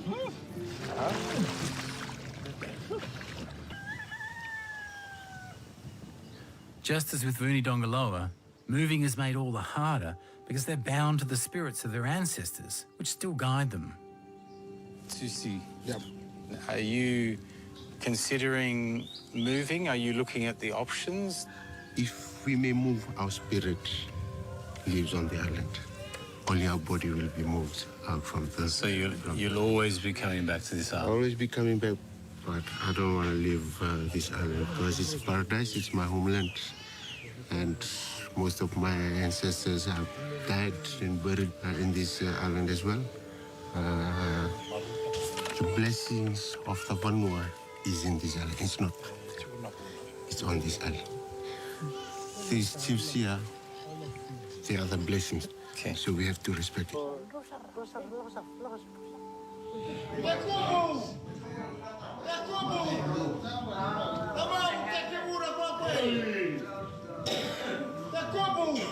Moving a village has a cost in dollars, and you can count them. But shattering such strong cultural bonds is impossible to measure. Village leaders know moving is inevitable, and it's breaking their hearts. It's very hard for us to leave this island behind and went to the mainland. But we have no choice. The tide is rising and the climate is changed, the weather pattern is changed, everything is changed. Nevertheless, we love this island from the bottom of our heart. But I think we are the victims. From the biggest country, they start this, what is happening now in this world. There's no fairy tale ending for Fiji and the people of the South Pacific.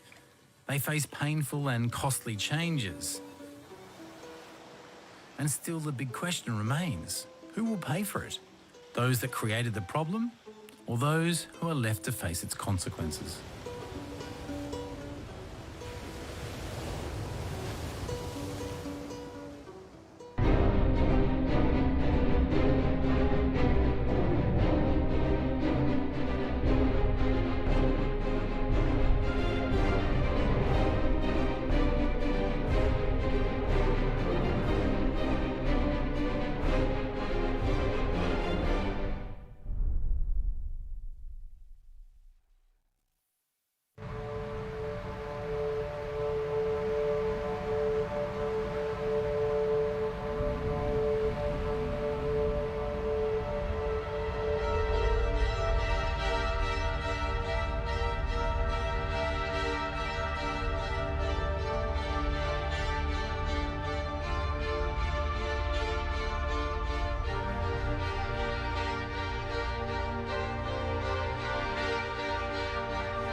Unique perspectives. They're bombarding the place in southern Gaza that they told the Palestinians to go to. Unheard voices. It takes everyday citizens going through unspeakable horrors to raise the alarm about what's happening because of the dearth of media attention. The Stream on Al Jazeera. In Nepal, rhinos and tigers were poached to near extinction. Now the army, NGOs and community groups have brought them back from the brink. 101 East investigates on Al Jazeera.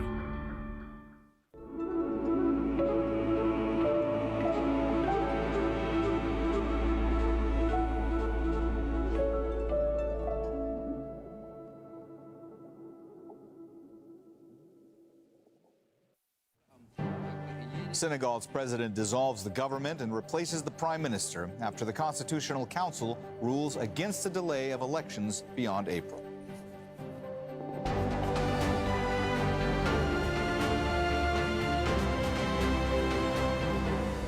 I'm Mohammed Jamjoom. This is Al Jazeera Live from Doha. Also coming up.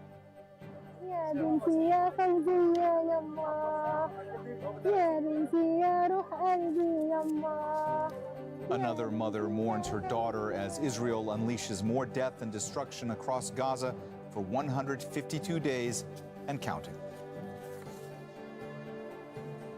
South Africa urges the UN's top court to issue an emergency order on Israel to allow aid into Gaza, saying it may be the last opportunity to save people dying from starvation.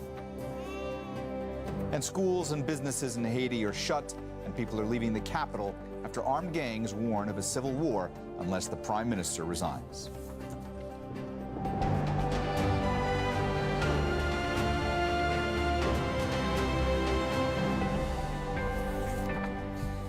We begin in Senegal, where after weeks of political turmoil and protests, President Macky Sall has now dissolved the government.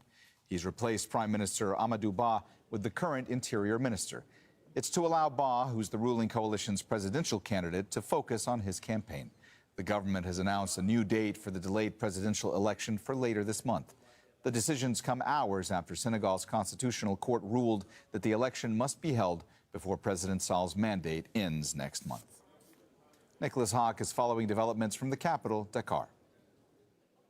This is really a tribute to democracy in Senegal, because after days of protests led not by politicians but by many civil society actors, an election date has finally been announced. And this is what people were waiting for, the day or the date when the people of Senegal will be able to choose who will replace President Macky Sall. There was fear amongst many people that Sall was in fact trying to cling on to power despite his efforts to appease, to reassure, saying that he will leave power on April 2nd. His first suggested date for an election was December 15th.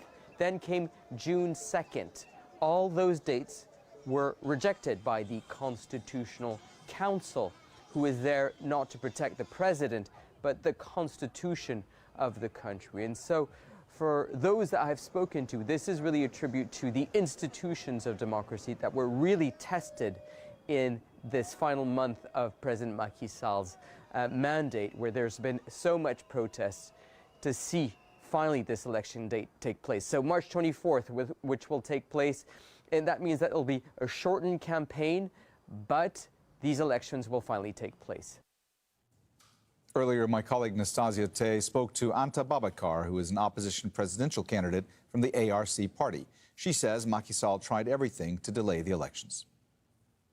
President Macky Sall has finally decided to respect what the Constitutional Council has asked him to do and the Senegalese people required from him.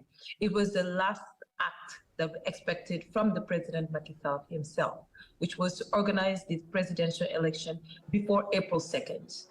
At the end of the day, the main question that remains is, why did he postpone these elections in the first place? Because he first mentioned and talked about an institutional crisis. Today, we have the proof that Senegal is in no institutional crisis and in no form of crisis. As you probably mentioned earlier, or someone else mentioned, his goal was to probably reopen the list of candidates to be able to add new candidates to that list. And at the end of the day, that also did not happen. So our election was held hostage and postponed for no good reason. And today, we're getting this news that it's happening on March 24th. For us as candidates, we have been fighting for these past weeks and months to make sure that the President Macky Sall hold these elections before April 2nd. And today, we are getting exactly what we wanted. Can I just ask what you make of President Sall's decision today? You say that it was unexpected. Why do you think he's decided to go down this path? Is it that he was just backed into a corner by the Constitutional Council decision? Yes, he was. And it's the pressure that he received from everybody, from the Constitutional Council, from the candidates, from the people of Senegal, from the media, national media, international media. We did not just let it happen, because had we not fought the fight, maybe we will not get the good results that we have. This is our win. we actually got what we wanted. I don't think it came from President Macky Sall willingly just deciding to say, I will be organizing these elections before April 2nd. He tried and did everything in his power to make sure that these elections do not take place in Senegal.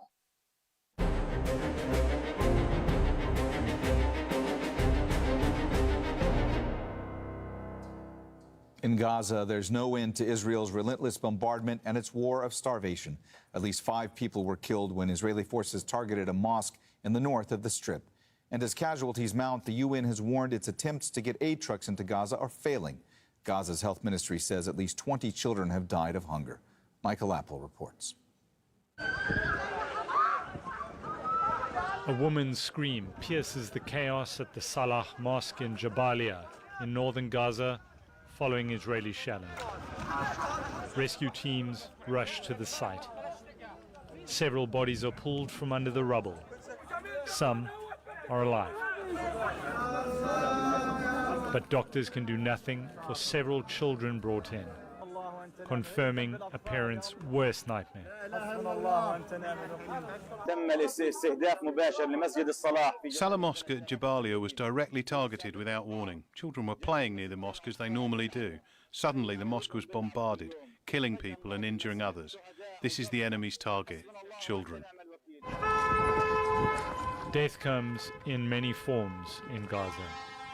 Palestinians are dying from bombardment and from starvation. Their desperation evident as they scoop up what little aid they can find amongst the dirt. We are collecting this food from the ground. We are unable to get a can of sardines or anything. Food supplies is not reaching us. We are picking the beans from the ground. I have no idea how we can get through Ramadan. Make them deliver this stuff to where we are. The World Food Programme says widespread hunger is unnecessary, but Israel's blocking their aid convoys, and several countries airdropping food into Gaza cannot meet the needs on the ground. We have food enough to feed 2.2 million people just outside Gaza. We just need to make sure that we are able to negotiate the access into the different parts of Gaza, north and the south, to make sure that the trucks are able to get it to the people. The airdrops will never be able to replace that. She hugs her daughter Fawzia's lifeless body and sings, "You're a piece of my heart." It's a broken heart, like so many others in Gaza. Mike Lappel, Al Jazeera. South Africa has asked the UN's top court to impose additional emergency measures against Israel, which it says is breaching those already in place. South Africa says Palestinian children are starving to death as the direct result of Israel's actions. It's urged the World Court to take the measures without scheduling another round of hearings, citing the extreme urgency of the situation. In its statement to the ICJ, South Africa says it's compelled to return to the court in light of the new facts, particularly the situation of widespread starvation brought about by the continuing egregious breaches of the Convention on the Prevention and Punishment of the Crime of Genocide and its ongoing manifest violations of the provisional measures indicated by this court on 26 January 2024. Jonathan Kutab is an international human rights lawyer. He says there are solid legal grounds for South Africa's request. I think the request is very proper under international law. People seem to forget that it is the obligation of Israel under international law to provide food and basic services to the people under its occupation. Not only has Israel failed to meet that obligation, it has also obstructed and prevented others from bringing food in as part of a deliberate strategy to starve the Palestinian people. In fact, it was announced, we will cut off food, we will cut off water, we will not allow fuel in, we will not allow these things in. And then they started allowing it in a drip fashion. We will allow a few trucks here, we'll allow a few trucks there, but we will also control not only how much food comes in and what kind of food comes in, we also want to control who does the distribution and who safeguards these convoys. In the beginning, it was the regular police who would safeguard these convoys, but then Israel started targeting these police because they are in uniform. Sometimes they are armed, so they consider them enemy combatants, members of Hamas, and they shoot them. Then after a while, the convoys have no protection to protect them once they come in. Britain's Foreign Secretary David Cameron says he's held a tough but necessary conversation with Israeli War Cabinet member Benny Gantz about the situation in Gaza. At a meeting in London, he said Israel must allow more aid into the Strip. It followed Gantz's diplomatic mission to Washington this week. On Tuesday, Cameron spoke of the dreadful suffering in Gaza. The UK has seen regular protests in recent months calling for a ceasefire.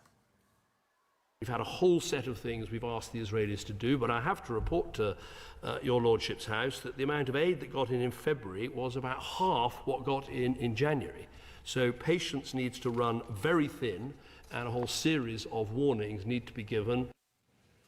Israel's far-right government has approved plans to build 3,500 new settler homes in the occupied West Bank.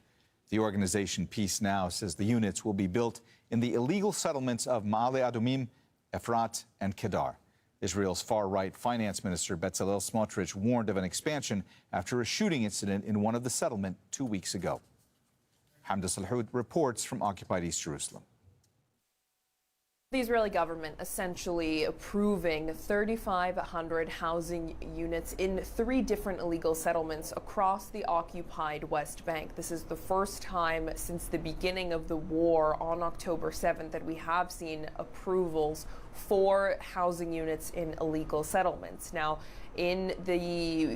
leading up to the war as well, in this time period in occupied East Jerusalem, 3,700 housing units in illegal settlements were approved. Now, this came after Israel's finance minister, a known ultranationalist, Bezalel Smotrich, had said that there would be illegal settlements expanding in retaliation for a shooting that took place actually at one of these settlements back in February. Now, it is worth mentioning he's not just the country's finance minister, he also holds a role within Israel's defense ministry. So he is in charge of some civil affairs within the occupied West Bank, primarily those that would oversee and approve settlement housing units. So they don't have to go through this long, drawn-out process. They can be approved at his demand. Additionally, what we are seeing is comments from him that were made this morning. He said that in the last year, there have been 18,515 housing units in illegal settlements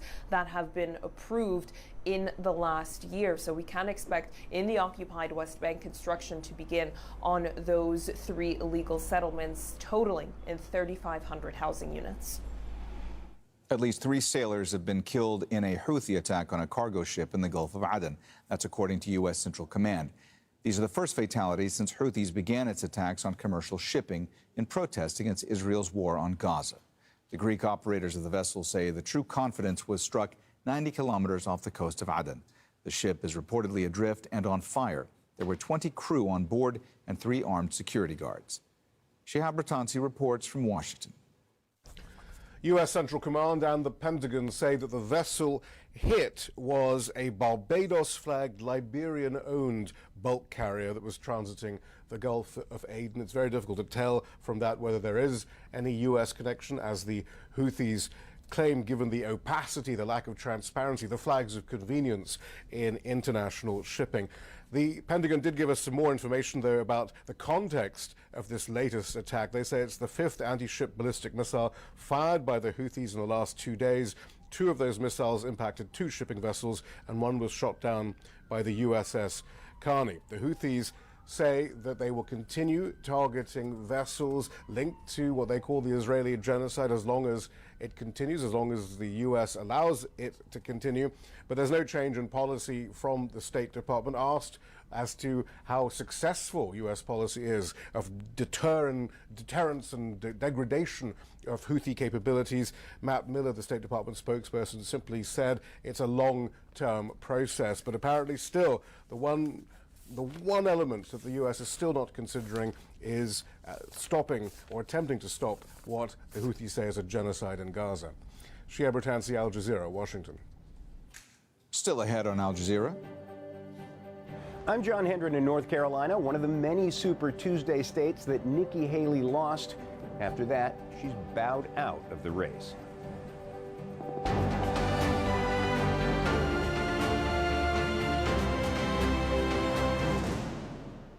Frank assessments. He's essentially delaying the democratic process. The current government knows that they could not win the elections, so they want to buy time using tricks. Critical debate. Okay, some of them are struggling. Let's give them some cash, but let's look at the reality. 80% of these farming subsidies are going to the big boys. Informed opinions. We don't live in a post-colonial world. We live in a neo-colonial one, and Gaza is resisting that domination. Inside Story on Al Jazeera.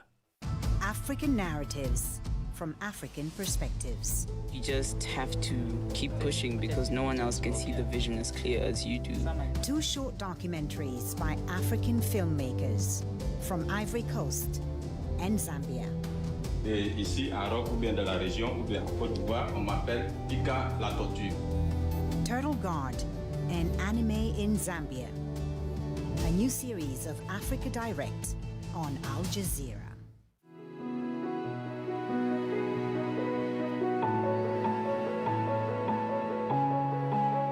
Al Jazeera, wherever you are.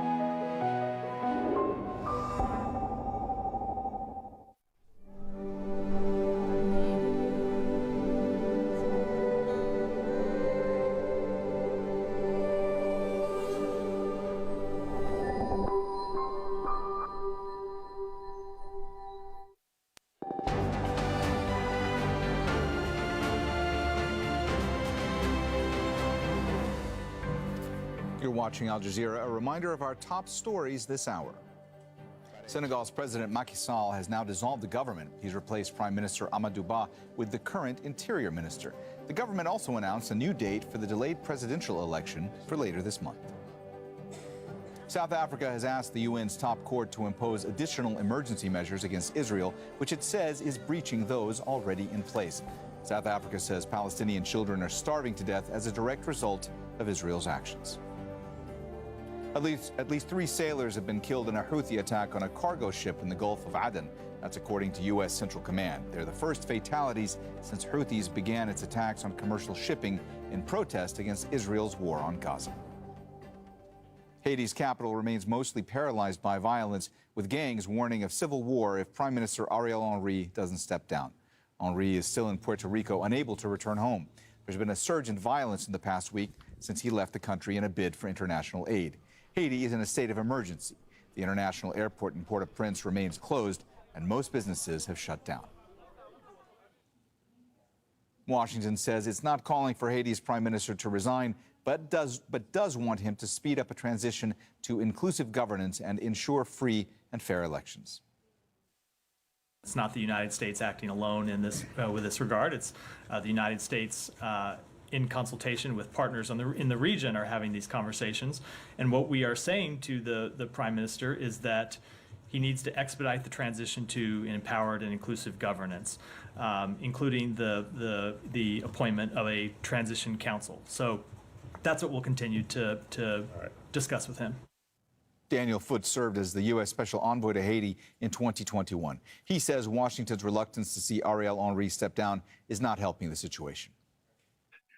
It's not up to the United States. And they have been asking Ariel Henry for 2.5 years to form a transition government and to have a dialogue with civil society and opposition, and he's refused to do so. So at this point, in the past week, the protests in Haiti have turned into an all-out revolution, and you have the elites aligned with the oligarchs, aligned with the former army guys, aligned with the gangs. Everybody wants this guy gone, but by waiting so long, and the U.S. is still looks like they want him to go back there. The issue is, if he goes back there, he's not going to survive. And I don't mean as prime minister, he will not live through the month if he goes back there. So the United States really should scratch his head and figure out what is the right thing to do for Haiti. It's not Ariel Henry. The neighboring Dominican Republic says it's reinforcing its border. Extra troops have been deployed. The government says it wouldn't allow Haitian refugee camps in its territory. Dominican authorities deported tens of thousands of Haitians last year. In the U.S., Nikki Haley has pulled out of the race for the Republican presidential nomination after a crushing defeat in the Super Tuesday primaries. She congratulated her opponent, Donald Trump, but did not endorse him. Her withdrawal sets the stage for a Trump-Biden rematch in November's presidential election. John Hendren reports from Raleigh in North Carolina. A good-looking crowd. Nikki Haley came closer to the White House than any Republican woman in U.S. history. She overcame a field of debate rivals she dismissed as the fellas. It's now one fella and one lady left. But she could not overcome former President Donald Trump. After a delegate drubbing in 14 of the 15 states on Super Tuesday, she ended her campaign, acknowledging that her improbable path to victory was now all but impossible. The time has now come to suspend my campaign. The former South Carolina governor and United Nations ambassador made history as the first Republican woman running for president to win a primary, God bless you. defeating Trump in Vermont and the District of Columbia, and did it as the daughter of Indian immigrants. My mother, a first-generation immigrant, got to vote for her daughter for president. Only in America. His record has been... She sought to lead a more traditional, non-MAGA Republican Party, backed by deep-pocketed donors, and she increasingly traded barbs with her rival. At some point, maybe we should say the reason that America keeps losing is because of Donald Trump. By the way, she's not up to the job. But in state after state, Republican voters answered with overwhelming support for Trump. She pointedly declined to endorse her rival, citing a quote from former British Prime Minister Margaret Thatcher. Never just follow the crowd. Always make up your own mind. It is now up to Donald Trump to earn the votes of those in our party and beyond it who did not support him. Whether Haley will ultimately endorse Donald Trump remains an open question. And there's competition for her supporters. President Joe Biden said he would welcome them into his campaign. The delegate math was all but insurmountable. After Trump's near sweep on Super Tuesday, with 1,215 delegates needed for the Republican nomination, Trump is tantalizingly close with 995. John Hendren, Al Jazeera, Raleigh, North Carolina. Protesters in Mexico have knocked down a door to the presidential palace while the president was inside giving his daily press conference. They were demanding justice for 43 students who disappeared a decade ago. Their abduction by a cartel in Guerrero State has been the focus of a long-running investigation. A government human rights commission said the incident involved law enforcement officials. John Holman reports from Mexico City. What happened on Wednesday morning seemed to have been born more out of frustration than anything else. This is the National Palace of Mexico behind us. It's where the President, Andrés Manuel López Obrador, lives and gives his morning press conferences. And you can see that there's a standing camp in front of it.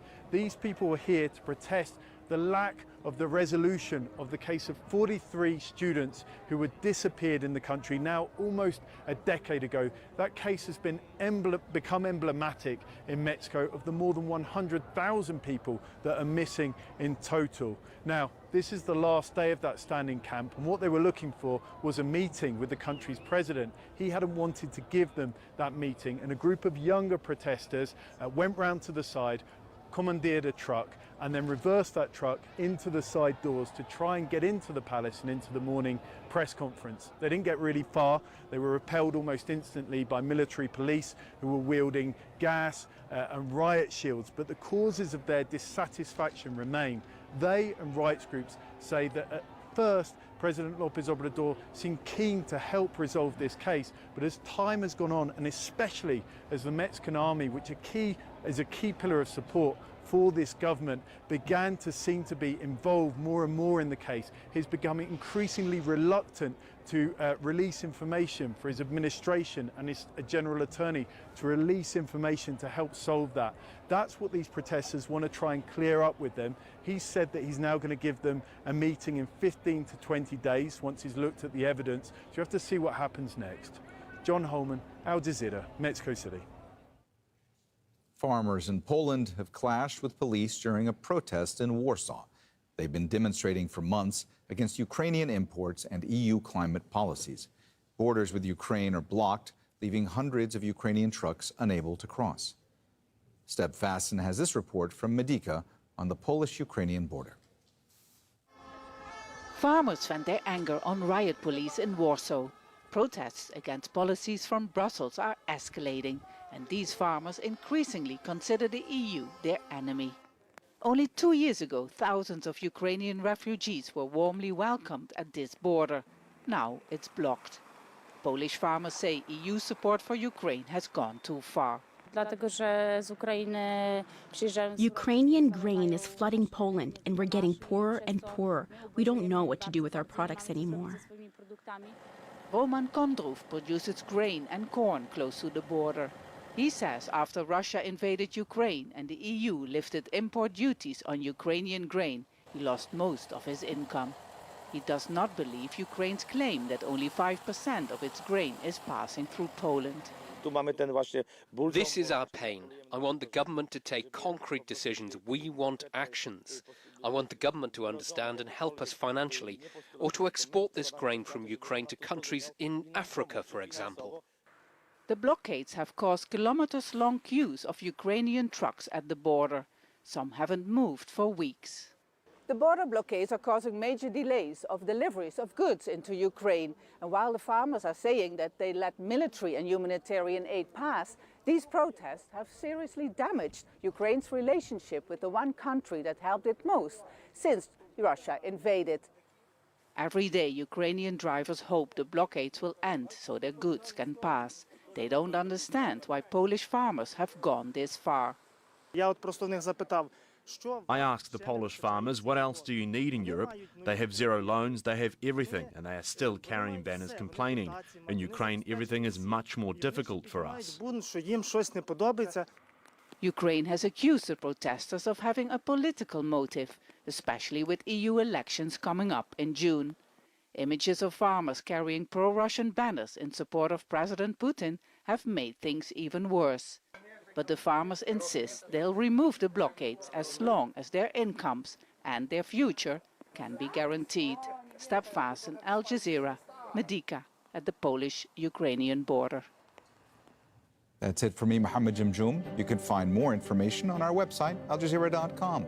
Weather is next. Then Inside Story takes a look at the Super Tuesday results in the U.S. and asks what a Donald Trump-Joe Biden rematch might look like in November. Thanks so much for watching.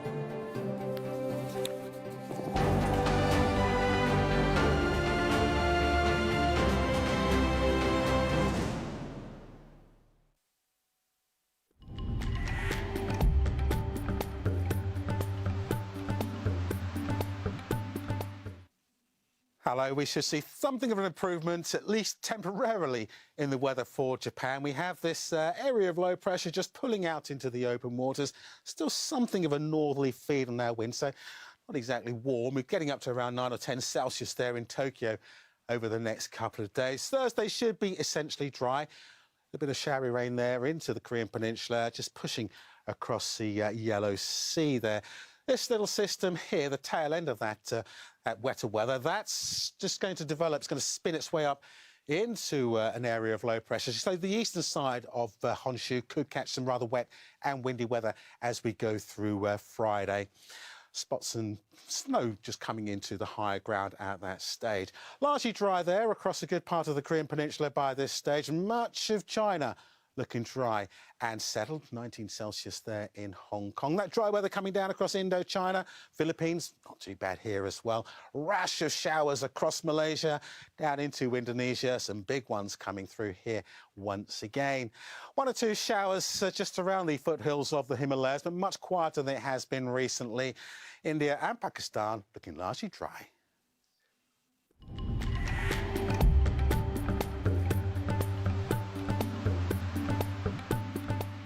Unique perspectives. They're bombarding the place in southern Gaza that they told the Palestinians to go to. Unheard voices. Through humor, I try to highlight the absurdities, inconsistencies, and hypocrisy in the political landscape.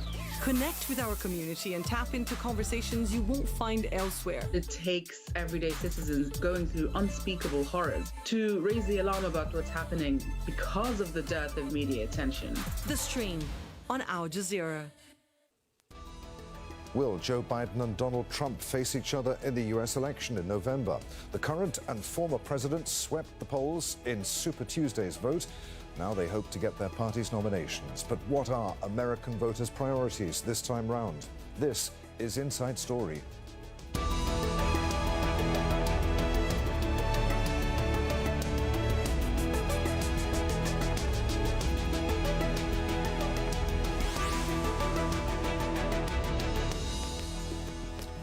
Hello, welcome to the program. I'm Adrian Finnegan. A rematch between US President Joe Biden and former President Donald Trump now seems almost certain. Both swept to impressive victories on Super Tuesday when primaries were held in more than a dozen states. But despite strong showings, both candidates face challenges in rallying their base. Some Republicans are unenthusiastic about another Trump run for the presidency, and Biden has opponents in his camp who oppose his support for Israel's war on Gaza. We'll go to our panel in just a moment, but first a report from Fintan Monaghan. They call it Super Tuesday for a reason. This is a big one. Donald Trump has cemented his place as the Republican challenger for the U.S. presidency in November. With resounding primary victories in 12 more states, his lead is now virtually unassailable. We're going to win this election because we have no choice. If we lose the election, we're not going to have a country left. Exit polls suggest Trump's calls for tougher immigration policies have resonated with many Republican voters. But despite his strong showing, he's still vulnerable. Trump has been charged with nearly 100 offenses in several criminal cases that could complicate his run for the presidency. Nikki Haley, his last remaining Republican opponent, now has nearly no chance of winning. But her double-digit support in many states suggests a portion of Republican voters aren't enthusiastic about another Trump run for the White House. Between Donald Trump and the fact with the insurrection and kind of all that happened, I felt more comfortable with voting for basically a kind of a protest ballot against him because, I already know he's going to probably win the nomination. Oh, I'm terribly frustrated with this country. I mean, the fact that we have Biden and Trump to choose from, it's disgraceful. It's just disgraceful. We don't need two octogenarians in office, running for office. There's plenty of other people who are earlier in their careers who could run and do a better job than those two. U.S. President Joe Biden also swept to victory in the Democratic primary races. But he too faces challenges. Biden's support for Israel and to war on Gaza is opposed by some Democrat voters. He ran unopposed in many states, but some Democrats registered their disapproval by voting non-committed. Voting not committed means that the Democratic Party has to change. They have to take in the voters' preference on the topic of Gaza, and they've been mishandling it completely so far. So if this is the only tool I have to pressure them, that's what I'm going to do. Super Tuesday has all but ensured another showdown between Biden and Trump in November. But while both may have their party's nomination in the bag, it's not clear whether they have the full support of their party's voters. Fintan Monaghan, Al Jazeera for Inside Story.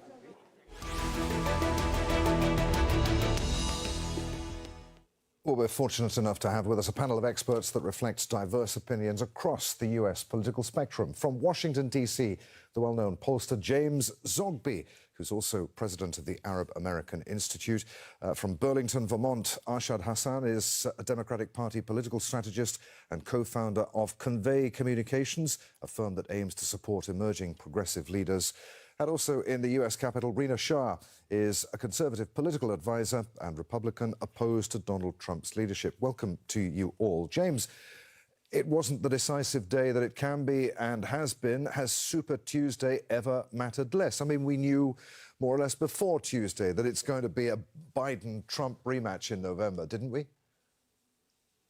Yeah, it certainly was. And this is not the Super Tuesday I recall from the 80s when Jackson swept, or from the 90s, or any other Super Tuesday. It was expected.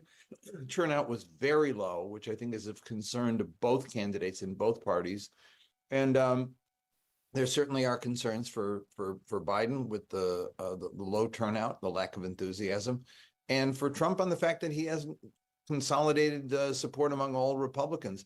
This is going to be a fascinating election because the stakes are so high, but most voters are not pleased with the candidates who are carrying the banner on either side. It's an Armageddon election. People are going into a battle at the end of the world if the other side wins, but they're not happy with the standard bearer on their side.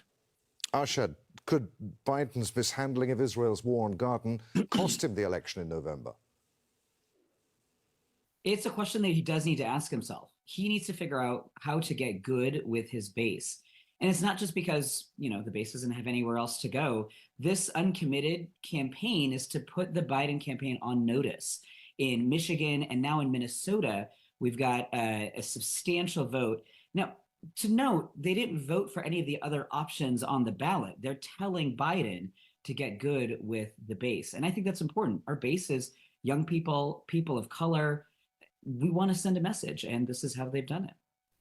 Rena, Nikki Haley's campaign is over. She denied Trump a clean sweep on Tuesday, but there was little point in her carrying on, was there? Why did she fail to connect with Republican voters? Or is the Trump juggernaut just too big and too powerful to stop? It's a little bit more of the latter. There was a great deal of connection between Nikki Haley and I would say a healthy swath of today's Republican Party. If anything, we learned from Super Tuesday was that basically the Republican Party is not as unified as the former President Trump goes out there saying almost daily. He and his team understand that they have a bit of an uphill battle ahead of them. They won't, of course, make this concession in public. His victory speech last night sounded very much like the Trump we've always known, the one who had that 4-year term in the White House and who he's been as a private citizen in the years since he was denied a second term. What we know now, though, is that 30 to 40% of Republican voters in primaries did reject Trump. And that is, again, a real problem for Trump. So they're going to have to solve for that as they move forward. Nikki Haley basically did not pick up the delegate math in order to close the gap between her and Trump. Her goal on Super Tuesday was purely just to be competitive. And so to shutter her campaign certainly is not a surprise. But the moment really demands the Republican Party look inward and figure out how it's going to move forward with a nominee that is deeply unpopular and who has some serious warning signs glaring him in the face. He has weaknesses in more moderate and affluent areas like the Northern Virginia suburbs, for example. This is not an easy a challenge that he will solve overnight. I'm not even sure that he will solve it before November, because what we'll see in the general election will be that real weakness again rear its head for Trump and or whoever the Republican nominee is. I actually tend to believe that there may be a brokered convention this summer. James, do you agree with that? Were there warning signs for Trump in last night's polling numbers? Nikki Haley was able to make gains against Trump in areas dominated by white voters with college degrees. Is there a class divide among GOP voters? Could that hinder Trump in November? I keep hearing that. But the same polls that show state by state 30, 40% voting against Trump show nationally Trump beating Biden by 5-6 points. There is a consolidation when given the choice Trump versus. And I think that I recall back 2016, there also was talk of a brokered convention. The party establishment has never wanted Donald Trump, but he's found a way to incite enough voters. And I mean incite. I mean, his message is frighteningly reminiscent of all the King's Men and the kind of almost proto-fascist leadership that has found people with desperate need, social dislocation, political dislocation, a sense of all is lost and I'm going to save you. And that has grabbed so many people so hard that his situation is, I think, very difficult to turn around. I don't think that Republicans can dislodge Donald Trump without totally destroying their party, which is already destroyed. It's the Donald Trump party. So I think, yeah, that there's talk. I know that there are a lot of Republicans who would like to see the Republican Party of old. It doesn't exist anymore. It's the Donald Trump party.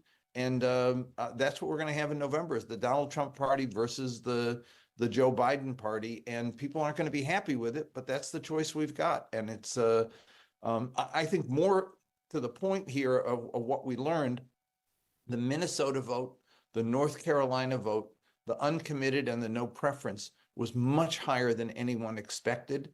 I think Joe Biden has a problem closing the deal with his base. And it's not that they'll vote against him at all. It's that they probably won't vote at all. And you cannot win as a Democrat unless you consolidate a much higher percentage of the Black vote, Latino vote, Asian vote, and youth vote than Joe Biden's been able to do. As I said, this is an election. The stakes are really high, but the turnout will be suppressed because Democrats and Republicans and independents aren't happy with the choices that they've got. I want to come back to the uncommitted in just a few minutes, but Asha, do you want to pick up on what James was saying there, particularly how Donald Trump has managed to appeal to so many blue-collar workers in the United States who would traditionally have voted Democrat? Well, let me correct that real quick. When we talk about blue collar, if we're talking about lower income folks, people who are working in wage jobs, he only picks up white blue collar workers. He does not pick up blue collar workers of color, and that's not a difference without a distinction here. When it comes to incomes under $50,000, Donald Trump doesn't have the lock on any of that. And this is where Joe Biden does need to do some work here. That base of people who may be voting uncommitted, that base of people who are progressive and have progressive economic ideas, these are people that Joe Biden can pick up if he inspires the Democratic base, which is to say young people, people of color. And these uncommitted votes, these are warning signs that he needs to come back to the base. And again, I don't mean some kind of left-wing politics. The Gaza ceasefire among the Democratic Party and among the country is more popular than it is in, for example, in Congress. So these are popular ideas that Joe Biden can come back to. Now in November, this is fixable, and this is a message to Joe Biden to come back and fix this. Rena, do you agree with what James was saying there about the Republican Party no longer being the Republican Party, it's the Trump Party? How do you explain the hold that Trump has over the party and its voters, most of its voters? We don't exactly have to split hairs here to understand what's at play. And it's that we have an incumbent right now, President Biden, who has some really high unfavorables. You know, for example, I myself was a crossover voter in 2020, having voted for the first time for a Democrat for president. And I crossed over again. I was a lifelong Republican. I voted for Biden. I did not expect that he would run for another term. And I'm deeply frustrated by that. And I think it's a bad move for him. I wish he had actually decided not to run for re-election and gone ahead and tapped somebody else. So what we're seeing right now is a lot of the electorate feeling like, how are we seeing a Biden-Trump rematch? And that's an entryway for Trump. Every time that Biden is out there in the public eye being scrutinized for his lack of cognitive ability, again, something that has been hotly debated. And then also, you know, what you're really seeing in Gen Z is a frustration, again, not by this president, not to pass the baton. It was Gen Z who put Biden and Harris in the White House. So yes, we're inevitably careening towards a Biden-Trump rematch, the rematch that nobody wants. And I do believe that turnout will be suppressed, but you have to look at the numbers from last night again to see that this Republican Party is not what it was 8 years ago. 2016 was a different scenario. 2020 was a different scenario. And now we're in a completely, in an atypical scenario. We just have nothing in modern history to look at. And I think I'm most struck by the result from Vermont last night, where Nikki Haley won by about 4 points. There were a couple polls that had Trump up by 30 and I believe 28 points. To be that wrong on the numbers, I would just caution folks, if we learned nothing from 2016, please just do not believe all the polls out there. This is problematic for Trump when you look at numbers across Arkansas, Massachusetts, Virginia. You see he was underperforming in many places. So this is, yes, Trump's party, but there are huge problems here. And so while it may not be the party of yesteryear, it's a brand new party that comes with a new set of problems. And one of the biggest ones is how to get the independently minded voters in swing states, how to get suburban college-educated women under the tent of republicanism in 2024. James, would you agree with that? I mean, are the polls not to be believed? No, it's part of what I do, and I think my brother very clearly would also disagree. He does the domestic polling. I do the Middle East polling. Look, the polls are showing both candidates have problems, to be sure. The polls are also showing that Donald Trump is leading in nationwide polling. Now, Vermont, look, I think, let's be clear here. Nikki Haley wins Vermont and Nikki Haley wins DC. Guess what? They don't matter. They're both totally blue states, and they're always going to be blue states in the foreseeable future. It's the Bernie Sanders state. It's the 96% Democrat state in Washington, D.C. Nikki Haley wins them because they never would vote for Trump anyway. The real point is that if you look at the national polling and you look at the series of national polling that's gone on now for months now, across the board, Donald Trump has consolidated support among the Republican Party. Not just consolidated support, but he's also consolidated a view of, these are the Republicans who still think Barack Obama was a Muslim. These are the Republicans who still think Barack Obama wasn't born here. These are the Republicans who in 70, 80% believe that Joe Biden is not a legitimate president. This is a problem in the Republican Party, and Donald Trump has caught hold of this mindset and defined it, and defined himself as the savior of those who are in need. And they're buying it. And I think, you know, look, I remember the Republican Party of Ronald Reagan, the Republican Party of a Mitt Romney, the Republican Party of Gerald Ford. That doesn't exist anymore.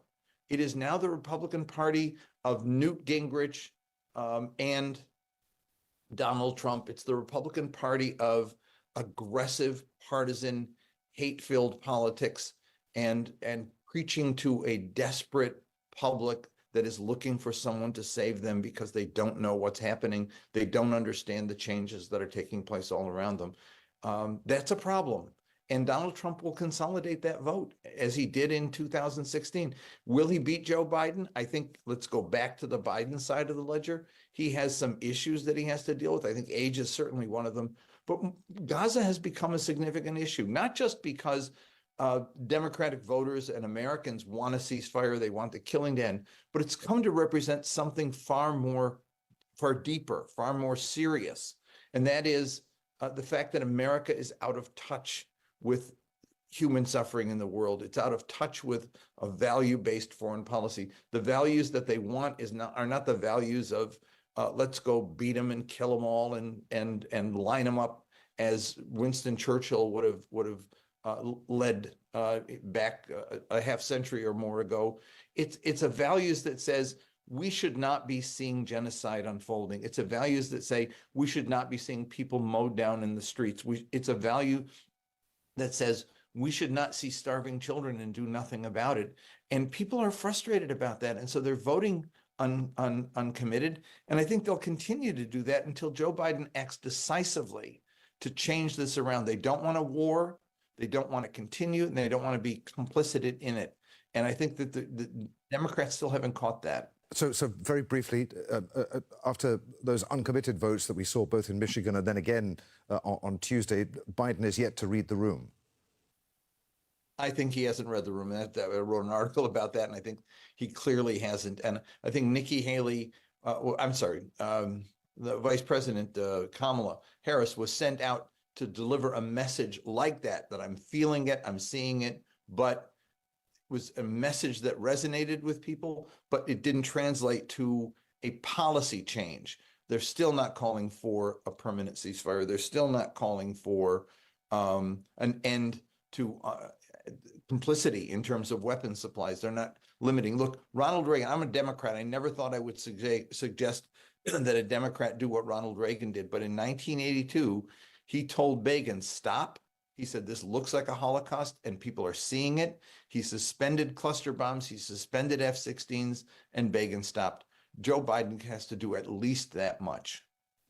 Arshad, how does the president then navigate this growing abandoned Biden campaign stemming from his hesitancy to call for a ceasefire in Israel's war on Gaza, and to what extent to voters, particularly younger and Arab Americans, feel that Biden has betrayed them? I do want to respond real quick to both James and Rena talking about my home state, Vermont, where I vote. I was not surprised that Nikki Haley got such a huge portion of our vote. Vermont isn't the Bernie Sanders state that you think it is. We have a Republican governor We've reelected numerous times. He's actually one of the most popular governors in the state. There is, maybe not, there's not a whole lot, there are opportunities for Republicans to get votes out of even places like Vermont. We're full of crossover voters. The Republican Party, though, has chosen not to. When you take a look at states like North Carolina and Virginia, then Nikki Haley voters who came out, according to exit polling, 2/3 of them in both states, and these are swing states, said that they wouldn't vote for Donald Trump if he was a nominee. James is right, and Rena too, about this idea that Republicans have chosen to go in a direction that closes them off, that actually narrows their prospects. There are voters to win in North Carolina and Virginia, and yes, even in Vermont, if Republicans can abandon this racist, xenophobic base that they've doubled down to and that they've incited. So on that side, this is a problem for Trump. You can't win with an increasingly small base like that. That's an opportunity, of course, for Joe Biden. For Joe Biden, as I mentioned before, the ball is in his court. There are solutions. I think that Kamala Harris's comment is a start, that not just a comment, the declaration that we are also asking for a ceasefire. I think that should be just the beginning. To be able to consolidate the base. When the stakes are so high, what's taking him so long? The stakes are so high on so many domestic issues as well in the United States. Abortion, gay rights, the progress that we have made in the last great many years is under threat from the Supreme Court, from Republicans in Congress. Right now, Joe Biden, in terms of keeping his base, is relying on a number of other domestic issues, as well as economic issues, to keep the base in line. This growing uncommitted vote, I think, takes a lot of establishment Democrats by surprise. And these votes, these campaigns, are really doing, I believe, a good job sending a message, maybe even unnerving the Biden campaign to say, hold on a second, you can't just take the base for granted just because there's other issues like abortion, gay rights, et cetera. We have to come back to this issue. And this isn't a bad issue for him to come back to. Most of Americans also support a ceasefire. Rena, do you want to come back on that? And also, I want to put a question to you about the age of both candidates here. The president, 81? Donald Trump, 77. You can see why younger voters aren't particularly enthused about the choice in the election. If they stayed away in November, who would have most to lose, Trump or Biden? This isn't about ageism, and I frequently hear that it's ageist to criticize the ages of both these candidates, and I just think that's absolute malarkey. When you look at the retirement age being anywhere between 61 and 67 in states coast to coast, you wonder what these two guys are doing, running to be the top leader of our land. Are they even in touch with what regular everyday Americans are facing? Both of them are grandfathers. They have grandchildren whose futures depend on leaders who understand the biggest issues of the day, which are things like cybersecurity. Look at the southern border. Did Trump, he didn't even finish the wall, forget that. He goes out on the trail lying about that daily, saying that he fixed the crisis when he was in office. The wall was never finished, but he never even deployed sophisticated, innovative techniques that would have helped keep our border secure. So we see a crisis. And I think the real frustration for me right now is the fact that we have a system that rewards incumbents sitting in Congress, as well as makes this presidential primary system so very unfair. And coming from a more conservative, right-leaning political ideology, I don't believe in certain tactics to level the playing field. For example, I'm not a quotas type of person, but what I see when I look around the America I'm in today, raising very young children in, is an inability for me and my generation of millennials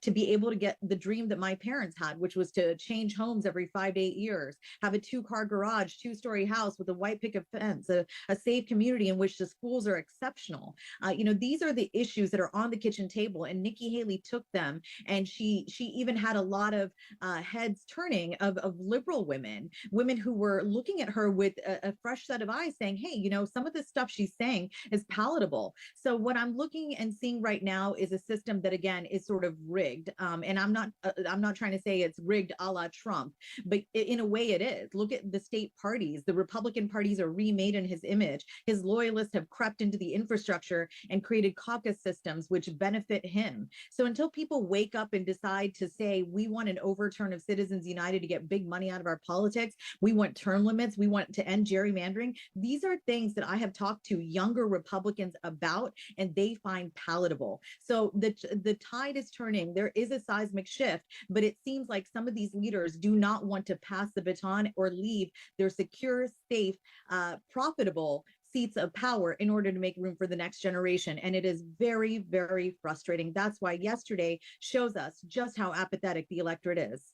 James, if the election were tomorrow, Trump would win. What could change between now and November to prevent that? Well, a couple things. Number one, I think I'd agree with Rena that we're not sure till this moment. We're not sure who the candidates will be in November. I'm not going to place any bets on that. It looks like Trump and Biden. I think if it were Trump and Biden, it'd be a very close contest, and it would be down to a couple of states that are absolutely critical.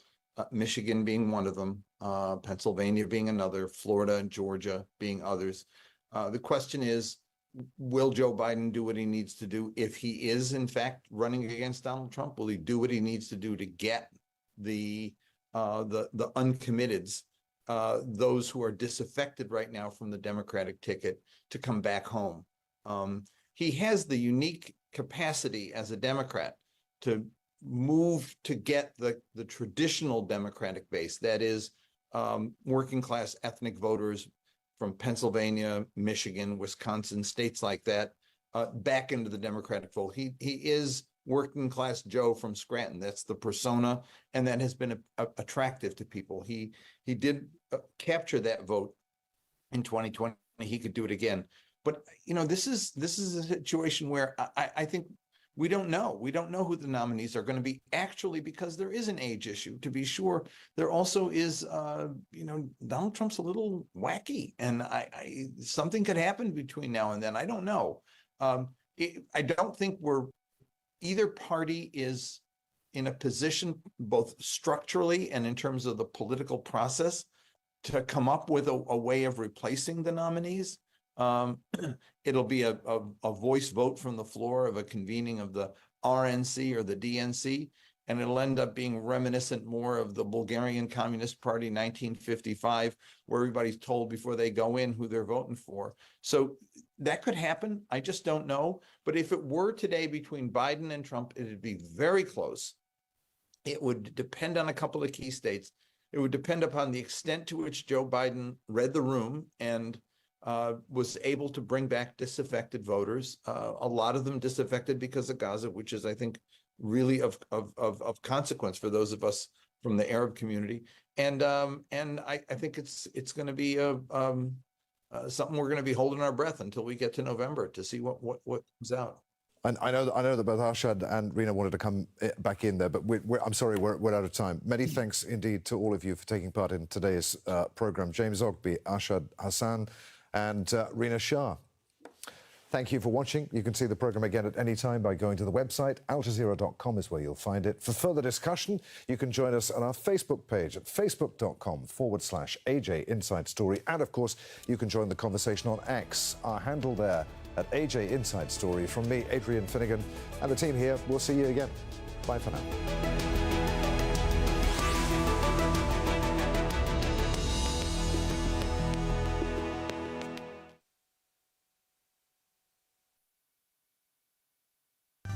It's a top destination for travelers seeking an island paradise experience.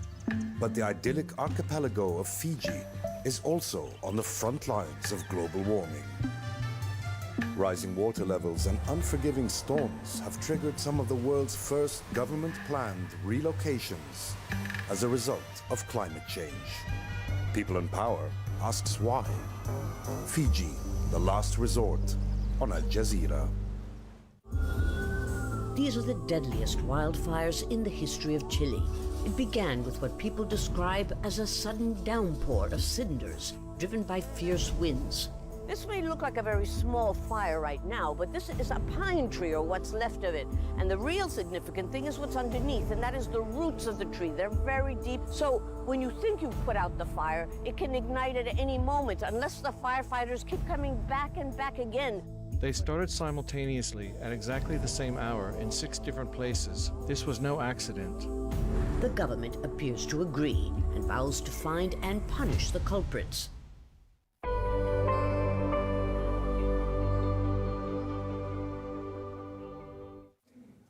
I'm Mohammed Jamjoum in Doha. These are the top stories on Al Jazeera.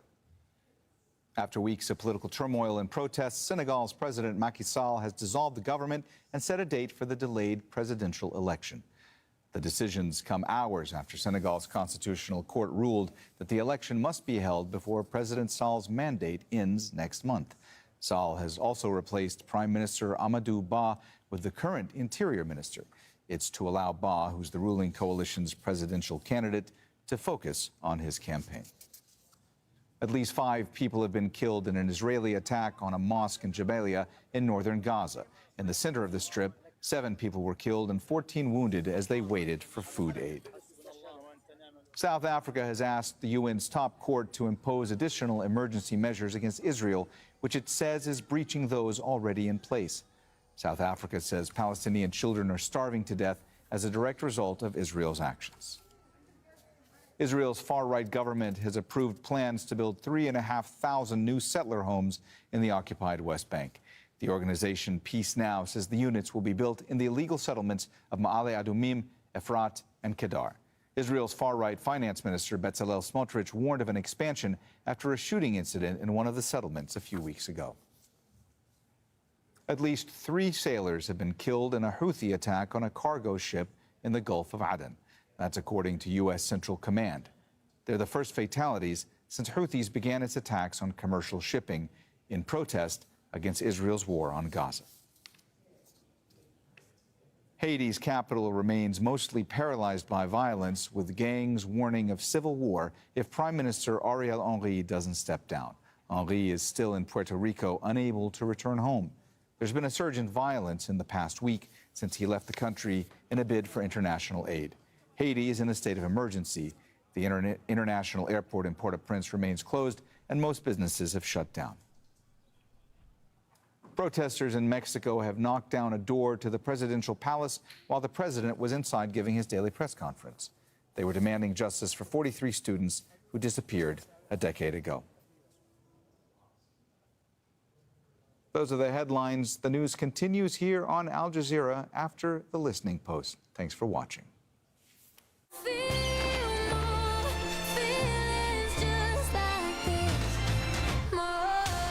The weather, brought to you by Visit Qatar. Hello, I'm pleased to say we've got some quiet weather now across that western side of the US. California seeing drier, brighter, and eventually some warmer weather coming in as we go through this week. This is the remnants of our old storm that's moving across the plains. Quite a crop of showers just coming in across the deep south, easing over towards the Tennessee Valley, easing a little further northwards and eastwards. And that previous system just clearing away from the eastern seaboard for Thursday. Largely dry and bright, feeling rather spring-like as it should do. But some wintry weather still pushing in across the Rockies, Denver.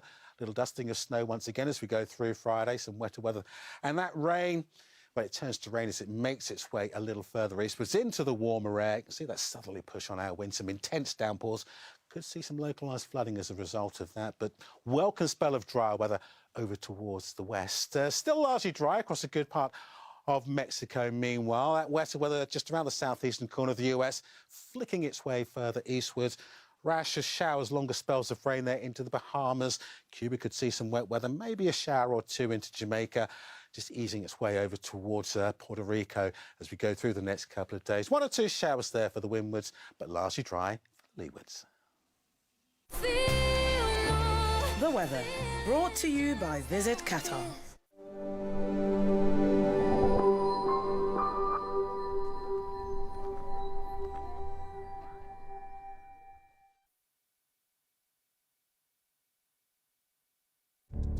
We're almost 5 months into Israel's war on Gaza, and among the institutions whose reputations have taken a beating over their coverage, the New York Times.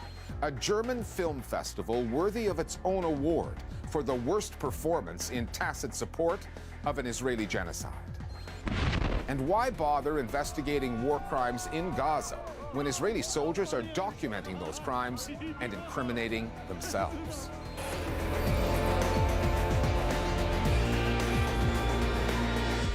Since Israel launched its assault on Gaza in October, many Western news outlets have seen their credibility take a hit, accused by audiences and staff members alike of succumbing to Israeli propaganda.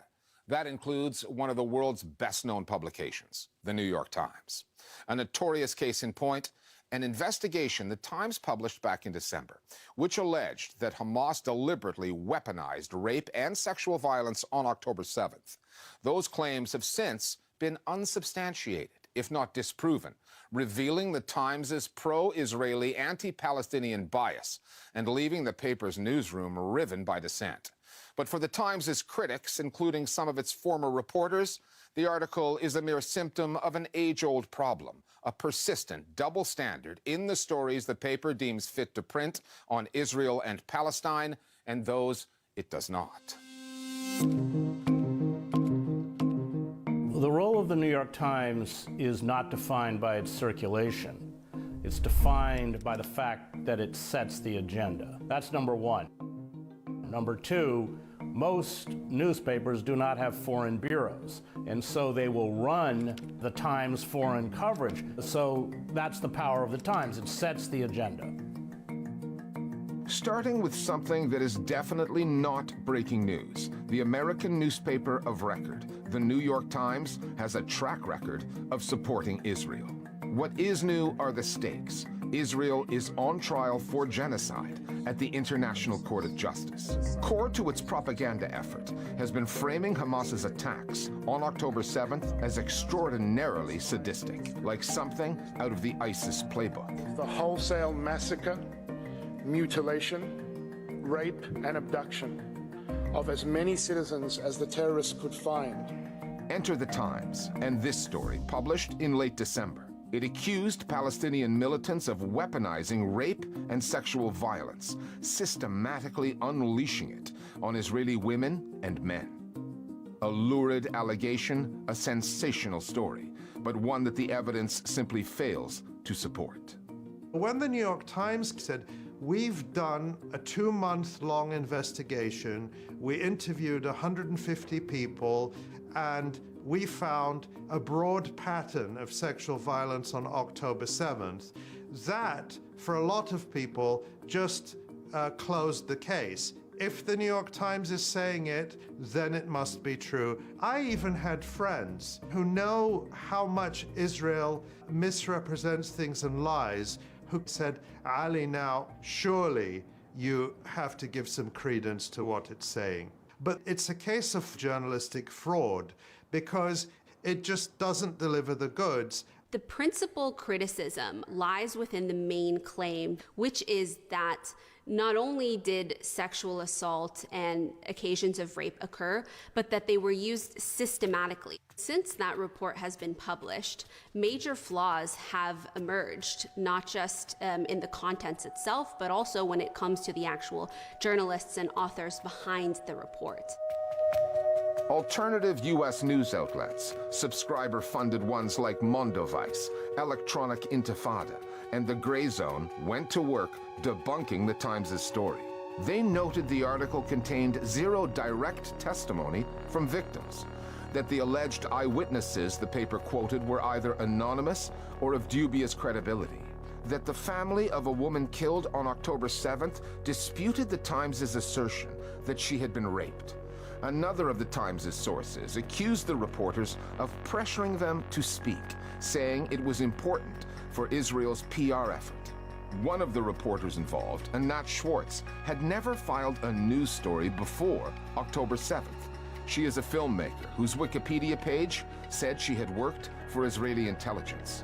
Had the Times done its homework, its editors would have known that Schwartz's social media accounts revealed she had liked some disturbing posts, including one advocating turning Gaza into a slaughterhouse, a post South Africa included in its case against Israel at the ICJ. Not that the story was Schwartz's idea, as she explained to Israeli Army radio. הניו יורק טיימס אמר בואו נעשה תחקיר על אלימות מינית. זה היה יותר לשכנע אותי מאשר הם אמרו מההתחלה. זו הצעה של הניו יורק טיימס, כל המחקר, כל התחקיר הזה? חד משמעית. It was an odd way for such a report to come together. Still, the Times published it and showcased it. Imagine it was the other way around. Any Palestinian who whispers something that is considered politically incorrect is out in a second. And yet you have this person who worked for the Israeli intelligence, who wasn't a journalist, and who liked on social media these blood-curdling calls for the decimation of Palestinians in Gaza, and that's the person you hire to report on your story. Disparity between the standards is staggering.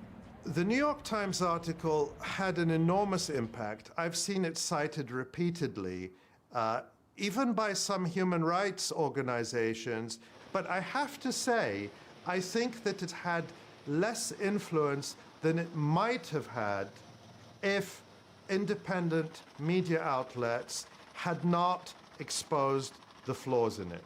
The New York Times is used to getting away with this, and this time they didn't. Critics of that Times report included people on the inside. The paper's podcast, The Daily, planned to produce a version of the story, but dropped the project following dissent in the newsroom over concerns about the journalism. Roughly 6 weeks later, when UN officials highlighted quote-unquote credible allegations that Israelis had raped or sexually assaulted Palestinians they have imprisoned, including children, the Times failed to cover the story. Then there is the writing the paper has published by Thomas Friedman, a former Jerusalem bureau chief turned columnist. Friedman infamously backed the 2003 US-led invasion of Iraq that was based on lies, and did so in the most offensive, cavalier way. And what they needed to see was American boys and girls going house to house from Basra to Baghdad and basically saying, well, suck on this, okay? This time around, Friedman concocted a column comparing the Middle East to an animal kingdom, with America cast as an old lion, Iranians as wasps, and Hamas as some kind of spider. When he likens the Palestinians and various other players in the region to animals, it's horrifyingly offensive at a time when the Israelis are saying that the Palestinians in Gaza are human animals. And even more offensive than that is treating a situation like this as some kind of fable or barnyard story, rather than actually understanding the reality of the Palestinians, that this is an oppressed people, this is an occupied people.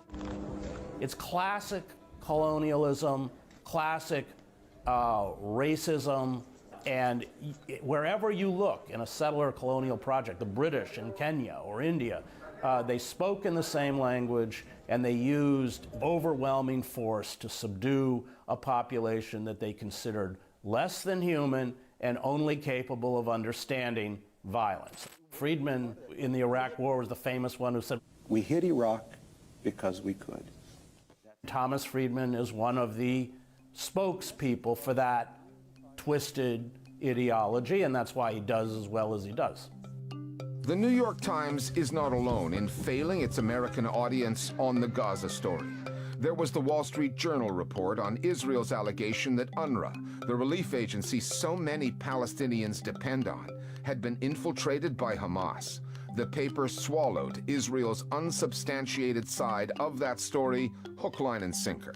There's CNN and the fake news beheaded babies narrative. Babies and toddlers were found with their heads decapitated. Neither CNN nor the Journal, however, are considered America's news outlet of record, the way the Times is. But should it be?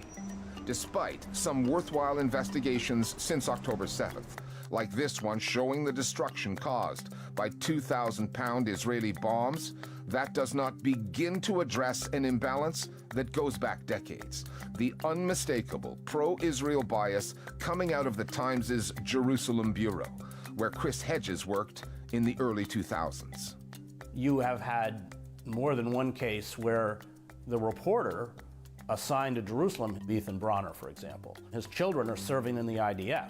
I mean, imagine that. If a Palestinian reporter covering Gaza, his kids were in an armed wing of any Palestinian faction. So I, sick of the one-sided coverage, used vacation time to go to Hana Yunis and write a magazine piece for Harper's called A Gaza Diary. That was published, and I was informed that I would never report again from the Middle East for the New York Times. I'm an Arabic speaker, by the way. They don't have a lot. So you pay a heavy price if you attempt to report. We requested interviews with numerous reporters at the Times and a spokesperson there. All of them declined. Instead, the paper sent this statement: "We remain confident in the accuracy of our reporting and stand by the team's investigation, which was rigorously sourced and edited."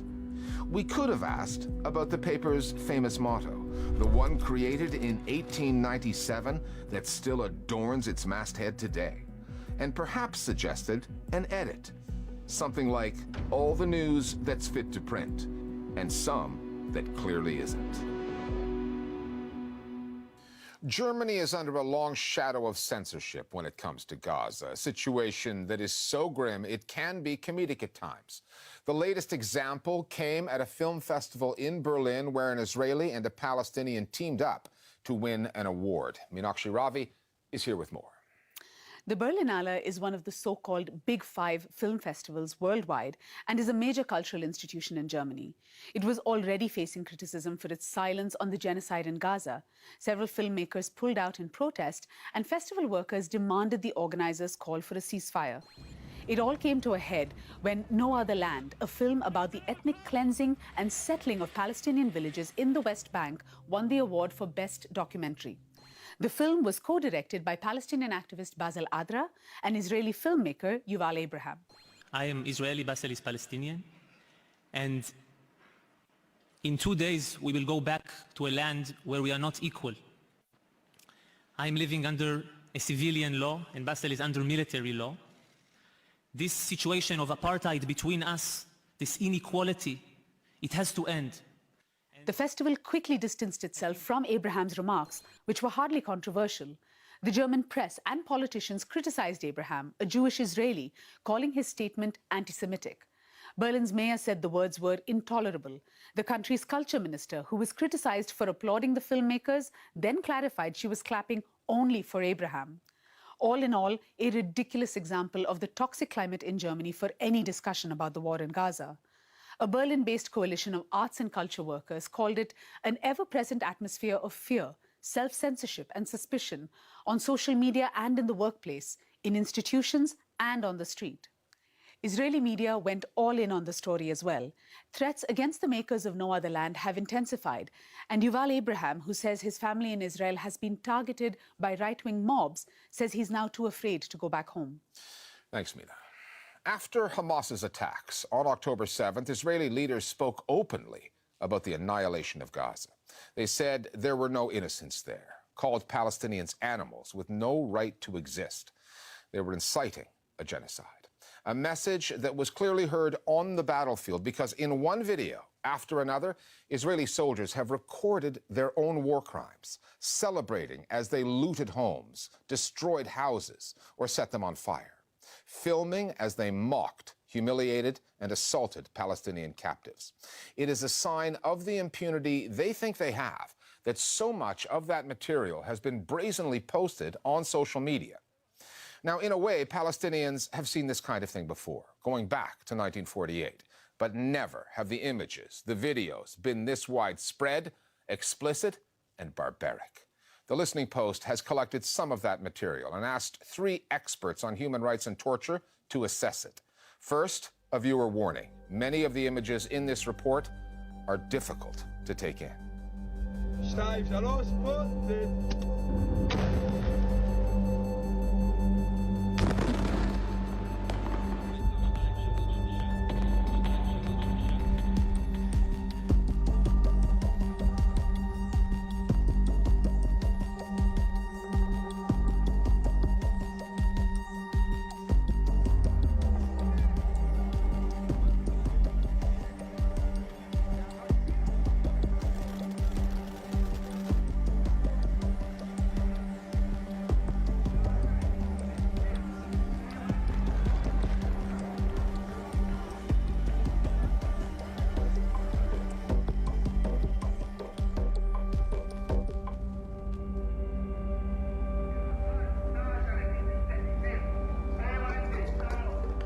There has been a remarkable number of videos posted by Israeli soldiers on social media depicting themselves pillaging property, mocking the death and destruction that they are causing, and most egregiously torturing, humiliating, and mocking detained Palestinian prisoners.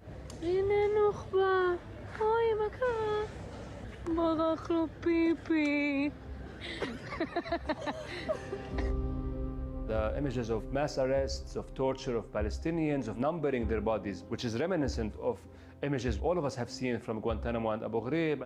These images are testament to what Palestinians have long been saying, which is that this settler colonial regime is utterly violent. They show the nature through which this genocide is unfolding in the Gaza Strip. They also show the extreme brutality and torture, violence, utter disregard of human life, transforming these violent conducts into a spectacle to be viewed and watched on social media posts. They lack specific intelligence about who actually might be Hamas, and because they lack intelligence, they therefore are rounding up everyone in order to hope to extract information through interrogation. The fact that they've been stripped to their underwear is, a manifestation of cruel, inhumane, and degrading treatment, which is also illegal in addition to torture. The fact that they're photographing these things, it's like trophy shots. What this depicts, I think, very vividly is dehumanization and torture. The idea that somebody can be just like their body is just being attacked, in their most vulnerable position. His hands are bound behind his back. He's lying face down, soldiers stepping on his face. In a sense, it epitomizes torture in general, purposefully harming someone who's in custody. That custodial relationship is a particularly vulnerable one where, the custodians have all the power and the prisoner, who is, in this case, not only on the ground and tied up, but completely powerless. The images are showing us and telling us how central imprisonment or carceral practices are to this settler colonial regime. The torture, humiliation, and degrading conduct against Palestinians is not simply restricted to the Gaza Strip. There are also images and videos that have been circulating from the West Bank. Since October 7th, over 7,000 Palestinians have been detained, which is a number unheard of over the past decade.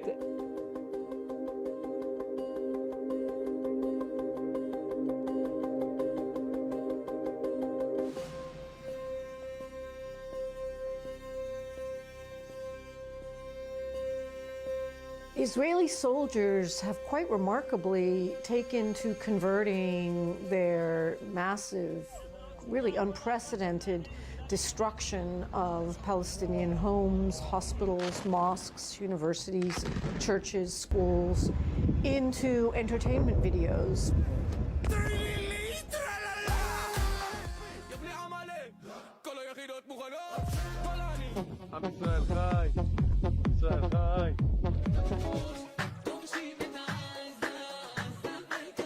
There's one video where Israeli soldiers are showing some residential homes that they've set on fire and attached a song.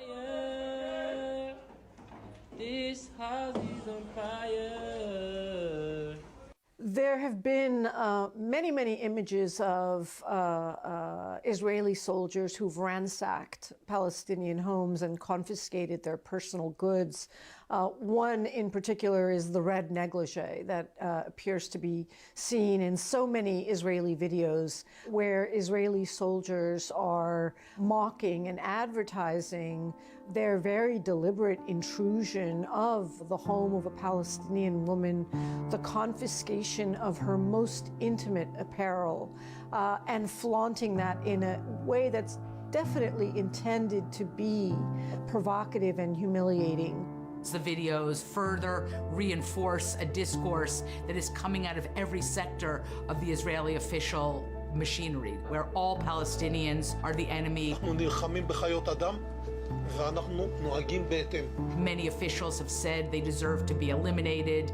And you see it manifested in that kind of joie de vivre, that soldiers are expressing as they destroy Palestinian homes. And there is a consumption of this kind of image that kind of fortifies the anger, the hatred, the anti-Palestinian sentiment, and the kind of complete disregard of the humanity of Palestinian civilians. There's such a high level of confidence among these IDF soldiers that they can do whatever they want. To say to the whole world, look at what we're doing to Palestinians in Gaza, look at how we are brutalizing detainees, look at how we're humiliating every single man, woman, and child as we destroy their homes, set fire to them, and make fun of it.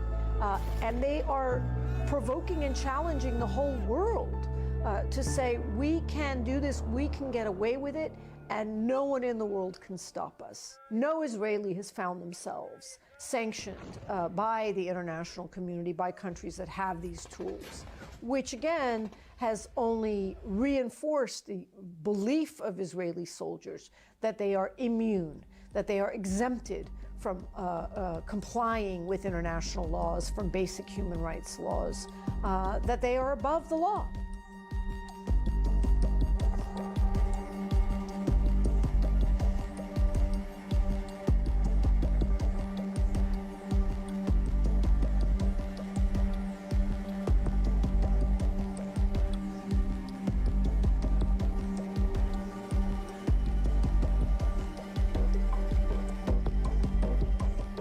Since the beginning of this genocidal war, reservists have been called up. And who are the reservists? They are the entire proportion of the Israeli society. There are teachers, professors, students, doctors, medics, artists, writers, journalists. These images, they are not only directed to a small audience, they are directed to a broad audience. There's a long practiced history of racializing and dehumanizing Palestinians. These images and these videos entirely show how Israeli violence is also not only directed towards Palestinian livelihood, but also their material being, so their houses, their belongings, eliminating Palestinian existence. History has taught us that the dehumanization of subjects is essential to the infliction of violence. I think Israel has perfected this in discourse and in practice, but this is not new. It dates back to the beginning of this state, through which Palestinians were expelled, degraded, humiliated, killed, and effectively, forcibly disappeared.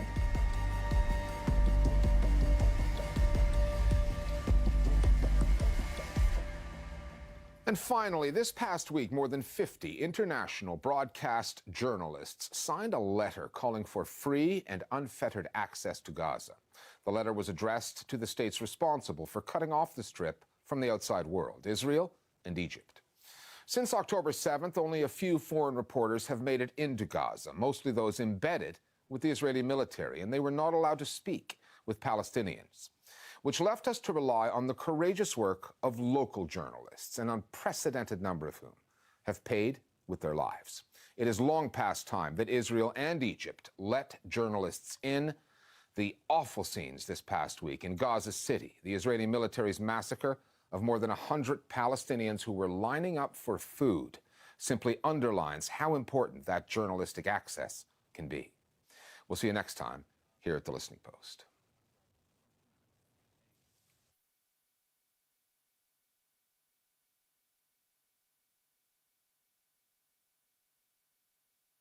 The latest news as it breaks. under the Israeli blockade. They used to be able to fish up to 37 kilometers out to the sea, but not anymore. From the heart of the story. This is how they experience Israeli military occupation, violent attacks, illegal settlements, and land grabs. With detailed coverage. The food situation in the Gaza Strip is worsening. At least half of the population is already starving. In an increasingly complex world, it's paramount to be direct. This is such a watershed moment. International law is being completely dismantled. Unfiltered discussions that cut through the noise. Israel operates under a climate of absolute impunity.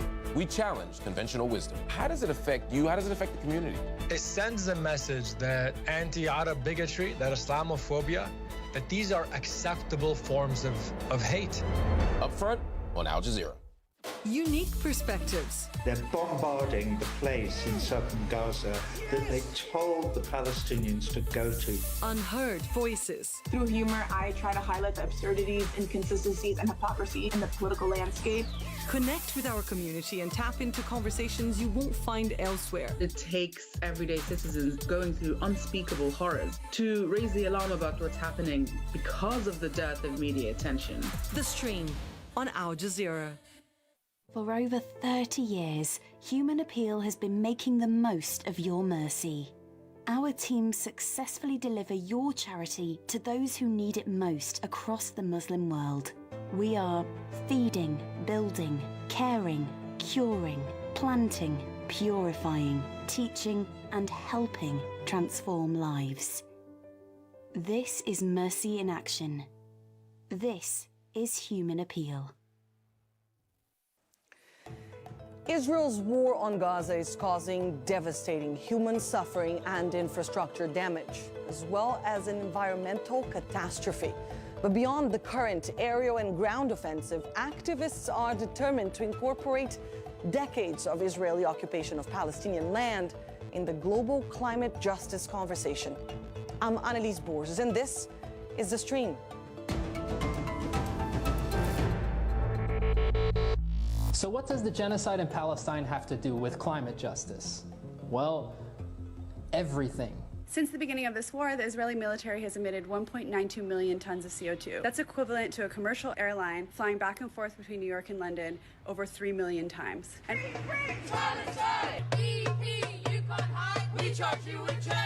as a climate justice movement, we have to listen to the voices of those who are being oppressed and those who are fighting for freedom and for justice. Long live Palestine, long live Gaza. The government supports the people of the UK didn't. Zionism's not compatible with 281,000 metric tons of carbon dioxide. That is how much the first 2 months of Israel's war on Gaza have generated, according to a study published by UK and US researchers, who also point out that that is more than the annual carbon footprint of 20 of the world's most climate vulnerable nations.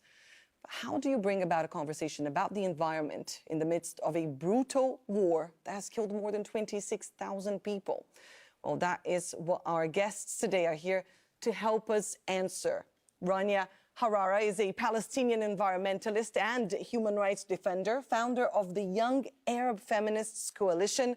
Michaela Loach is an author and climate justice activist, and Celine Siman, the co-founder of Slow Factory Foundation, an organization working at the intersection of human rights and environmental justice. Thank you all so much for joining us here on the stream for this very important conversation. Rania, when we talk about Gaza, we're talking about this brutal war. Why, in your opinion, is still important to talk about climate justice in the midst of this war? I think as environmental defenders, we must center human life at the core of our advocacy. We cannot be claiming to advocate for land and protect land when we have indigenous communities in the Solana region who is facing a genocide. It's our duty as not only environmental defenders, but also as humans to defend human rights defenders and to defend environmental defenders in Palestine. And for those who fail kind of to humanize Palestinian, I want them to know that the occupation, that the use of chemical weapon not only is increasing the level of CO2, is increasing deforestation. People don't have access to water, and the water that is accessible is polluted and causing the death of thousands of Palestinians. And I think something else that not a lot of people cover is the impact of the occupation on people residing in the West Bank. Absolutely. Palestinian farmers. So sorry to interrupt you, Rania. We will absolutely get to that point. I just want to start with this particular war and the impact it's having. Celine, I just wanted your thoughts here because I saw you nodding a lot. How do we bring climate justice into a conversation about Gaza? The climate justice movement is looking at Gaza as a case study, not only for what's happening in terms of climate, but also, as you mentioned, in human rights. We see that Palestine is one of the most egregious examples of abuses of human rights and environmental injustices perpetrated by the most powerful global forces of militarization and wars for resources and extraction.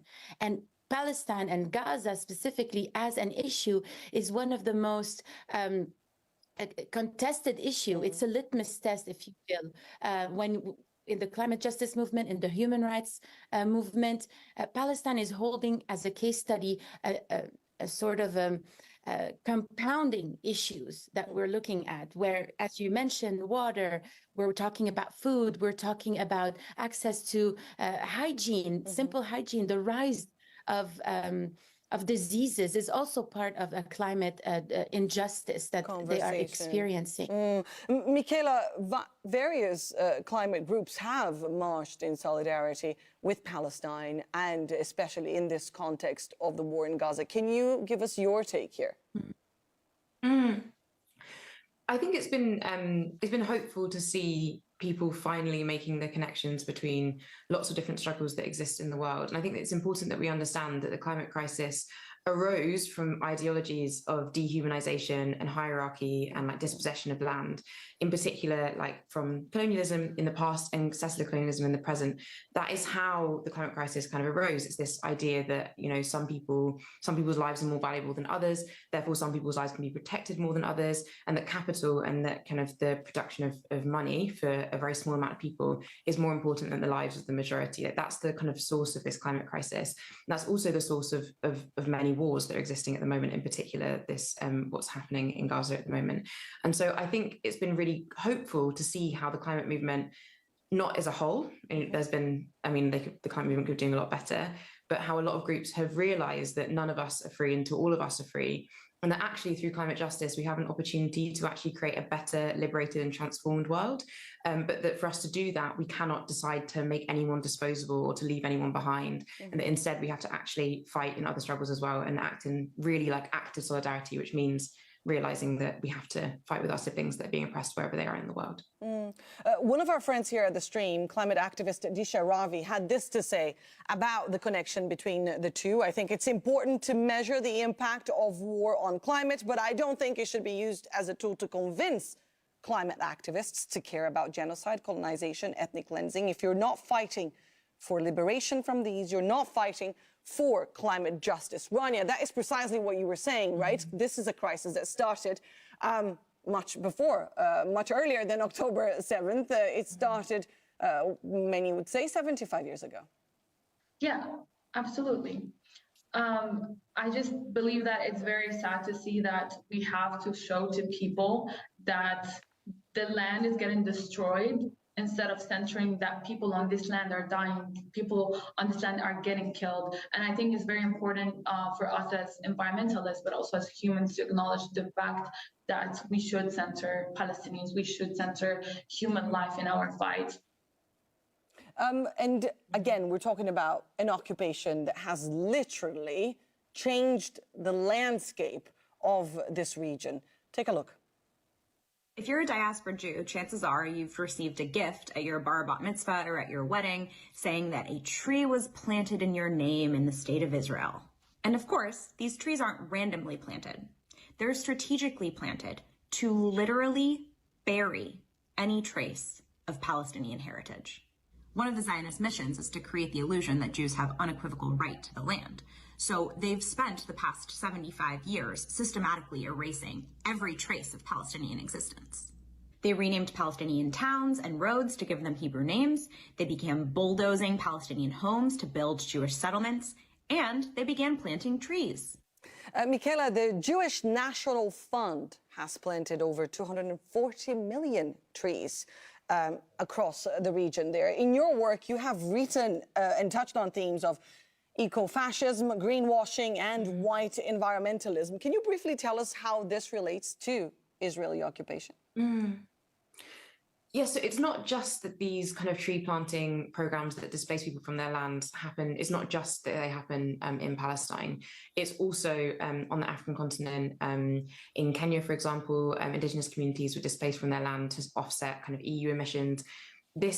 People call it carbon colonialism or climate colonialism, in the sense that to kind of greenwash, in the case of Israel, settler colonialism, this idea of, oh, we're doing it for the climate, we're doing it to better our planet through tree planting programs or other things. It's this idea of ecofascism, which basically marries white supremacy and environmentalism together, and says that, oh, we're doing these things, we're restricting people's liberty, we're restricting people's freedoms, we're causing harm to, in particular, indigenous communities, but it's for the planet, it's for a good reason. And it's a way that very oppressive regimes are able to kind of make themselves look better to the rest of the world. And I think it's something that we need to be really, really aware of, because just because someone says they care about the climate crisis does not mean that they care about human rights, does not mean that they care about liberation for all people. And it's really important that we are able to discern the difference between greenwashing, where you're basically just trying to make this same world but green, and climate justice, which is fighting for liberation for all of us in a world where there's space for all of us and everyone gets to live in dignity. And those are two very different things, and we need to be able to discern that. We need to be able to call it out when it's happening. And Rania, we talked about this, and you actually mentioned you believe this should have been taken into consideration by the ICJ and in the case of genocide brought by South Africa. Yeah, so I know that in Europe, the European Union kind of criminalizes ecocide as crimes for the environment. And I know there's a lot of collectives that are working to criminalize ecocide, but I think this was the perfect opportunity to bring the environmental space and environmental aspect to the occupation, because they're not only genociding people, but also making it impossible for the next generations to live in Gaza.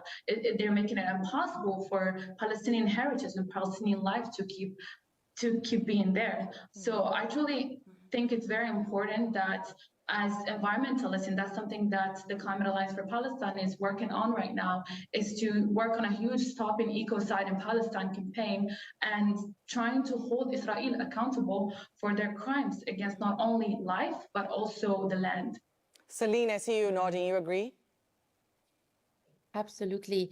I think that green colonialism is extremely dangerous, not only because it is stealing land in order to plant foreign trees, like what we're seeing here in Israel and in occupied Palestine, but it's also dangerous because it is one of the main causes for forest fires. Because of these monocrops, the environment is not suited to sustain these monocrops in the first place. So first and foremost, green colonialism not only hurts the people, it also hurts the planet, and it doesn't last. It's not sustainable in and of itself. And the question on climate seems so unimportant next to the human rights violations and the sheer amounts of men, women, children, and the elderly injured and killed. But the climate issues here are central to Free Palestine and the Free Palestinian movement, not only because Israel has hit Gaza with the equivalent of 2 nuclear bombs the size of Hiroshima, which is twice the amount of US pounds of bombs that it had dropped on Hiroshima in 1945, but it's also a war for resources. I mean, Gaza holds a lot of resources underneath its soil. We're talking about gas, talking about oil. And so this is not just hurting the region and hurting the livelihood of these people. It's also done for a climate access to resources. Absolutely. And resources that are damaging. We're going to talk a little bit more about that, but we're going to start with something very, very concrete for people who perhaps are unfamiliar with just how difficult it is to simply exist in that region if you're a Palestinian. Israel's occupation has a multitude of implications, notably on how Palestinians administer their resources. Have a look. Did you know that it's illegal for Palestinians to collect rainwater for domestic or agricultural reasons? Because that rainwater, water that's literally falling from the sky, is the property of Israeli authorities. Water that is falling from the sky onto their own land, onto the Palestinians' land that was theirs first. It's illegal for them to have that. Rania, this is very concrete for people to understand. You can't even collect rainwater. Yeah, and I was thinking that this completely shows to us that Israel is not only bombing and restricting life in Gaza, but also in the occupied territories. At this moment, normally families gather in Palestine to collect olives from the olive trees, and that's something a lot of people in the West Bank cannot be doing right now because of the occupation. It's very complicated to have access to a permit to access your land and your olive trees. And a lot of young men and women are assassinated while they are trying to have access to their trees. And besides the trees, access to water is completely done to not allow agriculture workers to be able to sustain themselves and protect their heritage. Michaela, is that something that activists are aware and fighting for within these climate movements? I think the climate movement has made some changes in recent years, and it continues to make changes. But I think there needs to be this understanding. I think a lot of people, especially if I'm talking about the Global North climate movement, understand that they feel like they're fighting against this existential threat of the climate crisis, but it feels like to a lot of people this existential threat that's coming in the future. And I think that what's so important is for the climate movement generally, but also all of us to recognise that so many communities today are facing existential threats. And I think that what's happening in Gaza at the moment, the genocide, is showing there is an existential threat to people's lives today, to entire peoples. And there are also existential threats to indigenous communities across the world. These existential threats are not things of the future, they're things of the present. And if, as a climate movement, we can't come together to stop existential threats today, how on earth do we think that we could stop an existential threat in the future or far off? And so I think we need to recognise that not only do we need to come together in solidarity today, but also that there is so much that we can learn from peoples who have fought and are fighting existential threats today, and that to include that in our struggle only makes it stronger and it doesn't make it weaker or dilute it. And it's just important that we do that. Very important point. Celine mentioned the lucrative businesses that can also be part of this. We found, while we're doing a research for this show, another clip from social media. Take a look. During a war and genocide, the Israeli government gave licenses to the world's leading gas companies to explore gas off of the coast of Gaza. This includes a British multinational gas and oil firm and an Italian energy giant. The Israeli energy minister said that these investments were said to strengthen Israel's energy security, lower the cost of living, and provide energy to support the transition to greener and renewable gases. Palestinians in Gaza should have a say in what is happening to their natural resources, and they should be guaranteed safety. Instead, their communities are being destroyed and violated, and so is their land. Celine, you were mentioning a little bit about that, and your organization, Slow Factory, has been raising awareness about the interconnected nature of climate justice and other forms of oppression, right? Absolutely. I mean, connecting the dots is what Slow Factory does in between different issues. For instance, what we're seeing in Atlanta with Cop City, the theft of land, the dispossession of indigenous land in Atlanta to build an entire police academy in the middle of the forest, deforesting in the time of a climate crisis, is completely connected with what we're seeing in Palestine, in Gaza, the deforestation of lands and the disposition of land in Gaza and Palestine. It's directly connected. Also, these police officers are trained in Israel. They are shipped from the US to Israel to train in a military format. But I just want to also address that the climate justice movement has ignored Palestine for years. For years, the climate justice movement has not included Palestinian struggle, has not included the Arab struggle, has not even included Arab voices. I mean, Slow Factory was one of the first in the space to really break these boundaries and to say Palestinian lives are part of the global climate crisis movement. Palestinian lives are important, and Palestine is a case study. Lebanon is also a case study when it comes to looking at compounding issues related to war, related to colonialism, the green colonialism that we're talking about, waste colonialism, which we didn't address, which is when foreign countries ship your waste into your country as your country is at war, which is something that Palestine is experiencing, Lebanon has experienced. And so all of these issues are compounding, connecting the dots and drawing the lines between these systems of oppression and exploitation, and being as visible and vocal as possible that Palestine is a human rights issue, it's an environmental issue, it's a feminist issue, it's an indigenous issue. Israeli military forbidding Palestinians to fish, forbidding them to work on their lands, to harvest their crops, while bombing them, bombing the soil with phosphorus gas, rendering the soil poisonous. I mean, all of these are violations of human rights abuse at a scale that is beyond comprehension. I want to bring back to the issue of this war and the military aspect that has been, I guess, dismissed by many among the climate movement. I mean, one recent study found that militaries account for almost 5.5% of global greenhouse emissions annually. That's more than aviation and shipping industries combined.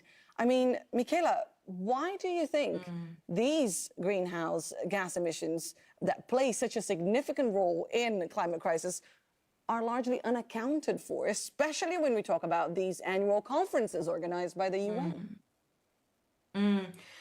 Well, I think that has to do with which countries in our geopolitical system have disproportionate power and how they exert that disproportionate power. So, for example, the United States has disproportionate power in our geopolitical system and within the UN and international bodies that have these climate conferences. And as they are the kind of biggest polluter when it comes to war, they're not going to want to include that. It's in a similar way of how the idea of the carbon footprint was popularized by BP, an oil company. And why would they want us to focus on our individual emissions and not look at them? It's because, then we don't look at them and we don't interrogate them. In the same way, if we don't include the emissions from war, if we don't include the emissions from militaries into our climate conferences, then we're going to start talking about loads of other things. We're going to blame it on other issues and not actually ever address the real root cause. And that's why I think that a lot of these big nations have no interest in actually tackling the climate crisis fundamentally. They have no interest in uprooting white supremacy and colonialism. What they want to do is find a way to replicate this same world, but make it green, to greenwash this world and to greenwash the same systems that created it. I think that progressively the people are realizing that that is not possible. We cannot, and also we won't settle for this same world but green. We won't settle for more oppression. We won't settle for ecofascism. We won't settle for continued exploitative capitalism. We want more and we deserve more, but the kind of the ruling classes don't want that, and so that's why they won't include military emissions, because then it shows that maybe we shouldn't be doing this. But not obviously there's the human impact, but the climate impact just makes that argument stronger. Rania, do you agree? And how do we go about changing that? Is this perhaps a decisive moment to try to put pressure on world leaders and say, hey, we know what's going on and we don't want to replicate this model, as Michaela just said? I think a lot of countries, especially when we go to climate conferences like COP, a lot of them try to kind of greenwash their policy. For example, for the loss and damage fund, we have countries like the US who pledge $700 million for the loss and damage funds. And for a lot of people who are not familiar with the way the US spends its money, it might seem like a lot, but however, the US is spending $2 trillion, over $2 trillion on military spending. And I think it's very important for us to push for demilitarization, whether it's as a track for COP conferences or decision-making spaces, because I feel like this is something that a lot of countries don't want because they benefit from war. They benefit from these catastrophes. And we know that the climate justice movement, but also in other injustices around the world, countries are not ready to tackle the catastrophes that generate a lot of funds for them. And I think as activists now, we have to push for demilitarization to be part of the COP agenda, to be part of every decision-making space. Celine, do you agree? We just have to keep pushing. Is that what activists can do? Keep pushing, of course, but also defunding in many ways. We have so much more power than we are given credit for. I mean, look at what happened right now with the boycotts on these brands that have made the list of the boycotts and sanction the BDS movement. These brands are being targeted and they are suffering financially. Now, we can do this to a point. I mean, mobilizing, educating oneself, being able to strike, being able to voice our concerns boldly on the internet, in person, with family members. I mean, all of these things are contributing. I mean, we're not seeing them immediately, but we have made a big progress, even in the past 100 days, where Palestine has become a central issue. This has never happened before. I mean, Palestine is the litmus test of every single movement, the climate justice movement, the human rights movement, as I mentioned before. So now talking about Palestine on television, saying free Palestine, wearing T-shirts, talking about it, and also educating one another is also part of it. We must be emboldened. We must not be scared to talk about Palestine and fear for our jobs, fear for our safety because of a big lobby against these human rights values.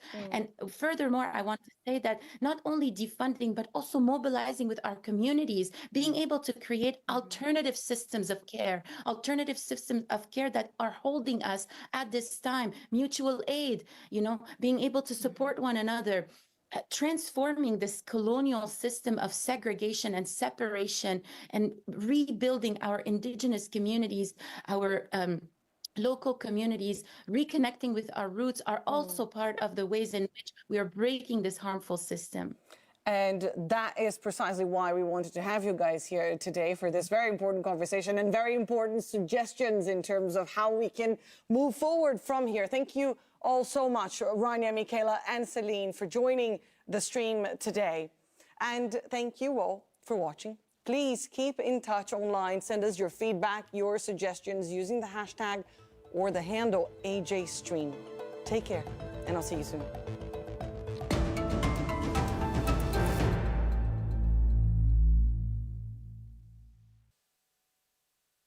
The latest news as it breaks. The current constitution of the Philippines was drafted and approved after the 1986 mass uprising. With exclusive reports. That Rwanda across the border, the commanders here say their role is to make sure that Goma is protected. From around the world. Bolsonaro has already been banned from running for public office until 2030, but his supporters will show voters that the former president still has political clout. This is essentially Julian Assange's last chance to fight extradition under British jurisdiction. He is charged of endangering national security, security of civilians and soldiers by acting to reveal vast amounts of classified information. Among that classified information was video of a US helicopter attack in Iraq that killed 11 people, including civilians and 2 Reuters journalists. He remains inside Belmarsh prison here in London, awaiting a final decision whether he can appeal. His legal team says they will be arguing on the basis of freedom of speech. There's never been a prosecution of the Espionage Act before, so you'll see a lot of free speech arguments, fair trial arguments that he won't get a fair trial back in the US.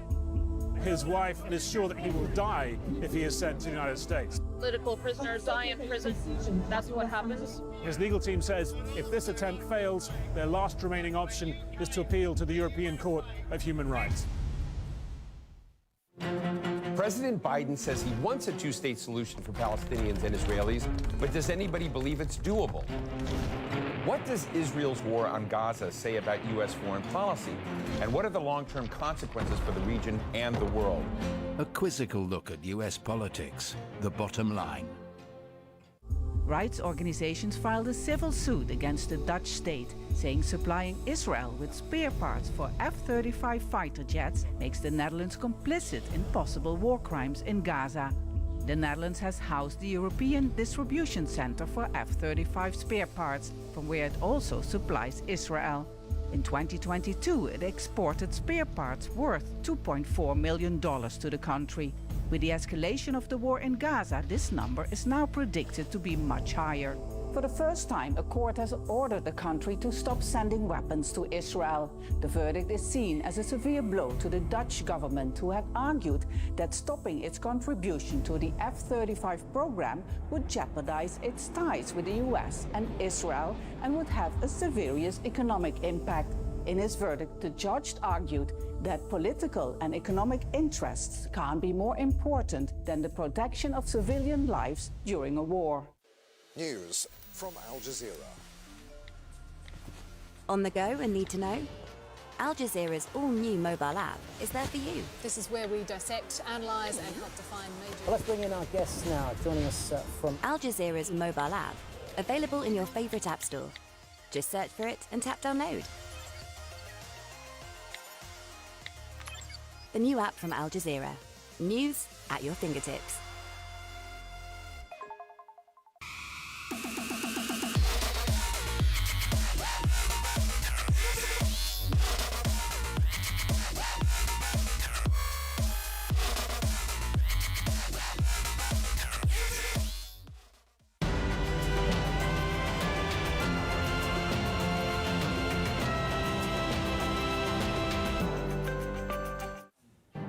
Senegal's president dissolves the government and replaces the prime minister after the Constitutional Council rules against a delay of elections beyond April.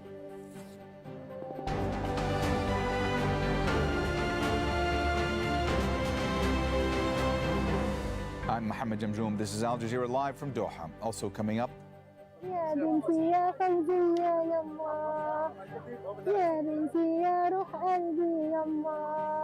another mother mourns her daughter as Israel unleashes more death and destruction across Gaza for 152 days and counting.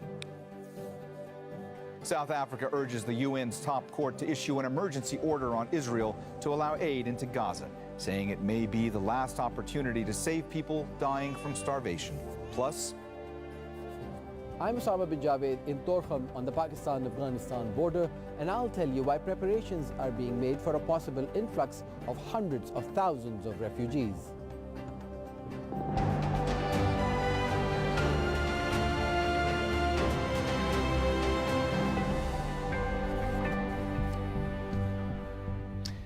after weeks of political turmoil and protests, Senegal's President Macky Sall has dissolved the government and set a date for the delayed presidential election.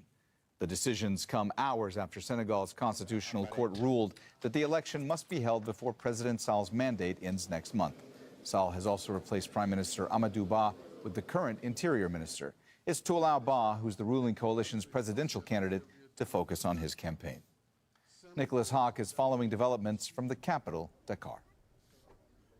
This is really a tribute to democracy in Senegal, because after days of protests led not by politicians but by many civil society actors, an election date has finally been announced. And this is what people were waiting for, the day or the date when the people of Senegal will be able to choose who will replace President Macky Sall. There was fear amongst many people that Sall was in fact trying to cling on to power despite his efforts to appease, to reassure, saying that he will leave power on April 2nd. His first suggested date for an election was December 15th.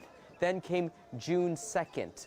All those dates were rejected by the Constitutional Council, who is there not to protect the president, but the constitution of the country. And so for those that I've spoken to, this is really a tribute to the institutions of democracy that were really tested in this final month of President Macky Sall's mandate, where there's been so much protest to see finally this election date take place. So March 24th, which will take place, and that means that it'll be a shortened campaign, but these elections will finally take place.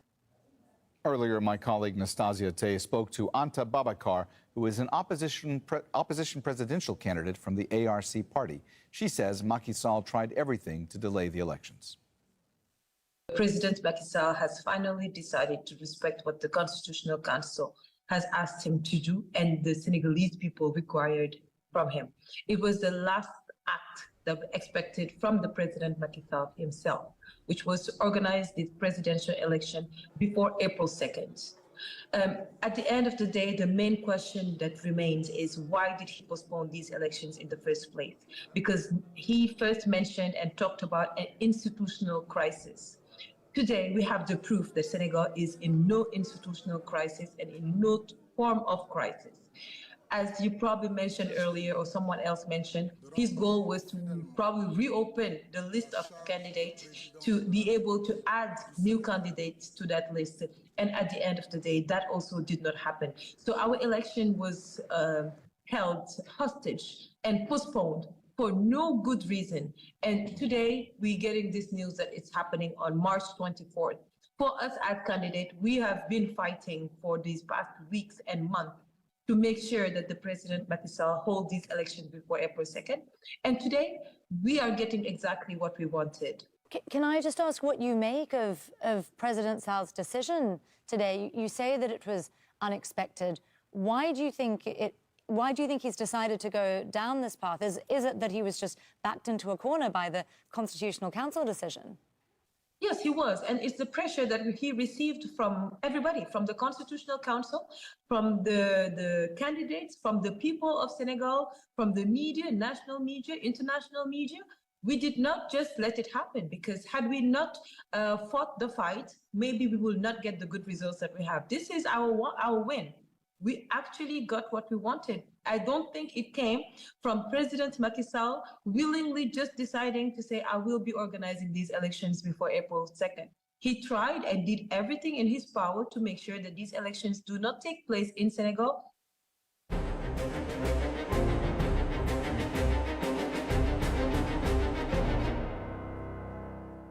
In Gaza, there's no end to Israel's relentless bombardment and its war of starvation.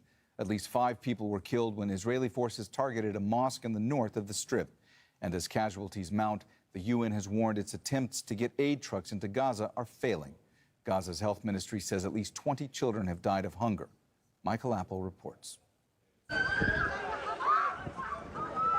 A woman's scream pierces the chaos at the Salah Mosque in Jabalia in northern Gaza following Israeli shelling. Rescue teams rush to the site. Several bodies are pulled from under the rubble. Some are alive. But doctors can do nothing for several children brought in, confirming a parent's worst nightmare. Salah Mosque at Jabalia was directly targeted without warning. Children were playing near the mosque as they normally do. Suddenly the mosque was bombarded, killing people and injuring others. This is the enemy's target, children. Death comes in many forms in Gaza. Palestinians are dying from bombardment and from starvation. Their desperation evident as they scoop up what little aid they can find amongst the dirt. We are collecting this food from the ground. We are unable to get a can of sardines or anything. Food supplies is not reaching us. We are picking the beans from the ground. I have no idea how we can get through Ramadan. Make them deliver this stuff to where we are. The World Food Programme says widespread hunger is unnecessary, but Israel's blocking their aid convoys, and several countries airdropping food into Gaza cannot meet the needs on the ground. We have food enough to feed 2.2 million people just outside Gaza. We just need to make sure that we are able to negotiate the access into the different parts of Gaza, north and the south, to make sure that the trucks are able to get it to the people. The airdrops will never be able to replace that. She hugs her daughter Fawzia's lifeless body and sings, "You're a piece of my heart." It's a broken heart, like so many others in Gaza. Michael Apple, Al Jazeera. South Africa has asked the UN's top court to impose additional emergency measures against Israel, which it says is breaching those already in place. South Africa says Palestinian children are starving to death as the direct result of Israel's actions. It's urged the World Court to take the measures without scheduling another round of hearings, citing the extreme urgency of the situation. In its request, South Africa states that in the Bosnian genocide case, the court declined to order the additional provisional measures requested on 27 July 1993.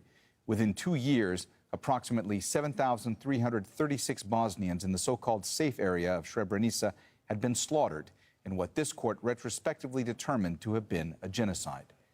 Here, South Africa respectfully calls on this court to act again now, before it is too late, to do what is within its power to save Palestinians in Gaza from genocidal starvation. Jonathan Kutab is an international human rights lawyer. He says there are solid legal grounds for South Africa's request. I think the request is very proper under international law. People seem to forget that it is the obligation of Israel under international law to provide food and basic services to the people under its occupation. Not only has Israel failed to meet that obligation, it has also obstructed and prevented others from bringing food in as part of a deliberate strategy to starve the Palestinian people. In fact, it was announced, we will cut off food, we will cut off water, we will not allow fuel in, we will not allow these things in.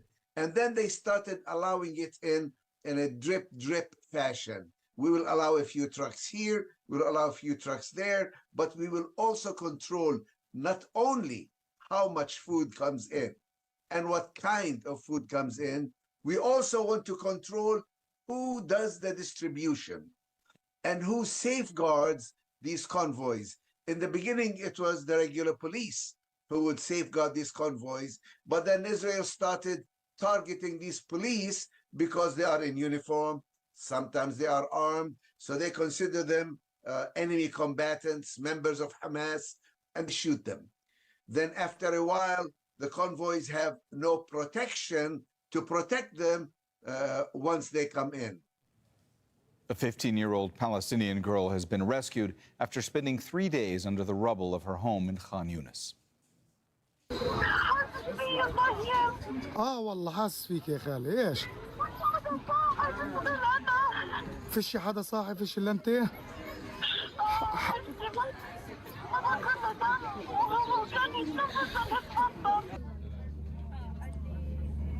This was the conversation on Saturday between Hala Hazem Hamada and her uncle as she desperately waited to be saved. The Israeli military targeted the residential complex near Khan Yunis where her family was seeking shelter. 6 of her relatives were killed, including her parents. صاروا ينادوا علينا يقولوا لنا اطلعوا برا البيت منطقة حمد منطقة عسكرية احنا هان لتحرير الرهائن بس ما سمعناش وين قالوا وين نروح او وين نطلع فقعدنا بابا قال استنوا كمان شوية قبل ما يقولوا لنا وين تروحوا قعدنا نستنى قبل ما يقولوا ما مضتش ربع ساعة لقينا البيت قاعد بهيل علينا بدوا بالغرف رحنا شردنا على المكان على الغرف الثانية وقعدنا نقول لهم احنا استسلمنا وبدنا نطلع ورفعنا ايدينا زي هيك طلعونا ما حدش استجاب يعني لقيت انا كل عيلتي استشهدت يوم السبت ما عدا اختي بس قعدت تنادي علي تقول لي انا انخنقت بس طلعيني اذا عندك مكان طلعيني وانا قعدت ادور على مكان اطلعها منه وانا مش قادره اتحرك لانه كل الردم كان على رجليا وكان بابا كله كمان على رجليا مش عارفه اتحرك يعني. Her sister Bassant was among the 6 people dead. Israel's far-right government has approved plans to build 3,500 new settler homes in the occupied West Bank. The organization Peace Now says the units will be built in the illegal settlements of Ma'ale Adumim, Efrat, and Kedar. Israel's far-right finance minister Bezalel Smotrich warned of an expansion after a shooting incident in one of the settlements 2 weeks ago.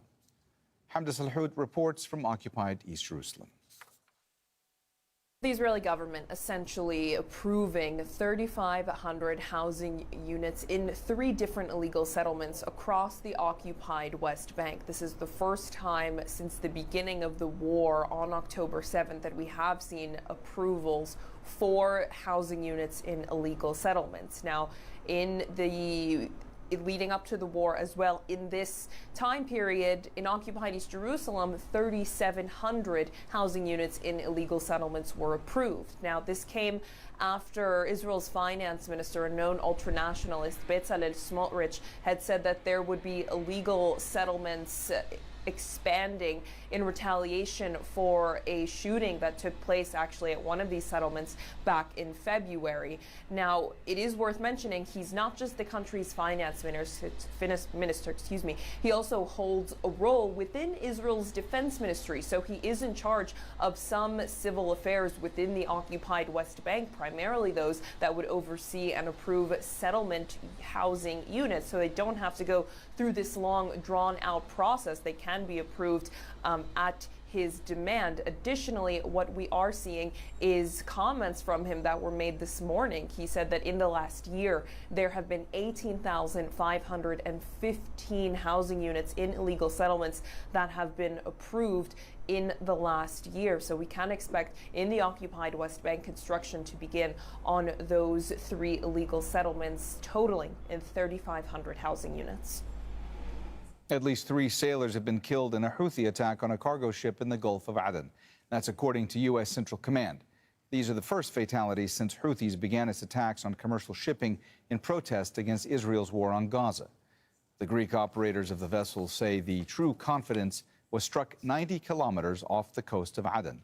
The ship is reportedly adrift and on fire.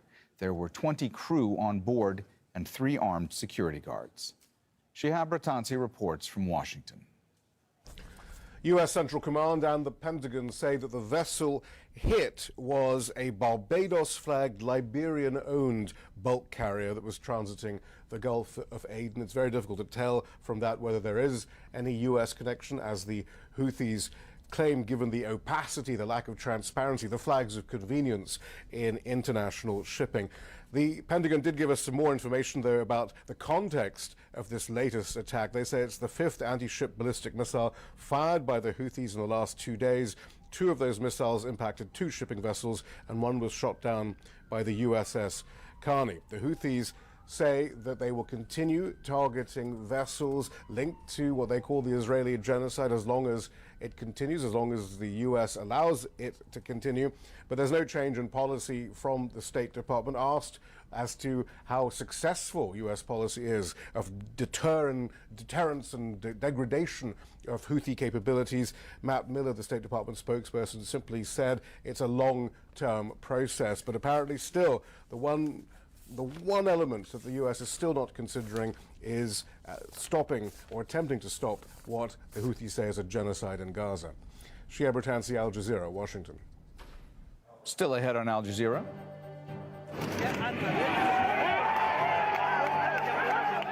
Protesters in Mexico break into the presidential palace, demanding justice for 43 missing students. Plus, getting their hands dirty. Find out about the annual tradition in Timbuktu to maintain an ancient mosque.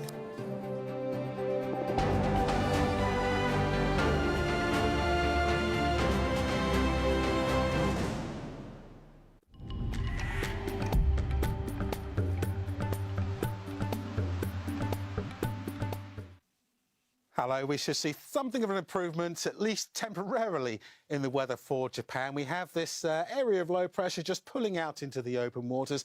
Still something of a northerly feed on our wind, so not exactly warm. We're getting up to around 9 or 10 Celsius there in Tokyo over the next couple of days. Thursday should be essentially dry. A bit of showery rain there into the Korean Peninsula, just pushing across the Yellow Sea there. This little system here, the tail end of that wetter weather, that's just going to develop. It's going to spin its way up into an area of low pressure. So the eastern side of Honshu could catch some rather wet and windy weather as we go through Friday. Spots and snow just coming into the higher ground at that stage. Largely dry there across a good part of the Korean Peninsula by this stage. Much of China looking dry and settled. 19 Celsius there in Hong Kong. That dry weather coming down across Indochina, Philippines, not too bad here as well. Rash of showers across Malaysia, down into Indonesia. Some big ones coming through here once again. 1 or 2 showers just around the foothills of the Himalayas, but much quieter than it has been recently. India and Pakistan looking largely dry.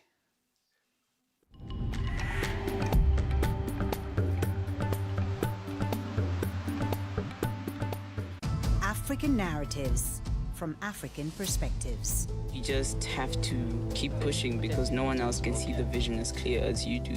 2 short documentaries by African filmmakers from Ivory Coast and Zambia. Ici à Roc ou bien de la région ou bien à Côte d'Ivoire, on m'appelle Pika la tortue. Turtle Guard, an anime in Zambia. A new series of Africa Direct on Al Jazeera.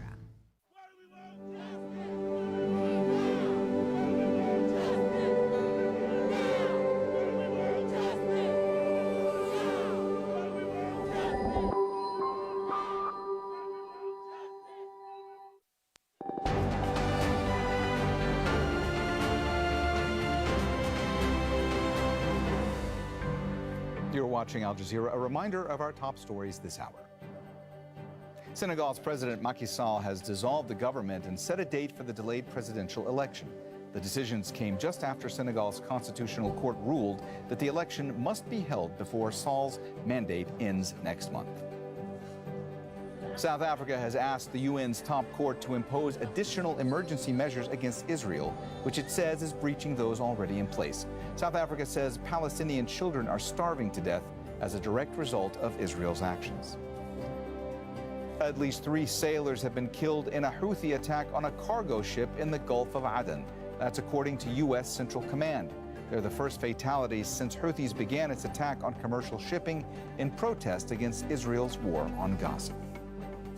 Family members of Palestinian victims in Gaza have met UN Security General Antonio Guterres. Some of the families have lost more than 100 of their relatives in Gaza. Kristen Salumi reports from the UN headquarters in New York. They met privately with the Secretary General and members of the Security Council and publicly with members of the media, a group consisting of about 10 Palestinian Americans and a woman from Gaza who recently escaped with her injured sister. And they all shared heartbreaking stories of immense suffering in Gaza, where family members have been lost either to bombs or snipers or from lack of food and medicine. One woman, a doctor from Texas, has lost 150 members of her extended family. She described her conversation with the U.S. ambassador to the UN. I think we were heard, and I think it's important that all of us have shared our stories. The disconnect is always the powerlessness that seems to be communicated. We understand, but again, today none of us are here for condolences. We're not here for apologies. We're here for immediate action. Meantime, the UN's humanitarian coordinator for Gaza says they don't have enough aid pre-positioned should Israeli troops invade Rafah. We are very worried about the incursion into Gaza, the military incursion, if it does take place, because simply we're not prepared. Right now, we're actually addressing the needs of 1.4 million people who are displaced into the Rafah area. So we have a contingency plan in place to do that. If a majority of those people are forced to move because of any military incursion into Rafah, we have a contingency plan on top of a contingency plan.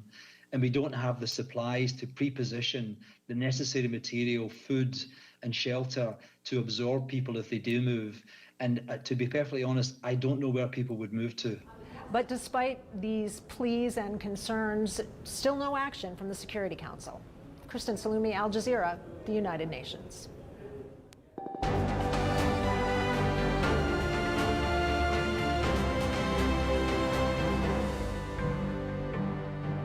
Haiti's capital remains mostly paralyzed by violence, with gangs warning of civil war if Prime Minister Ariel Henry doesn't step down. Henry is still in Puerto Rico, unable to return home. There's been a surge in violence in the past week since he left the country in a bid for international aid. Haiti is in a state of emergency. The international airport in Port-au-Prince remains closed, and most businesses have shut down. Washington says it's not calling for Haiti's prime minister to resign, but does want him to speed up a transition to inclusive governance and ensure free and fair elections. It's not the United States acting alone in this with this regard. It's the United States in consultation with partners in the region are having these conversations. And what we are saying to the Prime Minister is that he needs to expedite the transition to empowered and inclusive governance, including the appointment of a transition council. So that's what we'll continue to discuss with him. Daniel Foote served as the U.S. Special Envoy to Haiti in 2021. He says Washington's reluctance to see Ariel Henry step down is not helping the situation. It's not up to the United States. And they have been asking Ariel Henry for 2.5 years to form a transition government and to have a dialogue with civil society and opposition, and he's refused to do so. So at this point, in the past week, the protests in Haiti have turned into an all-out revolution, and you have the elites aligned with the oligarchs, aligned with the former army guys, aligned with the gangs. Everybody wants this guy gone, but by waiting so long, and the U.S. is still looks like they want him to go back there. The issue is, if he goes back there, he's not going to survive. And I don't mean as prime minister, he will not live through the month if he goes back there. So the United States really should scratch his head and figure out what is the right thing to do for Haiti. It's not Ariel Henry. Protesters in Mexico have knocked down a door to the presidential palace while the president was inside giving his daily press conference. They were demanding justice for 43 students who disappeared a decade ago. Their abduction by a cartel in Guerrero State has been the focus of a long-running investigation. John Holman reports from Mexico City. What happened on Wednesday morning seemed to have been born more out of frustration than anything else. This is the National Palace of Mexico behind us. It's where the President, Andrés Manuel López Obrador, lives and gives his morning press conferences. And you can see that there's a standing camp in front of it. These people are here to protest the lack of the resolution of the case of 43 students who were disappeared in the country now almost a decade ago. That case has been become emblematic in Mexico of the more than 100,000 people that are missing in total. Now, this is the last day of that standing camp, and what they were looking for was a meeting with the country's president. He hadn't wanted to give them that meeting, and a group of younger protesters went round to the side, commandeered a truck, and then reversed that truck into the side doors to try and get into the palace and into the morning press conference. They didn't get really far. They were repelled almost instantly by military police who were wielding gas and riot shields, but the causes of their dissatisfaction remain.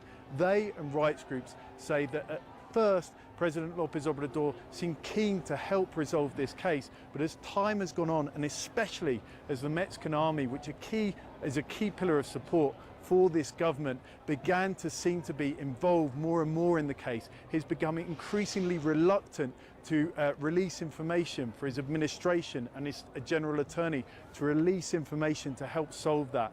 That's what these protesters want to try and clear up with them. He said that he's now going to give them a meeting in 15 to 20 days once he's looked at the evidence. So you have to see what happens next. John Holman, Al Jazeera, Mexico City.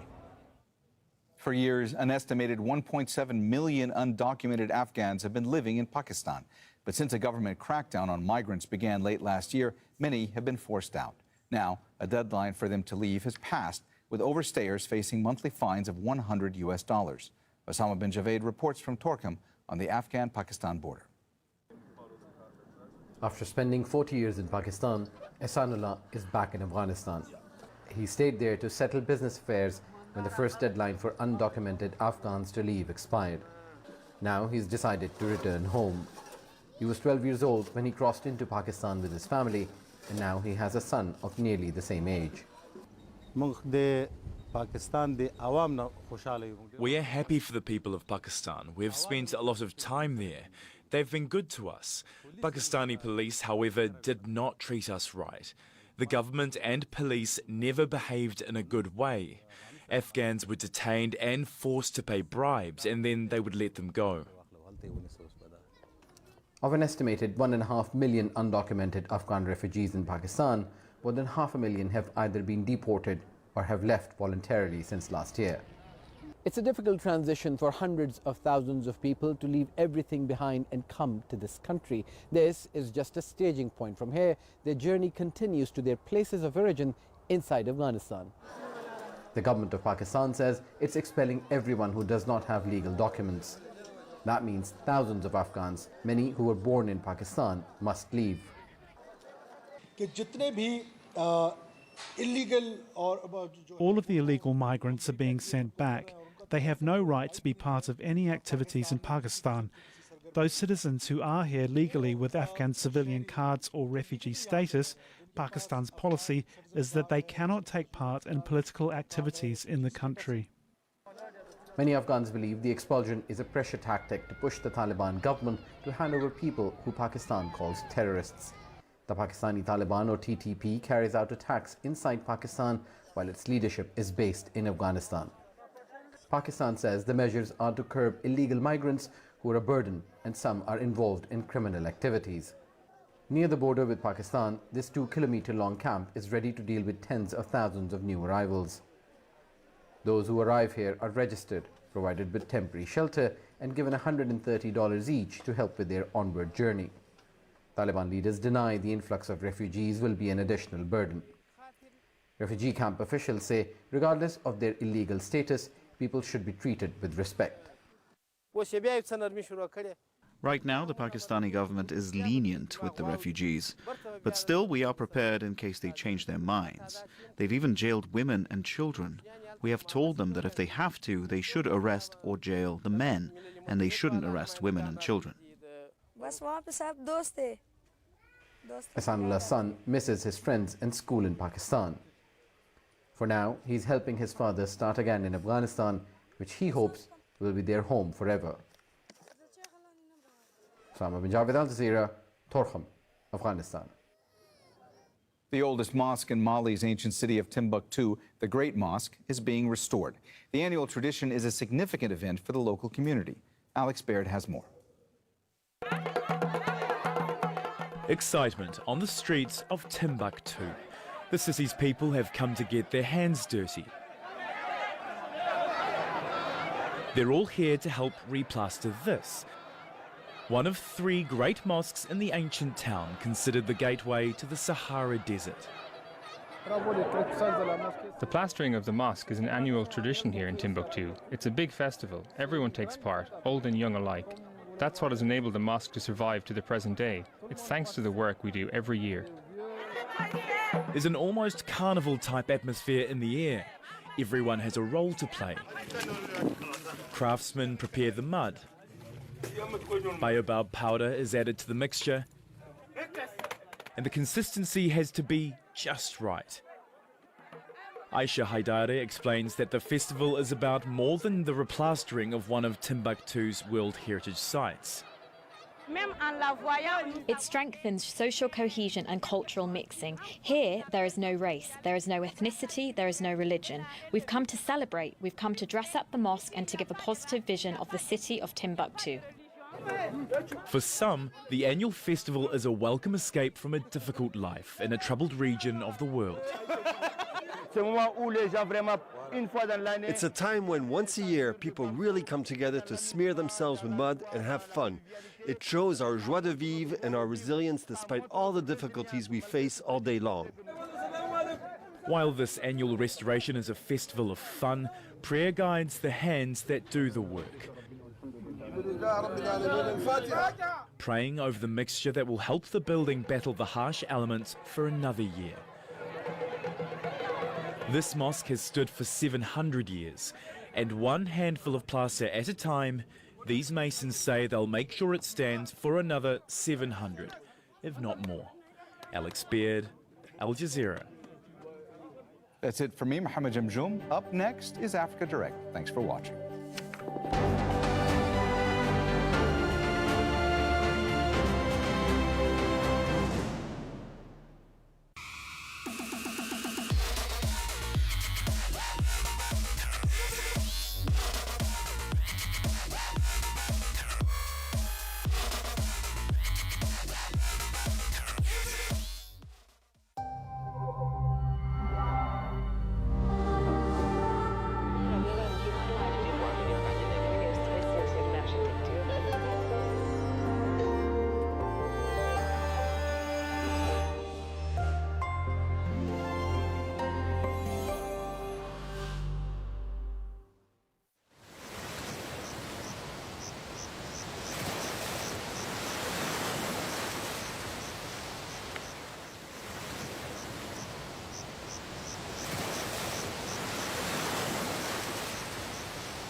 J'ai accompagné mon père sur la plage et pour la première fois dans ma vie de repérer un nid d'une tortue, c'est lui qui m'a appris ça. Un jour, il a enlevé la machette, il a envoyé la machette en l'air. La machette était déjà partie sur la tortue. J'ai commencé à marcher la nuit aussi. J'ai dit, bon, ce que mon père m'a appris, je vais essayer de faire aussi.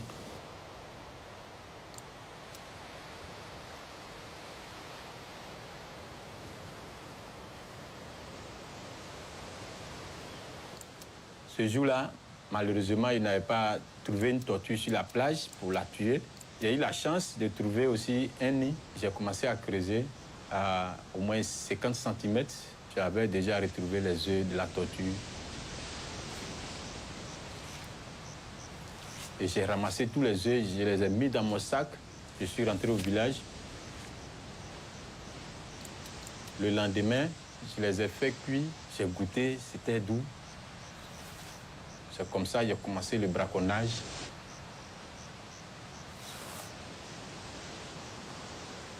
Et c'est comme ça l'ONG CEM est venu vers moi. On les a dit que la Pika, qui est un grand braconnier dans ce village de Roc. Donc vous pouvez l'approcher. À travers les formations, j'ai commencé à être converti à la protection.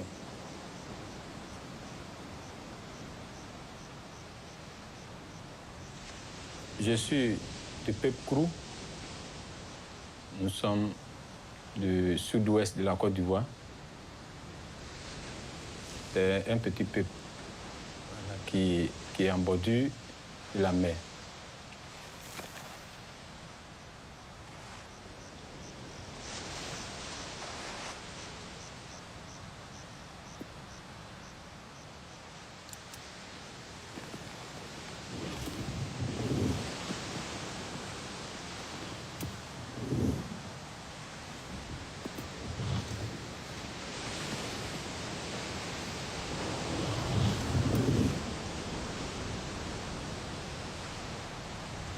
Ma mission, c'est de prendre les différentes mesures de cette tortue, la largeur et la longueur.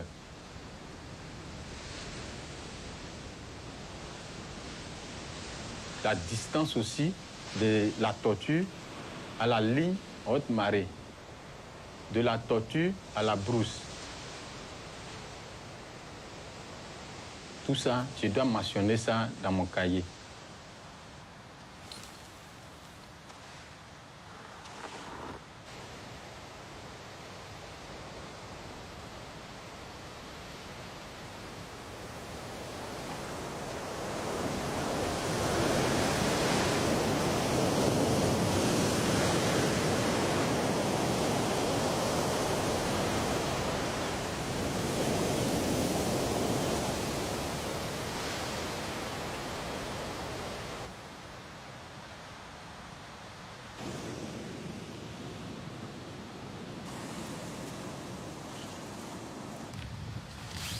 Chaque nuit, je marche 8 km aller, 8 km retour, pendant 6 fois.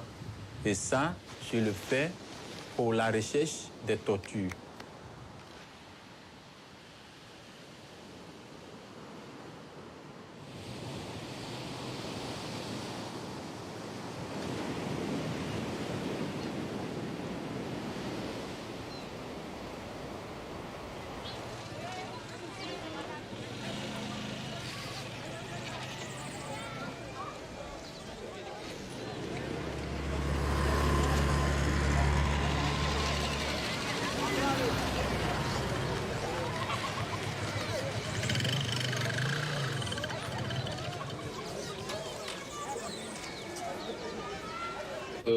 Dans la semaine, on a eu 3 litres. 3 litres.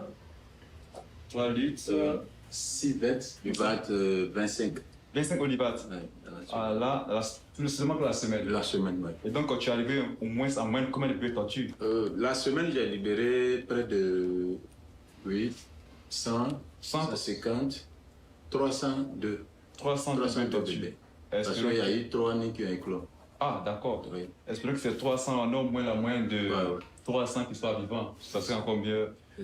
À la transplantation, j'ai fait 615 œufs enterrés. Super. Tu peux avoir combien de lits dans les closeries? Je suis à mon 55e nid. 55e nid. Super, c'est bon. Les braconniers m'ont beaucoup fatigué de la semaine. Oui. Le chef de village serait saisi et sa notabilité sur ces cas de braconniers. Le but de voir combien de fois ça va réduire. Ils ont carrément dit que c'est vrai, dans les années antérieures, il y avait des espèces qui avaient l'habitude de capturer, mais aujourd'hui, ils n'en ont plus. Mais moi, je pense que c'est de continuer toujours dans la sensibilisation. Voilà. Passer peut-être dans les villages qui ne sont pas en bordure de mer, ou aussi passer l'information. Arigo, rigo, bon arrivé. Arrête de balai à la plage, bon arrivé. Arigo, rigo, ragaï. Aïe, mis de seyo, pas Jean Gaï. Arigo, jolie femme. Rigo, rigo, pas Jean Gaï. Arigo, rigo, rigo, rigo, pas Jean Gaï. Aïe, kumbele, pas Aïe, kumbele, pas Jean. Arigo, rigole, rigo, rigo, pas Jean Gaï. Aïe, kumbele, pas Jean Gaï.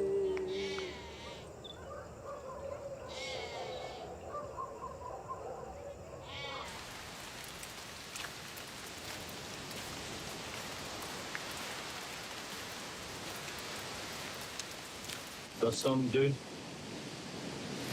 78, 88, 89. Que j'ai surpris un braconnier sur la plage qui était en train de dépecer une tortue verte. Et du coup, j'ai essayé de lui faire des reproches. Il a soulevé sa machette contre moi.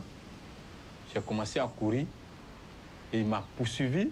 Il m'a tapé les pieds par derrière. Je suis tombé et d'ici, je vais tourner. Il avait commencé déjà à me boxer parce que, pourquoi j'ai dit, on ne doit plus manger la tortue aujourd'hui. Ce n'était pas du tout facile pour moi, hein? Un ancien braconnier qui se convertit aujourd'hui à un protecteur. C'est étonnant pour d'autres.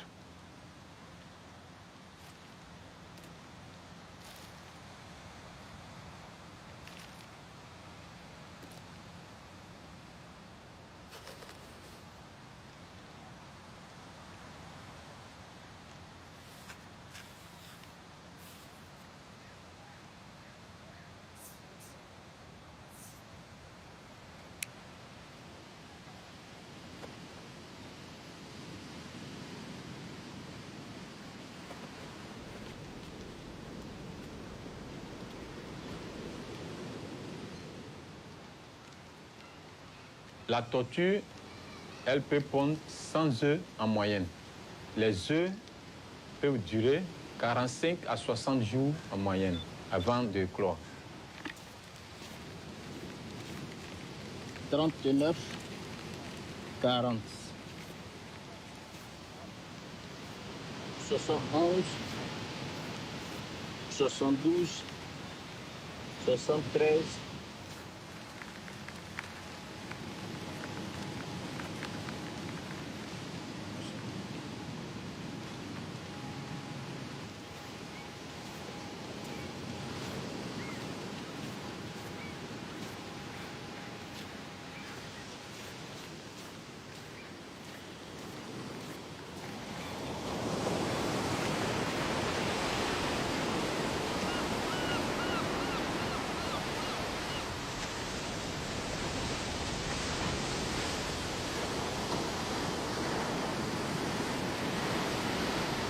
Une fois relâché, on attend 10 ans ou 15 ans après avant que le bébé ne devienne adulte.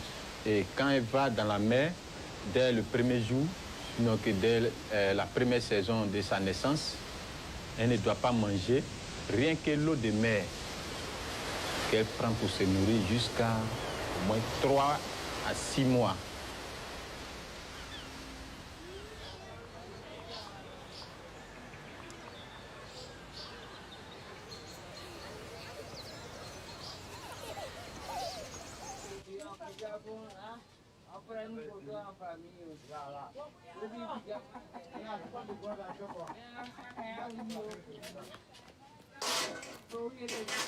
Bonjour. Bonjour. Ça va? Oui, ça va. On se voit. Ouais, ça va. Et la bébé? Ouais, le bébé, je les ai déjà libérés. Donc, je suis venu me reposer un peu maintenant à la maison. Un deuxième but, peut-être ballon dans les nuages. Non, mais tu n'es pas prêt. C'est compliqué pour les rues. Il y a des jours sans.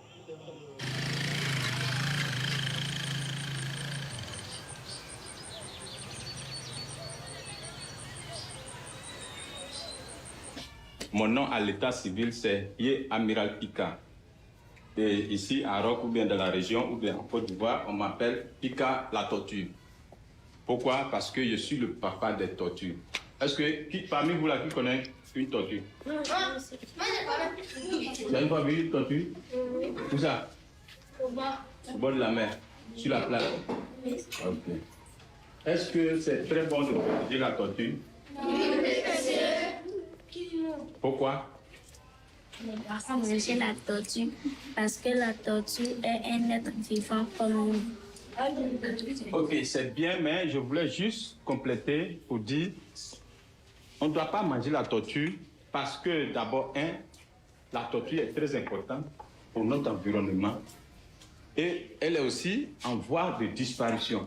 Donc, on ne doit pas la manger. Est-ce que si nos parents avaient tué tous les tortues, est-ce qu'on allait trouver les tortues? Non.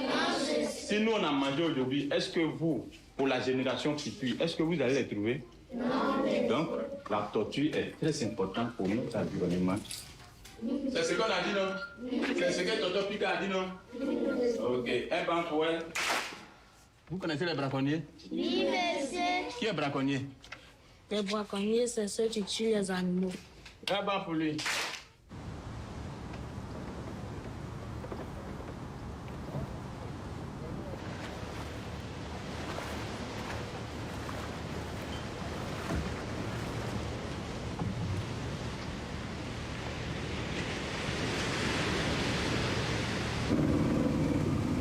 Quelque chose que tu protèges, tu dois savoir comment la chose se comporte, comment elle vit. Donc souvent, je vais aussi faire des plongées sous-marines pour voir au niveau de l'habitat si les espèces ne sont pas trop menacées là-bas encore. Souvent, je fais des plongées aussi où je retrouve des tortues. J'essaie aussi de les attraper pour voir leurs conditions de vie, si la tortue n'est pas malade.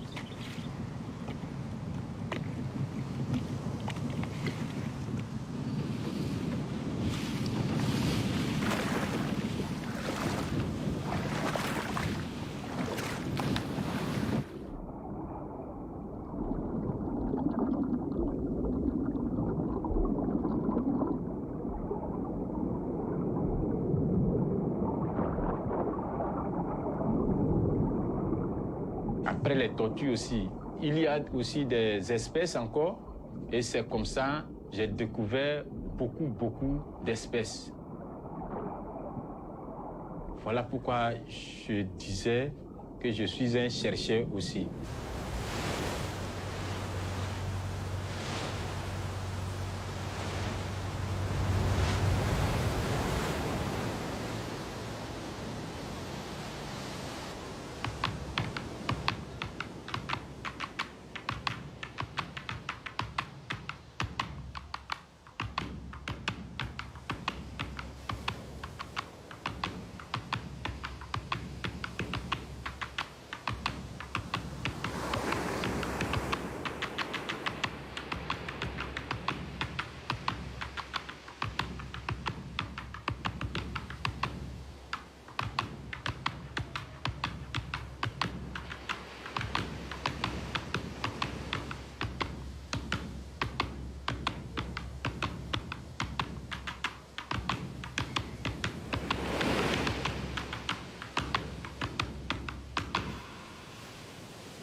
Being the first person to create a Zambian anime series, it feels surreal.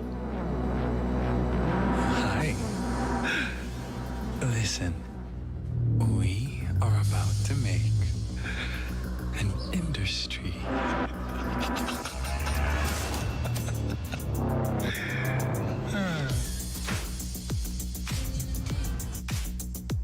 Hi, at the gate now. And just look how cool he looks.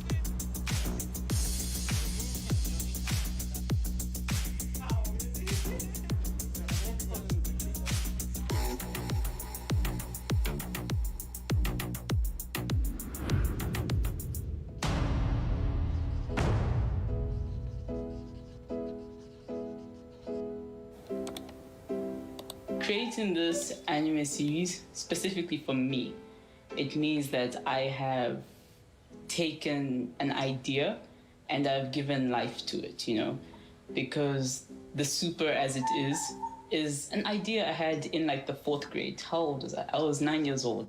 Yeah, this guy there, that red one there. Yeah, what happened there? I've been seeing that red guy in everything.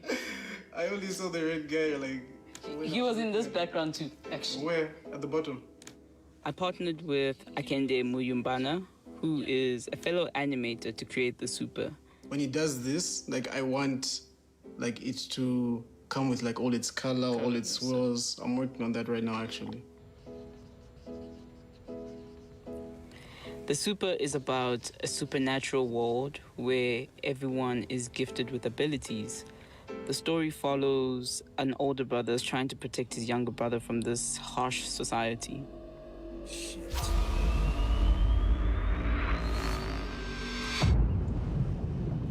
Okay, so in this scene, he looks behind at Tetsu, and then you have to really sound like super concerned, because now you're like, yo, Tetsu, and then that's when now you're like, yo, can you hear me? Like, you don't want to step too close because he's not himself, but then at the same time, remember, you just became his big brother from like a long time ago. Tetsu? Tetsu? Can you hear me? Starting? You good? I don't want to go back. I don't want to go back. I don't want to go back. I don't want to go back. You're a bit like concerned about what's happening, but you don't want to show it. I think I get it. You got it. Okay. Let's go. You got it? Okay, let's go. Okay. You good? Let's get it. Mr. Kim, aren't you interested in the lost hybrid? Mr. Kim, what's the deal with this kid anyway? From what I heard them say, his parents are elites from type A's and type B's.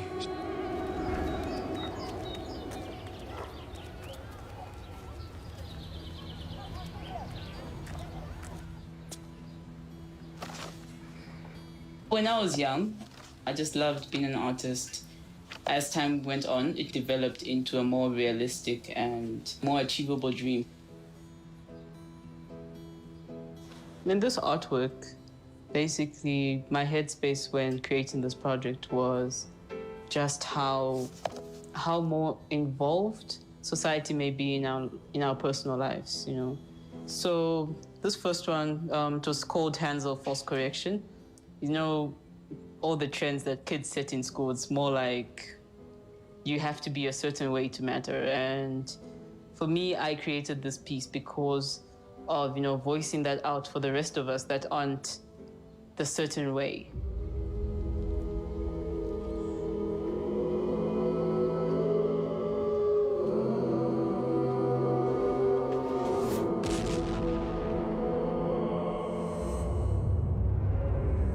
Being a 20-year-old animator, I'm faced with challenges such as not being respected when you demand certain policies from a client. And in general, you always have to understand when somebody doesn't pay you or pays you late. So with every small job I get, I put whatever I earn into the anime. Do we have a plan for distribution? I guess at the moment it goes with basically we're just taking a chance with this. The first episode legit is the chance episode. It's just, we have this product, this is our vision, yo, we need to do this. We're seeing it bigger than just bigger than just us. We're seeing it as a whole industry, a whole network of animators. I am almost at your gate. Okay. I'm here to pick up Olga. We're going pitching. I really thought you would have been like the best person to accompany me to go and release the super into the world, into the corporate world especially.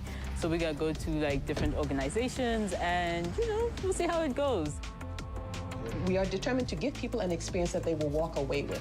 And the anime culture, it's on a global scale.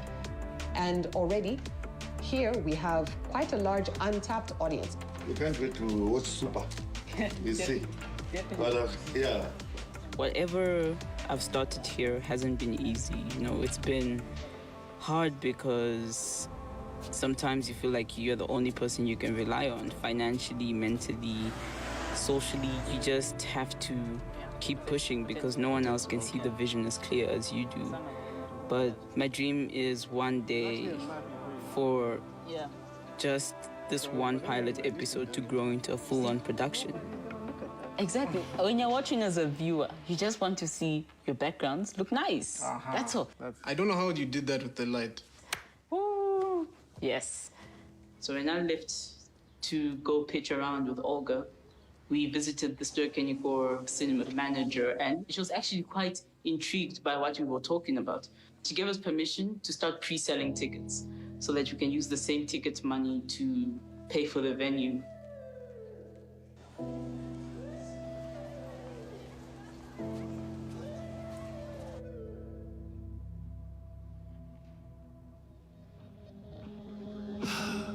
A child should pay for the sins of the parents. Good luck, my dear boy. They are coming for you.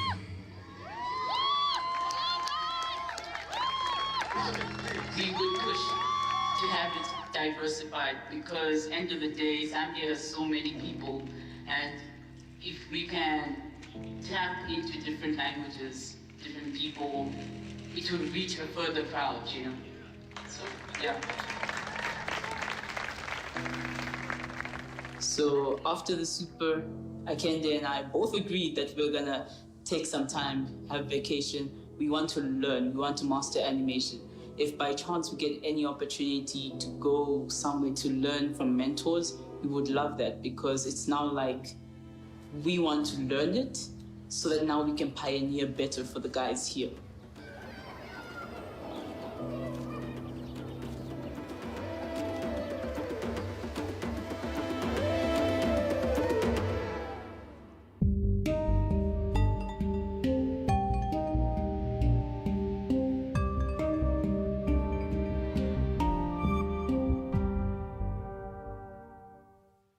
African narratives from African perspectives. Two short documentaries by African filmmakers. الناس كان بتيجي عشان تشوف منو تشوف البنت اللي قالوا ماسكتين تشوفه فريغة. Taste of the Sun from Madagascar and Football Love from Sudan. A new series of Africa Direct on Al Jazeera. You can't choose solutions that gives us no hope for a future. Then we have to find creative solutions, not just turning our backs on them. Don't think about it as a number, think about it as a person. Putting yourself in that person's shoes so that you can see from a different angle. It's my life. I risk in my life, you know, it's dangerous. We want peace, we want education. We want democracy. Because the women in my country, they are not free. They cannot do anything. We are not an ideology. We are human beings that deserve to be treated equally. We are walking in the footsteps of our ancestors. Whatever has been done before can be done even better. As long as a human being is doing it, you can do it. You just have to keep pushing because no one else can see the vision as clear as you do. Injustice, for me, is the driving force of why I do this, to show people what it's like to live in places where injustice isn't something you read in the news, it's something that happens to you every single day. Whether it's a war or a natural disaster, whether it's political corruption, making sure that they understand in a simple language is absolutely crucial. The city's already 50% evacuated. Most of those people actually left in the early days of the war. I couldn't do this job without the best cameramen, the best producers, the best fixers, and those are the people that I rely on in order to be able to get that message out to the world.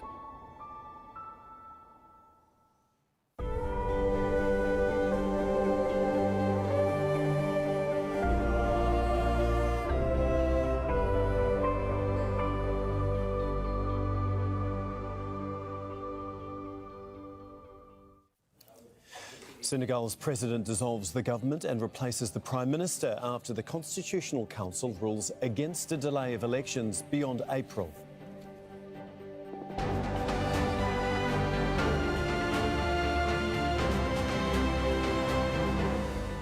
I'm Tom McRae, this is Al Jazeera Live from Doha. Also coming up.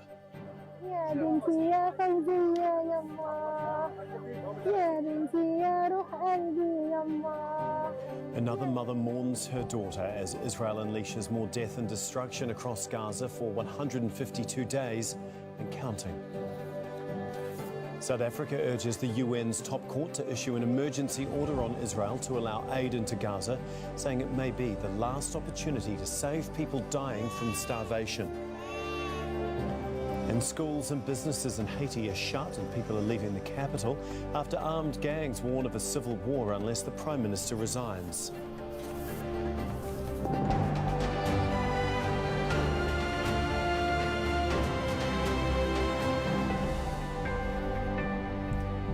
After weeks of political turmoil and protests, Senegal's President Macky Sall has set a date for the delayed presidential election. It's due to take place on March the 24th. A top court had ruled that a proposal to hold the vote after Sall's mandate expires was unconstitutional. Nicholas Haag reports from Senegal's capital, Dakar. Finally, a date to Senegal's presidential elections. A month after President Macky Sall delayed February's polls citing concerns over corruption over the list of candidates, the Senegalese people will go to the polls on March 24th, a date made public in a statement after the weekly cabinet meeting. The Constitutional Council rejected Sall's suggested election date of June 2nd, saying he cannot overstay his time in power to organize the vote. His term ends on April 2nd. His decision to delay the polls sparked widespread protest and condemnation, including among his closest allies. Enough is enough. Senegal deserves better. What Macky Sall has done will affect his legacy and that of the country for future generations and our country's democracy. In an attempt to appease the crisis, members of parliament adopted an amnesty law. Between 2021 and 2023, Senegal witnessed several episodes of violent political unrest. Thousands of protesters were picked up by security forces during that time, including opposition leader Ousmane Sonko. He could be released, but rights groups criticized this amnesty law. It is a denial of the right to justice, truth and transparency. So just deciding that an amnesty law will be voted in Senegal after saying for 3 years that investigations have been going on such elements, such as the killings of more than 60 protesters in Senegal, in the detention of around 1,000 persons who were participating in protest, is just a denial of justice. It's just a cop-out from the government. Sall has dissolved the government to allow the ruling party candidate, Prime Minister Amadou Ba, to focus on the upcoming campaign that is now shorter than expected. At the end of the day, the main question that remains is why did he postpone these elections in the first place? Because he first mentioned and talked about an institutional crisis. Today, we have the proof that Senegal is in no institutional crisis and in no form of crisis. The Constitutional Council's decision to stand up to the president and reject his suggested election date is seen as a tribute to Senegalese democracy. And the new election date comes as a relief to many Senegalese who will finally have a say over their country's future. Nicholas Hawk, Al Jazeera, Dakar.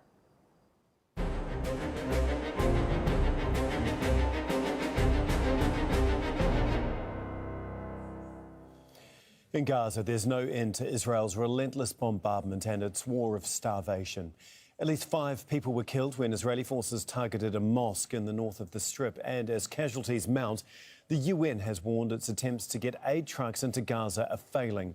Gaza's health ministry says at least 20 children have died of hunger. Michael Apple has more. A woman's scream pierces the chaos at the Salah Mosque in Jabalia in northern Gaza following Israeli shelling.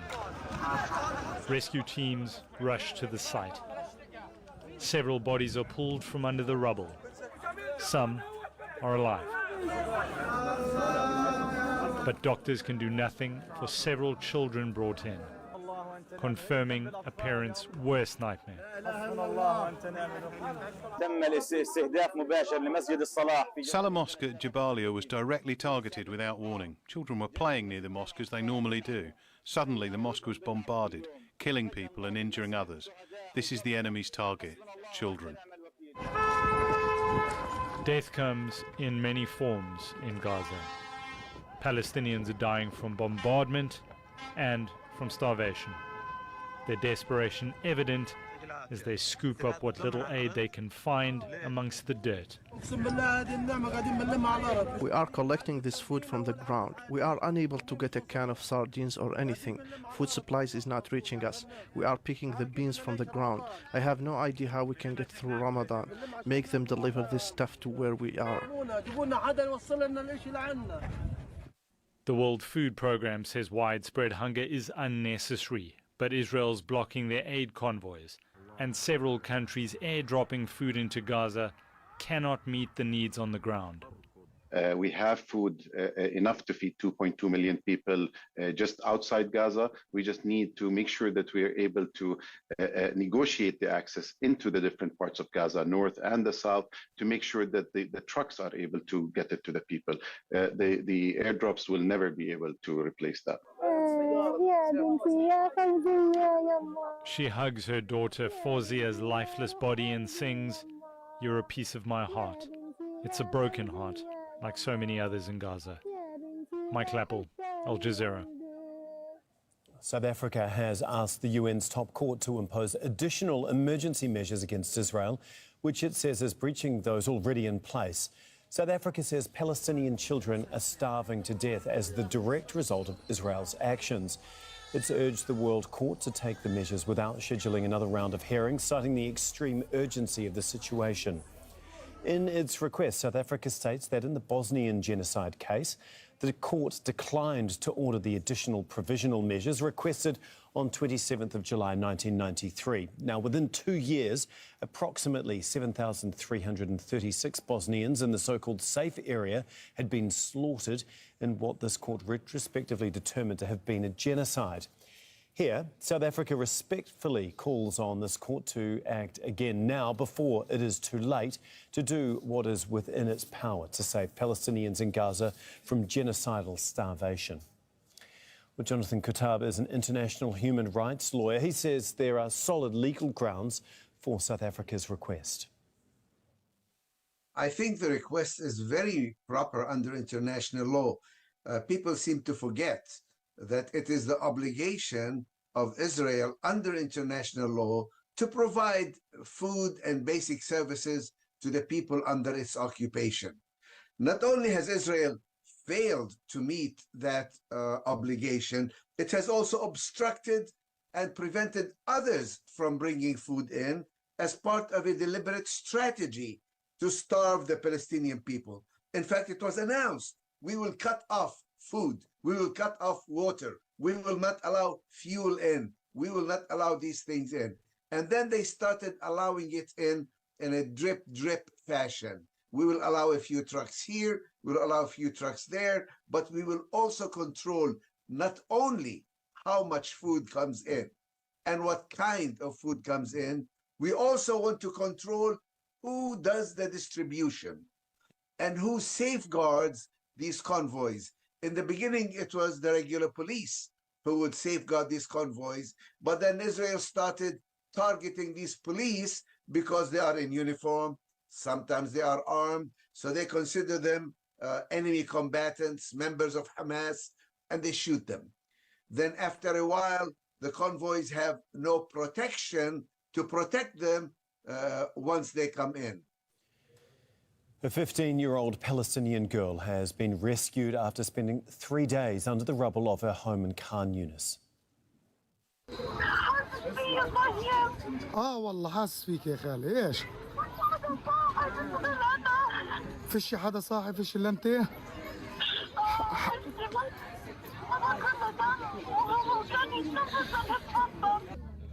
Well, this was the conversation on Saturday between Hala Hazem Hamada and her uncle as she desperately waited to be saved. The Israeli military targeted the residential complex where her family was seeking shelter. 6 of her relatives were killed, including her parents. صاروا ينادوا علينا يقولوا لنا اطلعوا برا البيت منطقة حمد منطقة عسكرية احنا هان لتحرير الرهائن بس ما سمعناش وين قالوا وين نروح او وين نطلع فقعدنا بابا قال استنوا كمان شوية قبل ما يقولوا لنا وين تروحوا قعدنا نستنى قبل ما يقولوا ما مضتش ربع ساعة لقينا البيت قاعد بهيل علينا بدوا بالغرف رحنا شردنا على المكان على الغرف الثانية وقعدنا نقول لهم احنا استسلمنا وبدنا نطلع ورفعنا ايدينا زي هيك طلعونا ما حدش استجاب يعني لقيت انا كل عيلتي استشهدت يوم السبت ما عدا اختي بس قعدت تنادي علي تقول لي انا انخنقت بس طلعيني اذا عندك مكان طلعيني وانا قعدت ادور على مكان اطلعها منه وانا مش قادره اتحرك لانه كل الردم كان على رجلي وكان بابا كله كمان على رجلي مش عارفه اتحرك يعني